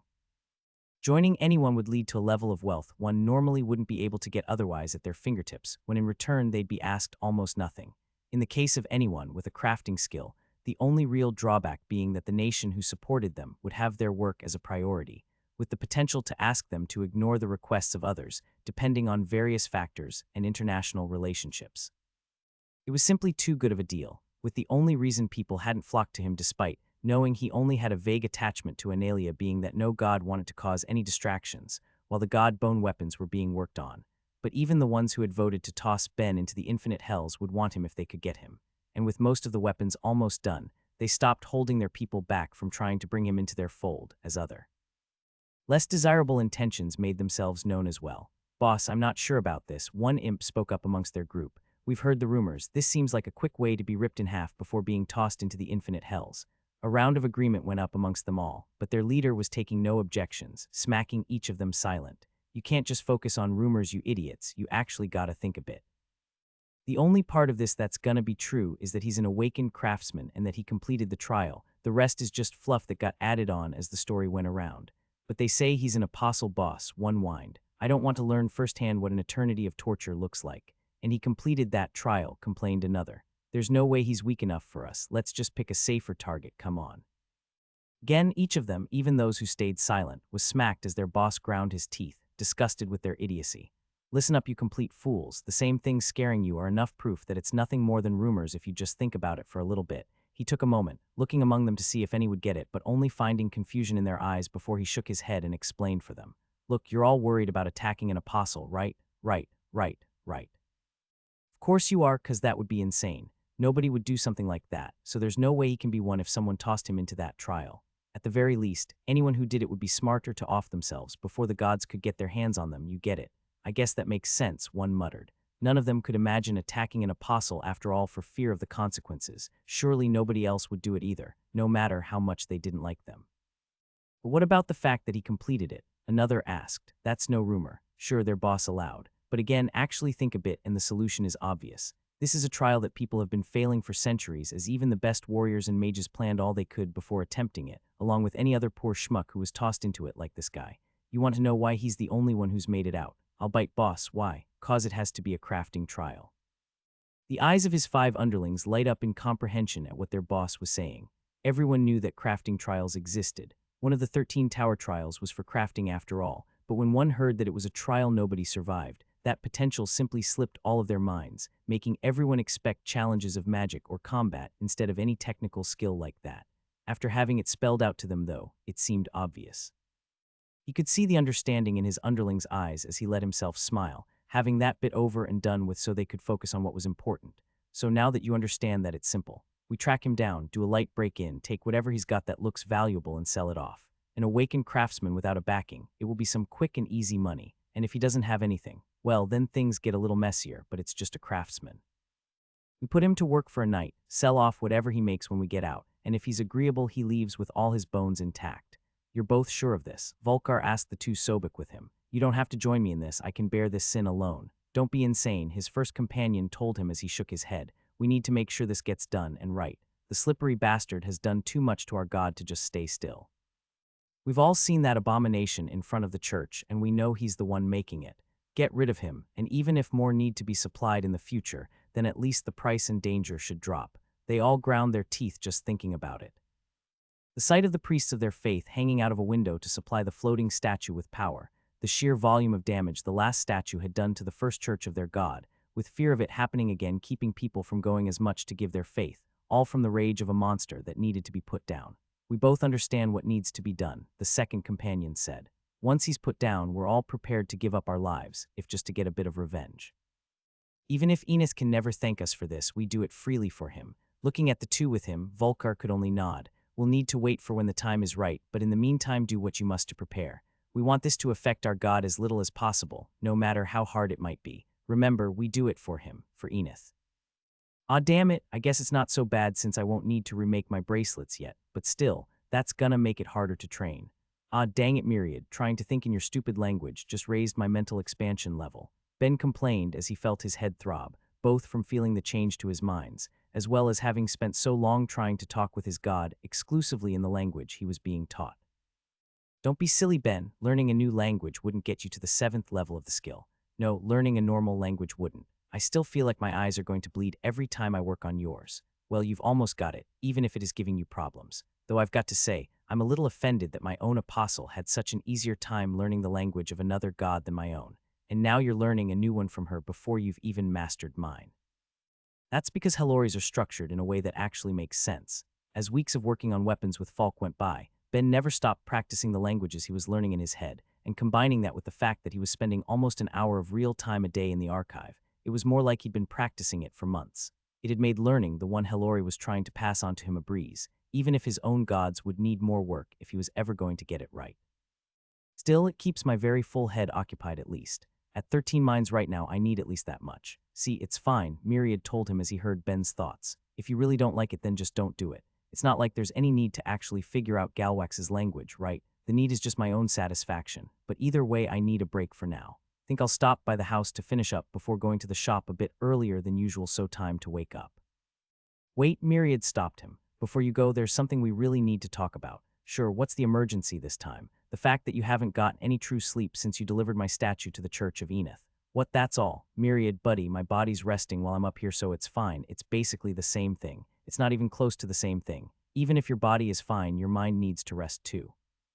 Combining real time with all of the time you've spent in the archive, it's basically been months of constant activity. That's not natural, Ben, come on. I feel fine, so don't worry, he told the cube, trying to brush it off. If he was being honest with himself, he was beginning to feel a bit of constant exhaustion around him, but it wasn't to the point that it would be a problem. It was just another way of pushing himself. Who knows, maybe if I keep it up, I'll get something like sleep or exhaustion resistance. That would be pretty cool, or you'll get hurt before that can happen. I know you've been avoiding it, but I'm not saying this as your god, but as your friend Ben. Have a proper nap soon without coming up here. I don't care if you keep your mind active for a few weeks at a time between doing it, but this is too much. Too much as in maybe it would help awaken my focus. He asked, giving his god a curious look as waves of annoyance came off the cube. Fine, I will later when I have less to do or if I start feeling pretty bad. For now. The thought hung in the air as Ben pulled himself from his god's realm, waking up with a well-rested body, even if the minds it contained got none. Myriad asked him as Ben was busy installing a new lock on the house he'd purchased for making a greenhouse. Maybe, but it was fun, so cut me some slack. Hey, I'll have you know that this lock is a masterpiece. That's what makes it a masterpiece. Hey, I'll also have you know I'm very proud of that one too. The door handle was set up with a similar curse he'd occasionally put on weapons, depending on what their owners wanted, making it so that only they could use them without falling ill or feeling pain. It was a bit of a legal gray area, but it wasn't like he would just stop practicing what he knew, and anyone that got something like that was always informed about the legality of distributing them, so as far as he was concerned it was fine. Anyway, enough complaining. It took a while, but it's all finally done. I'll run through everything I did with Sonia later, and then she can decide what she wants on her home, but for now it's off to the shop. Grabbing his bike, he pedaled there as fast as he could, eager to start the day. In the month they'd been working on the weapons, they'd used up one whole skeleton already, but the orders were finally slowing. They had one more to finish up that day, and then expected that all of the remaining ones that would be coming in for the shop wouldn't happen till after the first wave, as everyone evaluated how to act from there, meaning he'd have more time to focus on his own interests again. It was only as he arrived, seeing a light already on in the shop, that he got to know he wasn't the only one who had been looking forward to finishing up, as his teacher was already hard at work, making the dagger that was their final order to deal with. Ben was happy to watch as the Yeti was absorbed in his work, hammering the slab of metal into shape, filing and sanding it down till it was comfortable and working on its edge, making it as sharp as it could be as a smile stretched across his face, and he turned to Ben. Instead of just watching, "Boy, toss me that job crystal of yours," he said, well aware of Ben's presence as his apprentice did as he was asked. It was only a few moments before Falk tossed it back, looking extremely satisfied as he did. "It's been a while. Forgot how good that felt." The Yeti laughed happily as Ben tried to take advantage of his teacher's good mood. "That's great, congrats. So what did you take?" "Nothing you need to worry about," Falk told him, knowing exactly what he was trying to get. "Instead, add your enchantments to the knife so I can add mine and we can send it off." Fine." He'd already known exactly which ones he was going to apply to it, so he pulled out his rings and got to work, blending, weaving, and shaping his mana until the enchantment was perfect, or at least as perfect as he could manage before handing it back over to his teacher. "Excellent work as always, boy. Now just some finishing touches." His teacher turned away, applying what he needed to in a few minutes till it was complete. So much of what they'd been making for the past month had been products of their teamwork, and it was clear it had been elevating the final product. Falk was so used to working on things alone since others couldn't meet his standards, but having the boy with him was proving to be a blessing, with that very same boy taking to his hands and knees as he begged. "Falk, I've been quiet about this for so long, but this is the last one, man. Please, we've got to test it out. I need to see what a legendary item can do. Boy. Look, I know you don't want me peeking at your status, so I won't look at what enchantments you've added, but not letting me see the results of my hard work is cruelty to your loving and devoted student." Hearing that, he could only sigh. "Fine, but not in town. Put a sign up that will be opening late today and come on." Falk couldn't deny that if he were in Ben's position, he'd also want to see the fruits of their labor, but using a legendary item in the middle of town was just begging for problems, so instead they left, taking their time to walk to the woods and then go deeper in, ensuring that there was nobody else around who could potentially end up injured.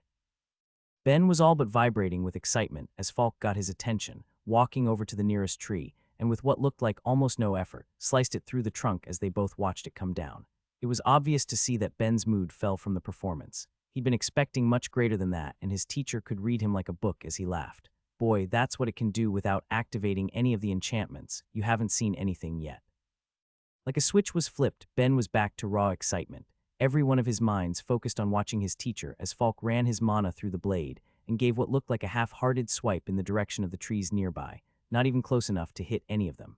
But as he swung, what Ben could only describe as a pulse of mana came out of it, tearing through the forest in a flash as the trees around them seemed unchanged. Before he could ask what happened, though, Falk spoke up as he walked over to the closest one. Well, would you look at that? We did even better than I thought for even that to go so well." He placed his hand against the trunk and pushed, the upper half of the tree sliding from its base with ease and collapsing to the ground with a firm thud, shaking the forest and knocking down everything else in the area that had been hit by the pulse for meters around them as Ben ran over to look at just what had happened. Examining the trunk, it didn't even look like it had been cut, the combined might of their enchantments more erasing the part where they were originally joined than anything else as he ran his fingers over the surface. There was so much he wanted to ask about, but as he looked at his teacher, only 3 words came out. "Can I try?" Once Falk put a stop to Ben's wanton acts of deforestation, they both began heading back to town. The shop would be opening later than usual, but given how often it was closed as its owner left to deal with different clients, that wasn't a big problem. No, the big problem was the unusually large crowd trying to make it into Stonewall since they'd been in the woods, a long line of carts trying to get in as the few guards on watch were busy alerting their supervisors of everything so that they could prepare for the unexpected influx of people. Huh, wonder what's happening, Ben muttered as his teacher gave him a funny look. Suppose you'll see in a bit. Well, whenever we get back in. Usually it was much easier to get in and out, but the road was congested, and they had no choice but to wait as traffic moved along, until they finally made it back into the walls to get back to the shop, finding the streets still packed for the entire way. It was bothersome, but Ben was able to ignore it easily enough, devoting himself to his thoughts on the way back, his language and magic studies, reflecting on the summoning spell that was consuming his life by that point, and also simultaneously making and breaking enchantments across his 3 mithril bracelets for the skill and job experience. The only thing that stopped all skills and thoughts in their tracks was getting back to the shop and finding that it had been the final destination of not only them, but the town's unusual level of tourists as well. About what I expected, Falk muttered when he saw what was going on. I guess I should consider ourselves lucky they waited even this long. You expecting guests or something? They're for you. Don't forget which of us was outed as being an awakened craftsman.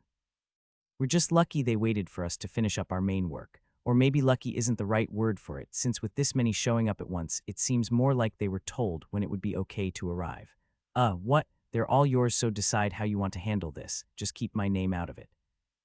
An entirely unsatisfying explanation given, Ben followed as his teacher pushed their way through the crowd, chasing away any angry looks from them with the Yeti's glare as he processed what he was told until they were eventually stopped by a drawn weapon.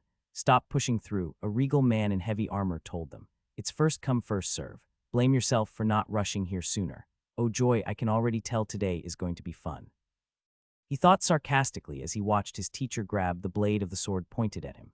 Is it? The Yeti asked. Well then consider pointing your blade at the shop's owner, a one-way ticket to the back of the line. The words weren't loud, but the sentiment carried as everyone close enough to hear focused in on the two of them. Word of Falk hadn't been spread as much, but many of those who'd come had at least gotten a description of Ben, finding him to be a match in an instant as shouts sprung up around them. We can offer. If you work for our country, a mountain of gold. Women or men, our church will provide. Consider yourself lucky to have the chance to. There could be no greater honor than joining us as. In the cascade of shouting voices as people pushed toward them, more and more trying to get closer in order to be heard, Ben slipped off one of the circular mithril bracelets on his arm, quickly making the best sound enchantment he could in the span of a few seconds, and held it up to his mouth to shout through it, having his words amplified to be heard by all as he struggled to contain his emotions simmering beneath the surface. Quiet. All of you shut up and make a path so we can get to the goddamn door. None of the crowd had been expecting to be taken over in volume to such an extent, but in their shock from the turn of events did as they were told, all of them parting to let Ben and Falk continue on as his god spoke up in his head. Myriad, how many of the people here are from groups that either didn't take me in when they had the chance, or whose gods either voted to toss me into hell or remain neutral?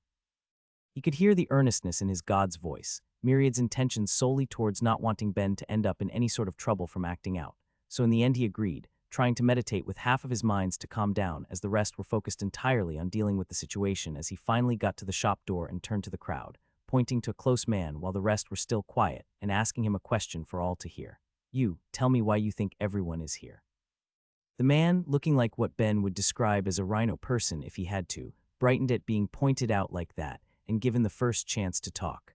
Why, I'm here to offer you the wonderful chance to work for. I didn't ask why you were here, I asked why everyone was here, Ben told him as he cut him off. What's a group like this doing in a town so far from a gate? What? I would assume we're all here to try and hire you for our nations, the man said, confused on where this was going but not giving up the chance to try and keep selling himself, with the one I represent being.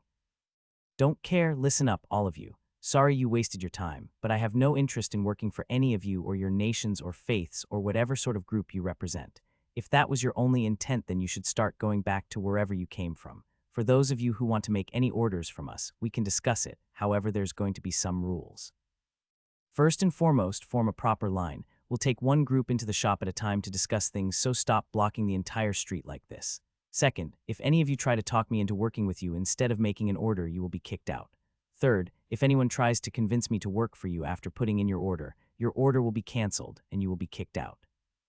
Finally, and most importantly, if any of you has the nerve to bother me at home as well as here, I'll be blacklisting both your home nations as well as whatever gods you serve.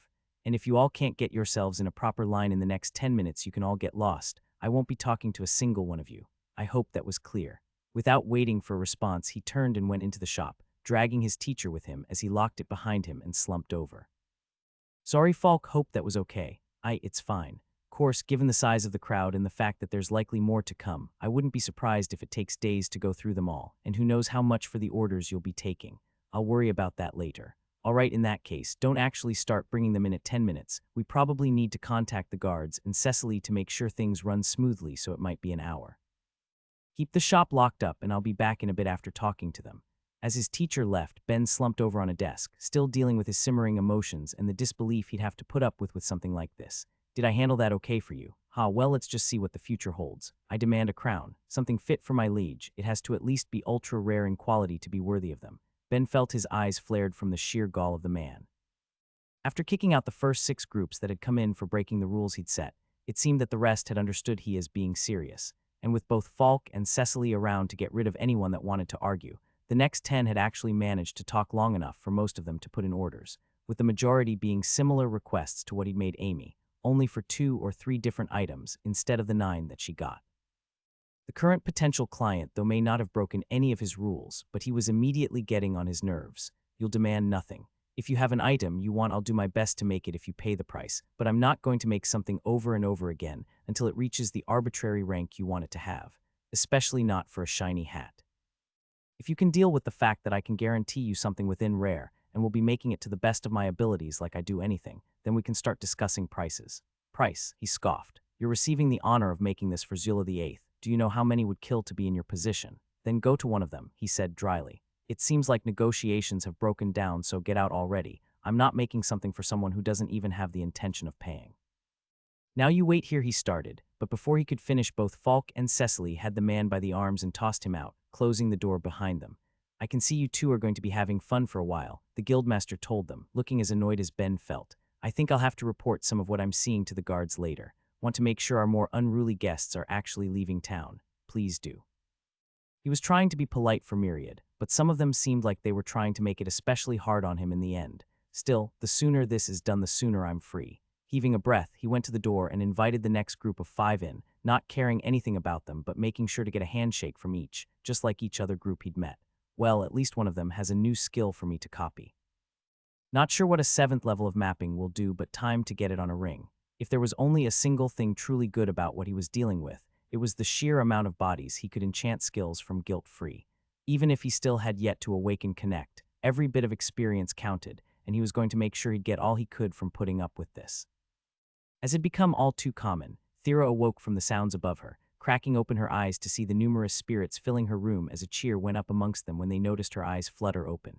Princess. The princess is up. Hello again, princess. Dozens of them all speaking up at once to her left, Thera wanting nothing more than to close her eyes again, even if she resisted the impulse as she held out her hand. All right, I'm sure you all know this by now, so one by one. The massive boost to her total mana and regeneration rate with Awakening 2 skills meant she could use her spirit empowering more often without worry, so she had no problem with doing it for them all, but the greeting was taking a mental toll. Gaining the title had been bad enough, but when the first group of them showed up afterwards, only to immediately call her that, she thought she was going to have a heart attack. Also, can you all please call me anything else?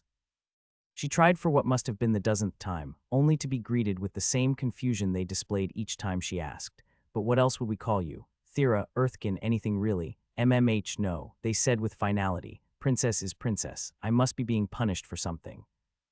Still, for as much as hearing it so much was eating at her psyche, she wasn't going to stop helping them when it was so easy for her. So like any other time they'd come, she just did her best to push her skill, finishing up as fast as she could before moving on to the next mentally exhausting part of her day. Ever since Sonia had been forced to drink those potions, the amount her aunt had been able to do at the clinic had skyrocketed with her increased mana, meaning that between the two of them, things had gotten significantly easier for the clinic as a whole. Because of that, she didn't need to go in as much as she'd originally been expecting to once she got back, and the days she did, she was able to handle almost everything quickly so long as it was something she knew how to treat. She had the technical skill now, but there were still holes in her knowledge that occasionally meant she needed the guidance of others.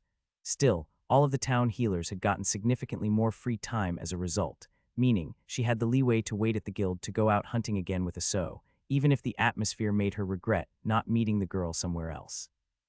Of all the other adventurers around, not many would meet her eyes, the majority of them looking away or else leaving the building altogether when she showed up. It was different from how things had used to be, back when her magic was so much worse, and whatever fear she received was mixed with hate. She'd been steadily improving her image in town ever since then with the work she did, but now it seemed there was more fear of her than ever, only for a completely different reason. Everyone was aware of her current rank. When she had first understood what was happening, she couldn't deny that she'd enjoyed it a bit, though she expected it to fade sooner than it had. There were plenty among the adventurers in town who had either treated her antagonistically in the past or else been silent as others had, and the fact that it was widely known that she had 2 awakened skills had left those same adventurers shaken. It was already known that she had a ridiculous amount of mana, but now that the fact that she had a ridiculous amount of skill to go with it had been revealed, every one of them was walking on eggshells around her, fearing some retribution that she had no intention of dishing out. Still, it didn't hurt the way it might have in the past for the simple fact that she wasn't alone anymore. She had her family like she always did, but she was getting along well with her coworkers at the clinic. She'd been starting to exchange letters with Steph, Amy, and Yuzu. She had a friend in Aso and even arguably Sashel, and she had Ben. Even if others wanted to fear her, it was fine. She would just keep living her life. "Sorry, did you wait long?" Aso called out as she ran up to her. "No, let's start heading out," Thera told her, smiling brightly. "We've got to make a great adventurer out of you yet." Despite what she'd initially expected, Aso hadn't joined up with anyone else to form a party yet. She was starting to mingle with others at the guild, but unlike Thera, her work at the clinic was coming first for the time being, meaning it would be inconvenient for anyone she joined to have to work around her schedule. Because of that, when Thera couldn't go with her, she was doing safer quests by herself, only venturing deeper into the woods when she wasn't alone to get whatever practice she could. Of course, there were issues with that as well. Thera was no teacher. She didn't know how to guide Aso to greater heights, especially since they didn't share any magics. Instead, their time together out in the woods was more geared towards Aso figuring out what worked best for herself, as Thera worked to ensure the other girl didn't fall into any danger she couldn't deal with while offering what few pointers she could. It might not have been the most efficient way of doing things, but they both felt like it worked for them, and it gave them each some company in their practice as they went. As they walked, every now and then Thera would stop to touch one of the trees they passed, working to practice both of her awakened skills by using the same spell that had pushed them over that edge to begin with, though in a completely different way than she had the first time. When she cast her petrification, she was trying to be so much more selective of it than she had been before, and luckily for the forest, she was succeeding. Instead of each tree she touched turning to stone, it was only a few leaves and branches changing as she pushed the limits of her control. It still wasn't the fastest, and she doubted she'd be able to use it from too much of a distance, at least without the risk of getting other things caught up in the effect as well, but being able to see her improvement so clearly was thrilling in ways she found hard to properly express. And it wasn't just that spell she was getting comfortable using. As Aso began searching the area for the herbs that her quest required, Thera activated another to be on the safe side, Earth Healing. A spell that imbued a given area with a basic life spell that would improve the healing rate of anything in it for a length of time varying depending on how much mana went into it. Ordinarily, it was far from effective, with the spell really only having any worth to the few people in the world that had either an awakened earth or life magic, but by having both along with her huge mana pool, Thera could cast the spell over a field and have it run for over an hour with relative ease. It was something she'd started practicing when she'd begun hunting with Aso as an extra precaution for the girl's safety, and with all of that done, she let herself relax just a little.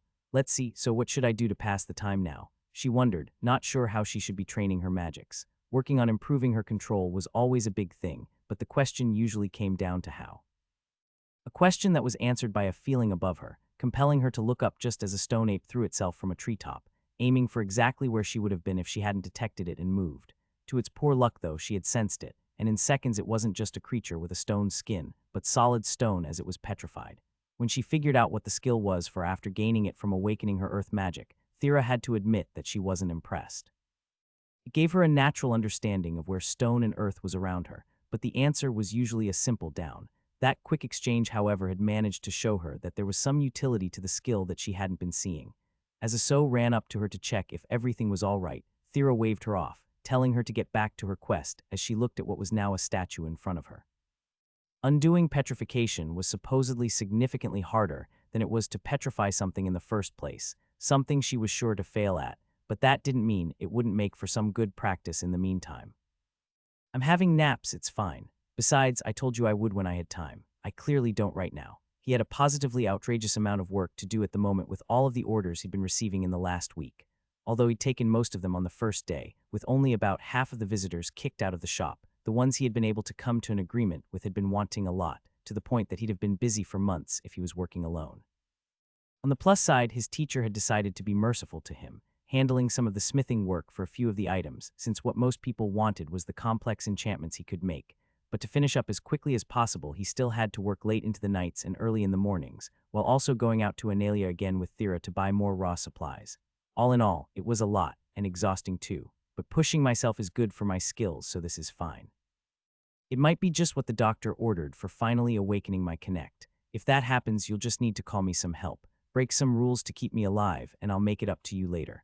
Relax, things are finally slowing down. If I push myself to get all of this done in just a few weeks, then I should be able to keep up with the order load in a regular workday. Showing a willingness to kick anyone out on the first day had gone far in ensuring that he wouldn't have to deal with anything too annoying, and it seemed that there were even people who'd simply left upon finding out he had no intention of working for anyone. Even if he was working himself hard for the orders he had taken, the number of them coming in now matched what he was sure he could do in a day. He just needed to get the pile that had come in the first 2 days over and done with. With that frame of mind, Ben picked up a handful of mana discs, enchanting them 2 at a time before putting them to the side to be put into different handles after. He really hadn't been expecting the item he'd made for Amy to be so popular, but requests for similar ones made up almost a quarter of his new orders, though for far fewer weapons than hers had, most of them wanting only 2 to 4 options, and almost always one was a shield. Still, each one needed to be slightly different to work with the skills of the person who would be using it, so it was excellent practice for him overall, a fact that was reflected on his card as his job level kept going up. He was already dreaming about what option he'd take next, as well as wondering what new options would come for the enchanting branch. No, when Falk came in for the morning, he found Ben where he'd left him the night before, standing over his forge as he worked. "Damn it, boy, did you not sleep at all? Since you being here means it's morning, no, my bad. All right, I'm kicking you out when we close up today. Go home and get some proper rest. Thera and Sonia are going to worry. I did let them know I was going to have a lot of work for a while, and that doesn't mean they won't worry." Okay, fine, Ben relented, having to admit that he was feeling pretty tired at the end of it all. "So how's it look out there?" "Nobody camped outside today, so I would say it's a win. Who knows, maybe we'll get lucky, and you will be able to just focus on your work. That feels like a bit much to hope for, but fingers crossed." Their brief exchange done, Falk got started as well, working on the elements of Ben's orders he could help with to cut down on his apprentice's work, only stopping whenever someone from town came in to make a purchase or someone from outside of it came in to either make an order or get kicked out for saying something stupid, and it was like that the day flew by. It was as it came to an end, and Falk had Ben by the scruff of his neck, ready to make sure that his apprentice actually went home, whether the boy liked it or not, that they heard the sound of the door opening one final time, finding a one-armed man standing there. It was hard to say if the state he was in looked good or not. While his body was rippling with muscle and seemed undeniably powerful, his general appearance was overall more sickly. Even ignoring the fact that his arm ended just below the shoulder, there was no escaping the gaunt flesh, pale skin, and almost dead-looking eyes that locked onto the two of them as they looked back. "We're about to close for the night, but if you make it quick we can get you sorted," Falk said, putting Ben down as he did. "I'm not sure it will be quick, to be honest," the strange man told them. "Would one of you two be the apostle of Myriad?" Ben grimaced as he heard it, still not used to people being able to connect him to that title so easily, but gave an affirmative. "That's me. What can I do for you, Mr. Kelf? My god told me to find you. Something about a deal to have an item made that you agreed to." Just 1 second. Myriad. He didn't remember making any deals like that, but his god was happy to remind him. "Right. Okay, sorry about that. I thought I would get some heads up from Myriad before anyone came to collect," Ben told the man brightly. "So what am I making you?" From the look of him, Ben pegged the man as some sort of warrior in need of a weapon for things to come, but it seemed he was only half right as the man bowed to him. "I understand this is an unreasonable request, but I've been told that if there's anyone who might help, it's you. Please, so I might wield a sword again, make me a new arm." "Wait, what?" "All right, ignoring the fact that I wouldn't even know where to begin with something like that, I'm going to ask the obvious question of why you can't get an awakened healer to help you. If your god was willing to spend the item I owe them for this, you must be worth getting some proper treatment as well. It wasn't like there weren't options after all." Even ignoring how powerful the great light and life spirits were, someone who had been an awakened life magic user for long enough should have had what it took to help restore a lost limb with enough time. Considering the fact that Ben was getting to the point that many of his items were making it to ultra rare, if this man was worth it, then he should have been worth whatever expenses would come from hiring a powerful healer. Hearing that, though, Kelf only shook his head. Unfortunately, my race keeps that from being an option. Mind if I ask why? I'm a ghoul. My kind are thoroughly in the death affinity with an unnaturally strong resistance to life, so there's no mage who can heal me with their magics. I understand I'm asking a lot, but before I lost my arm I was a swordmaster. With only months to go, I'll do whatever I can to fight again. Swordmaster, so an awakened swordsman, huh? He could see why Kelf's god would be spending an item on that. Awakened skill holders were considered valuable enough that the gods even reached across realities to get more. If Ben could make him something that would let him use half of his original power, then of course it would be worth the effort, but that still didn't mean there weren't better options. Okay, so if life magic's a no-go, then what about light? I get that its healing aspects aren't as good, but I'm acquainted with a powerful one, and I personally wouldn't mind trying to get them to help you instead of making an item. Of course, if I ask Lux for help, I'm sure I'll need to do something for her or end up owing Pelinia even more, but it seems like a worthwhile trade. Despite his willingness to put up with owing a different person a favor, though, Kelf again denied him. Even worse. Life magic may not work on me, but light actively causes me harm. I'm pretty certain Light Mage, who has the strength to heal a person with an injury like mine, would leave me a pile of ash instead. Seriously, the evolutionary history of my race has left us ill-suited for traditional forms of healing, he sighed. So seeing as that's the case, will you help me? Well, it's the deal I made, so I'll at least do my best. Myriad, why the hell can't ghouls be healed normally? I can't believe there's an entire species less suited for living in this world than me. The fact he had to figure out how to make an arm wasn't an issue. In fact, he viewed it mostly as an interesting project that had the potential to help him with some other goals as he went, but that didn't mean he wasn't going to complain at all. The life of their homeworld evolved around an anomaly. It's unfortunate, but it's affected their kind's path as a whole. Good luck, though. I believe in you. No, not good luck, though. What does any of that even mean? For some reason, the star their world orbited would spew out death mana. Given that life was able to grow and develop despite that, I'd say a few quirks are forgivable. Okay, whatever, this is just the reality I live in, I guess. So how am I going to deal with this? He was being asked to do more than just make a simple prosthetic. He needed to make something at least mostly functional. Something that would be able to deal with whatever level of strength was put into it for combat, while ideally being able to manage the smaller, more minute tasks one would expect of them in day-to-day life. I don't think you need to go that far, his god pointed out. The man asked for help to use a weapon. How well he can use cutlery seems irrelevant. If I'm making the guy an arm, then I'm making him a good arm, even if it might take a while. But how am I even going about it? Dang it, do I need to start learning about biology now? Like, I can probably just imitate some of the structure, but I still want to make it as good as I can, so I really might need to learn it on a deeper level. And that still isn't considering the structure of the enchantments I'll need to make, which really is a whole other issue. I mean, I'm sure I'll be able to do something, but the question is, how complicated is it going to have to be, and how will it be powered? Since I can already make some that can interact with a person's mind, that's not an issue, but this really is going to take a while. He took a break from his rambling to look at his god. Myriad, wanna do me a favor and make me an arm up here I can dissect. I want to freshen up on the structural bits. He had plenty of experience dismantling creatures for parts, but most of them weren't very close to the standard hominid body plan like he'd need to make the arm, and any time he'd taken a corpse apart he hadn't been concerned about how the various pieces worked together. Something Myriad couldn't help him with either. If you'll remember, my kind are radically different from yours, and I don't just know the deeper body structure of different races for no reason. Damn it. Would Hilary be able to help? I get her people are starfish, but with the whole knowledge god thing you'd think she might have picked up a bit here or there. What? Her people aren't starfish like at all. They're definitely hominid types. What? But I've met Zizzle. Gods can have other species representing them. Case in point, me and you. Fair. In that case, bring her on over. Gotta use my teacher for all she's worth. Half-heartedly stirring a pan full of breakfast, Ben was in a daze trying to go through everything he and Hilary had gone over the night before, trying to think about how he would possibly apply it to an item, especially something like a prosthetic. It was simply too outside of what he was used to, and he felt like he was frying his minds trying to make the idea work out. It was as these thoughts filled his head that arms wrapped around his chest from behind him as he failed to notice anyone approach, every bit of him too occupied to notice his surroundings as Thera spoke up. Nice to finally have you back home, Sleepy. We were getting worried. Sorry about that, Thera. Work was a little too busy, and now on top of all of the other orders, I was given a bit of a crazy project to work on too.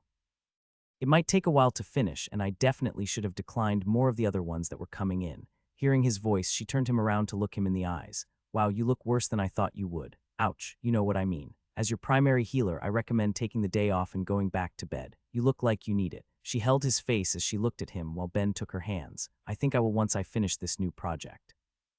I need to meet up with the client today, but I'm not sure if it's going to go farther than just a meeting to discuss it more while I figure out how to build an arm. I'm sorry, build a what? A prosthetic arm. I spent most of the night studying the structural aspects with Hellori, but applying it to my crafting is a whole other matter, so it might take a while.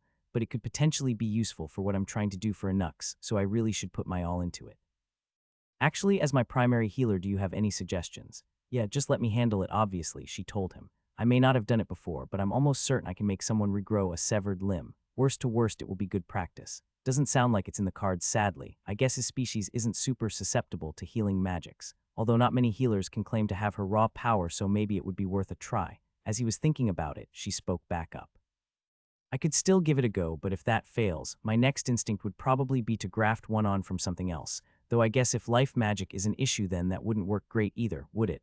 Probably not, he said sadly, before feeling an idea come into place. But maybe I could do something close. Standing in the middle of the training grounds, Thera wore an intense look of concentration on her face as she held the stump of Kelf's arm, pouring untold thousands of mana out into the world, to an extent that Ben could feel it standing off to the side as grass, weeds, and flowers in the area all took in what wasn't being forced into the ghoul's body, growing before his eyes before she eventually gave up. I can't believe I'm meeting someone with a worse body for healing than Ben, she muttered in defeat. I probably could have treated 100 lost limbs for what I just spent. For what it's worth, I'm more than satisfied with how this turned out, Kelf told her happily as he stretched. When he'd been told there was an awakened healer in town who wanted to make an attempt, he'd gone along with it, having no expectation that it would be any more than a waste of time, but to his surprise, there was a change. It wasn't to the extent of growing a new arm, but many an old injury managed to heal from all of the life mana pouring into him, aches he'd dealt with for years gone in minutes. I'll have to stop by this town again if I'm ever hurt. While Thera looked annoyed that the life magic she'd worked so hard on was regulated to being nothing more than a means of healing minor wounds to the man, Ben spoke up. All right, I'm going to be honest, Kelf. It's probably going to take a while before I have anything I'm satisfied with giving you. How long can you be in town for? I have nowhere else I need to be. Cool, in that case, if you want to go relax or something, me and Thera are going to go for a hunt to see if that helps at all. I could meet up with you in a couple days at the shop to talk about my progress if that sounds good. He'd expected to part at that, but hearing the word hunt, Kelf perked up. Could I perhaps join you? Sure, I have no problem with it, but won't you be bored? Nonsense. No better way to feel alive, and it's been a while since I've enjoyed one. I'd love to see what the area has to offer. All right, in that case, let's head out. They moved through the woods without much concern, their goal being to find a specific species to examine, at least to begin with, one that was still reasonably new to the area, but had already proven to be a problem for the town's many adventurers, the stone ape. A creature that Thera was uniquely suited to finding as they went, pushing her earth sense to the trees above them, waiting to feel something move and capturing it in a net of stone as soon as she did, bringing it to the ground for Ben to get his hands on. All right, great, a little test for thee and a little test for me, he muttered as he reached down to the restrained animal and connected to it. It felt similar to when he'd connected to an obel, lacking the defined skill structure that the system helped to provide, instead having a sense of vagueness to it. He couldn't tell what anything on its soul was the way he could with a person, but that didn't matter to him in the slightest. All that was important was that he could mentally reach out and touch it. Watch carefully, world, 'cause I'm about to do something very cool that absolutely deserves to make my connect awaken. With that determination firmly in place, he grabbed tight onto the vague feeling he was picking up on with his connect and joined it with his divine enchanting, using the skills to etch whatever ability it was onto a ring. It wasn't easy. It felt akin to when he first discovered he could use the skill to enchant with the skills of others, but in the end it worked perfectly as Ben grinned down at the new ring, clearly labeled as Stone Ape's Earth Magic, under his enchanting's limited analysis, with his smile only slipping from his face as the moments passed. Why exactly am I not getting a system notification telling me what a good job I did for awakening my connect? He had been so sure it would work, but with no system notification to show for it, he slipped the ring into his pocket as he stepped aside for Thera to finish the creature off now that he'd failed as she used her earth magic to kill it cleanly. Impressive, Kelf muttered. Makes me wish I could learn more than death and dark magic. So what was the point of getting this? Aside from my little failure study, Ben told him, pumping the creature's chest to get more blood out. If I'm making an arm, I need some idea on how they're supposed to work. I did get a bit of help on that last night, but I need more, hence this. Once he was sure he had the corpse as drained as he could get it, he took out a sharp knife, taking the creature apart as he always would, but far slower than usual, trying to understand how it all worked together, what bits did what and how it would affect movement as a whole, while also questioning how it might be improved upon compared to what nature could come up with. Do you need to be looking at the entire beast then? Kelf asked after a while, seeing Ben wasn't just examining the arm, but every inch of the stone ape as he went. Honestly, probably not, at least for making you an arm, but it doesn't hurt either, and it's something I'll need to do eventually for a different project anyway. Might as well do it all at once. He devoted all of his minds to going over how all of the bones, muscles, and tendons worked together, building the creature into a comprehensive whole, but it didn't take long for him to finish, looking at the two with him as he did. All right, that was probably the most useful one, but let's see what else we can find today too. Who knows, maybe some inspiration will strike depending on what I see. After breaking down dozens of other creatures as the hours passed, Ben had to admit that he didn't get too much more from it than he had with the first stone ape. That wasn't to say it was pointless, just that it wouldn't immediately help him with the current goal of making an artificial arm, so with that he went back to the shop, ready to do some testing. The first of which had nothing to do with creating a functioning prosthetic. Ben wanted to see what could be done with a stone ape's earth magic, and knew he could grasp the basics with only a few minutes of work, so he did a few simple enchantments with it to compare against a standard earth magic enchantment, as well as trying to blend the two together, finding both options to be worse in every way than what could be achieved with just plain earth magic. Not only was it disappointing, it also gave him no reason to ever pursue that line of enchanting again. In theory, it might be worthwhile if he ever got the chance to gain a skill from a creature that could use it more skillfully than any sapient mortal, but he doubted that would ever occur, so he completely switched his mental gears to focus on just how he'd be making Kelf's prosthetic. Structurally, it wasn't too hard, just a lot of moving parts to create.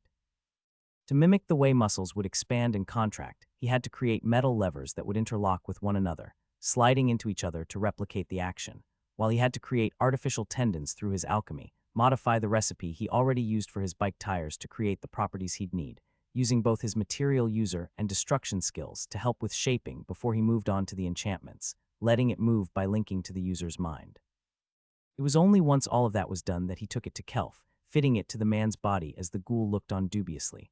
"Are you sure I'll be able to fight with this?" he asked, not wanting to sound rude, but not feeling exceptionally impressed with what Ben had made. "This? Absolutely not. I already said this is a prototype. I want to make sure I'm on the right track before I go all in on a design, so to do that I need you to work with me a bit to make you the best item I can. For now, just run some mana through it and try to make it work to your will. You'll probably have to think about what you want it to do for now, but as you get used to it, it will hopefully become something you can handle without thought. Of course, if that never ends up happening, then you can always aim to get the parallel thought skill to make things easier on yourself, but I wouldn't worry about it for now. Instead, just give it a try." Kelf stared at his arm intensely as Ben did the same, and before both of their eyes it responded to the swordsman's will, lifting up as the fingers on it curled and uncurled in response to what he wanted. To Kelf, the experience was moving. It had been a long time since he'd lost his arm, and while he had thought he'd moved past it, just that extra bit of mobility and dexterity was enough to improve his quality of life greatly, even if it wasn't enough to let him wield a sword to anything near his full potential. To Ben, though, it was a chance to see where he might improve. He hadn't put any sort of covering over the pieces to protect them so that he could see how the item would move once it was being worn, and he could immediately see how it might be made to a better quality, while he tried to line up those improvements to future ideas for his design, taking mental notes as he led Kelf through a series of movements to see how it would perform before sending him on his way with the prosthetic, letting him get used to the feel of moving it with his mana. It wouldn't be able to see constant use, at least in that model, but for the advanced one that would eventually contain a mana crystal to take off some of the user's load, powering it wouldn't be a problem. And all that's left is to figure out just how I'm going to improve the design, he thought to himself as he got to work on other orders. He couldn't ignore what had already come in for him, but he wasn't going to stop thinking on how to get the most out of such an interesting project, as ideas and theories rushed through his head. As days passed while Ben worked on his project, eventually Falk left, off for whatever work he had to fulfill for the Craftsman's Guild and leaving the shop closed down for orders. That didn't stop anyone from trying, of course, but Ben was sick enough with what he had. He didn't want to take more when his teacher wasn't around to help reduce his load. He was tuning out the sounds of knocking coming from outside as he experimented, making the thinnest metal wires he could with his material user skill, along with metal sheaths they could slide against in order to mimic the way muscles would expand and contract far beyond what had been done for the prototype. It involved pushing his magic skill to the limits, as he not only tried to use it to get the sizes and shapes perfect, but also experimented to create the ideal ratios of metals and other materials that would give the artificial muscle fibers the exact properties he was looking for as he created piles of them. More than he would realistically need, but enough to be able to fail a few times as he went and tried to create something that would help him reach his goal of creating a fully functional prosthetic. The effects on his skill and attribute growth since he'd managed to complete so many was becoming more and more apparent, and the joy he felt when his magic would level up was a huge motivator, especially considering the part it was playing for his work. It was enough to make him reconsider the job he planned on taking after he finished up with Master Enchanter, but he pushed the thought away to focus on what was next. With all of the wires complete, he got to work cutting them to the lengths he would need, using his destruction skill to do it as a way of training it as well while he organized them all and applied a reasonably complex enchantment to each and every one, using a level of skill on each individual wire that would have destroyed them back when he'd first been starting out. It was a long, time-consuming process, but it felt like only an instant for him as he got absorbed in the task and was able to move on to the next bit, organizing each wire together to act as an artificial muscle. Comparatively, that was much, much quicker, and once it was finished, he let himself move on to the rest of it.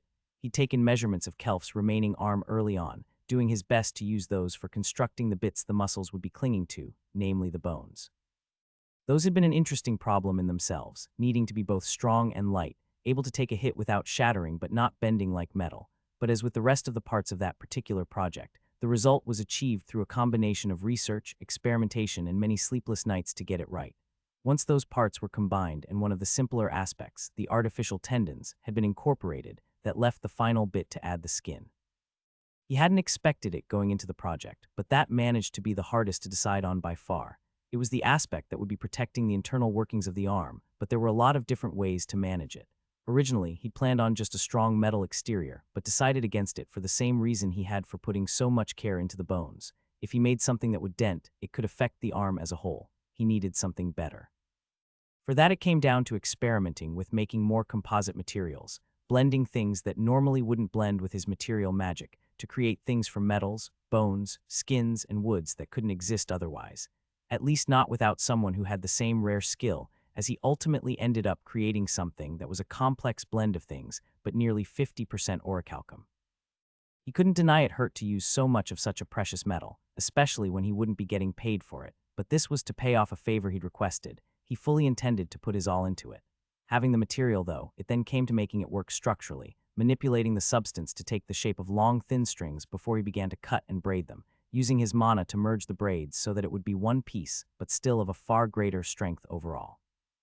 Once done, he shaped each piece to fit over the external parts of the arm, connecting everything that still needed to be joined, added a rainbow mana crystal to the interior, and finished the last of all of the enchantments, leaving it finally complete in the end, perfect as far as his eyes could see. "Oh, I am so freaking good at everything I do," he muttered to himself, thrilled with the notification like he was any time he finished a job.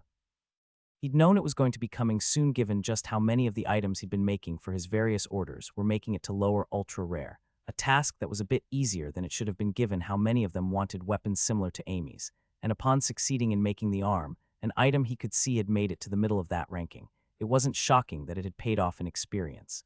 Even better was what that meant for him.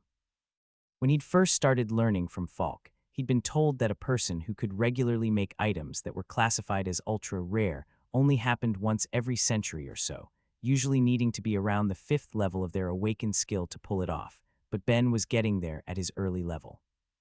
He still wasn't at the point where he could guarantee he'd get to that rank if he tried, but it was happening more and more as he practiced, meaning that he'd still be having a relatively easier time with jobs, and with that happy thought, he reached into his pocket and touched his job crystal, grinning at the pile of new options. Available jobs. Trap User. Craftsman Alchemy Path. Craftsman Artistic Path. Craftsman Blacksmith Path. Craftsman Cooking Path. Craftsman Stonecrafts Path. Craftsman Sewing Path. Holy Craftsman. Mathematician. Cursed Item Maker. Scholar. Material Mage. Destruction Mage. High tank. Otherworldly craftsman. Infernal craftsman. Destructive craftsman. Master adventurer. Soul-defiling gardener. Summoned enchanter. Ritual enchanter. Connected enchanter. Divine enchanter. Profane enchanter. It was almost too much to take in. He'd already seen the options for otherworldly, infernal, and destructive craftsman when he completed the master branch of the job, but now there were 7 new ones on top of it, making his mouth water as he looked at it all. He didn't care much about the master adventurer job unless he saw a way to take advantage of it like he had the first adventurer job, but what was immediately below it pulled his interest like nothing else: soul-defiling gardener.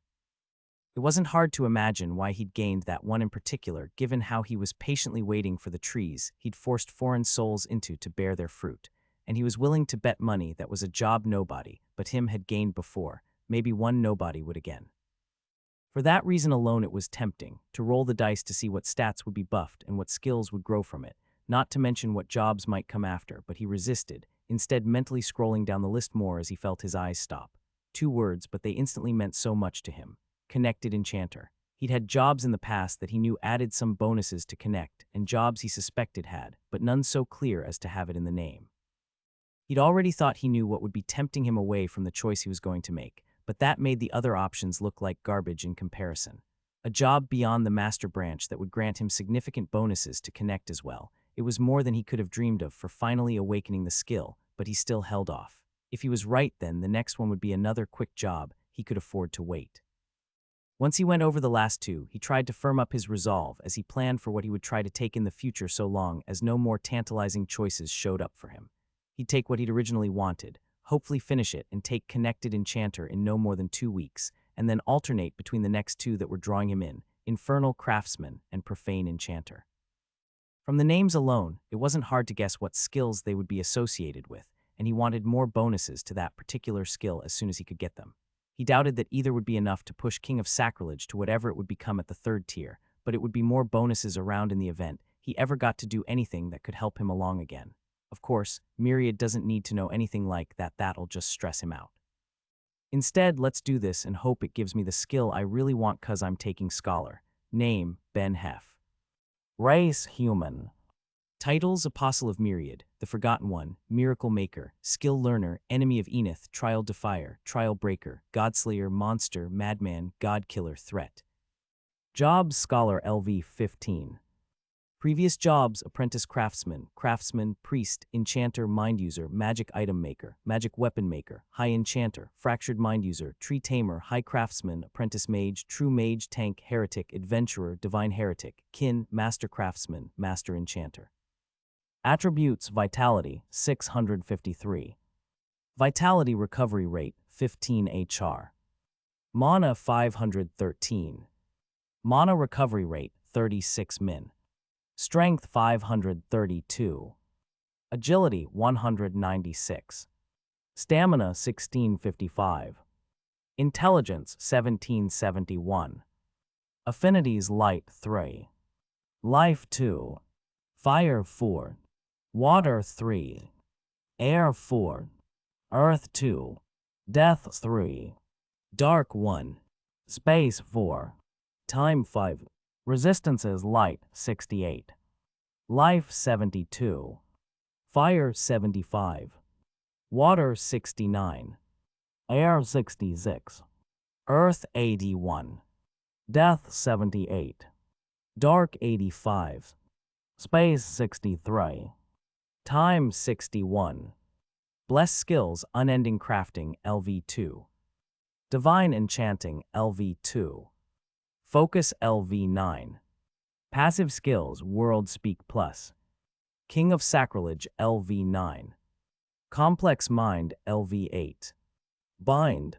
Integrated Demonic Body, LV4. Defense Enhancement, LV4. Parallel Thought, LV8. Absorption Resistance, LV4. Plant Knowledge, LV6. Mental Expansion, LV7. All Affinity Resistance Enhancement, LV2. Material Knowledge, LV7. Biology Knowledge, LV1. Trap Knowledge, LV3. Physics Knowledge LV3.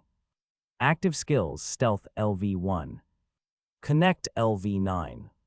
Hidden Mind LV7. Calculate LV4. Meditation LV4. Cycling LV0. Marksmanship LV0. Speed Reading LV5. Material User LV6. Destruction LV5. Swimming LV1. Blessings Myriad's Blessing. Analia's Blessing. Helori's Blessing. Galwax's Blessing. Elvet's Mana Regeneration Blessing. Trials Trial of Analia and Telona. Trial of the Dead God. If he could have, Ben would have complained as the notifications went off. What he'd wanted was something along the lines of language knowledge, given how much effort he'd put into studying the topic recently, but he didn't have time to get any such words out. With the notification came pain like none he'd felt before as each of his minds split once more, ripping his thoughts to shreds, and before he could feel the blood pouring down his face, he mercifully passed out. Slowly Ben began to stir, the overwhelming migraine not giving him much of a choice in the matter as he tried to make sense of what happened, taking stock of his overcrowded mind as he did. New jobs, new skills I don't particularly need or want, new level-ups, Thera being unfortunately right about what would happen at the 8th level of parallel thought from the looks of it. Let's see 1, 2, 5, 10, 20, 30. I ended up with 30 minds. It was 2 more than he should have had if his thoughts were just going to split, but he didn't have the leeway to question it. Even thinking was causing him pain, but he needed to work through what had happened the best he could before he committed to opening his eyes.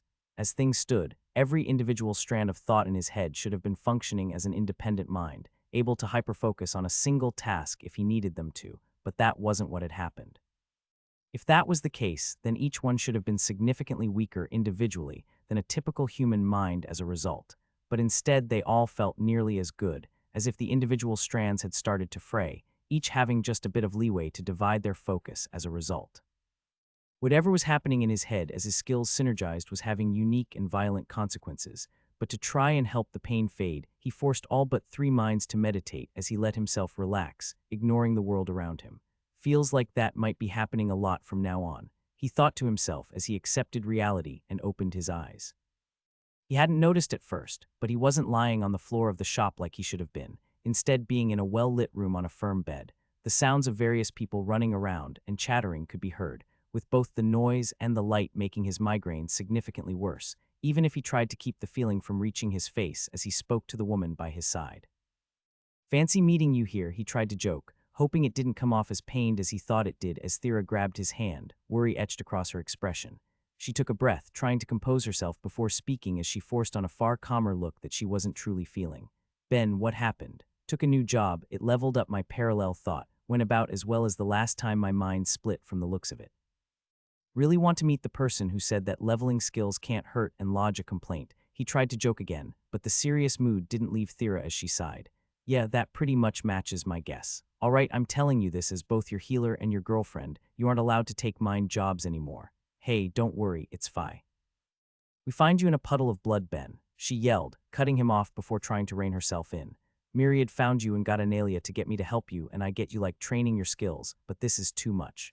You were unconscious for over a day even with me spending the entire time healing you, and Analia's been checking in with me and keeping me up to date about things. The fact that this is happening to you is being reported to all of the largest healing organizations on the planet, just because there needs to be a record that in extreme situations things like this are even possible, because it's just never happened before. I even leveled up my mana examination, trying to understand what sort of strain your brain is currently under, and even while you were asleep, it looked like it was pushing beyond its limits. I don't want you to be the first case of a person taking a job and dying from it." By the end she was yelling again, and he listened patiently, squeezing her hand as he did. "All right, you're right," he told her, fully understanding what she was saying. "I won't take any mind-specialized jobs anymore. The problem looks like it's for me leveling up complex mind, parallel thought, and probably mental expansion, so I'll do my best to not use those skills to their full potential anymore too." "Can you really avoid that?" she asked, completely in doubt. "I've seen how you like to work, Ben, and I know how much you like having your thoughts occupied." "True, but with that last level up I'm sitting at an altogether horrific 30 minds in my head. I'll make sure I use no more than 20 at a time, and the rest are on permanent meditation duty. Who knows, give it a year and I just might awaken the skill, becoming an amazing Zen master." That finally managed to get a small smile out of her. If anyone was going to, it would be you, but fine. Just don't be in such a hurry to train yourself to death, you hear me? She asked him as she leaned in, giving him a kiss as the worry that came with him not waking up started to fade. Loud and clear. Good. Cecily has gone and kicked everyone who wanted to take orders from you out of town, saying you had to be hospitalized from overwork, so things should be a bit quieter for you for a while at least, and you'll be staying here for the rest of the day as we keep an eye on you. A few other healers will be through to do what they can, but in the meantime, is there anything I can do for you? Well, if I'm going to be here a while, would you mind grabbing me every book the clinic has to spare? He asked innocently as Thera looked like she was getting ready to start lecturing him again. I'm not going to go too hard at it, I promise, but my speed reading also leveled up, and even using 20 minds, I'll be going through books super fast. Plus, for some reason, I got the biology knowledge skill when I took the scholar job, so gaining some levels to it will help me finish and move on to a different one nice and easy. Fine, but I want you to know you're ridiculous. You wouldn't have me any other way. You're an awful, stressful bastard of an apostle, you know that. Come on, Myriad, no need to yell, I still have a migraine. Yeah, well, do you know how much of a headache you are to me all of the time? How do you think I felt when I finished up with Hillary and found you almost drowning in your own blood, huh? Honestly, the system interacts with you the same it does with anyone else. How do you keep finding new and horrific aspects of it? You're the first person that's experienced true harm by being connected to it, which I want to point out is exceptionally not my fault. I know it's not, but I still need to vent a bit. Your girlfriend is completely right, by the way. No more mind jobs and avoid leveling your core mind skills. In that case, does connect count as a mind skill, or an enchanting skill, or a soul skill? Cause it seems to interact with all of them to an extent, and I got a connect-themed job through the enchanter path that I really, really want to take. What's it called? Connected enchanter. Quietly, Myriad debated with himself before answering.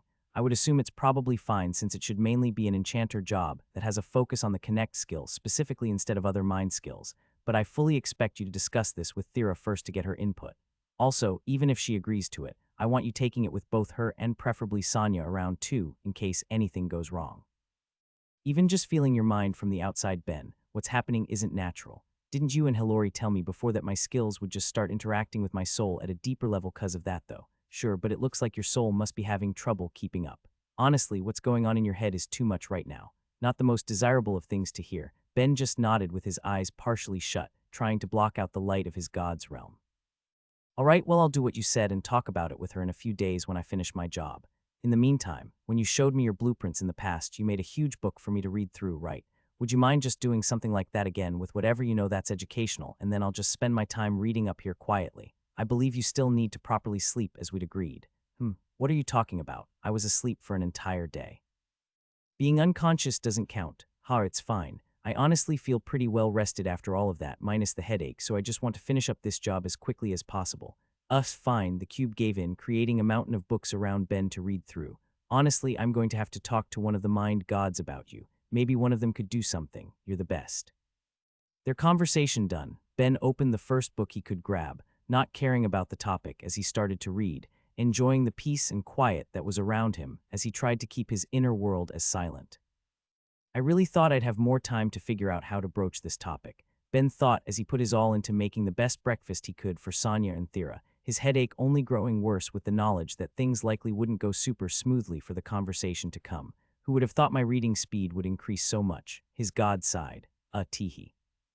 They continued to talk while he cooked, Thera and Sonia eventually coming in, with his girlfriend going up to him instead of taking a seat as she grabbed his face, running a myriad of healing spells through him before using her mana examination on him to view the strain his body was under.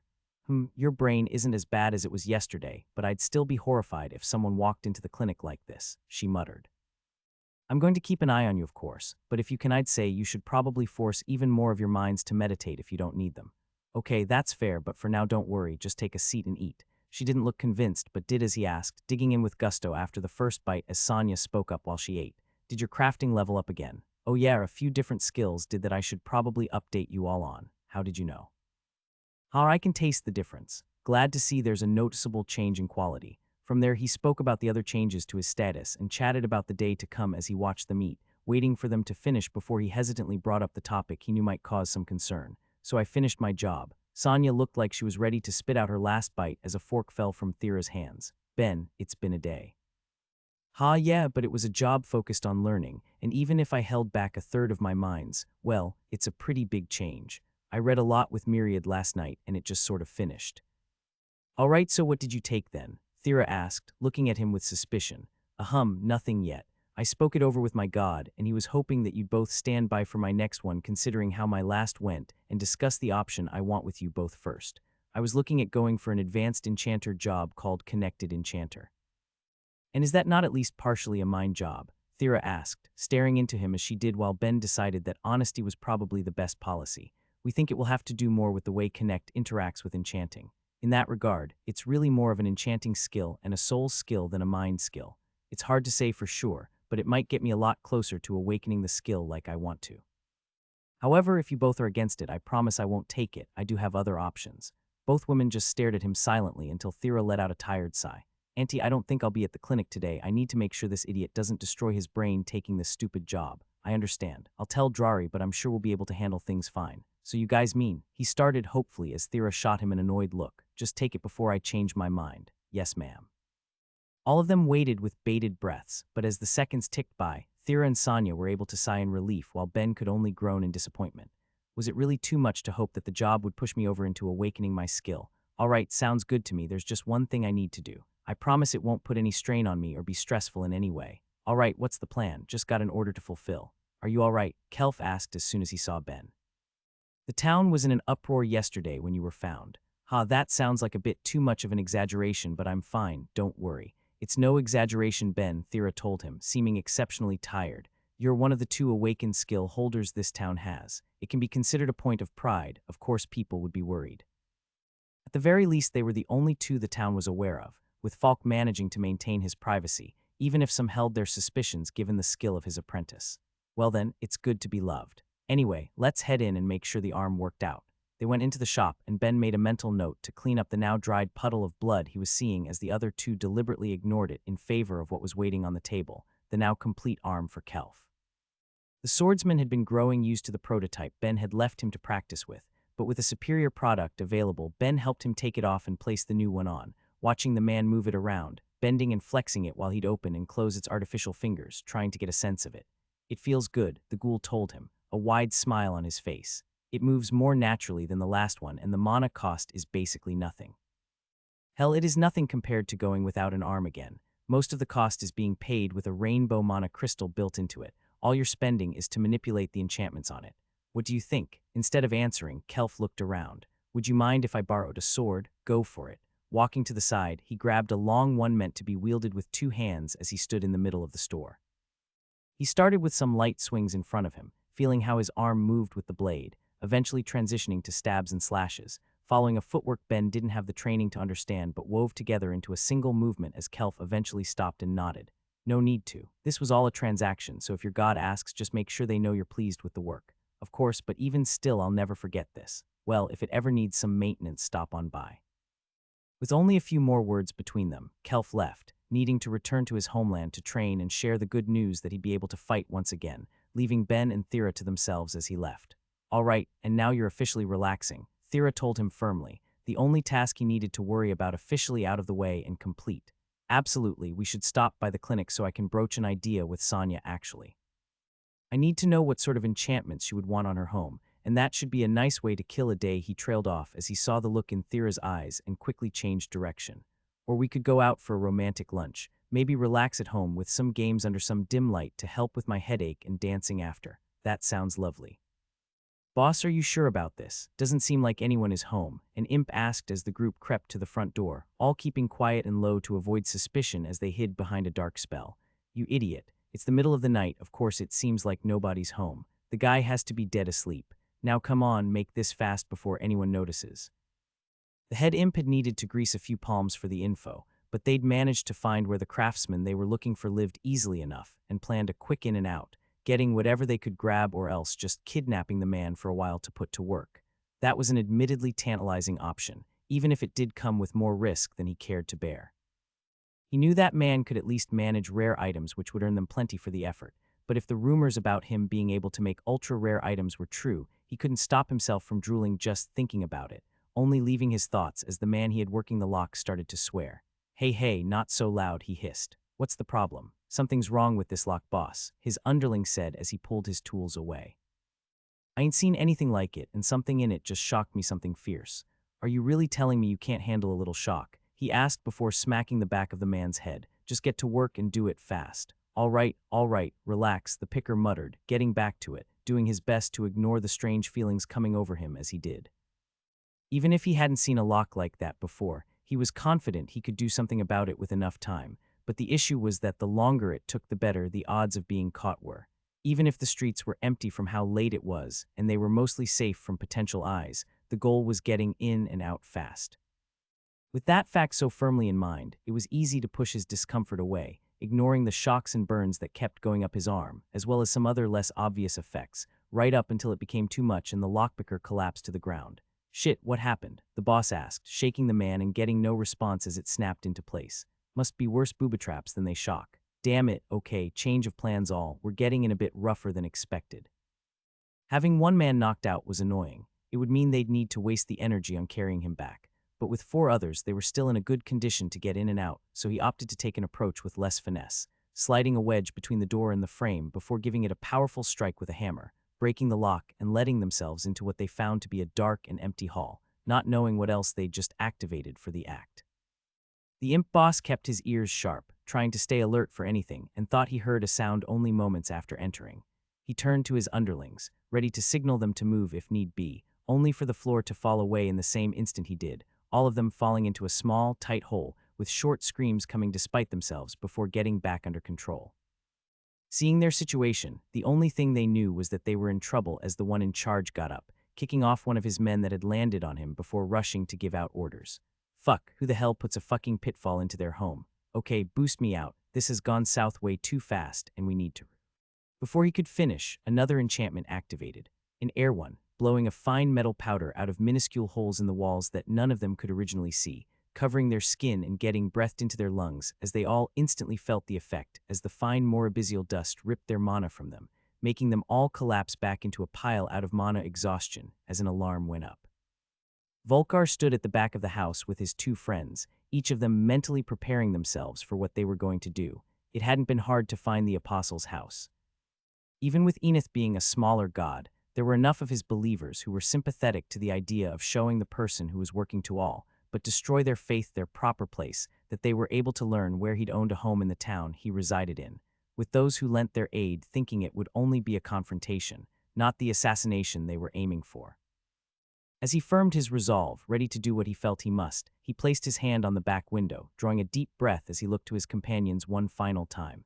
This is it, your last chance to get out of this. Go back to your families, live your lives, and pretend you were never here. I can do this alone. Don't be a fool, one said, placing a powerful hand on Volkar's shoulder. We're in this together. We've come too far to quit now, the other agreed.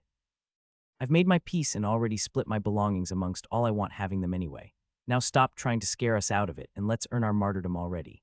He couldn't help but smile at his 2 old friends, both so willing to see things to their bitter end with him, all for the sake of their god, and it gave him the strength to renew his determination as he went to break the window, only hesitating once more as they all heard the sound of a quiet bang before they did. Casting their eyes at each other, without words they rushed to move as fast as they could, thinking the man they wanted must have been up so late into the night, and they threw themselves through the shattered edge one by one, rushing to get to the door out of the empty room they found themselves in, only to end up running face first into a clear barrier, crashing to the ground at the same time that first alarm began to ring so loud that none of them could hear each other if they wanted to, followed by another. Just as loud but different in tone, Volkar felt his eyes widen as he processed things. He didn't know how, but the owner of the house must have gotten word and laid a trap for them, and given what they all knew of his personality, none wanted to discover what would happen if they became the prey. With one mind they all bolted back to the window, the adrenaline keeping them from immediately feeling the dark enchantment, affecting the room as much as the barrier one did as they found their only other way out just as blocked, the transparent layer of magic only letting things in from one side. It can't end like this. Think. But as much as he pushed himself, Volkar saw no escape, and as the 2 beside him eventually collapsed to the floor, he came to know that his goal of freeing his god from the wretched wrath of the Church of Myriad had failed before it could even begin as the darkness finally took him. So that's some of the finer aspects of Soul's structure, but as for how the summoning spell interacts with it, Hellori trailed off as she spoke to Ben, getting a distant look in her eyes before addressing her would-be student. And it looks like you're about to be woken, so we can continue this later. What? Ben asked, but before any answer could come, he felt himself being shaken awake, his mind coming down from his god's realm to reside once again on the mortal plane, finding Thera standing above him. Oh hey, missed me so much you couldn't wait till morning. He tried to joke since nothing about her expression made things seem serious, only tired as she just shook her head. Ben, why is your house screaming? What? As he shook off the last bit of sleep that came with his body resting, it was easier to notice what she was talking about. The distant but still loud sound of sirens going off down the street, at a volume that was penetrating the thick walls of their home. Either something went wrong with my enchantments that caused them to go off for no reason, or it looks like someone was trying to rob me. Myriad, what's it look like? Oh shit. Hearing that he didn't stop to explain what was happening to Thera, instead rushing down the street where the house he owned stood, a large crowd gathering in front to try and understand what the commotion was, as it looked like one of the town's guards was trying to enter, as only the smallest part of Ben noticed something wrong with the alarm going off. The fact that it was actually two of them, marking two different locations. Stop. He yelled out, trying to get his voice to reach over the volume, and seeing it work as many in the crowd turned to him as he pushed past, getting to the front door. Sorry everyone, I'm the homeowner, just let me turn things off before anyone goes in. One guard whom Ben had seen before, someone who had been working to deal with the crowd who had come to try and either recruit him or take orders from him, stepped forward to try and find out what was going on. So I suppose you have a good explanation for this. Yeah, long story short, it looks like someone was trying to rob me, and it set off some defenses. Give me a minute. He had made sure to set up a way to activate and deactivate his enchantments from the outside, with where they were deactivated needing to be done at a different point each time to keep anyone who saw how he did it the first time from using it against him. He was rather proud of it too. He just hadn't expected to actually see that design put to use so quickly, as he turned off the alarms only, not bothering with the ones inside as he went to explain what happened, both Thera and Sonya coming to his side soon enough. So it looks like someone broke into the front as well as the leftmost back room, he explained. They should be secured, but for the ones in the back room, they might be fighting off any effects there, so if any of the guards want to go around back to make sure they don't escape once I bring the rest of the enchantments down, that would be awesome. The guards looked unsure amongst themselves for a minute, none of them having ever heard of someone placing large-scale enchantments on a house before, but eventually, two did as he asked, as even more came due to the commotion, and Ben deactivated the rest. Oh, also you might want to not touch the ones who went through the front, he explained as they went through the door. They'll be covered in a morbisial powder to drain their mana. Actually, while you're here, Thera, do you think you could help me with reclaiming it when they get out? I'd be shocked if they haven't been breathing it in while they're trapped. Too tired to comment on how it sounded like he was ready to doom any intruders to a permanent case of mana exhaustion if she wasn't around, she did as she was asked, both her and Sonya peeking inside to see just what he'd done to the building, and being as shocked as anyone to find its entrance started with a pitfall. Ben, you are not doing this to my house, Sonya told him, already seeing a future where something went wrong if he did. Well, there's a lot of different enchantments I tested here, so you have options. We can discuss them tomorrow, but for now, I'll mark off the pitfall. The various guards were unsure how to react to both what they were seeing and hearing, electing to ignore it rather than deal with a man who was both an apostle as well as an awakened skill holder, as two very different groups were eventually dragged out. Sobek's working with imps for some B&E. Do we have populations of either in town? Myriad told him in exhaustion, sick of what he'd seen as he looked into the minds of both groups. At that his god fell silent, leaving Ben to not only process what he'd just heard, but figure out how he was supposed to explain that to the guards as Thera and Sonya both stood by his side. So what do you think we should take today? I vote hunting. We always go hunting. I want to take it easy and do a gathering quest for a change. Just let Pato decide. Girls, relax. We can figure it out when we get to the guild, the man Pato said to his four companions as he wore a broad grin across his face, happy to be alive even in the face of the coming war. And why wouldn't he be? He was well respected as one of the few rank 1 adventurers. He had 4 beautiful companions, each wanting to be the one to get the most of his affection for the prestige it could bring them. And even over 3 years later now, he was still happy to not only have received his second chance at life, but to be free of the suffocating culture he had been born into, getting to enjoy the far laxer one that the melting pot of a world he now lived in had produced. Unlike the others he'd arrived with, he had decided to strike out on his own, making his way in the world instead of being tied to some dusty nation as he waited for his second death, and he'd done it for one simple reason too: impact. If he had been taken in anywhere, he knew he'd have just been finding himself compared to the sole mage that had arrived with his group, a thought he couldn't stand. It was much better to be the star of his own life than the side character of someone else's, so he'd made the choice that could give him exactly what he'd wanted, and since then he'd done nothing but thrive as he completed quests and raised his fame.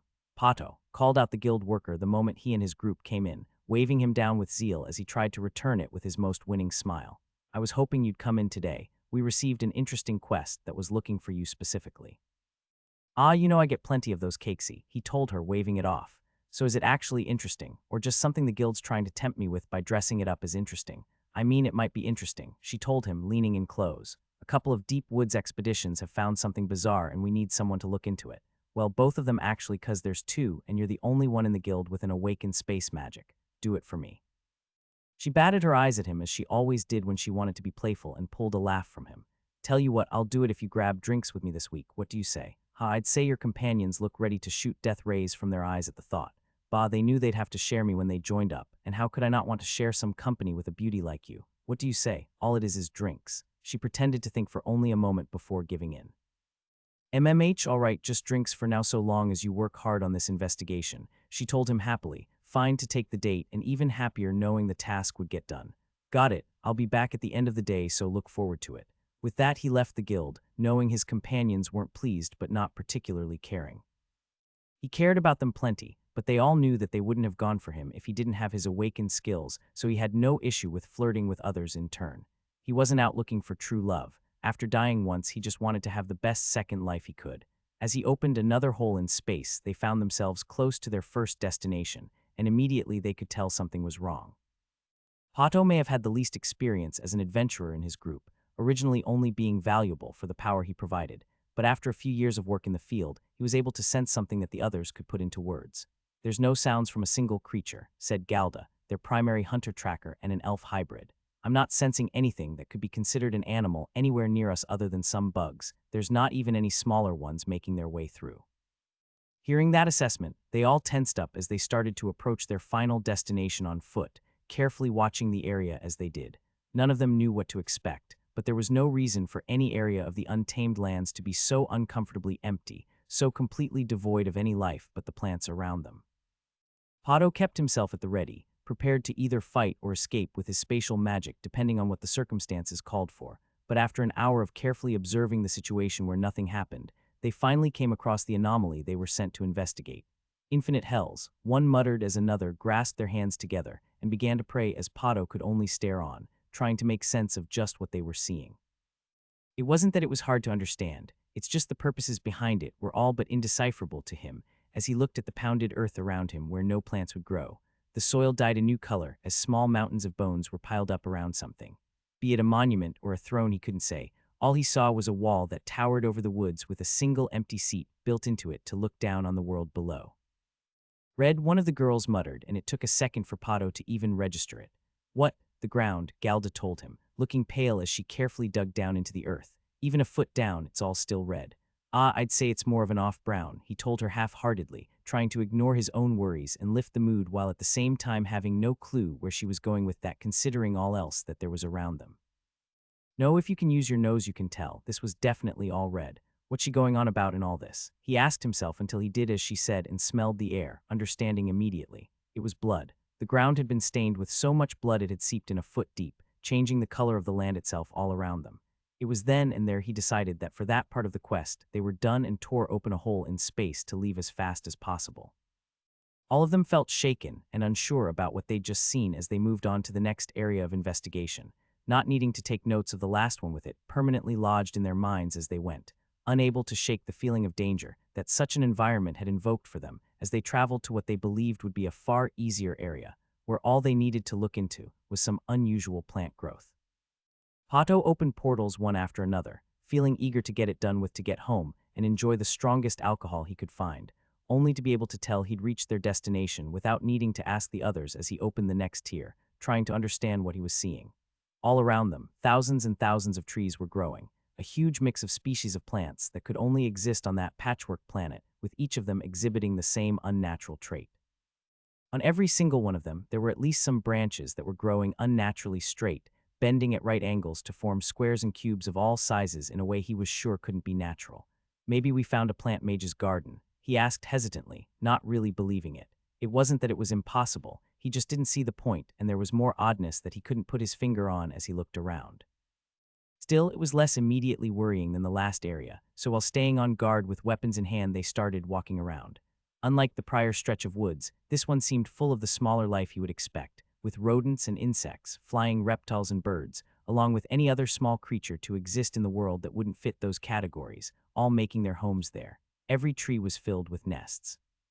It was a living forest, and if they could have gotten past their sense of unease, it would have been beautiful in its own way. But as they kept walking farther and finding no end in sight to the strange cube trees, Galda grabbed his arm and spoke quietly for only the group to hear, seeming like she was on the verge of panic.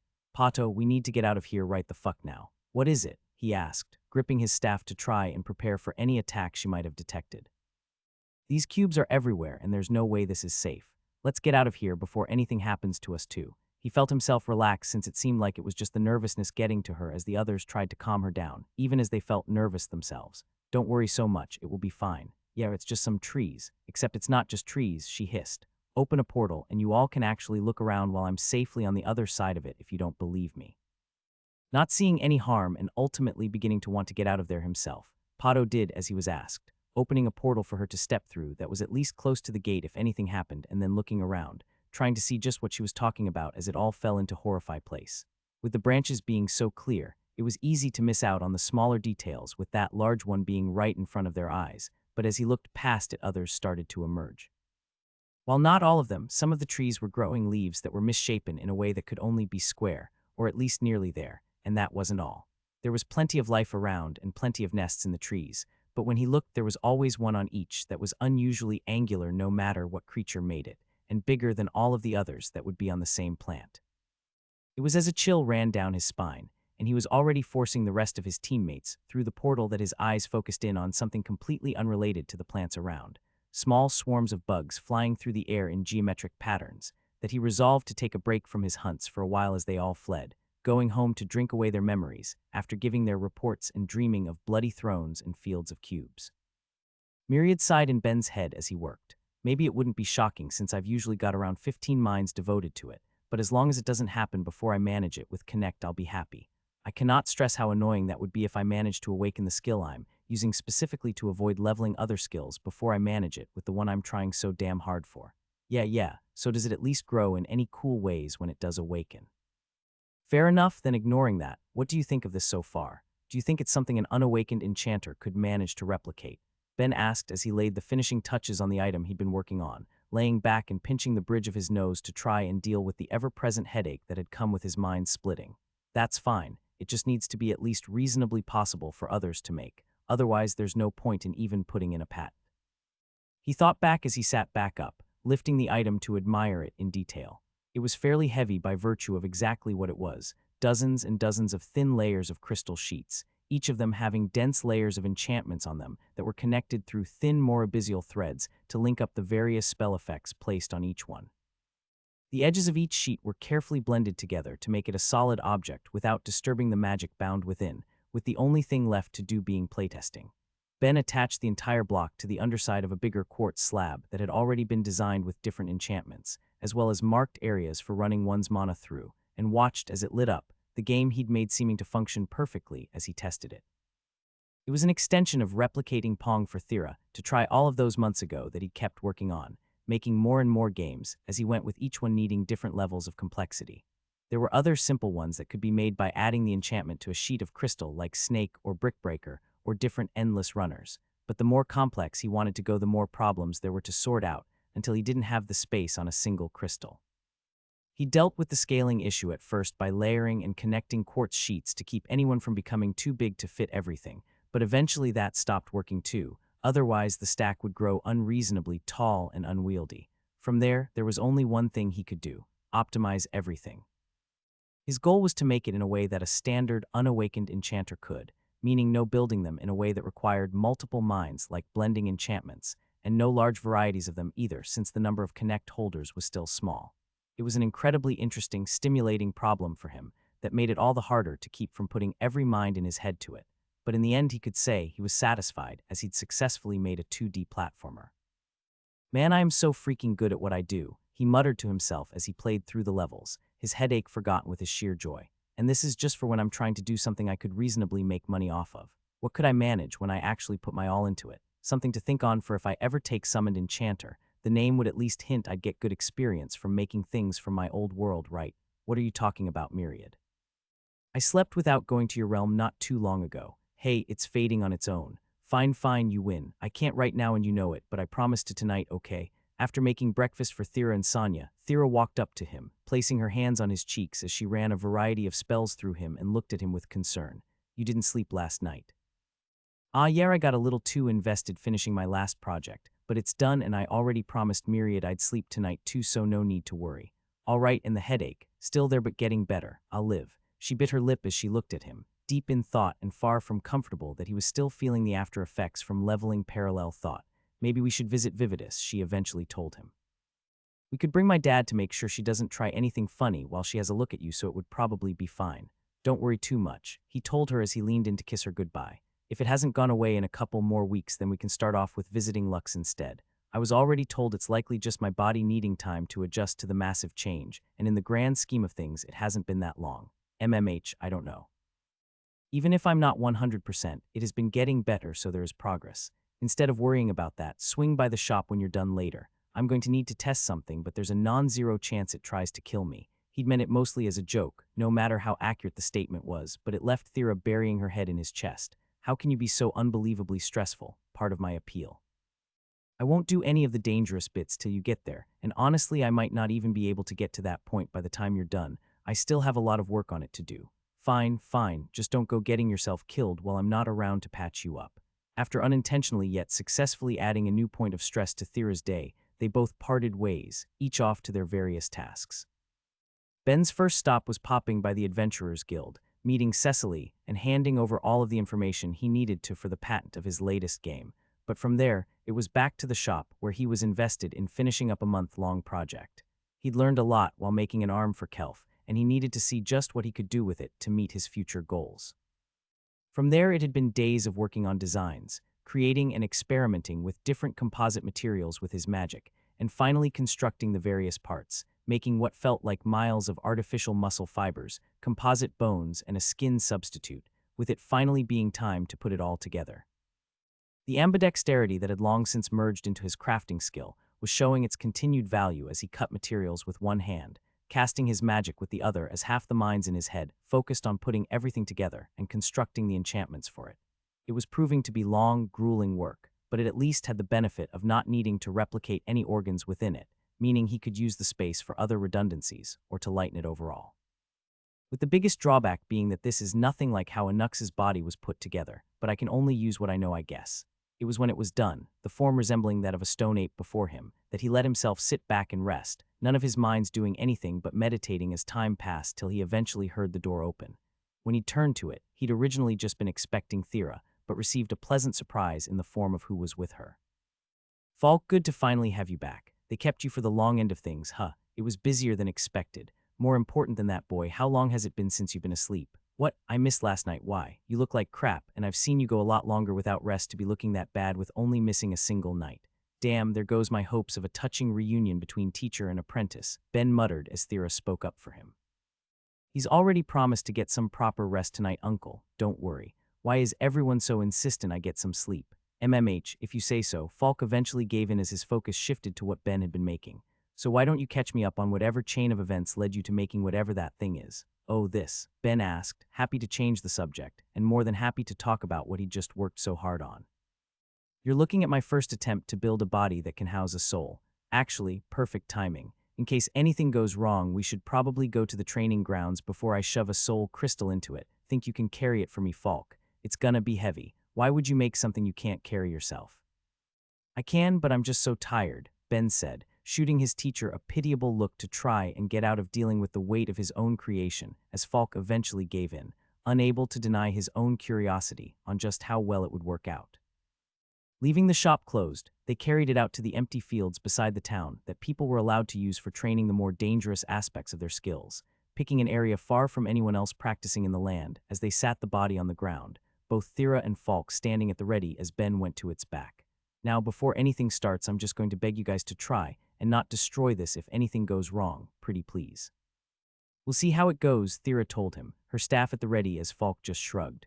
All right, here's hoping a month of work doesn't just vanish before my eyes. he said to himself as a final thought before inserting the soul crystal and running back safely behind his two companions, as they all watched and waited for anything to happen. They stood in cautious silence, all of them waiting for something, but as the seconds ticked by without a change, Ben couldn't help but wonder if he'd done something wrong, if he'd messed up in the design of the body or enchantments on it in some obvious way that was keeping it from doing what he knew it should have, with that fear changing to elation as he watched a single finger twitch. It was a slight movement, so subtle he would have thought he'd been seeing things if it hadn't continued, with other parts beginning to twitch and spasm as well as the minutes ticked by, with exactly what was happening slowly dawning on him. It needs to figure out how to use the body. Of course it does, you idiot. Not only did I make a body that doesn't match the shape of the original, there's no way using something made of metal and enchantments is anywhere near the same as something that's flesh and blood. Still, it's working. Rise, my creation, rise, he yelled out, getting far too into it as Thera looked back at him in concern. I knew there was something wrong with your head. Hey, let me be excited about this. Look at how freaking good I did. But can it even hear you? Falk asked, less concerned about Ben's enthusiasm than he was about the practical aspect of trying to give it an order. What? Of course it can hear me, he trailed off as realization dawned on him. He hadn't figured out and designed any way to let the body perceive the world. He hadn't even considered it. He knew ghosts were able to comprehend their environments through the mana in their souls, and he'd spent the entire time he was designing it thinking of it as just that, a soul. With that realization, he slumped to the ground, all but crushed by his feelings of defeat and the daunting task that still lay ahead of him. Oh my fucking god, I need to make this thing sensory organs. How am I even supposed to do that? Where would I begin? Wait, does this mean I need to make some sort of artificial brain to process information? How? Ah god, I thought I was halfway done, but I still have so much freaking work left and don't even know where to start. And then there's eyes specifically. Eyes are going to be so hard. Maybe I could do something with a high-level clairvoyance enchantment, but that's a whole other issue end. He continued on for a while, talking to himself as he was lost in his own world of ideas, feeling crushed as the scale of how much farther he was from where he thought really kicked in, as he eventually got up to take the soul crystal out of the now flailing machine, unable to even orient itself since he hadn't considered the need to give it a sense of touch to do such a thing. All right, next time I'm scaling this down. I didn't really need to make a full-sized one to begin with anyway. I can try and make smaller ones that should function at only a foot or maybe half a foot tall. Wait, but I can worry about all of that later, since this was a bust I need to put the rest of today to my other project. At the words other project, Falk couldn't help but perk up. You've been working on this for a while now, boy. What could be so important to actually pull your mind off it? Despite his current failure weighing on his mind, Ben couldn't keep himself from grinning at the question. Just gotta see if an idea bore fruit. While Falk carried his failed prototype back to the shop, and Thera joined him to catch up after not seeing her uncle for a few months, Ben ran back to the home he'd bought for the sole purpose of using the yard and threw open the greenhouse door, seeing the plants that were there to greet him. Of the 5 he'd planted, 3 were bearing fruit and ready to harvest to at least some extent, even if he had taken a few days before feeling comfortable with that assessment. The issue was that each tree was being forcibly possessed by 2 souls, with one being that of a god and the other of a demon, and the effects it had on them meant judging the fruit each bore by regular standards just wouldn't work. Sure, they resembled what they were meant to look like, but each had a subtle red tinge and a slightly scaled look that wouldn't be present in any of the plants he'd bought due to the beast form skill acting on the demon souls, with the effects of the god souls being stranger still. Ben knew full well that the gods who he'd killed, and were currently being put to use in the name of his experiment, had all come from radically different worlds, and he had no clue what any of them had originally looked like, but the effects on each plant were obvious. The fruit of one was growing far larger than it should have, while the entire plant of another was unusually cold, not enough to freeze it or the soil around it, but enough to keep water in the soil longer, meaning it needed a different watering routine. Of the other 3, one would give off a subtle light in its leaves, another took on a chitinous look along with the scales of the demons, making both more pronounced overall, and the final was taking an unusual spotted pattern that almost looked like eyes. It was exciting to have such a clear indication that he really had captured the souls of the gods, even if his sacrilege was telling him as much when he looked at the plants, even without the more vivid differences, but he didn't stop to admire them. Instead, it was finally time for his harvest as he opened his bag and greedily grabbed every piece of ripe fruit he could see, shoving it in without any care as he worried about sorting them later before running out without a second thought, rushing to Sonia's to get the bike he'd left there so he could return to the shop all the faster to get to work. Oh, infinite hells, boy, is that what I think it is? Falk asked when he saw what Ben was sorting out on an empty table. Yes. I'm going to try and make the same thing as before, so it's actually great that you're back. Would you do me a favor and make me a mithril solution again while I prepare the rest?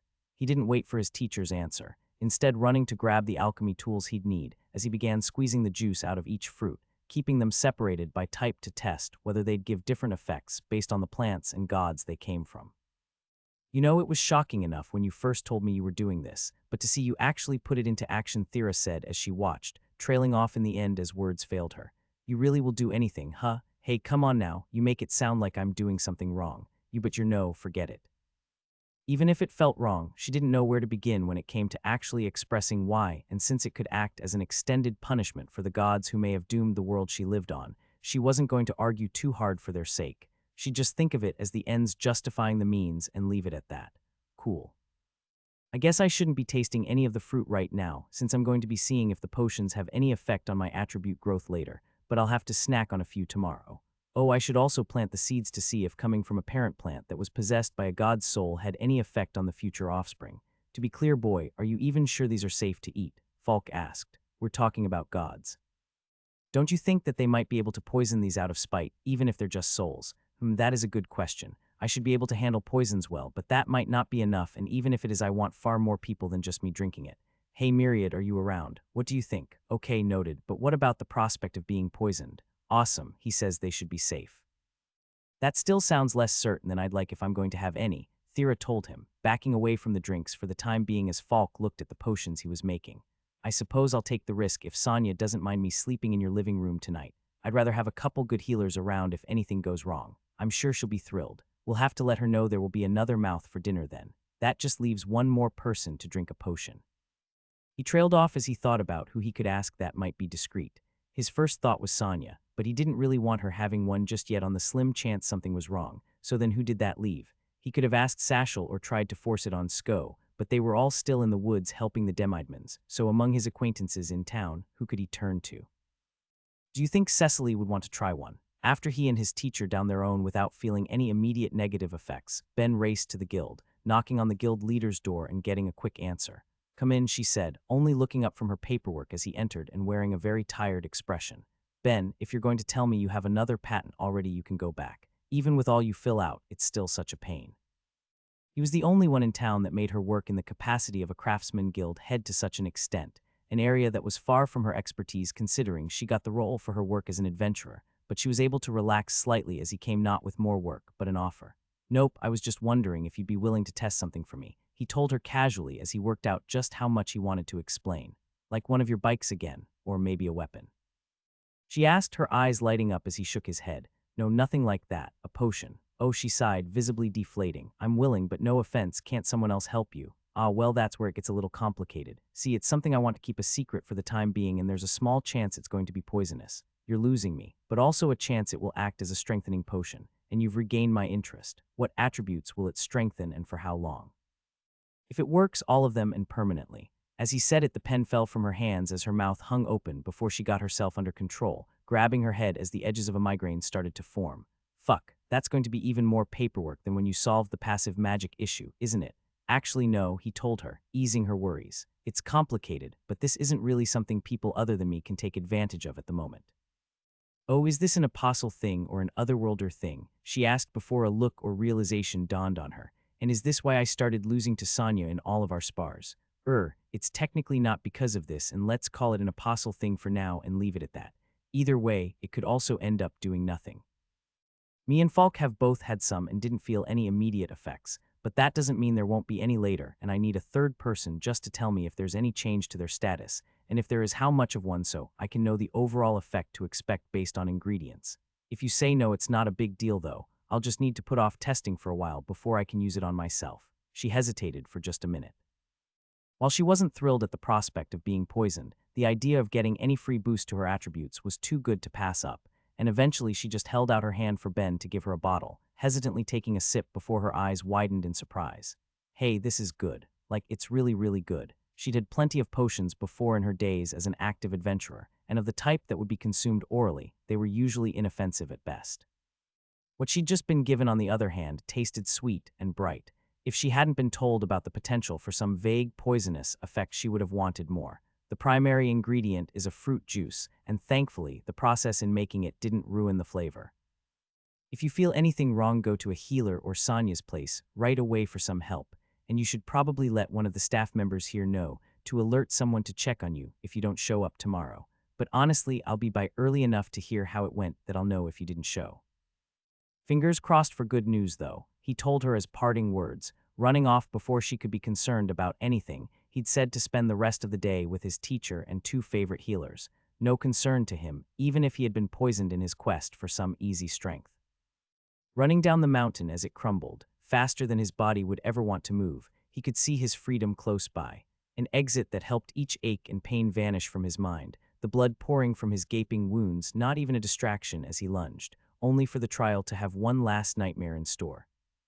Beneath him the earth split, a chasm forming and pushing the exit back as a bottomless pit stretched on under his feet, his hands desperately grabbing at any edge he could reach, only for them to fall short, his fingertips brushing the sides before he plummeted down as he screamed, every mind in his head desperate to find a solution that just wasn't there until it finally ended. He felt an impact as knife-like spikes plunged through his gut. Ben shot upright in bed, doing his best not to scream. He was soaked in a cold sweat as his migraine came back in full force, and he did his best to take stock of things as his heart rate and breathing slowly started to come down. He wasn't in the trial. He was at home, safe, and severely annoyed that he'd listened to his god and actually gone to sleep instead of to Myriad's realm as he laid back and closed his eyes again, waiting for the worst of his headache to subside before he did anything else. Of course, a stupid freaking nightmare managed to level up mental expansion. He didn't know if the sleep he had gotten had been enough to do anything for the lingering headache he'd been dealing with before, since the level up had brought it back in full force, but he resolved to work even harder on not raising any of his problematic mind skills until it went away completely. Even if he could live with it, he didn't want it to get any worse when it would already be feeling almost debilitating for the next few days. As all but one mind in his head focused on meditating, he eventually opened his eyes. It was still deep into the night, with him unsure how far off morning was, but since he was awake, there was something he wanted to check. Turning on a small light, doing his best not to look at it for the havoc it would play with his head, he pulled out his card, hoping to see if there were any noticeable changes from his experiment with the potions, and finding that while there had indeed been some growth, it had been nothing like what he would expect from a potion made from the body a god had died in. It looked like, with the exception of his recovery rates, all of his attributes had grown by 3, which wasn't the thrilling result he'd been hoping for when he tested it, but was also far from nothing. There was no way to get a permanent growth through potions unless they were made from a god, so the fact that he was able to get 3 free points to everything was incredible. The issue was just that he was comparing it to the god bone potions he'd made earlier. While Sonya hadn't maintained her 50% growth rate with each one, she had managed to get her various stats above 1,000 by drinking them, and even the ones Ben had made for himself from leftover condensed water had been better. Despite that, though, there was one area where the potions he'd just made were going to be superior in every way: availability. Instead of something as rare and limited as the bodies of gods, he was able to keep making the potions so long as he had their souls, which meant that instead of a one-time growth, he could use it constantly. He just needed to determine how frequently they could be drunk without a decay to how much growth he would receive each time. With that idea in mind, he took a breath, preparing for what he was sure to be an unpleasant experience as he forced his mind into his god's realm. Fuck. He yelled out as soon as he got there. The first thing he saw when he arrived was Hellori sitting on Myriad, but that was becoming a common sight to him. What really made him swear out was the light in the area making his migraine flare up as the two gods there turned to look at him. Ben, you promised me you'd actually sleep tonight, Myriad tisked in disappointment before he was able to pick up on the pain his apostle was under. Wait, what's wrong? What's wrong is that I actually did go to sleep and had a fun little nightmare that messed me up so bad that it leveled my mental expansion, he said through gritted teeth. Don't suppose you have the ability to lower the light in this place, do you? At his request, his god did exactly as he'd been asked, the entire area growing dark and dim and giving Ben just a bit of peace as the two gods came up to him, looking him over. You really are an interesting mortal, Hellori said with a level of purely academic curiosity. If I wasn't so worried about your ridiculous sacrilege skill, I'd want to check your soul again. Hey now, don't be afraid, feel free, Ben told her, opening his arms wide. I'd kind of like to know what's going on in there too. She looked at him filled with suspicion, but eventually her curiosity won over as she placed her hands on his chest, beginning to push in and feeling resistance as a notification rang out in his head. Yes, allow. All at once the resistance she was feeling vanished and Ben watched as her eyes scrunched up, peering at him in concentration as she took a hand out to place on his god. Myriad, look at this. That's guys. Maybe less concerned noises and more telling me if there's anything worrying going on. I wouldn't say worrying, though it's not going to be the most pleasant for you, Hillary explained. I've already told you those skills are interacting with your soul on a deeper level, but now it's just doing it at the deepest level I've ever heard of for any Tier 1 skills. That isn't a problem in itself, nor is the fact that it's going to keep growing deeper a problem either, since plenty of Tier 2 skills can interact at a similar depth. The issue is just that it isn't happening in the same way a Tier 2 skill would.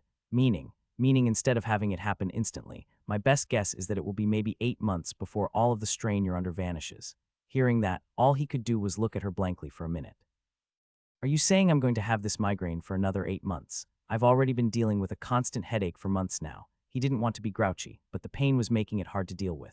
Blissfully though, Hillary shook her head. It should slowly fade with time so long as you don't gain any more levels to those particular mind skills, and it won't take the full 8 months to fade. Let's see, if I had to guess I'd expect it to be maybe 5 more months before it's completely gone. Well, I guess that's better than nothing. As long as it would start to fade eventually, Ben could learn to deal with it. He just expected the next week to end up being exceedingly unpleasant as he got past the beginning stages of it. It will be gone by the start of the invasion at least, so that's something. Just gotta not think as much as I can. Hillary pulled her arms out of him as he sat down and closed his eyes, fighting off waves of nausea as he finally got to the reason he'd gone up there to talk to them to begin with. By the way, my potions were far from as useful as I hoped, but at least for the one I took, all of my attributes grew by 3 points. What? Both gods yelled, quieting down as Ben grasped his head in pain. Neither of them had really known what to expect of his attempt. Nothing like that had ever been done before, so they couldn't begin to imagine how it would turn out, but the fact it had any success was incredible. Just 3 free points to every attribute could end up being the difference between life and death. Yeah, so obviously I need to test to see how often it can be drunk to repeat the effect, or if the effect is repeatable at all for that matter. But for the time being, let's just assume it's non-repeatable and go from their cause. I obviously can't keep all of this for myself. The obvious goal would be to make as many as possible to be able to distribute potions across every army and adventurers guild worldwide, with them eventually making them to the public too. To accomplish something so big would require the aid of a number of plant mages to make possible, as Ben envisioned vast forests made up of what would really be a single fruit tree, multiple trunks being forced to grow from the same swarm of roots to keep it as a single organism, and hopefully make it so the effect would carry out to all of them to make harvesting on a scale that otherwise wouldn't be possible a reality. After that, it would just come down to the logistics of it, and more importantly, how much he would make. So I'm thinking I hand off 4 of the soul crystals and the tool for forcing them into plants to the gods to deal with all of that. But let's be real, this was my discovery and I want to make at least a bit of money off of this. What do you guys think would be a reasonable takeaway? How do you put a price on an easy and permanent boost to one's strength? Hillary sighed. With the scale you're thinking of, the availability is going to be fairly wide, but anyone would still pay a fortune to receive such a thing. In favor of not bankrupting the planet for this, I'd say keep it to around 10 times the guild recommended price of a lifeblood potion, no matter how ridiculously cheap that is compared to what's being gained. Ben felt dollar signs filling his eyes as he heard that when his god spoke up. Or you could consider the fact that you're already wealthy and go lower instead, Myriad almost begged. Ben, I agree you should be paid properly for your work, but you don't need the money that badly, and at this point, it would basically be war profiteering. Please, let's go for half a lifeblood potion instead. You'll still make a fortune off it, and going for such a reasonable price should go a long way towards making some of the gods that view you less favorably see you in a better light. He wanted to dismiss Myriad immediately. This was his discovery. Why shouldn't he make what such a thing was worth? But in the end, he pushed that greed away. Myriad was right, plain and simple. The fate of the world was at stake, and it would be outrageous to try and profit so much from that when he wanted as many people as he could to have access to it in the end. So fighting against the part of him that wanted to see him grow all of the profit there was to be made, he instead gave in. All right, sounds good. In that case, would you both do me a favor and work out things with the other gods? I don't think I'm going to have the patience for anything like that. Plus, I need to find out the results for Cecily and Falk, maybe make some sunglasses to deal with the light, work on my robot body, scratch that. Sunglasses, then hiding in a dark room for a week where I'll practice my enchanting in peace. Yeah, that sounds like a fantastic plan. After an early morning of doing exactly what he'd planned, going to the shop before the sun rose to make something that could act as sunglasses to help keep his migraine down, stopping by the guild after to talk with Cecily, and then waking up Falk to learn that they'd both only grew by 3 points in their different attributes as well, and finally making a simple breakfast for everyone as he awkwardly explained the level he'd gained in his sleep. along with his intentions to hide away for a week until it started to calm down. Ben then went to his room and spent the rest of the day working on adding enchantments to his 3 mithril bracelets for practice, not using more than 10 of his minds at once to try and keep the pain down and his mood up as the hours passed in relative peace. He couldn't deny that it was boring. The very act of not thinking was taking a toll of its own, when all he wanted to do was at least dive into his thoughts for whatever bit of stimulation he could get. But he resisted the urge the best he could, or else he risked not only dealing with even more pain, but the experience his various skills might gain. Definitely not taking another enchanting job till this is all sorted out. I kind of ignored it before when Thera was telling me no mind jobs, but the enchanting branch does give me bonuses to all skills, and it seems like pretty decent ones at the moment too, since I've gone beyond the master path. Definitely should have considered that when I took it. Still, it was too late to regret his choice when he was in the middle of it. He had no intention of changing it out when he was so far along and losing the bonuses he'd gained, even if those same bonuses had the potential to lead him into even more pain depending on how they were used. Instead, he changed to trying to think of any solution he might have before being distracted by a gentle knock on the door, Thera doing her best to be as quiet as possible before letting herself in. "Hey," she said softly, trying to hide the growing concern she'd been feeling since she'd learned what happened. "Hey, what's up? Brought you a snack and some water since it doesn't seem like you've eaten. You should have at least a bit before you go to sleep," she told him as he sat up to take the plate before she slid behind him and wrapped her arms around him. "If you're feeling lonely, I sure don't mind the company," he tried to tease without getting so much as a giggle in response. "No, I'm feeling like practicing my magic on you to see if I can do anything to help at all. Don't worry, it will probably be fine. I mean, I wasn't worried till you said something. Just out of curiosity, what are you trying? Discover more novels at Novelrecap. I spent the entire day at the clinic using my mana examination to try and look at different species' brains to try and get a bit of a reference for what's wrong with yours to the point I even leveled it up. Obviously, it's not as good as having another human for reference, but aside from the amount of stress your brain is under, I think your skills are altering it too. Oh joy, another thing to worry about," he said dryly. "I don't think it's actually a concern, well, hopefully not at least. It just seems like your brain is becoming unusually dense compared to pretty much any other race I've seen. So rather than treat this like treating strain, I'm going to treat it like an injury, where your cells need to heal to see if that increases the density and gets you better faster. Of course, this is your brain we're talking about, so I get not wanting to do something like that since messing up would be beyond worrying. But on the other hand, everything I'm seeing is already worrying, and I'm 90% sure that if I'm wrong, then nothing will happen."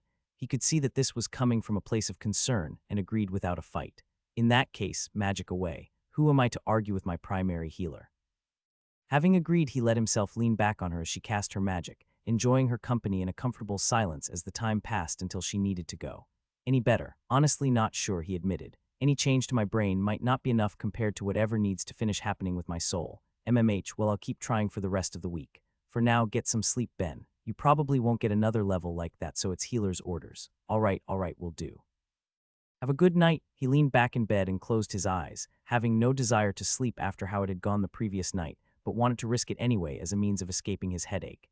He felt it coming to him easily too. Spending so much time with so many minds meditating was dull enough to put him in the right headspace for drifting off, with the only thing that stopped him being the voice of his god in his head. What was as far as he got to thinking before a new system notification filled his mind. Okay, that doesn't feel like a good sign, but allow. As soon as he granted permission, he found himself pulled elsewhere, his mind brought to a different plane of reality, the same way Myriad used to need to do for him before he had figured out how to manage it himself. And when he did, he found he was facing a crowd as a horde of gods towered above him, with his own and a few others he recognized standing to the side, various annoyed and angry looks spread over their faces. And that doesn't seem to be a good sign either. Feel like if they've changed their minds about having me tossed into the infinite hells, then Myriad would have said something different, so what's this about? It was a god who he'd never met in person, yet nonetheless recognized, that cleared things up for him. Enith, the same god who had declared him his enemy in the form of a title, the same god whose church Ben had been getting his revenge on for their acts against him and Thera, who stood at the front of it all, watching him, and being watched in return as Ben let himself fall into the feeling of sacrilege, feeling an instinctual understanding of how strong each one was along with their weak points that he would never have the strength to exploit. Like the other gods in front of him, Enith had taken a large, grand form, seemingly to convey a level of might and majesty that Ben didn't believe the god had as the reptilian deity opened his mouth to speak for the others. Apostle Ben Hef, he said in a far too loud voice as Ben tried to keep the pain from it from showing on his face. While we commend you for your discovery, it has been decided that a single mortal cannot be allowed access to something so powerful as the soul of a god. When our agents arrive in a few hours, we expect you to hand the crystals and rings you made over to them so they can be put to proper use. There are simply some things mortals shouldn't be playing with. Suddenly what Myriad had requested of him was making a lot of sense, but he didn't even pick up on his god crashing to the ground when he saw the change in Ben's expression. He was too lost in his rage, the feeling only being amplified with his migraine. As much as it would have pissed him off, as much as he would have fought against it, he could have seen the argument that those were things he shouldn't have access to.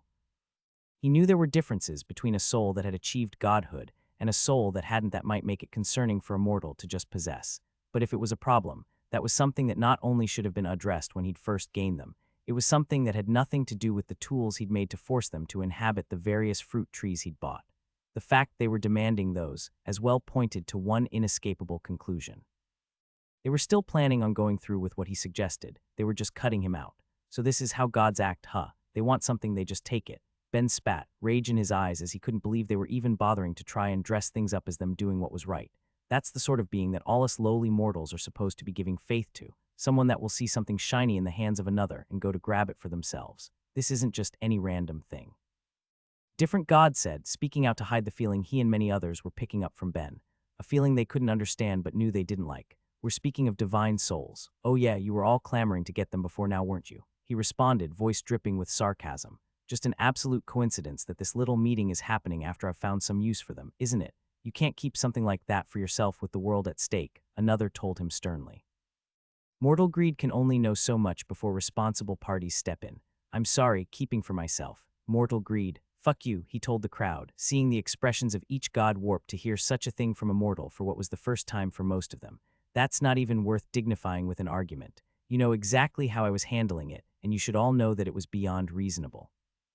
The issue here isn't the greed of mortals, and the fact you try to paint it as such is all the more disgraceful for anything that calls itself a god. By now, the feeling Ben was giving off was only growing more. Not enough that any god would be impacted by it, it wasn't even close to harm, but they were all aware of his rage in a way they simply wouldn't be from any other mortal. And combining that with the fact that his mind was silent to all but the three he had granted access to his thoughts, it created an unsettling feeling that didn't match the weak being giving it off, as things failed to go how any of them had really expected. Even with Ben having his absurdly high sacrilege, they'd fully expected him to behave like any other mortal they dealt with, respectfully handing it over and seeing it as being for the good of the world. They didn't take seriously Myriad's early warnings that Ben viewed them all in a way no different from how he'd see a person, and they were dealing with the consequences of that as he lashed out at their attempt. It was Enos who acted first in the face of it, being flanked by the shouts of Myriad and the others with him, as before Ben could react he reached out and lifted him up to eye level, holding him tightly in his reptilian hand. In the end, it doesn't matter whether you cooperate, you unruly child. Just wait here quietly, and after our people have taken them you can make peace with the fact. It thrilled Enith to no end to watch Ben seethe after all that had happened between the two, especially for all the damage his head church had taken. But after only seconds, Ben's rage became far more contained as all of his minds flared to life despite himself, and he spoke up. Well, there's two things you need to consider, you lizard bitch. The first being that the entire greenhouse is filled with enchantments to destroy itself if anything tries to get in or out without me, and the second and more important one is this. Before anyone could wonder just where Ben was going with that, he'd vanished not only from Enith's grasp but the realm entirely, forcing his mind back to its regular plane of existence.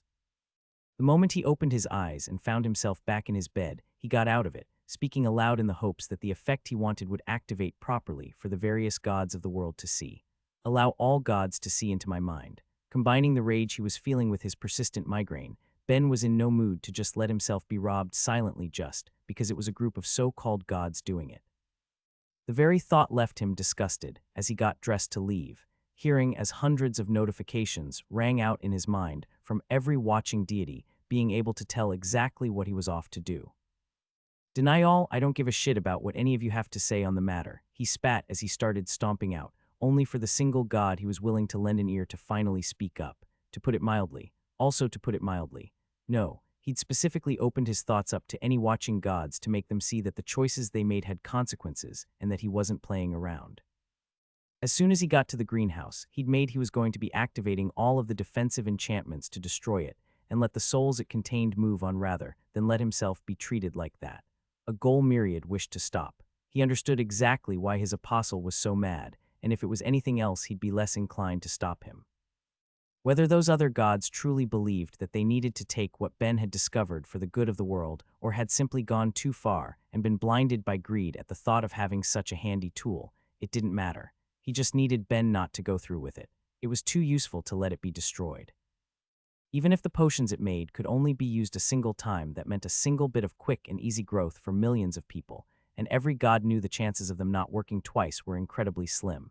With all of that in mind, he tried to get his apostle more agreeable the only way he knew how, tempting him. Good, hope they're all sitting tight to see that actions have consequences. Myriad continued as Ben was making his way out of Sonia's to his house down the street. That just briefly put a lull in his step. Whatever I want, huh? He muttered, feeling his wheels turning in a way that could only worry Myriad. It was the feeling of far more going on beneath the surface of Ben's mind than was clear to see for any god watching, a feeling that none but he and Hellori had come to recognize. He said, trying to guide Ben into picturing the wealth he could have, only for Ben to not give a demand first, instead asking a question. Was this another stupid vote? How many gods were actually on my side this time and how many against? More importantly, where did Analia fall? Cool, in that case, they all have until I reach the greenhouse to make up their minds on this. First off, we're going with the original offer I put out, but I'm going to be taking 7 times the price of a lifeblood potion for every potion made instead of half of one. Look at me, aren't I sweet? Still going less than the 10 times Hellori suggested. He said, continuing before Myriad could respond to his sarcasm. In addition to that, I want the 4 soul crystals they're getting to be entirely under Analia's management, with all other gods to provide the resources she'd need to make things run smoothly, be it money or people, since she's going to need to bring in plenty of plant mages, as well as people to harvest whatever fruit they end up growing. Myriad said as all of the gods who'd stood neutral were dragged in to see what was happening. The desire to infight among them was squashed by the knowledge that Ben was going to destroy the soul crystals if he didn't get his agreement. Second, he continued, not caring at all for whatever the gods were going through at the moment. If my remaining soul crystal or the soul it contains is either lost or destroyed, I'll immediately get one of the ones I'm loaning out to you all, because let's be clear, this is just a loan. Myriad said again as the gods quickly rushed to figure out the logistics of ensuring nothing would happen to the crystal he would be keeping. Third, you all need to bring as many of your apostles, oracles, and head priests up for an audience as you can to swear you'll honor this agreement in front of them all. I get bringing all 3 up is going to be an issue, but you each need to bring up at least one and in practice as many as you can, and you all need to be human-sized. None of that towering bullshit they were trying to pull for an intimidation factor. This time Ben didn't get an immediate answer. None of them wanted to look like they were showing weakness to their core believers, but by then Ben had arrived at the front of his house, and all of them could see he wasn't calming down. Myriad said once they all accepted that he was really going to do it if they didn't give in. Cool. And finally, because fuck Enith in particular, me and Thera both get his blessing, and he's going to bow and apologize for how he acted in front of everyone. Are we clear? Again, there was silence. Ben could only imagine that the reptilian god was arguing against the idea with all he had, but he didn't care. Whether he got what he wanted or not, the gods would be feeling punished for the choice they'd made to think they could act like that, and they all knew it as he finally reached the greenhouse, placing a hand on it to activate the defensive enchantments that would destroy the interior. Enchantments in place in case the souls of the gods and demons were able to alter the plants housing them to any extent, but it ended up seeming meaningless if not for now. So I guess I don't need to grant permission if it's beneficial. That's interesting. Analia, can you confirm that Thera received a blessing as well? The goddess said, a hint of smugness in her voice. Okay, good. Myriad sighed, happy that it all worked out as Ben lowered his hand from the greenhouse. Don't bother, Ben told him as he took a seat, leaning against the building he had been about to destroy, and closed his eyes, forcing himself to walk the unfamiliar path he'd just been pulled up as his own intimidation tactic, while the gods watched in shock as he forced his mind into the realm without their aid getting him there. When he arrived, he immediately noticed 2 things. How much smaller the gods all were now, as well as how much the crowd had grown, not only being filled with the gods who originally hadn't bothered to show up with their neutrality being their excuse, but also the swarm of believers bowed at their feet on the other side of him, none of them understanding why they'd been brought there, but knowing it must have been important. None had ever been pulled to a gathering like that, being told to stop what they were doing and sit down for what seemed like an emergency, as they all came to find themselves in the presence of more divinity than they'd ever had before, the feeling all but oppressing them, and they kneeled in front of it. None of that mattered to Ben, though. Instead, he just tapped his foot and glared at the gods as he waited for them to fulfill their side of the bargain. It was a god who hadn't spoken before, but had been undeniably on the side of those who had tried to take from him that spoke up, with Enith off to the side being held by 3 other gods whispering in his ears to try and calm him down.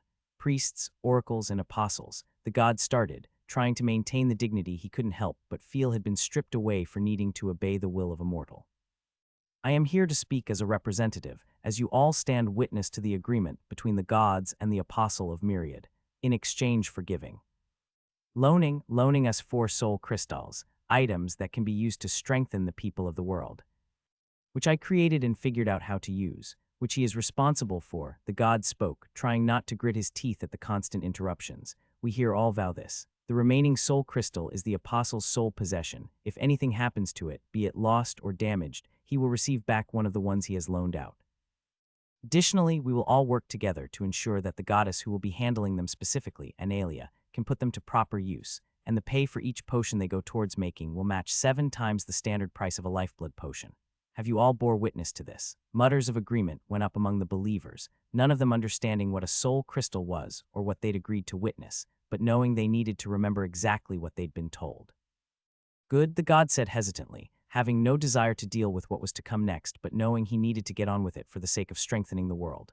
And with that done, there's one final thing that needs to be witnessed in order to make proper amends. Enith, if you would, shaking off the ones holding him, the god came forward, clearly gripped in rage as Ben muttered something for his ears only, though the surrounding gods could pick it up easily enough. Hope this is a valuable lesson on choosing your enemies carefully. The god bared his teeth but knew that at least in this regard he had lost. He had been the one to convince enough of the others that a mortal shouldn't have access to anything like that, and it had ended worse for the gods as a whole than he could have imagined. At that moment he had few allies, so he started to bow his head as was the deal, only to stop as Ben raised a hand. Wait, he said, making him think the boy had the sense to spare him the humiliation of bowing to a mortal, but instead Ben turned to the various believers and snapped his fingers. You lot, I don't care how you feel about this, eyes up here. The various members of each faith weren't sure how to respond, but did as they were told, forcing past the feeling of divinity to obey the direction they thought they had to since they'd been brought up there, as Ben turned back to Enith. Okay, now go on. Heaving a deep breath, trying to stand it the best he could, Enith bowed down, lowering his head to the shock of all the believers present, especially his own as he spoke. Apostle, I apologize for my improper acts before. I hope you can find it in your heart to forgive me. It was a half-hearted apology, but he waited for the answer with his head lowered, expecting such a thing to be more than enough to clear the air, but getting a different response altogether in the form of a sound he couldn't place, and a feeling of wetness, as each god and mortal watching was silenced by the shock and horror of Ben spitting on the god before him, before vanishing from the realm. Ben opened his eyes, his mind back where it belonged as he sat against the greenhouse wall, once again denying all but a select few gods access to his thoughts. He was feeling significantly calmer than he had before. Thinking about everything rationally, he'd gone too far by a horrifying margin, but he didn't care. If he could go back in time, he would have done the same thing all over again. He doubted he'd have been able to calm down if he didn't. Although not gaining my 3rd tier of sacrilege after all of that is honestly a disappointment. Like, I straight up humiliated Enith there. Am I really not getting it unless another god dies? Did a god deserve to die for any of that? The answer was a clear no. Ben didn't think theft and general dickishness deserved the death penalty, but that made a pretty strong indication that he wouldn't be getting the 3rd tier of his skill anytime soon, with the likelihood of it ever happening looking slim. Oh well, I'll still take those jobs, but if it never happens, it never happens. Just gotta worry about what to do now, I guess. The first thing being to return home. It was blissfully dark and quiet out, with the cool night air helping to soothe his pounding skull, but after a bit of time he started to get up to get some sleep, only stopping as Myriad spoke in his head, the god's voice sounding more tired than Ben had ever felt. Knowing that he'd likely just made things very complicated for Myriad, he did, as he was asked, leaning back again to close his eyes, only to open them to find Myriad's realm unusually packed. There was of course Myriad, laying against the ground as he always did while he despaired, and as usual there was Helori perched on top of him, seemingly trying to console the cube, gently stroking his god's side, but there was also Analia and another god he couldn't recognize, seeming more like a great spirit than anything else as Ben casually stared at the hominid-shaped magma before him as Myriad muttered. Why did I even try asking him not to go too far? Why did I waste my breath? Don't I know my own apostle by now? Haven't I realized that if he gets the chance to cause me stress he will? There, Helori said back in a gentle voice, trying to calm the cube down. You couldn't have known he was insane when you took him. The mind that was examined seemed so normal. There was no way to know he would grow to be like this. Guys, listen, if you just brought me up here to try and make me feel guilty, it's not going to work, he told them. I like all of you, but more and more I'm not seeing how gods are any different from mortals with a bit too much power and authority. Frankly, the fact that an average believer can't be expected to stand up for themselves means they were due to be put in their place. Hell, I'd do it again. At that, Myriad continued his muttering as Analia burst into laughter, moving to coil around Ben in a way that seemed more affectionate than threatening. Ah, child, don't pay your god too much mind. He's just a worrier. Frankly, I agree that some of them needed to be shown they can't always get what they want by virtue of what they are, and given how much you just put the situation in my favor, I'll be sure to help Myriad out the best I can. Really? Myriad asked, perking up. Of course, since I've essentially been granted sole control of the soul crystals and the potions that can be made from them, as well as a promise of resources to help manage and use them, how could I not? She laughed. Not that the others will be able to do much more than grind their teeth or any equivalent. They picked a fight, even if they didn't realize they were doing it till they'd already lost, and I, along with the others who were on your side, got some entertainment, even if we are admittedly worse off than we would have been for you boosting the price you'd receive by so much. Cool, so all's well that ends well, he said, shooting his god a winning smile that the cube ignored. But since we're on the topic of gods still, I can't help but notice a new guy. Ah, don't mind me, the lava god said casually. I felt a little responsible for how things turned out, so I wanted to check on our little cube since I'm a friend. Hearing he felt responsible, Ben's eyes narrowed, only for Myriad to clear things up. He voted on your side, so it's not that Ben. You might have heard of him. This is Nair, a god of challenge and craft who happens to be the one who recommended I suggest Falk to you. At that, his eyes shot open as two words filled his head, crafting god. It was the first one he was meeting, and even after how things had just turned out, he didn't want to let the opportunity pass. Well, I haven't heard of you, but I'd love the chance to get to chat sometime. You should swing by the realm. I'm here most nights. I think I'll do that. Love an interesting mortal, and I've got a bit of a keen interest in that little connect skill of yours, but for the time being, it seems like your god is well in hand. Myriad, I'll come talk later. Sounds good, his god replied, regaining a bit of the energy he'd lost as the other god vanished and he switched his focus onto Ben. All right, so there's a lot I want to say, but let's just start with the big one, shall we? I get you were angry, but did you really need to spit on Enith? Analia burst into laughter as Myriad yelled it out, and even Hellori couldn't help but chuckle as she tried to comfort him, but Ben only shrugged. I'm going to be honest, it was pretty spur of the moment. I'm like 90% sure I wouldn't have done it if his apology had been remotely sincere. When in the history of the universe has a forced apology ever been sincere? Admit it, you were hoping to awaken sacrilege again, weren't you? I mean, to be specific, I was only disappointed when I realized I hadn't, but it wasn't the goal during any of that. I don't know why I keep saying this, but please don't go out of your way to stress me out. I don't suppose I could talk you into laying low for the next 3 or 4 years, could I? Just till things calm down. Well, since by then me and everyone else on the planet's probably going to be dead, there's not much point. Hell, if any gods complain to you about me, just tell them to wait a bit. Okay, rude, he muttered as he got back home, hearing the notification as he cracked the door open. Who's it talking crap that's giving me a title like that? What title did you get? Thera asked as she yawned, walking up to him from the living room at the sound of his voice.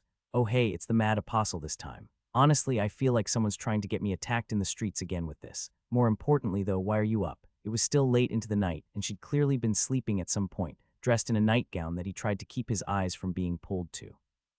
I woke up and noticed your door was open, so I decided to read a bit to see if you could answer something for me whenever you got back. Sure, shoot. She looked him in the eyes, trying to see through him to get the truth as she addressed exactly what had woken her so late into the night. Ben, you wouldn't have any idea why I randomly got a blessing from Enith, would you? Right. Deep in the woods, Thera fired her spells with gusto to practice her magics. Random trees that were taking the brood of her need for distraction were dropping stone leaves one after another, while the ones lucky enough not to be petrified got the benefit of the massive earth-healing spell she'd put in place, stimulating their recovery in any case they might need it as dirt and dust swirled in the air, smaller stones under her control that she'd ever have managed if it wasn't for the fact that she'd awakened her skill, as a so eventually came up beside her. Thera. Listen, I've been trying to give you some time, but it's been days, and do you maybe want to talk about whatever's bothering you? What makes you think something's bothering me? How much you're throwing yourself into your magic for one, your expression for another. Hearing that she stopped controlling her mana, letting dirt fall to the ground around them as she stopped to touch her face, feeling a deep frown as she briefly missed the privacy of her cloak. She'd never needed to get used to hiding her emotions in the past, and it was clearly a skill she needed to pick up at some point as she tried to begin to put into words just what was bothering her. It wasn't how she ended up with a new blessing. After what she'd had to deal with in that God's land, she wasn't exactly a fan, and it had pushed both her cooking and speed reading up a level each, so getting it was completely a benefit. To say it was really any one single thing causing her stress might be too much too, though there was certainly a case to be made for saying it was a single person as she looked to the girl with her and instead asked a question.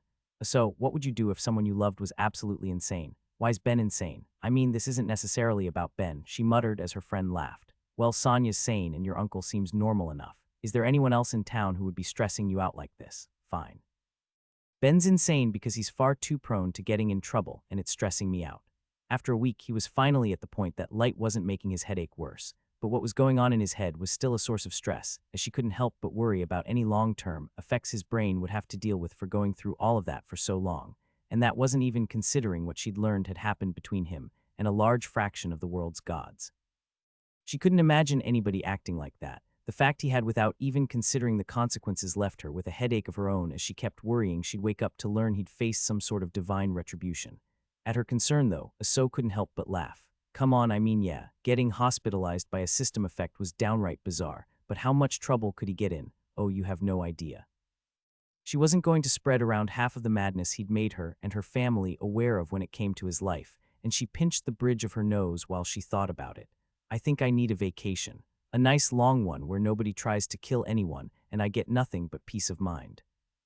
Well, let's worry about that when we get back in town, 'cause someone destroyed the area I was looking for my quest's herb, Aso told her, casting her eyes around the space that had been devastated in Thera's own personal practice. Ah, right. Getting back to the guild with Aso, Thera went to the job Crystal in the back, feeling a bit more relaxed after enjoying her company and having their talk, right up until she saw the options that filled her mind. Available jobs. Queen of Mana, musician, professional dancer, bard, darkness mage charms specialized, healer, dark mage, staff user, master life mage, master adventurer, earth princess. You have to be kidding me. She knew that any jobs a person could get after the master branch was supposed to be more personalized than what typical jobs would offer, but that was a little too personalized for her taste. In theory, she understood it. The spirits had decided she was their princess for whatever reason, and that was significant enough that it was reflected in her status. As the first child of a great spirit as well, it made sense that she would get a job that reflected her heritage. But seriously, Earth Princess, and that's my only option. The system didn't see anything else worth giving me as I kept advancing the Earth path. She couldn't help but be a little annoyed about it, with the biggest issue being that after she completed it, her bonuses for Earth magic might end altogether if she didn't get another job for it. But she decided to add that to her growing list of worries for later as she decided on what to take. A part of her wanted to take Master Life Mage because of her worries about Ben, but while it seemed like her magic was helping a little, she didn't think it would make a difference even if she gained a whole level to her life magic, and more importantly, she didn't know how long it would take to complete. By virtue of awakening the skill, she was already one of the best healers on the planet, and with the time she'd need to fight with all of her might only a few months away, she knew she wanted to take something that might help with that. Surprisingly enough, that left Queen of Mana as a genuine option despite how she'd been ignoring it all of her life. Her control had grown more than enough that she no longer had any issue with the idea of taking a job meant to help her mana develop even further and could see other areas it could help, such as letting her help larger groups of the spirits who kept seeking her out. But that won't help my magics, and I'm going to be getting excellent bonuses if I take the last option, damn it. I don't think I'm going to be able to hide this from Ben for long. I choose Earth Princess. Name, Thera Oris. Race, Succubus Spirit Hybrid. Titles, Spirit Child, Madman's Lover, Spirit Princess. Jobs, Earth Princess, LV4. Previous jobs, Beginner Dancer, Dancer, Apprentice Mage, Earth Mage, True Mage, High Earth Mage, Spirit Mage, Life Mage, High Life Mage, Telekinetic Mage, Adventurer, High Telekinetic Mage, High Spirit Mage, Master Earth Mage. Attributes, Vitality, 2056. Vitality Recovery Rate, 29 HR. Mana, 498,714. Mana Recovery Rate, 160 min. Strength, 270. Agility, 742. Stamina, 621. Intelligence, 679. Affinities, Light, 4. Life, 22. Fire, 11. Water, 14. Air, 12. Earth 103. Death 3. Dark 43. Space 2. Time 1.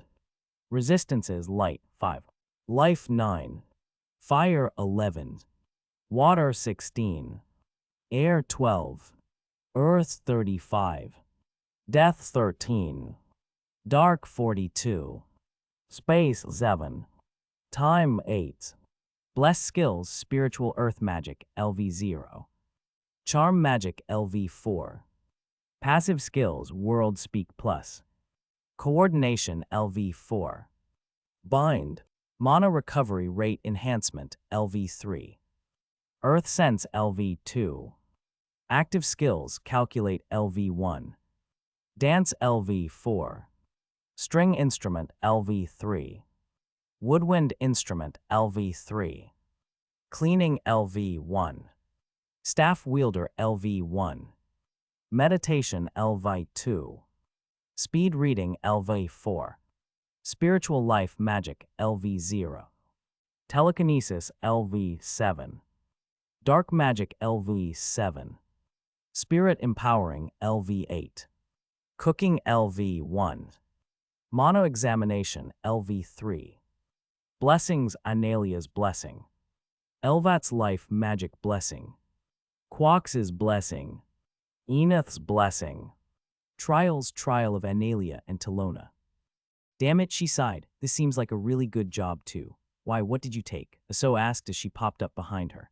A question Thera was quick to brush off for all of the other ones it might bring. Doesn't matter. Instead, since it's not too late, let's grab lunch. It's my treat.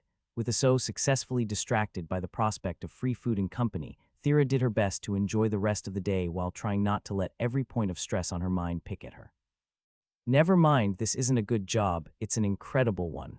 After going to sleep for the night, she couldn't help but check her card again in the morning, smiling despite her conflicted feelings for her current job title, as she admired just how much she'd grown in the past few years, only for her eyes to catch a change on it from the day before, something so small she could have easily missed it, yet spoke volumes for how exceptional a path it was, to the point that it was likely going to be easier for her than her last one because of it. Despite not using a single bit of earth magic between when she'd taken the job and when she'd woken up, she'd gained 2 levels to it, bringing her current job level to 6, pointing her to an inescapable conclusion. It was a job that gave her passive experience. She knew, of course, that there were jobs that could get a bit of passive experience from any passive skills that were always working, but she doubted that her earth sense or mana recovery was responsible for so much growth in a single night when there was nothing in particular to push either skill, meaning it likely had more to do with what she was, a half-spirit, as her opinion on it took a far more positive tone, even if she was still going to put off mentioning it to Ben for a while. So if this really is a job related to the spirits considering me their princess, does that mean that just by existing I get experience for it? Gods above, if that's true and I combine it with my regular practice, isn't that incredible? Doesn't that kind of make this the best job I could have? It was good enough news that she wasn't even worried about not having another earth magic job to choose from after. There was always a chance that her current one would spawn an advanced variant after it was complete after all, and if it was along the same path, well, she had the potential to have a lot to look forward to in the future, assuming she lived long enough to take advantage of all the job system had to offer, of course. It was with that far more positive outlook that she got up and dressed and made her way to the kitchen as she found Ben there, just preparing to make breakfast as he noticed her coming in.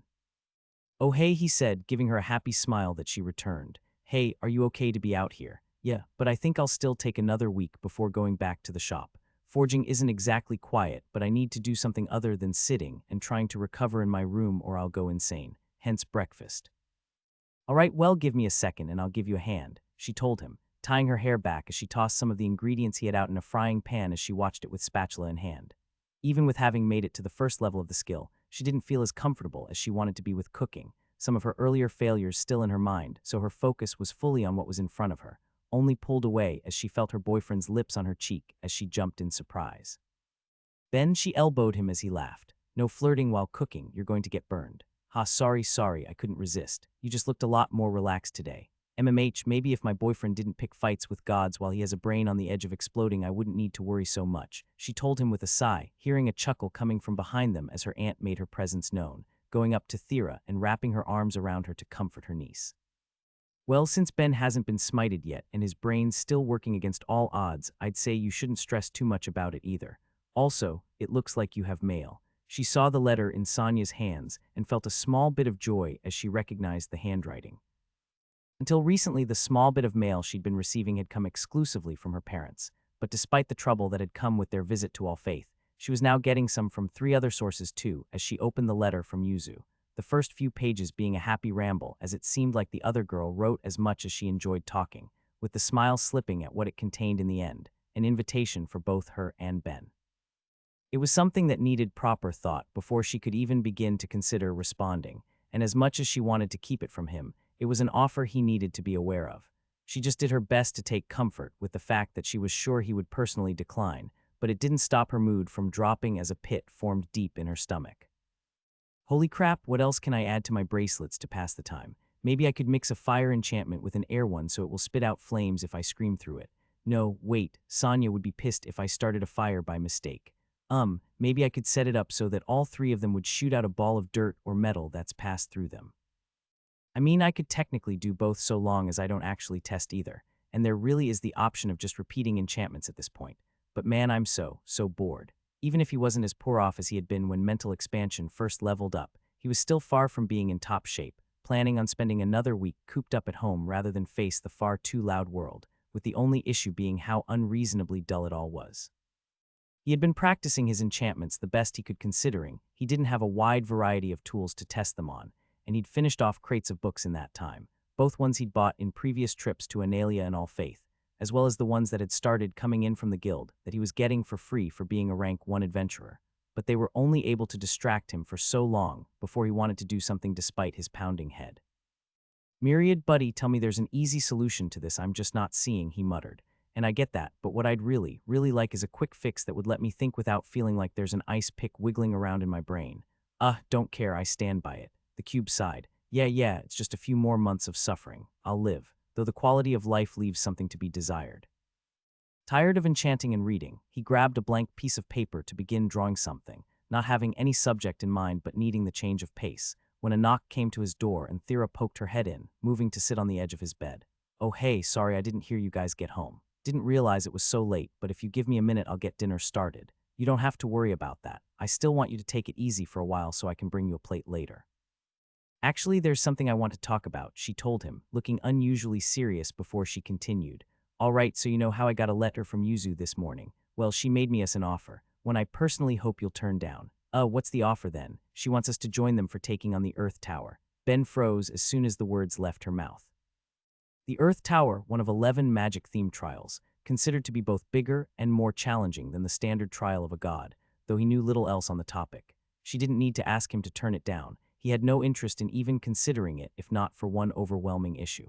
So should I take the fact that you're asking me not to accept instead of saying we shouldn't accept to be a sign you intend to do it? She sat there in silence, her answer being obvious as Ben leaned back and sighed. All right, then I'm going. Do we have to leave immediately, or... Ben, just because I'm going to do it doesn't mean you have to, she told him, trying to be both gentle and firm as she did. I'm doing it because this will be the best opportunity to level my earth magic I can get before we're all fighting with our lives on the line, and I know you don't actually want to do this. Have you slept well even once this entire week?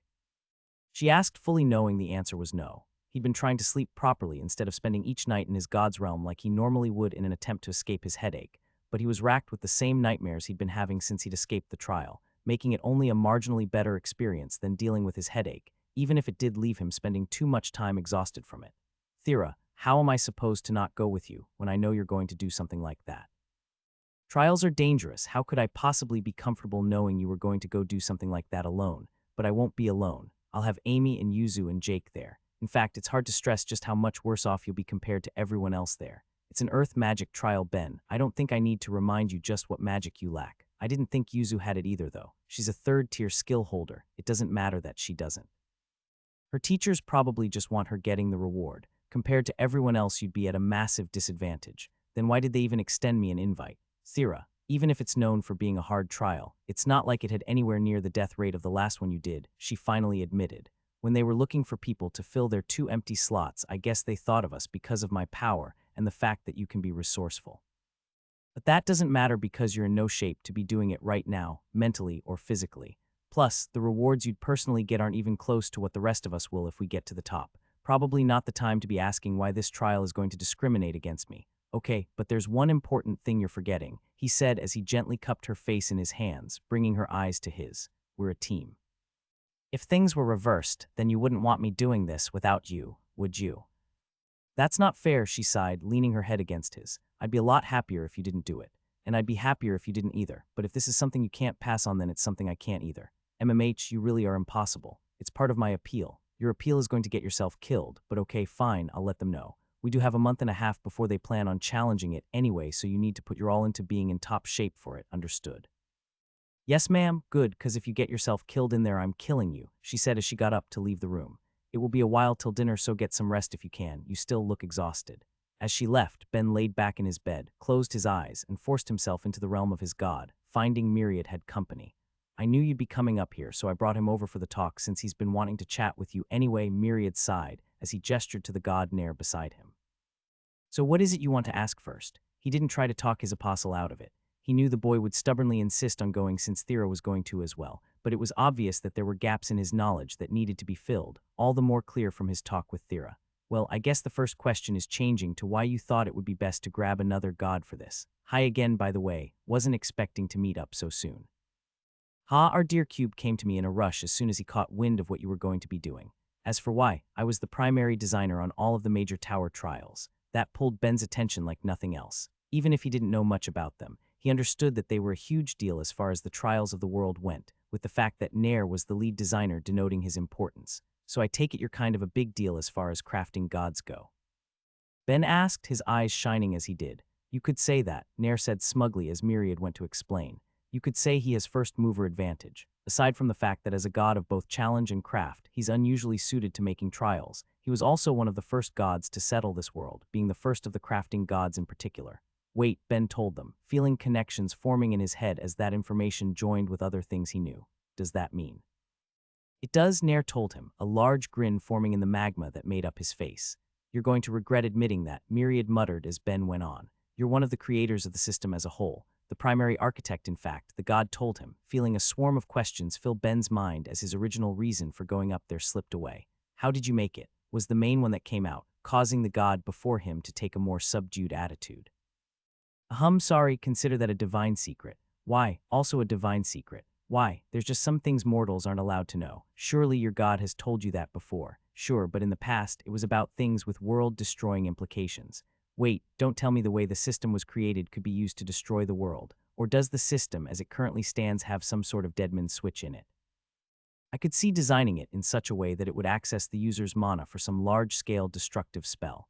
Did you build something like that into it to pull the same sort of Hail Mary world-killing scenario that Myriad's kind did as a last hurrah if nothing ends up working? No, of course not. And don't go spreading ideas like that around. You'll only panic people with the invasion so close by. I won't if you tell me how you made it. Or at least tell me why it has to be a secret.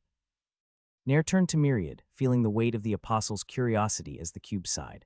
Honestly, you just saw how my apostle acted the other day. Why did you think it was a good idea to stroke his interest like that? And Ben, he's really not allowed to tell you. If you do me a favor and let the matter drop, I promise I'll let you know as a final parting gift when you use up your natural lifespan. What? But that could be decades away.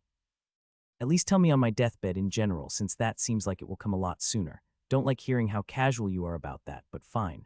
Assuming I can and there's no reasonable way you'll live, I'll do it. Can't believe I have to plan out your last moments with you like that just to get you to relax. Blame your buddy for picking at my curiosity. So back to the trial then. What can you guys actually tell me about it? Or the tower trials in general actually, since there's what, 11? 13, Nair answered. Was supposed to originally only be 12, but I and the other gods of crafting disciplines weren't going to be satisfied with being neglected. What? There were only 11 branches of magic, even if one was incredibly vague in the form of non-affinitied magic, so it wasn't clicking what the other two were till his god filled him in. Not all of the tower trials are magic trials, Ben, though admittedly most of them are, since each branch is considered extremely powerful compared to other skills once it reaches the awakened stage.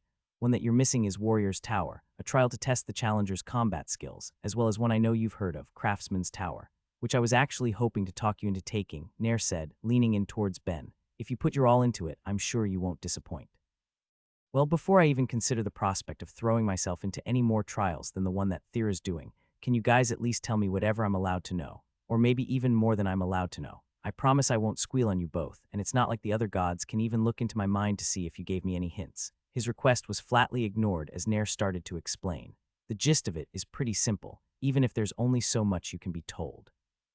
All tower trials are 5 floors high. If you complete the first 3, you have the chance to leave, only taking the blessing you'll get for it, or you can climb to the top to get the true reward. Since trials are made to gather faith, they can't be too kind, but in exchange for each floor being a death trap, you'll actually have the chance to quit after completing any of those 3 floors, though like I said, no blessing unless you finish the third. As for the last 2, you have to do them back to back. If you haven't realized you aren't cut out for them, then the chances of escaping with your life are slim.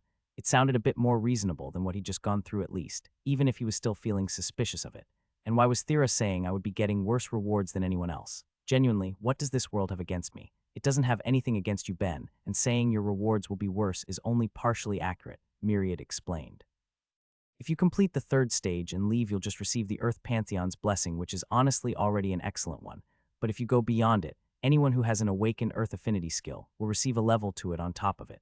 Since you don't have anything of the Earth Affinity, you can't get that, but there are rewards for those few who take the trial, but don't have anything that matches it or an awakened skill. Instead, you'll receive 2 levels to any non-awakened skill. Interesting, Ben said, his concern about taking the trial briefly vanishing as his eyes shined with greed. And just hypothetically, can I? You can't use it to awaken a skill, Myriad told him bluntly, shutting that train of thought down. Sorry, Ben, if it was something like an 8th level Earth Affinity skill, then you could awaken it to the 0th level of the 2nd tier, but that's not in the cards for you. You could say that 9th level skill holders have the best luck with that, Nair laughed. The way the faith works out for it, we can just barely justify helping to awaken their skill and then still bring it to the 1st level after, though that's not exactly in the cards for you either. Though the soul mage who's joining you all will be stuck with the same rewards as you, since she doesn't have an Earth skill either, the powers that be just want her getting the blessing. Well, I guess a blessing from what? 100 gods is more than worth the trade-off anyway. Something that good would have to level up basically all of my skills and put my growth rates through the roof, right? Even if he didn't have the chance to use the final reward to level up either of his awakened skills, or to use it to awaken his connect like he so desperately wanted, the prospect of just how much a blessing like that could aid in his growth was filling his mind, at least until he caught how the 2 gods were looking at each other. Oh, come on, what?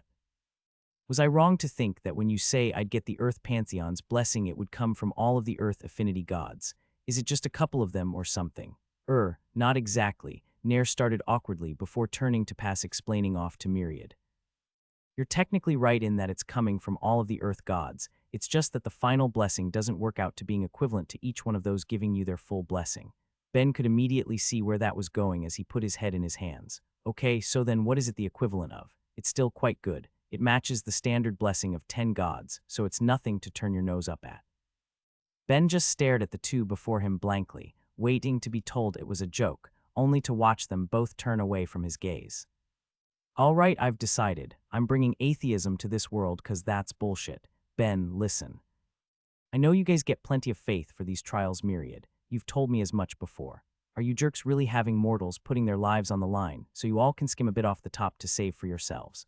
I'll have you know that if you reach the top, then the gods in charge of the trial actually lose faith in the end, at least for those who are getting levels to their awakened skill, Myriad said weakly as Ben stared at him with suspicion in his eyes.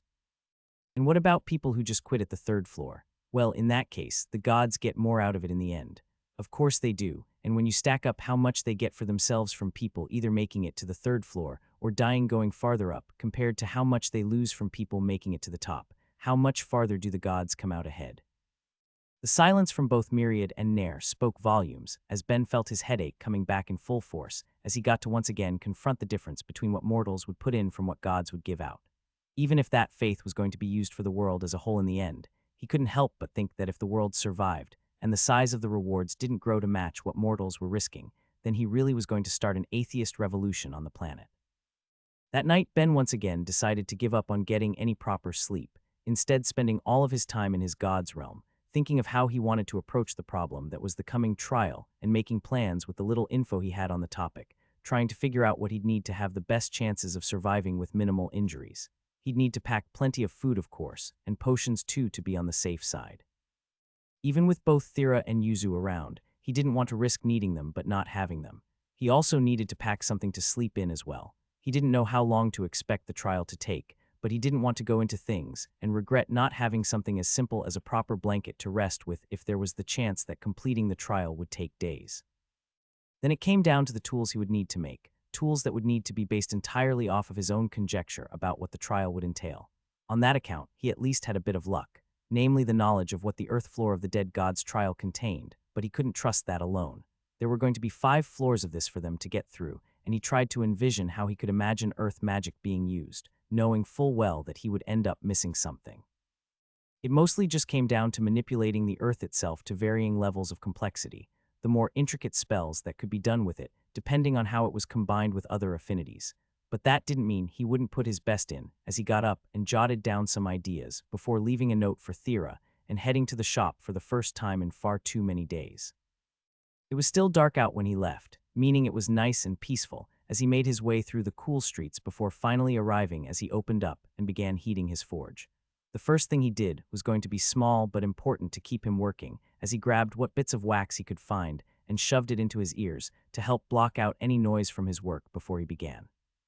In the past, during his very first time doing the trial of a god, he'd made his barrier bombs, items designed to expand into anything that bit them, ideally killing them in the process. It hadn't particularly worked out like he'd hoped, but now he was going to try and make what would essentially be the opposite. Sticky pads, or at least that was what he decided to call them, items that were meant to look only a little bigger than a coaster, but once activated would cause a barrier to expand around it, only penetrable from the outside, meaning that it would not only attach itself comfortably to any ground or wall it was placed on, it would also be able to act as a catch for something that came in contact with it, trapping it to wherever it touched. He couldn't be certain it would even see any use, but it was something he wanted to have just to be safe, with the idea having plenty of potential in his other work anyway. Once done with that, he continued on with other things that would be using barrier magic as its base, trying to create something that could act like a shelter or a wall if the need arrived, before focusing on the far more important enchantment that had saved him on more than one occasion now, the one on his shoes. He'd remade it a few ways in the past depending on the effect he needed, but this time he wanted to focus on 3 things: making it as strong as possible, ensuring it was only solid from the outside, letting him get off any attacks he needed to from within, and what would be the biggest change by far, letting him walk with it activated. That was something he hadn't been able to manage before he'd awakened his skills, instead needing to be locked in place as the barrier went up, but he was feeling confident it could be done. It was just a matter of how. In the past, I built it to spread out from the ground around me before rising up to create a nice, safe dome, but I don't want to find myself in a place where I need to choose between running away or blocking. I want to do both, so how do I manage this?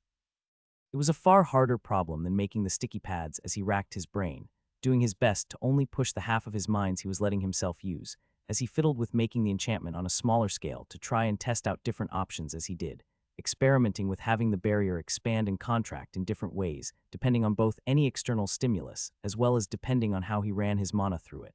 But in the end, no option felt truly right. Forcing it to activate through an external cause felt like it left too much room for error, while making it react based on how he ran his mana through them was just going to complicate things.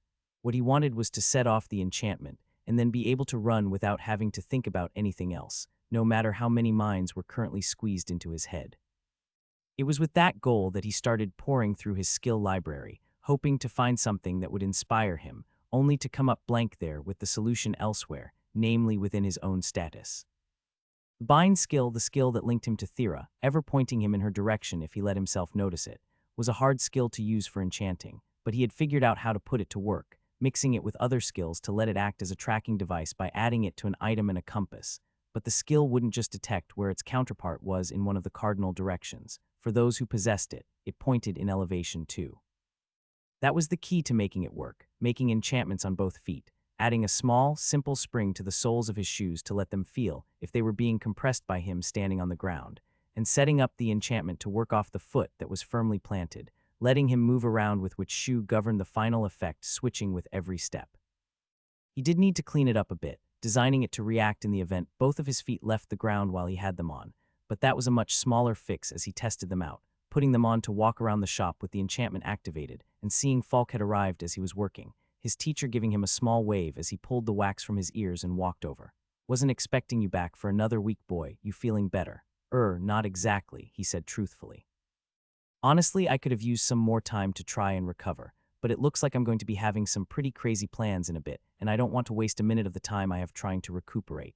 Coming from you in particular, I really don't like hearing the words crazy plans. Ha, yeah, well, it's actually your niece that's agreed to do something crazy. There's just no way I'm letting her do it without me. Ben gave his teacher a rundown of just what they'd both been invited to do and why they'd each agreed, as the Yeti only looked more and more stressed to learn what two of the people he cared most for in town were going to do in what felt like such a short time. After a few more hours where he focused more on his own work than anything the shop needed, occasionally picking his teacher's brain on how to make different ideas possible, Thera came in while he was staring at some of the bullets for his handgun, lost in just what might be done with them until his girlfriend pulled his eyes away. He could tell from how she looked she still didn't want him joining her, the worry on her face all but screaming that fact to him, but he wasn't going to back down. Instead, he was going to do something else to take her mind off of it. Thera, perfect timing, he called out happily, trying to raise her mood with his own. Hope you aren't busy because I'm going to be borrowing you for a while. I told you so I wouldn't be able to hunt today when I read your note, but more importantly, why aren't you in bed? Cause as annoying as the headache is, laying in bed isn't actually going to get me better faster when the problem has just as much to do with my soul. But more importantly, don't worry about that and come here. He grabbed her hand and led her to the side of the shop, pulling out a string and wrapping it around her to take measurements, right up until she realized that was what he was doing. Ben, I'm going to need an explanation now, she told him, her eyes judging as he laughed. Since you don't need your cloak anymore, you need proper armor, or at least something that will help your defense. Honestly, you should have been using something for that this whole time, but we're not going to stress about that and instead get you outfitted. I have a few ideas already, but tell me what you think you'd like and I'll do my best to make it work for you. Despite herself, she was interested when he started to explain. She hadn't used armor in the past, but she knew that just as she was worried for him, he worried about her, so she understood why his head went there and knew that in every way that mattered, using whatever he made would only help her. I guess the main thing is something that's light that I can move in easily, she told him after a second's thought. Other than that, it doesn't matter too much. I think you already know what would or wouldn't work for me. True enough, and an armor that's light and easy to move around in is exactly what I was thinking anyway. Give me a second. He grabbed a sheet of paper and sketched out his idea before her eyes, explaining what he was thinking as she looked at it. So here's the basic idea. Given how resistant to being physically altered it is, we'll have an orichalcum scale over a thin leather vest with some pants to match, though I might leave those for later to work on the design a bit. As annoying as it is to me personally, I won't actually add any enchantments to it for the simple reason that if you practice with it, I should have no reason to. It's already strong, and by turning the metal into a thin foil, if you get used to strengthening it with your magic, then it should be pretty much invulnerable to any sort of piercing damage. Of course, I'll also flood the thing with sacrificial enchantments to be sure it doesn't break, but I've been watching how you handle your mana, and at least for earth and life spells, I don't think there's too much to worry about anymore. She understood what he was saying and genuinely did like the idea, even if a small part of her felt it was a little disappointing. It would give her exactly what she wanted, something incredibly strong, light, and easy to move in, but she'd also seen him make so many things with his enchantments that couldn't help but be curious about what he would have done if she didn't need to worry about destroying them by mistake. At least she did for the moment before he kept talking. So over that, I'm thinking a new cloak. Since the armor would only cover physical defense, and it would honestly be worse off for me adding enchantments and a mana crystal compared to you just strengthening it yourself, that means all of the magical defense will have to be separate, if that's good with you, of course. I get you're happy not having to use one anymore, but this is for your safety, and I promise I'll make you something incredible. It's not like I'll have to wear it all of the time, so that's fine, she told him, a small smile forming on her lips despite herself as he instantly got rid of that little bit of jealousy in her without even realizing. So what are you thinking for the cloak? Well, since I'm making this for you, it obviously has to be the best I've ever created, he told her as he let himself get lost in his thoughts. Let's see, I guess I'll have to incorporate not only all of my resistances, but also every defensive skill I can get my hands on, but I'm going to have to build it up to a level that most people just don't do. I'm at the point where even if the payoff isn't as good as the amount of work it takes would make it seem, I could enchant on individual threads without breaking them, so I think I'll work it like that and then knit and weave it all together into a finished whole at the end, but I need to pick what other skills to go with it. The way I use barrier magic in my jacket is honestly pretty clever, so I should see if I can refine it at all for you to get even better results, but from there.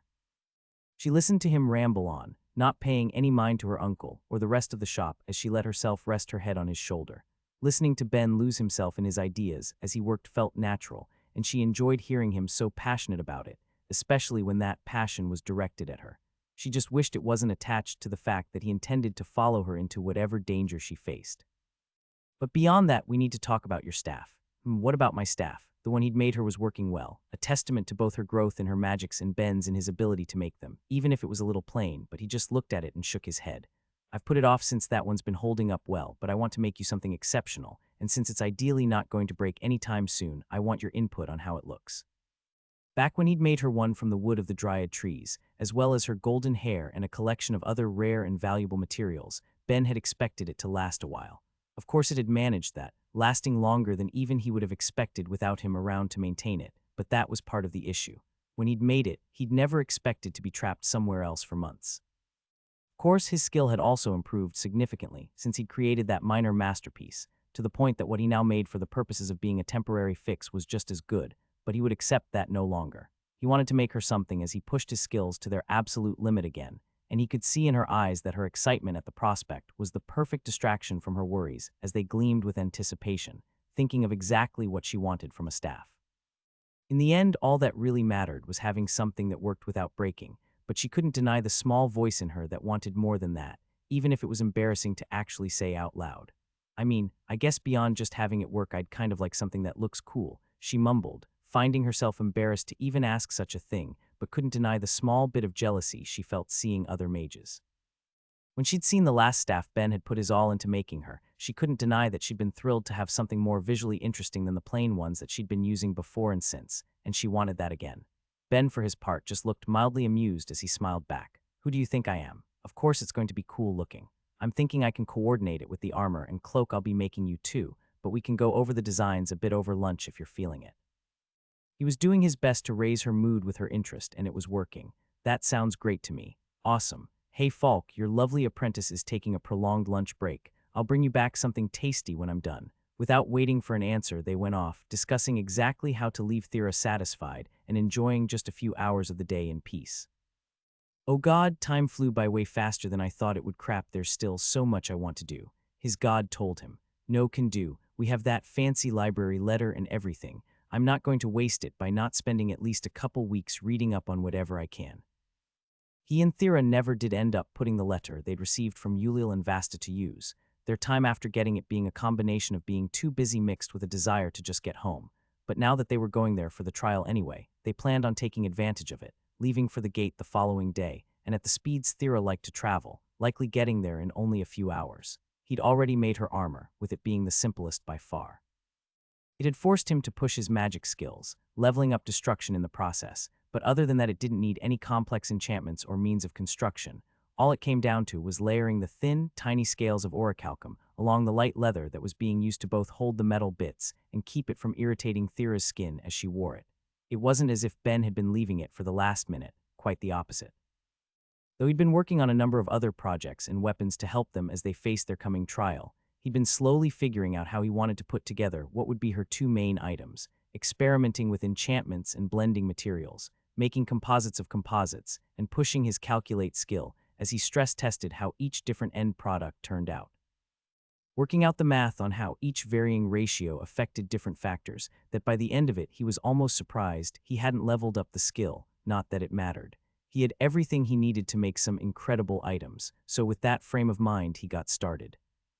With the cloak coming first, Ben's main concern being Thera's defense, he began knitting and sewing together a beautiful blue thread, a product of unending hours of experimentation from trying to combine different rare and unusual materials, while working to ensure it had the flexibility of any string after he was done, letting it be worked to make what he needed as he enchanted each individual strand as it came together.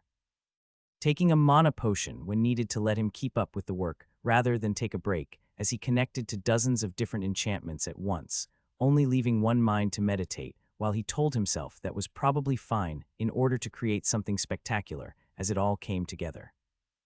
Even with his awakened crafting and enchanting skills, it still took time, even if it would have looked like he was flying through it to any outside observer. But after a few hours of work, he had that part complete, leaving only the finishing touches to work on in the form of powering it. For that, he added what would have looked like small beads to accent the cloak unless someone focused in on closer inspection, seeing the rainbow mana crystals, carefully carved and set to apply power to the enchantments on the rest of it, so Thera wouldn't need to. all subtly placed to enhance the look of the final product to bring out the best in both it and its wearer.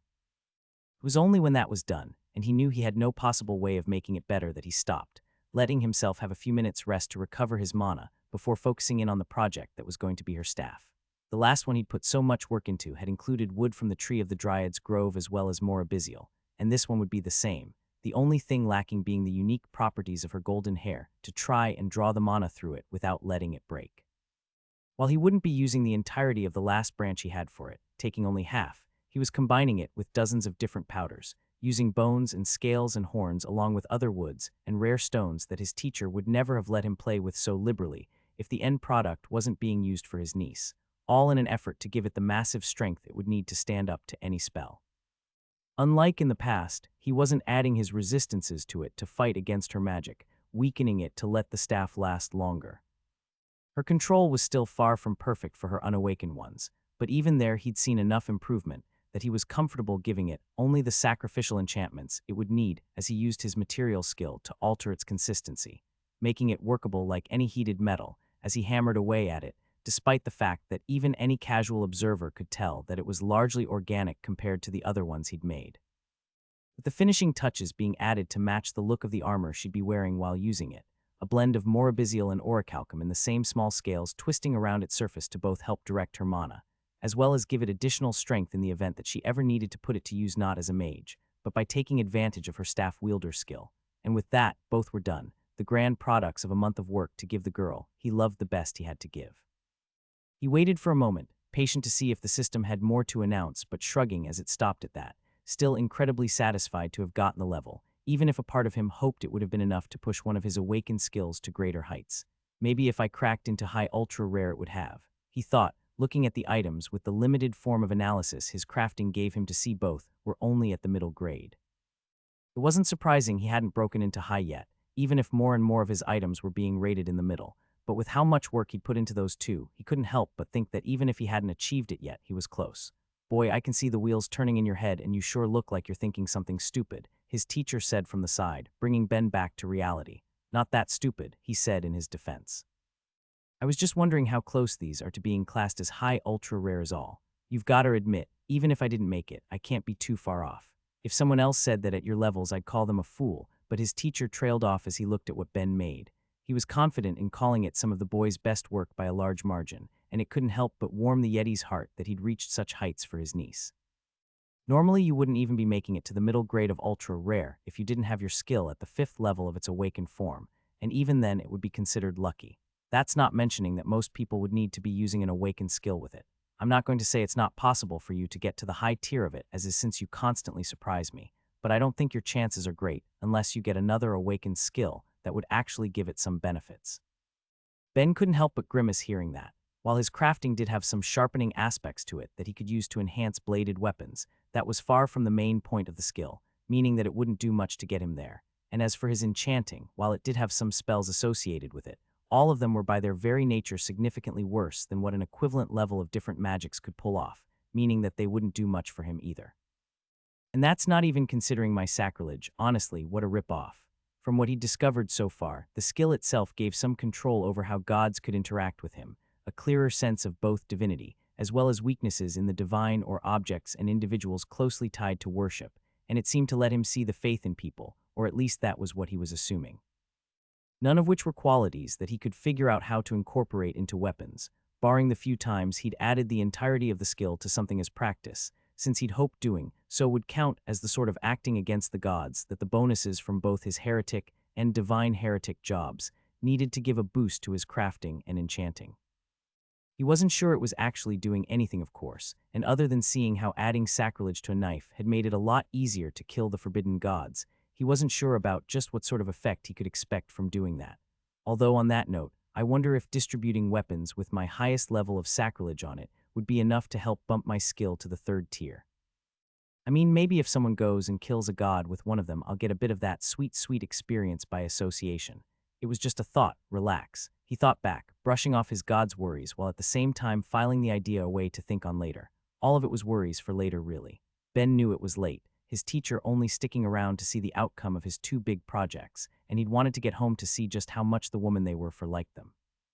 With his eyes closed, Ben reflected on how happy Thera had been to get the items he'd worked so hard on, and how comfortable she'd been in showing it right up until her aunt walked in. Even if it was just the night before, it was a pleasant little memory to escape to as they were shooting through the sky at unreasonably high speeds, his hands clenched tight on whatever he could hold on to as she was having the time of her life. One day, I'm really going to get around to working out a safer way to handle fast travel.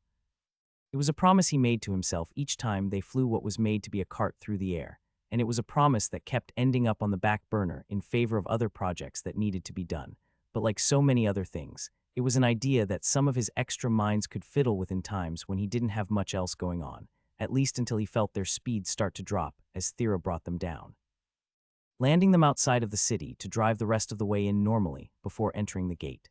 There, that wasn't so bad, was it? Thera asked as Ben dove deeper into just how he could get out of a future, with that being their best way to get around.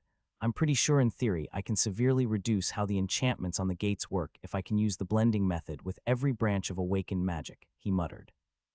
If I managed that I could either create a much smaller gate than a normal one to link to Stonewall, or instead of using the gate network itself, I could create a small two-way one between Stonewall and Analia we could use, and then just go with the regular gate network from there.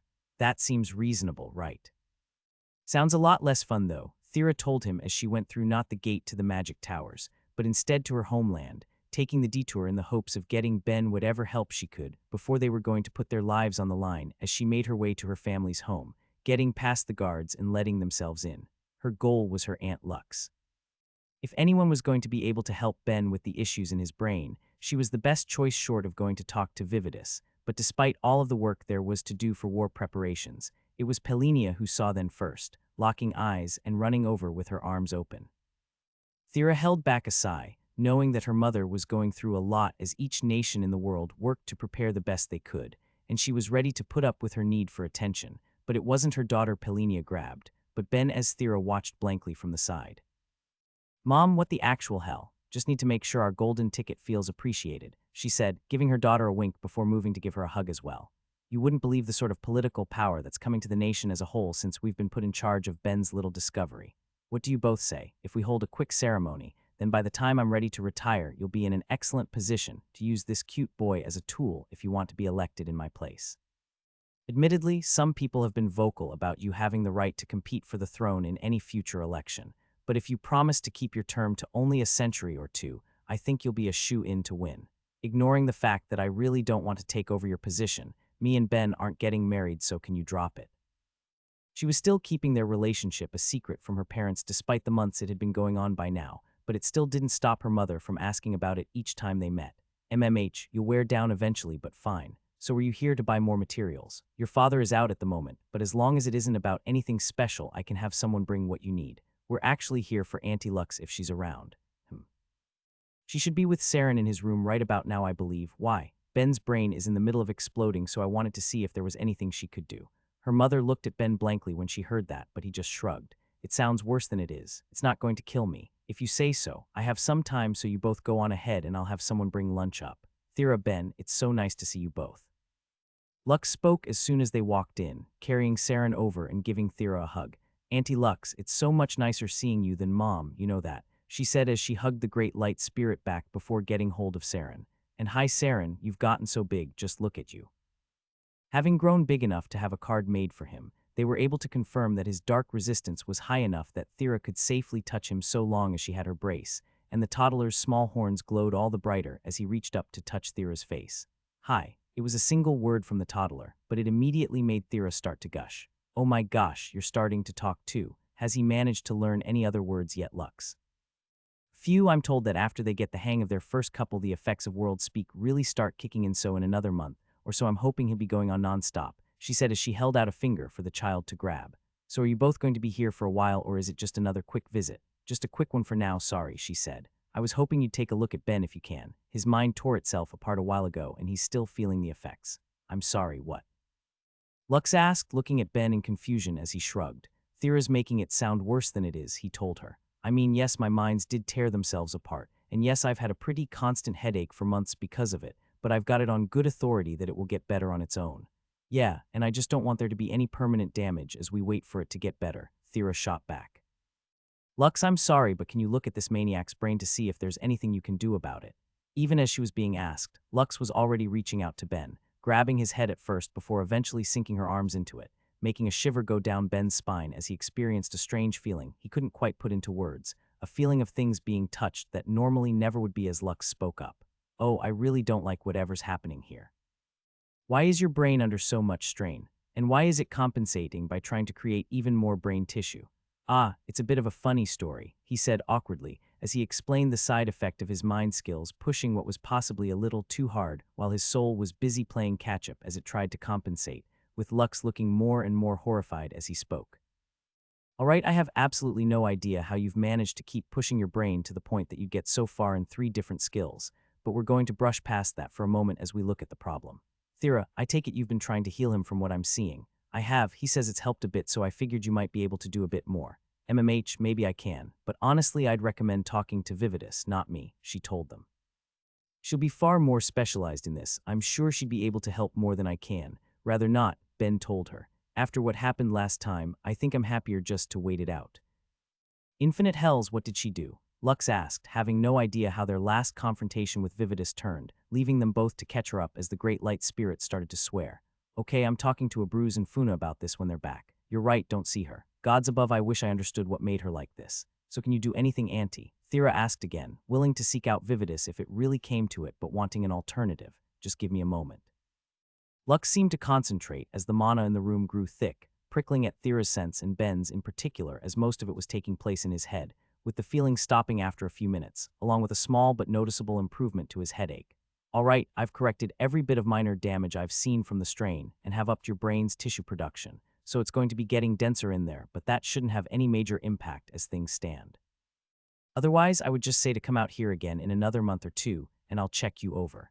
It wasn't the instant fix Thera had been hoping for, but Ben was in a brighter mood from the bit of relief it gave him, and it left them both slightly more confident for taking on the coming trial, and with Pelinia joining them not too long after they enjoyed the company while they could before finally going through the gate to the magic towers.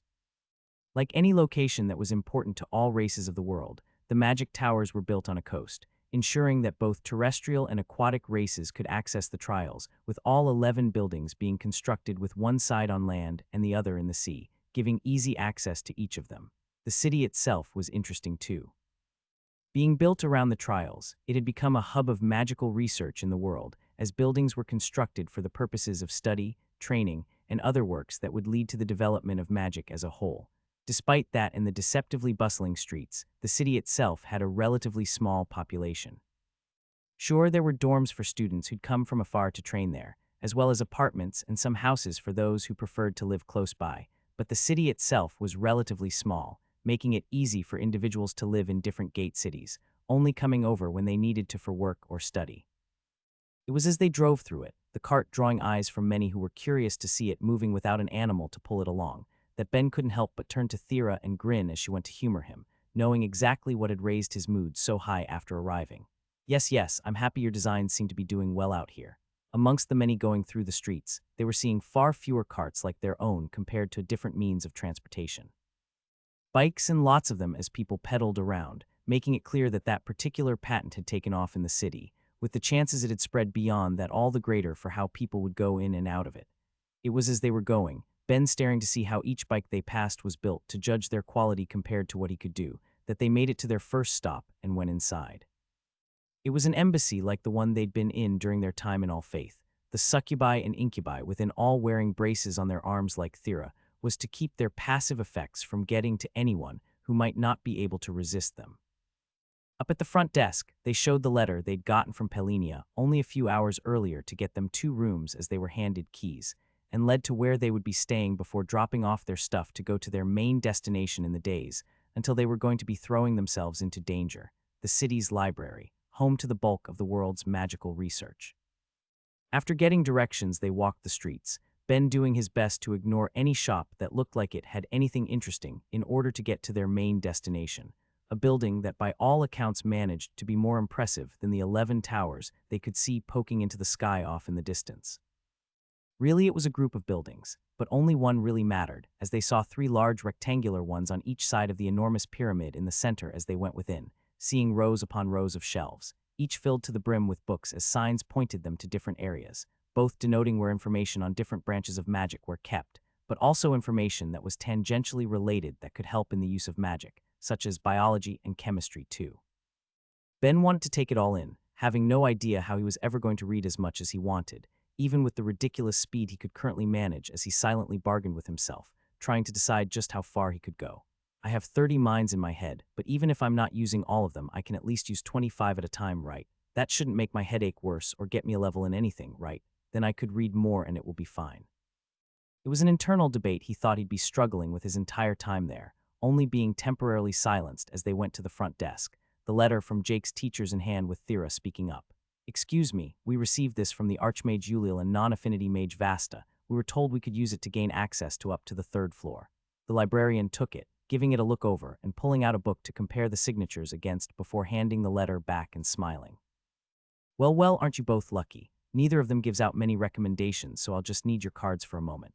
They handed them over, and a new small symbol was added to each denoting the level they were allowed to go to before getting them back, as the librarian continued.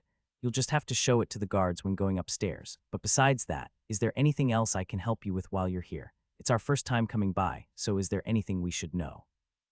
Thera asked as the librarian's eyes lit up. "Ah, wonderful. I suppose the rules are what you'd expect. Don't be too loud, be respectful of other guests. If you don't remember where you grabbed a book from, instead of shoving it back randomly, just give it to one of us to return for you, and no food or drink on the premises, at least in this area. There is a small canteen at the back of this floor where you can get snacks and drinks, but they need to be consumed there.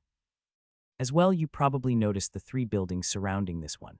Despite how large they are all considered part of the 1st floor as well and are open to the public, though the information they contain is considered less valuable than the main building, which is why they're off to the sides, with the rightmost one being specifically focused on the matter of skills in general, along with jobs. Is there anything else you want to know? Mainly, how long are you open for?" Ben asked, eyes being pulled in 100 different directions, as he knew he'd be wasting a lot of time there, as the librarian chuckled. "To properly cater to any race regardless of sleep cycle, the library is continuously open barring any sort of emergency or scheduled maintenance." "Fantastic, and one other teeny tiny bit of curiosity, if you don't mind. What do we need to do to be allowed on other floors?" He hadn't asked when he'd received the letter, but after seeing how big the place was, he couldn't help but want to see all it had to offer, only for the librarian to take a more apologetic tone. "Normally, to be allowed up any floor, you'd need to take a test to show you're able to use the information you already know to access it, as a way of keeping things from getting too crowded. But for both the 4th and 5th floors, the test is overseen by the library head specifically, and he'll be out for the foreseeable future. If you're able to come back in a month or 2. "Don't worry about it," he told them. "I'm sure I'll keep busy with what I've got. But what about the basement then? Only available during special circumstances. Is there anything else I might help you with?" The 1st floor was arguably mostly foundational, even if it was broad in scope. There were sections devoted not only to each affinity's magic and related matters, but the specialized versions that could exist of each, as well as combined magics too. That wasn't even considering all there was on the non-affinitied options. As a branch of magic that technically had more within it than anything tied to an affinity, there was of course plenty to learn, but as a result of it being so much harder to acquire when comparatively large portions of the population ended up with an affinitied magic the day they were born through their blessed skills, he couldn't help but wonder if there were any discoveries to be made in the thousands of books the library contained, only holding himself back as they ventured to the next floor. On that one, things got even more interesting, especially for Thera, who wanted to grow further in the direction it seemed to be taking as the books became more geared towards how different branches of magic could be used together to make a greater whole. Spells she'd been experimenting with herself, but had only begun scratching the surface of in her journey to grow. Again, there were different books on the non-affinity options as well, not only on how they could be combined with each of the standard 10 for some truly unique results, but how they could be combined together as well, approaching what might be done by an individual like Vasta who possessed the non-affinity magic skill. By the time they got to the 3rd floor, they found it to be the quietest of all. There were plenty of people there reading what they could, but nowhere close to what could be found on the 1st or 2nd, even with the sloping walls of the building creating a tighter space the farther one went up. It was on this floor, too, that books on awakened magic started to appear, talking about what could be done with them, as well as differences in how skills that had come from the same base magic compared to each other, as well as what was known to combine to give different results. By the end of their little exploration, Ben was all but salivating while Thera already knew where she was going first. I think I'll be on the second floor for a while. How about you? What he wanted was to exist on each floor at the same time, the only thing stopping him being the fact that he was limited to a single body. Okay, I think I'm going to start at the non-affinity stuff on the first floor. If I don't find you first, want to meet in a few hours at the canteen. Sure, sounds like a plan. With that they parted, Ben making his way back to the more public section of things as he stared at the far too vast amount of books before him. His current reading speed left him at approximately a book every 10 minutes, meaning if he went through them cover to cover, he'd only get around a dozen done before meeting Thera. But even if it took a while, there was something he desperately wanted to find. In all of this, there has to be some books on my 2 magic skills, right? He'd gained them from awakening other skills, so he'd gone in not even knowing they existed, having to learn purely through experimentation as a result of being forced into the last trial. But for all he could potentially use in the library to put towards his enchanting, he wanted to focus on that first, getting whatever he could as he prepared to dive in. Oh, this is so freaking aggravating. That entire first day had been devoted to reading through books, trying to find whatever he could on the 2 magics he possessed as he searched across all 3 floors, and in the end he'd only found 1 book each with anything on them. It shouldn't have been shocking. He knew they were rare with his skill learner title giving him an affinity for uncommon options like that, but he'd still been expecting more. Even worse than that, though, was just how little there was to learn from either book he'd found. For the one on the material user skill, it was written by someone who had the same theory as him regarding non-affinity magic, that it was capable of doing anything that an affinitied magic could and more, and they'd gained it through their desire to have earth magic, an affinity they weren't predisposed to, as well as the luck of being born with the non-affinity magic empathy as their blessed skill, giving them a sense for how to use unflavored mana as they worked to push it to match their desire. Ending up achieving the material user skill in the end. From there, though, the book was less useful, not telling him anything he didn't already know, and being written when the author was at the 5th level of it, a whole 2 levels lower than where Ben currently stood, meaning that unless he was able to find out more about it in some dusty corner of the library, he was out of luck. Destruction had proven to be a bit more successful at least, as he got to learn that he wasn't the first person to awaken it with enchanting, the author of the book managing it as well, and attributing it to training the same way Ben had, using the destructive aspects of the skill to practice their enchantments early on. More interesting was the fact that they'd gone farther than Ben ever had, trying to use it to destroy things he hadn't considered. While it seemed more equipped to working on physical things such as wood or stone, as well as mana to destroy enchantments at a greater level of speed than could normally be hoped, the skill holder had conducted rigorous testing in other areas too, using it to put out a small flame, as well as going so far as to sit in a box with only a pinprick to let natural light through, destroying it for a few seconds as it came in to leave it dark despite the sun continuing to shine. In both examples, the mana cost seemed to grow so much as to keep it from being remotely worth it, but it was still an area that Ben had been unaware of that he found to be plenty worth learning. But then that was it. He was sure there had been more than 2 people in the world to get either skill in the past, with the likely issue being that only 2 of them had gone on to study the skills in an academic sense and record their findings. But it still left the fact that there was nothing else to read up on the topics, meaning that if there was more to learn about either skill, he'd need to discover it for himself. Oh well, tomorrow I can read up on everything they have on enchanting, and beyond that I can just grab whatever catches my interest. Maybe I'll find something interesting. Of course, randomly stumbling across something interesting felt like looking for a needle in a haystack. Even if he could stay there for most of each day, barely sleeping to read more and use the time he had before going for the trial entirely for getting through books, he would still manage only a little over 1,000 in that time, when the building had what must have been hundreds of thousands, if not millions of them available. To that end, he needed to make sure he was being properly selective with what he read, especially since he wouldn't be able to read that much anyway. Thera wouldn't let him miss out on that much sleep when they were going to be throwing themselves into danger immediately after, and there were other things to do in the city too. He knew that Thera enjoyed checking out the local sights and culture, and he wanted to be doing it with her, so he was just going to need to divide his time appropriately, and in the spirit of that. "How are things going, Quillith?" he asked the alien, projecting himself into his room as the gray looked tired and defeated. "Exhausting. We aren't exactly putting helping your world on quite the same level as working to save our own, but we're doing our best with horrifying results. Do I want to know? We found one of the invaders' gods," the alien told him. "We aren't exactly pleased with how it turned out, to the point that some of the higher-ups started to feel flighty and wanted to abandon our work with this planet." Wait, what? What the hell happened? He couldn't imagine what could possibly justify such a response, but the alien with him gave a good enough reason that if he was in their place, he'd have responded the same. It's not like you don't know that we can watch you without actually going to the extreme that is projecting our image into a reality. It's how we've observed the various life-bearing universes we've found, as well as looked at the ones lacking it. The issue is that as we were investigating your invaders, we found a world with something being worshipped, and as we watched it turn to look at us. What? Ben couldn't begin to guess how such a thing was possible.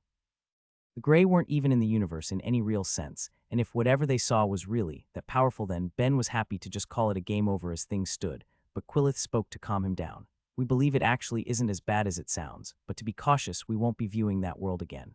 Our best guess is it was somehow able to detect the change in energy around it that let us observe it, but seeing it react created a strong impact. Your current world is only allowed to be contacted by select individuals, but before there were no limits on what could be watched, and after finding what seemed like a god that had descended upon that world, plenty tuned in. The moment it focused on the camera, following it no matter where or how it moved, people got scared. I don't think I need to remind you that this is the first reality that we've seen able to interact with others on a deeper level than the little we can do. We'd rather not find out what a being worshipped by thousands of worlds of people could do to us if it put its mind to it. All right, noted, and going to do my best to not add that to my current nightmares. And while I'm certain I'm going to regret this, when you said you'd found one of their gods, one of how many are we talking about? The Grey could only shrug at the question. We have no idea, we're just assuming there's more based on what we know of the nature of your reality. If worlds before the system was put in place had a 50% chance of spawning a god from a mortal in their history, then doesn't it make sense that with thousands of worlds of people, you would get more gods no matter how slim the odds are, especially given their particular innate magic? Okay, yeah, that makes sense, and I hate thinking about that too. The more he thought about what they were up against, the more he wanted to stop, so rather than continue on with that thoroughly depressing topic, they moved on to his lessons for the night while he tried to ignore what the future held. I knew that no good alien was tricking me into learning physics, Ben grumbled to his god. No wonder I got that with scholar instead of something like language knowledge, since he's been making me freaking study it for so long. I mean, haven't you ever heard that chemistry is just dirty physics? You'll probably level it by learning what you really want to. I don't know, he's talking a lot about fundamental forces of reality, and he's been shoving more and more math into it, and I really don't know if any of it's actually going to help me make things. But it's not going to hurt either, Myriad pointed out. Besides, you never know when something might come in handy. Maybe, but I think hearing about the structures of particles that either no longer exist or could only hypothetically exist in this reality has its limits. I'd much rather focus on something like weapons tech. Even if I'm just one guy, I wouldn't mind figuring out how to build something like a missile to fire off. Maybe something to think on if I don't die in the first wave. Yeah, well, in the spirit of keeping you alive longer, I have something for you, his god told him, perking Ben right up. Oh yeah, what? Before that, I just want to complain about how hard it was to get this, since a certain somebody decided to act out in front of all of the gods to an outrageous extent. I had to cross out a third of them right away who consider you either too unreasonable or insane, and then of who was left, I needed to talk to the ones that were actually in a position to make this, and had the correct properties as a god, and that isn't even mentioning. Myriad, I appreciate all you do for me, and I'll be very receptive to hearing how much work it was after you tell me what it is we're even talking about, Ben said as he cut off his god, getting what felt like the best news of his life in return as Myriad brought forth what seemed to be a small ball of dull light. Something that should bring the recovery time for your headache, and soul down by a month after you eat it, he said as Ben rushed forwards with those words to scoop it up and shove it in his mouth. In the instant after he felt relief. His headache wasn't gone, but it had dimmed more than anything that Lux had done, and he walked forward and hugged the cube. Myriad, I really, really love you. Do you have any gods you're not fond of? I'll go destroy their churches immediately, just ask. What? No, obviously don't do that. If you're going to do anything, then work on getting me more believers. Infinite hells, why are you like this? SHHSHHSHH, I'm just so happy right now. What was that, and how do I get another? You don't. Consider it to be the same sort of minor blessing you once got from Jaggle, only instead of giving you any noticeable bonus, it was made from one of the world's soul gods to help soothe your soul, which has the lovely side effect of taking a bit of the strain off your mind. Tell them I love them too. PFFF, they were paid well in faith, don't you worry. You're just lucky I had so much extra before from gambling on your survival. In that case, I'm going back to directing 100% of my love to you. Yeah, you suck up. Just remember to keep avoiding using those 3 skills as much as you can, at least until you're back in top shape. Honestly, with the way your mind seems to work, I'm sure they'll level up eventually, but the consequences shouldn't be that bad by the time everything has settled in you. Done, at least 5 of my minds are on meditation duty for the rest of my life. I'm going to become the world's first tier 3 meditation holder before I let myself go through this again.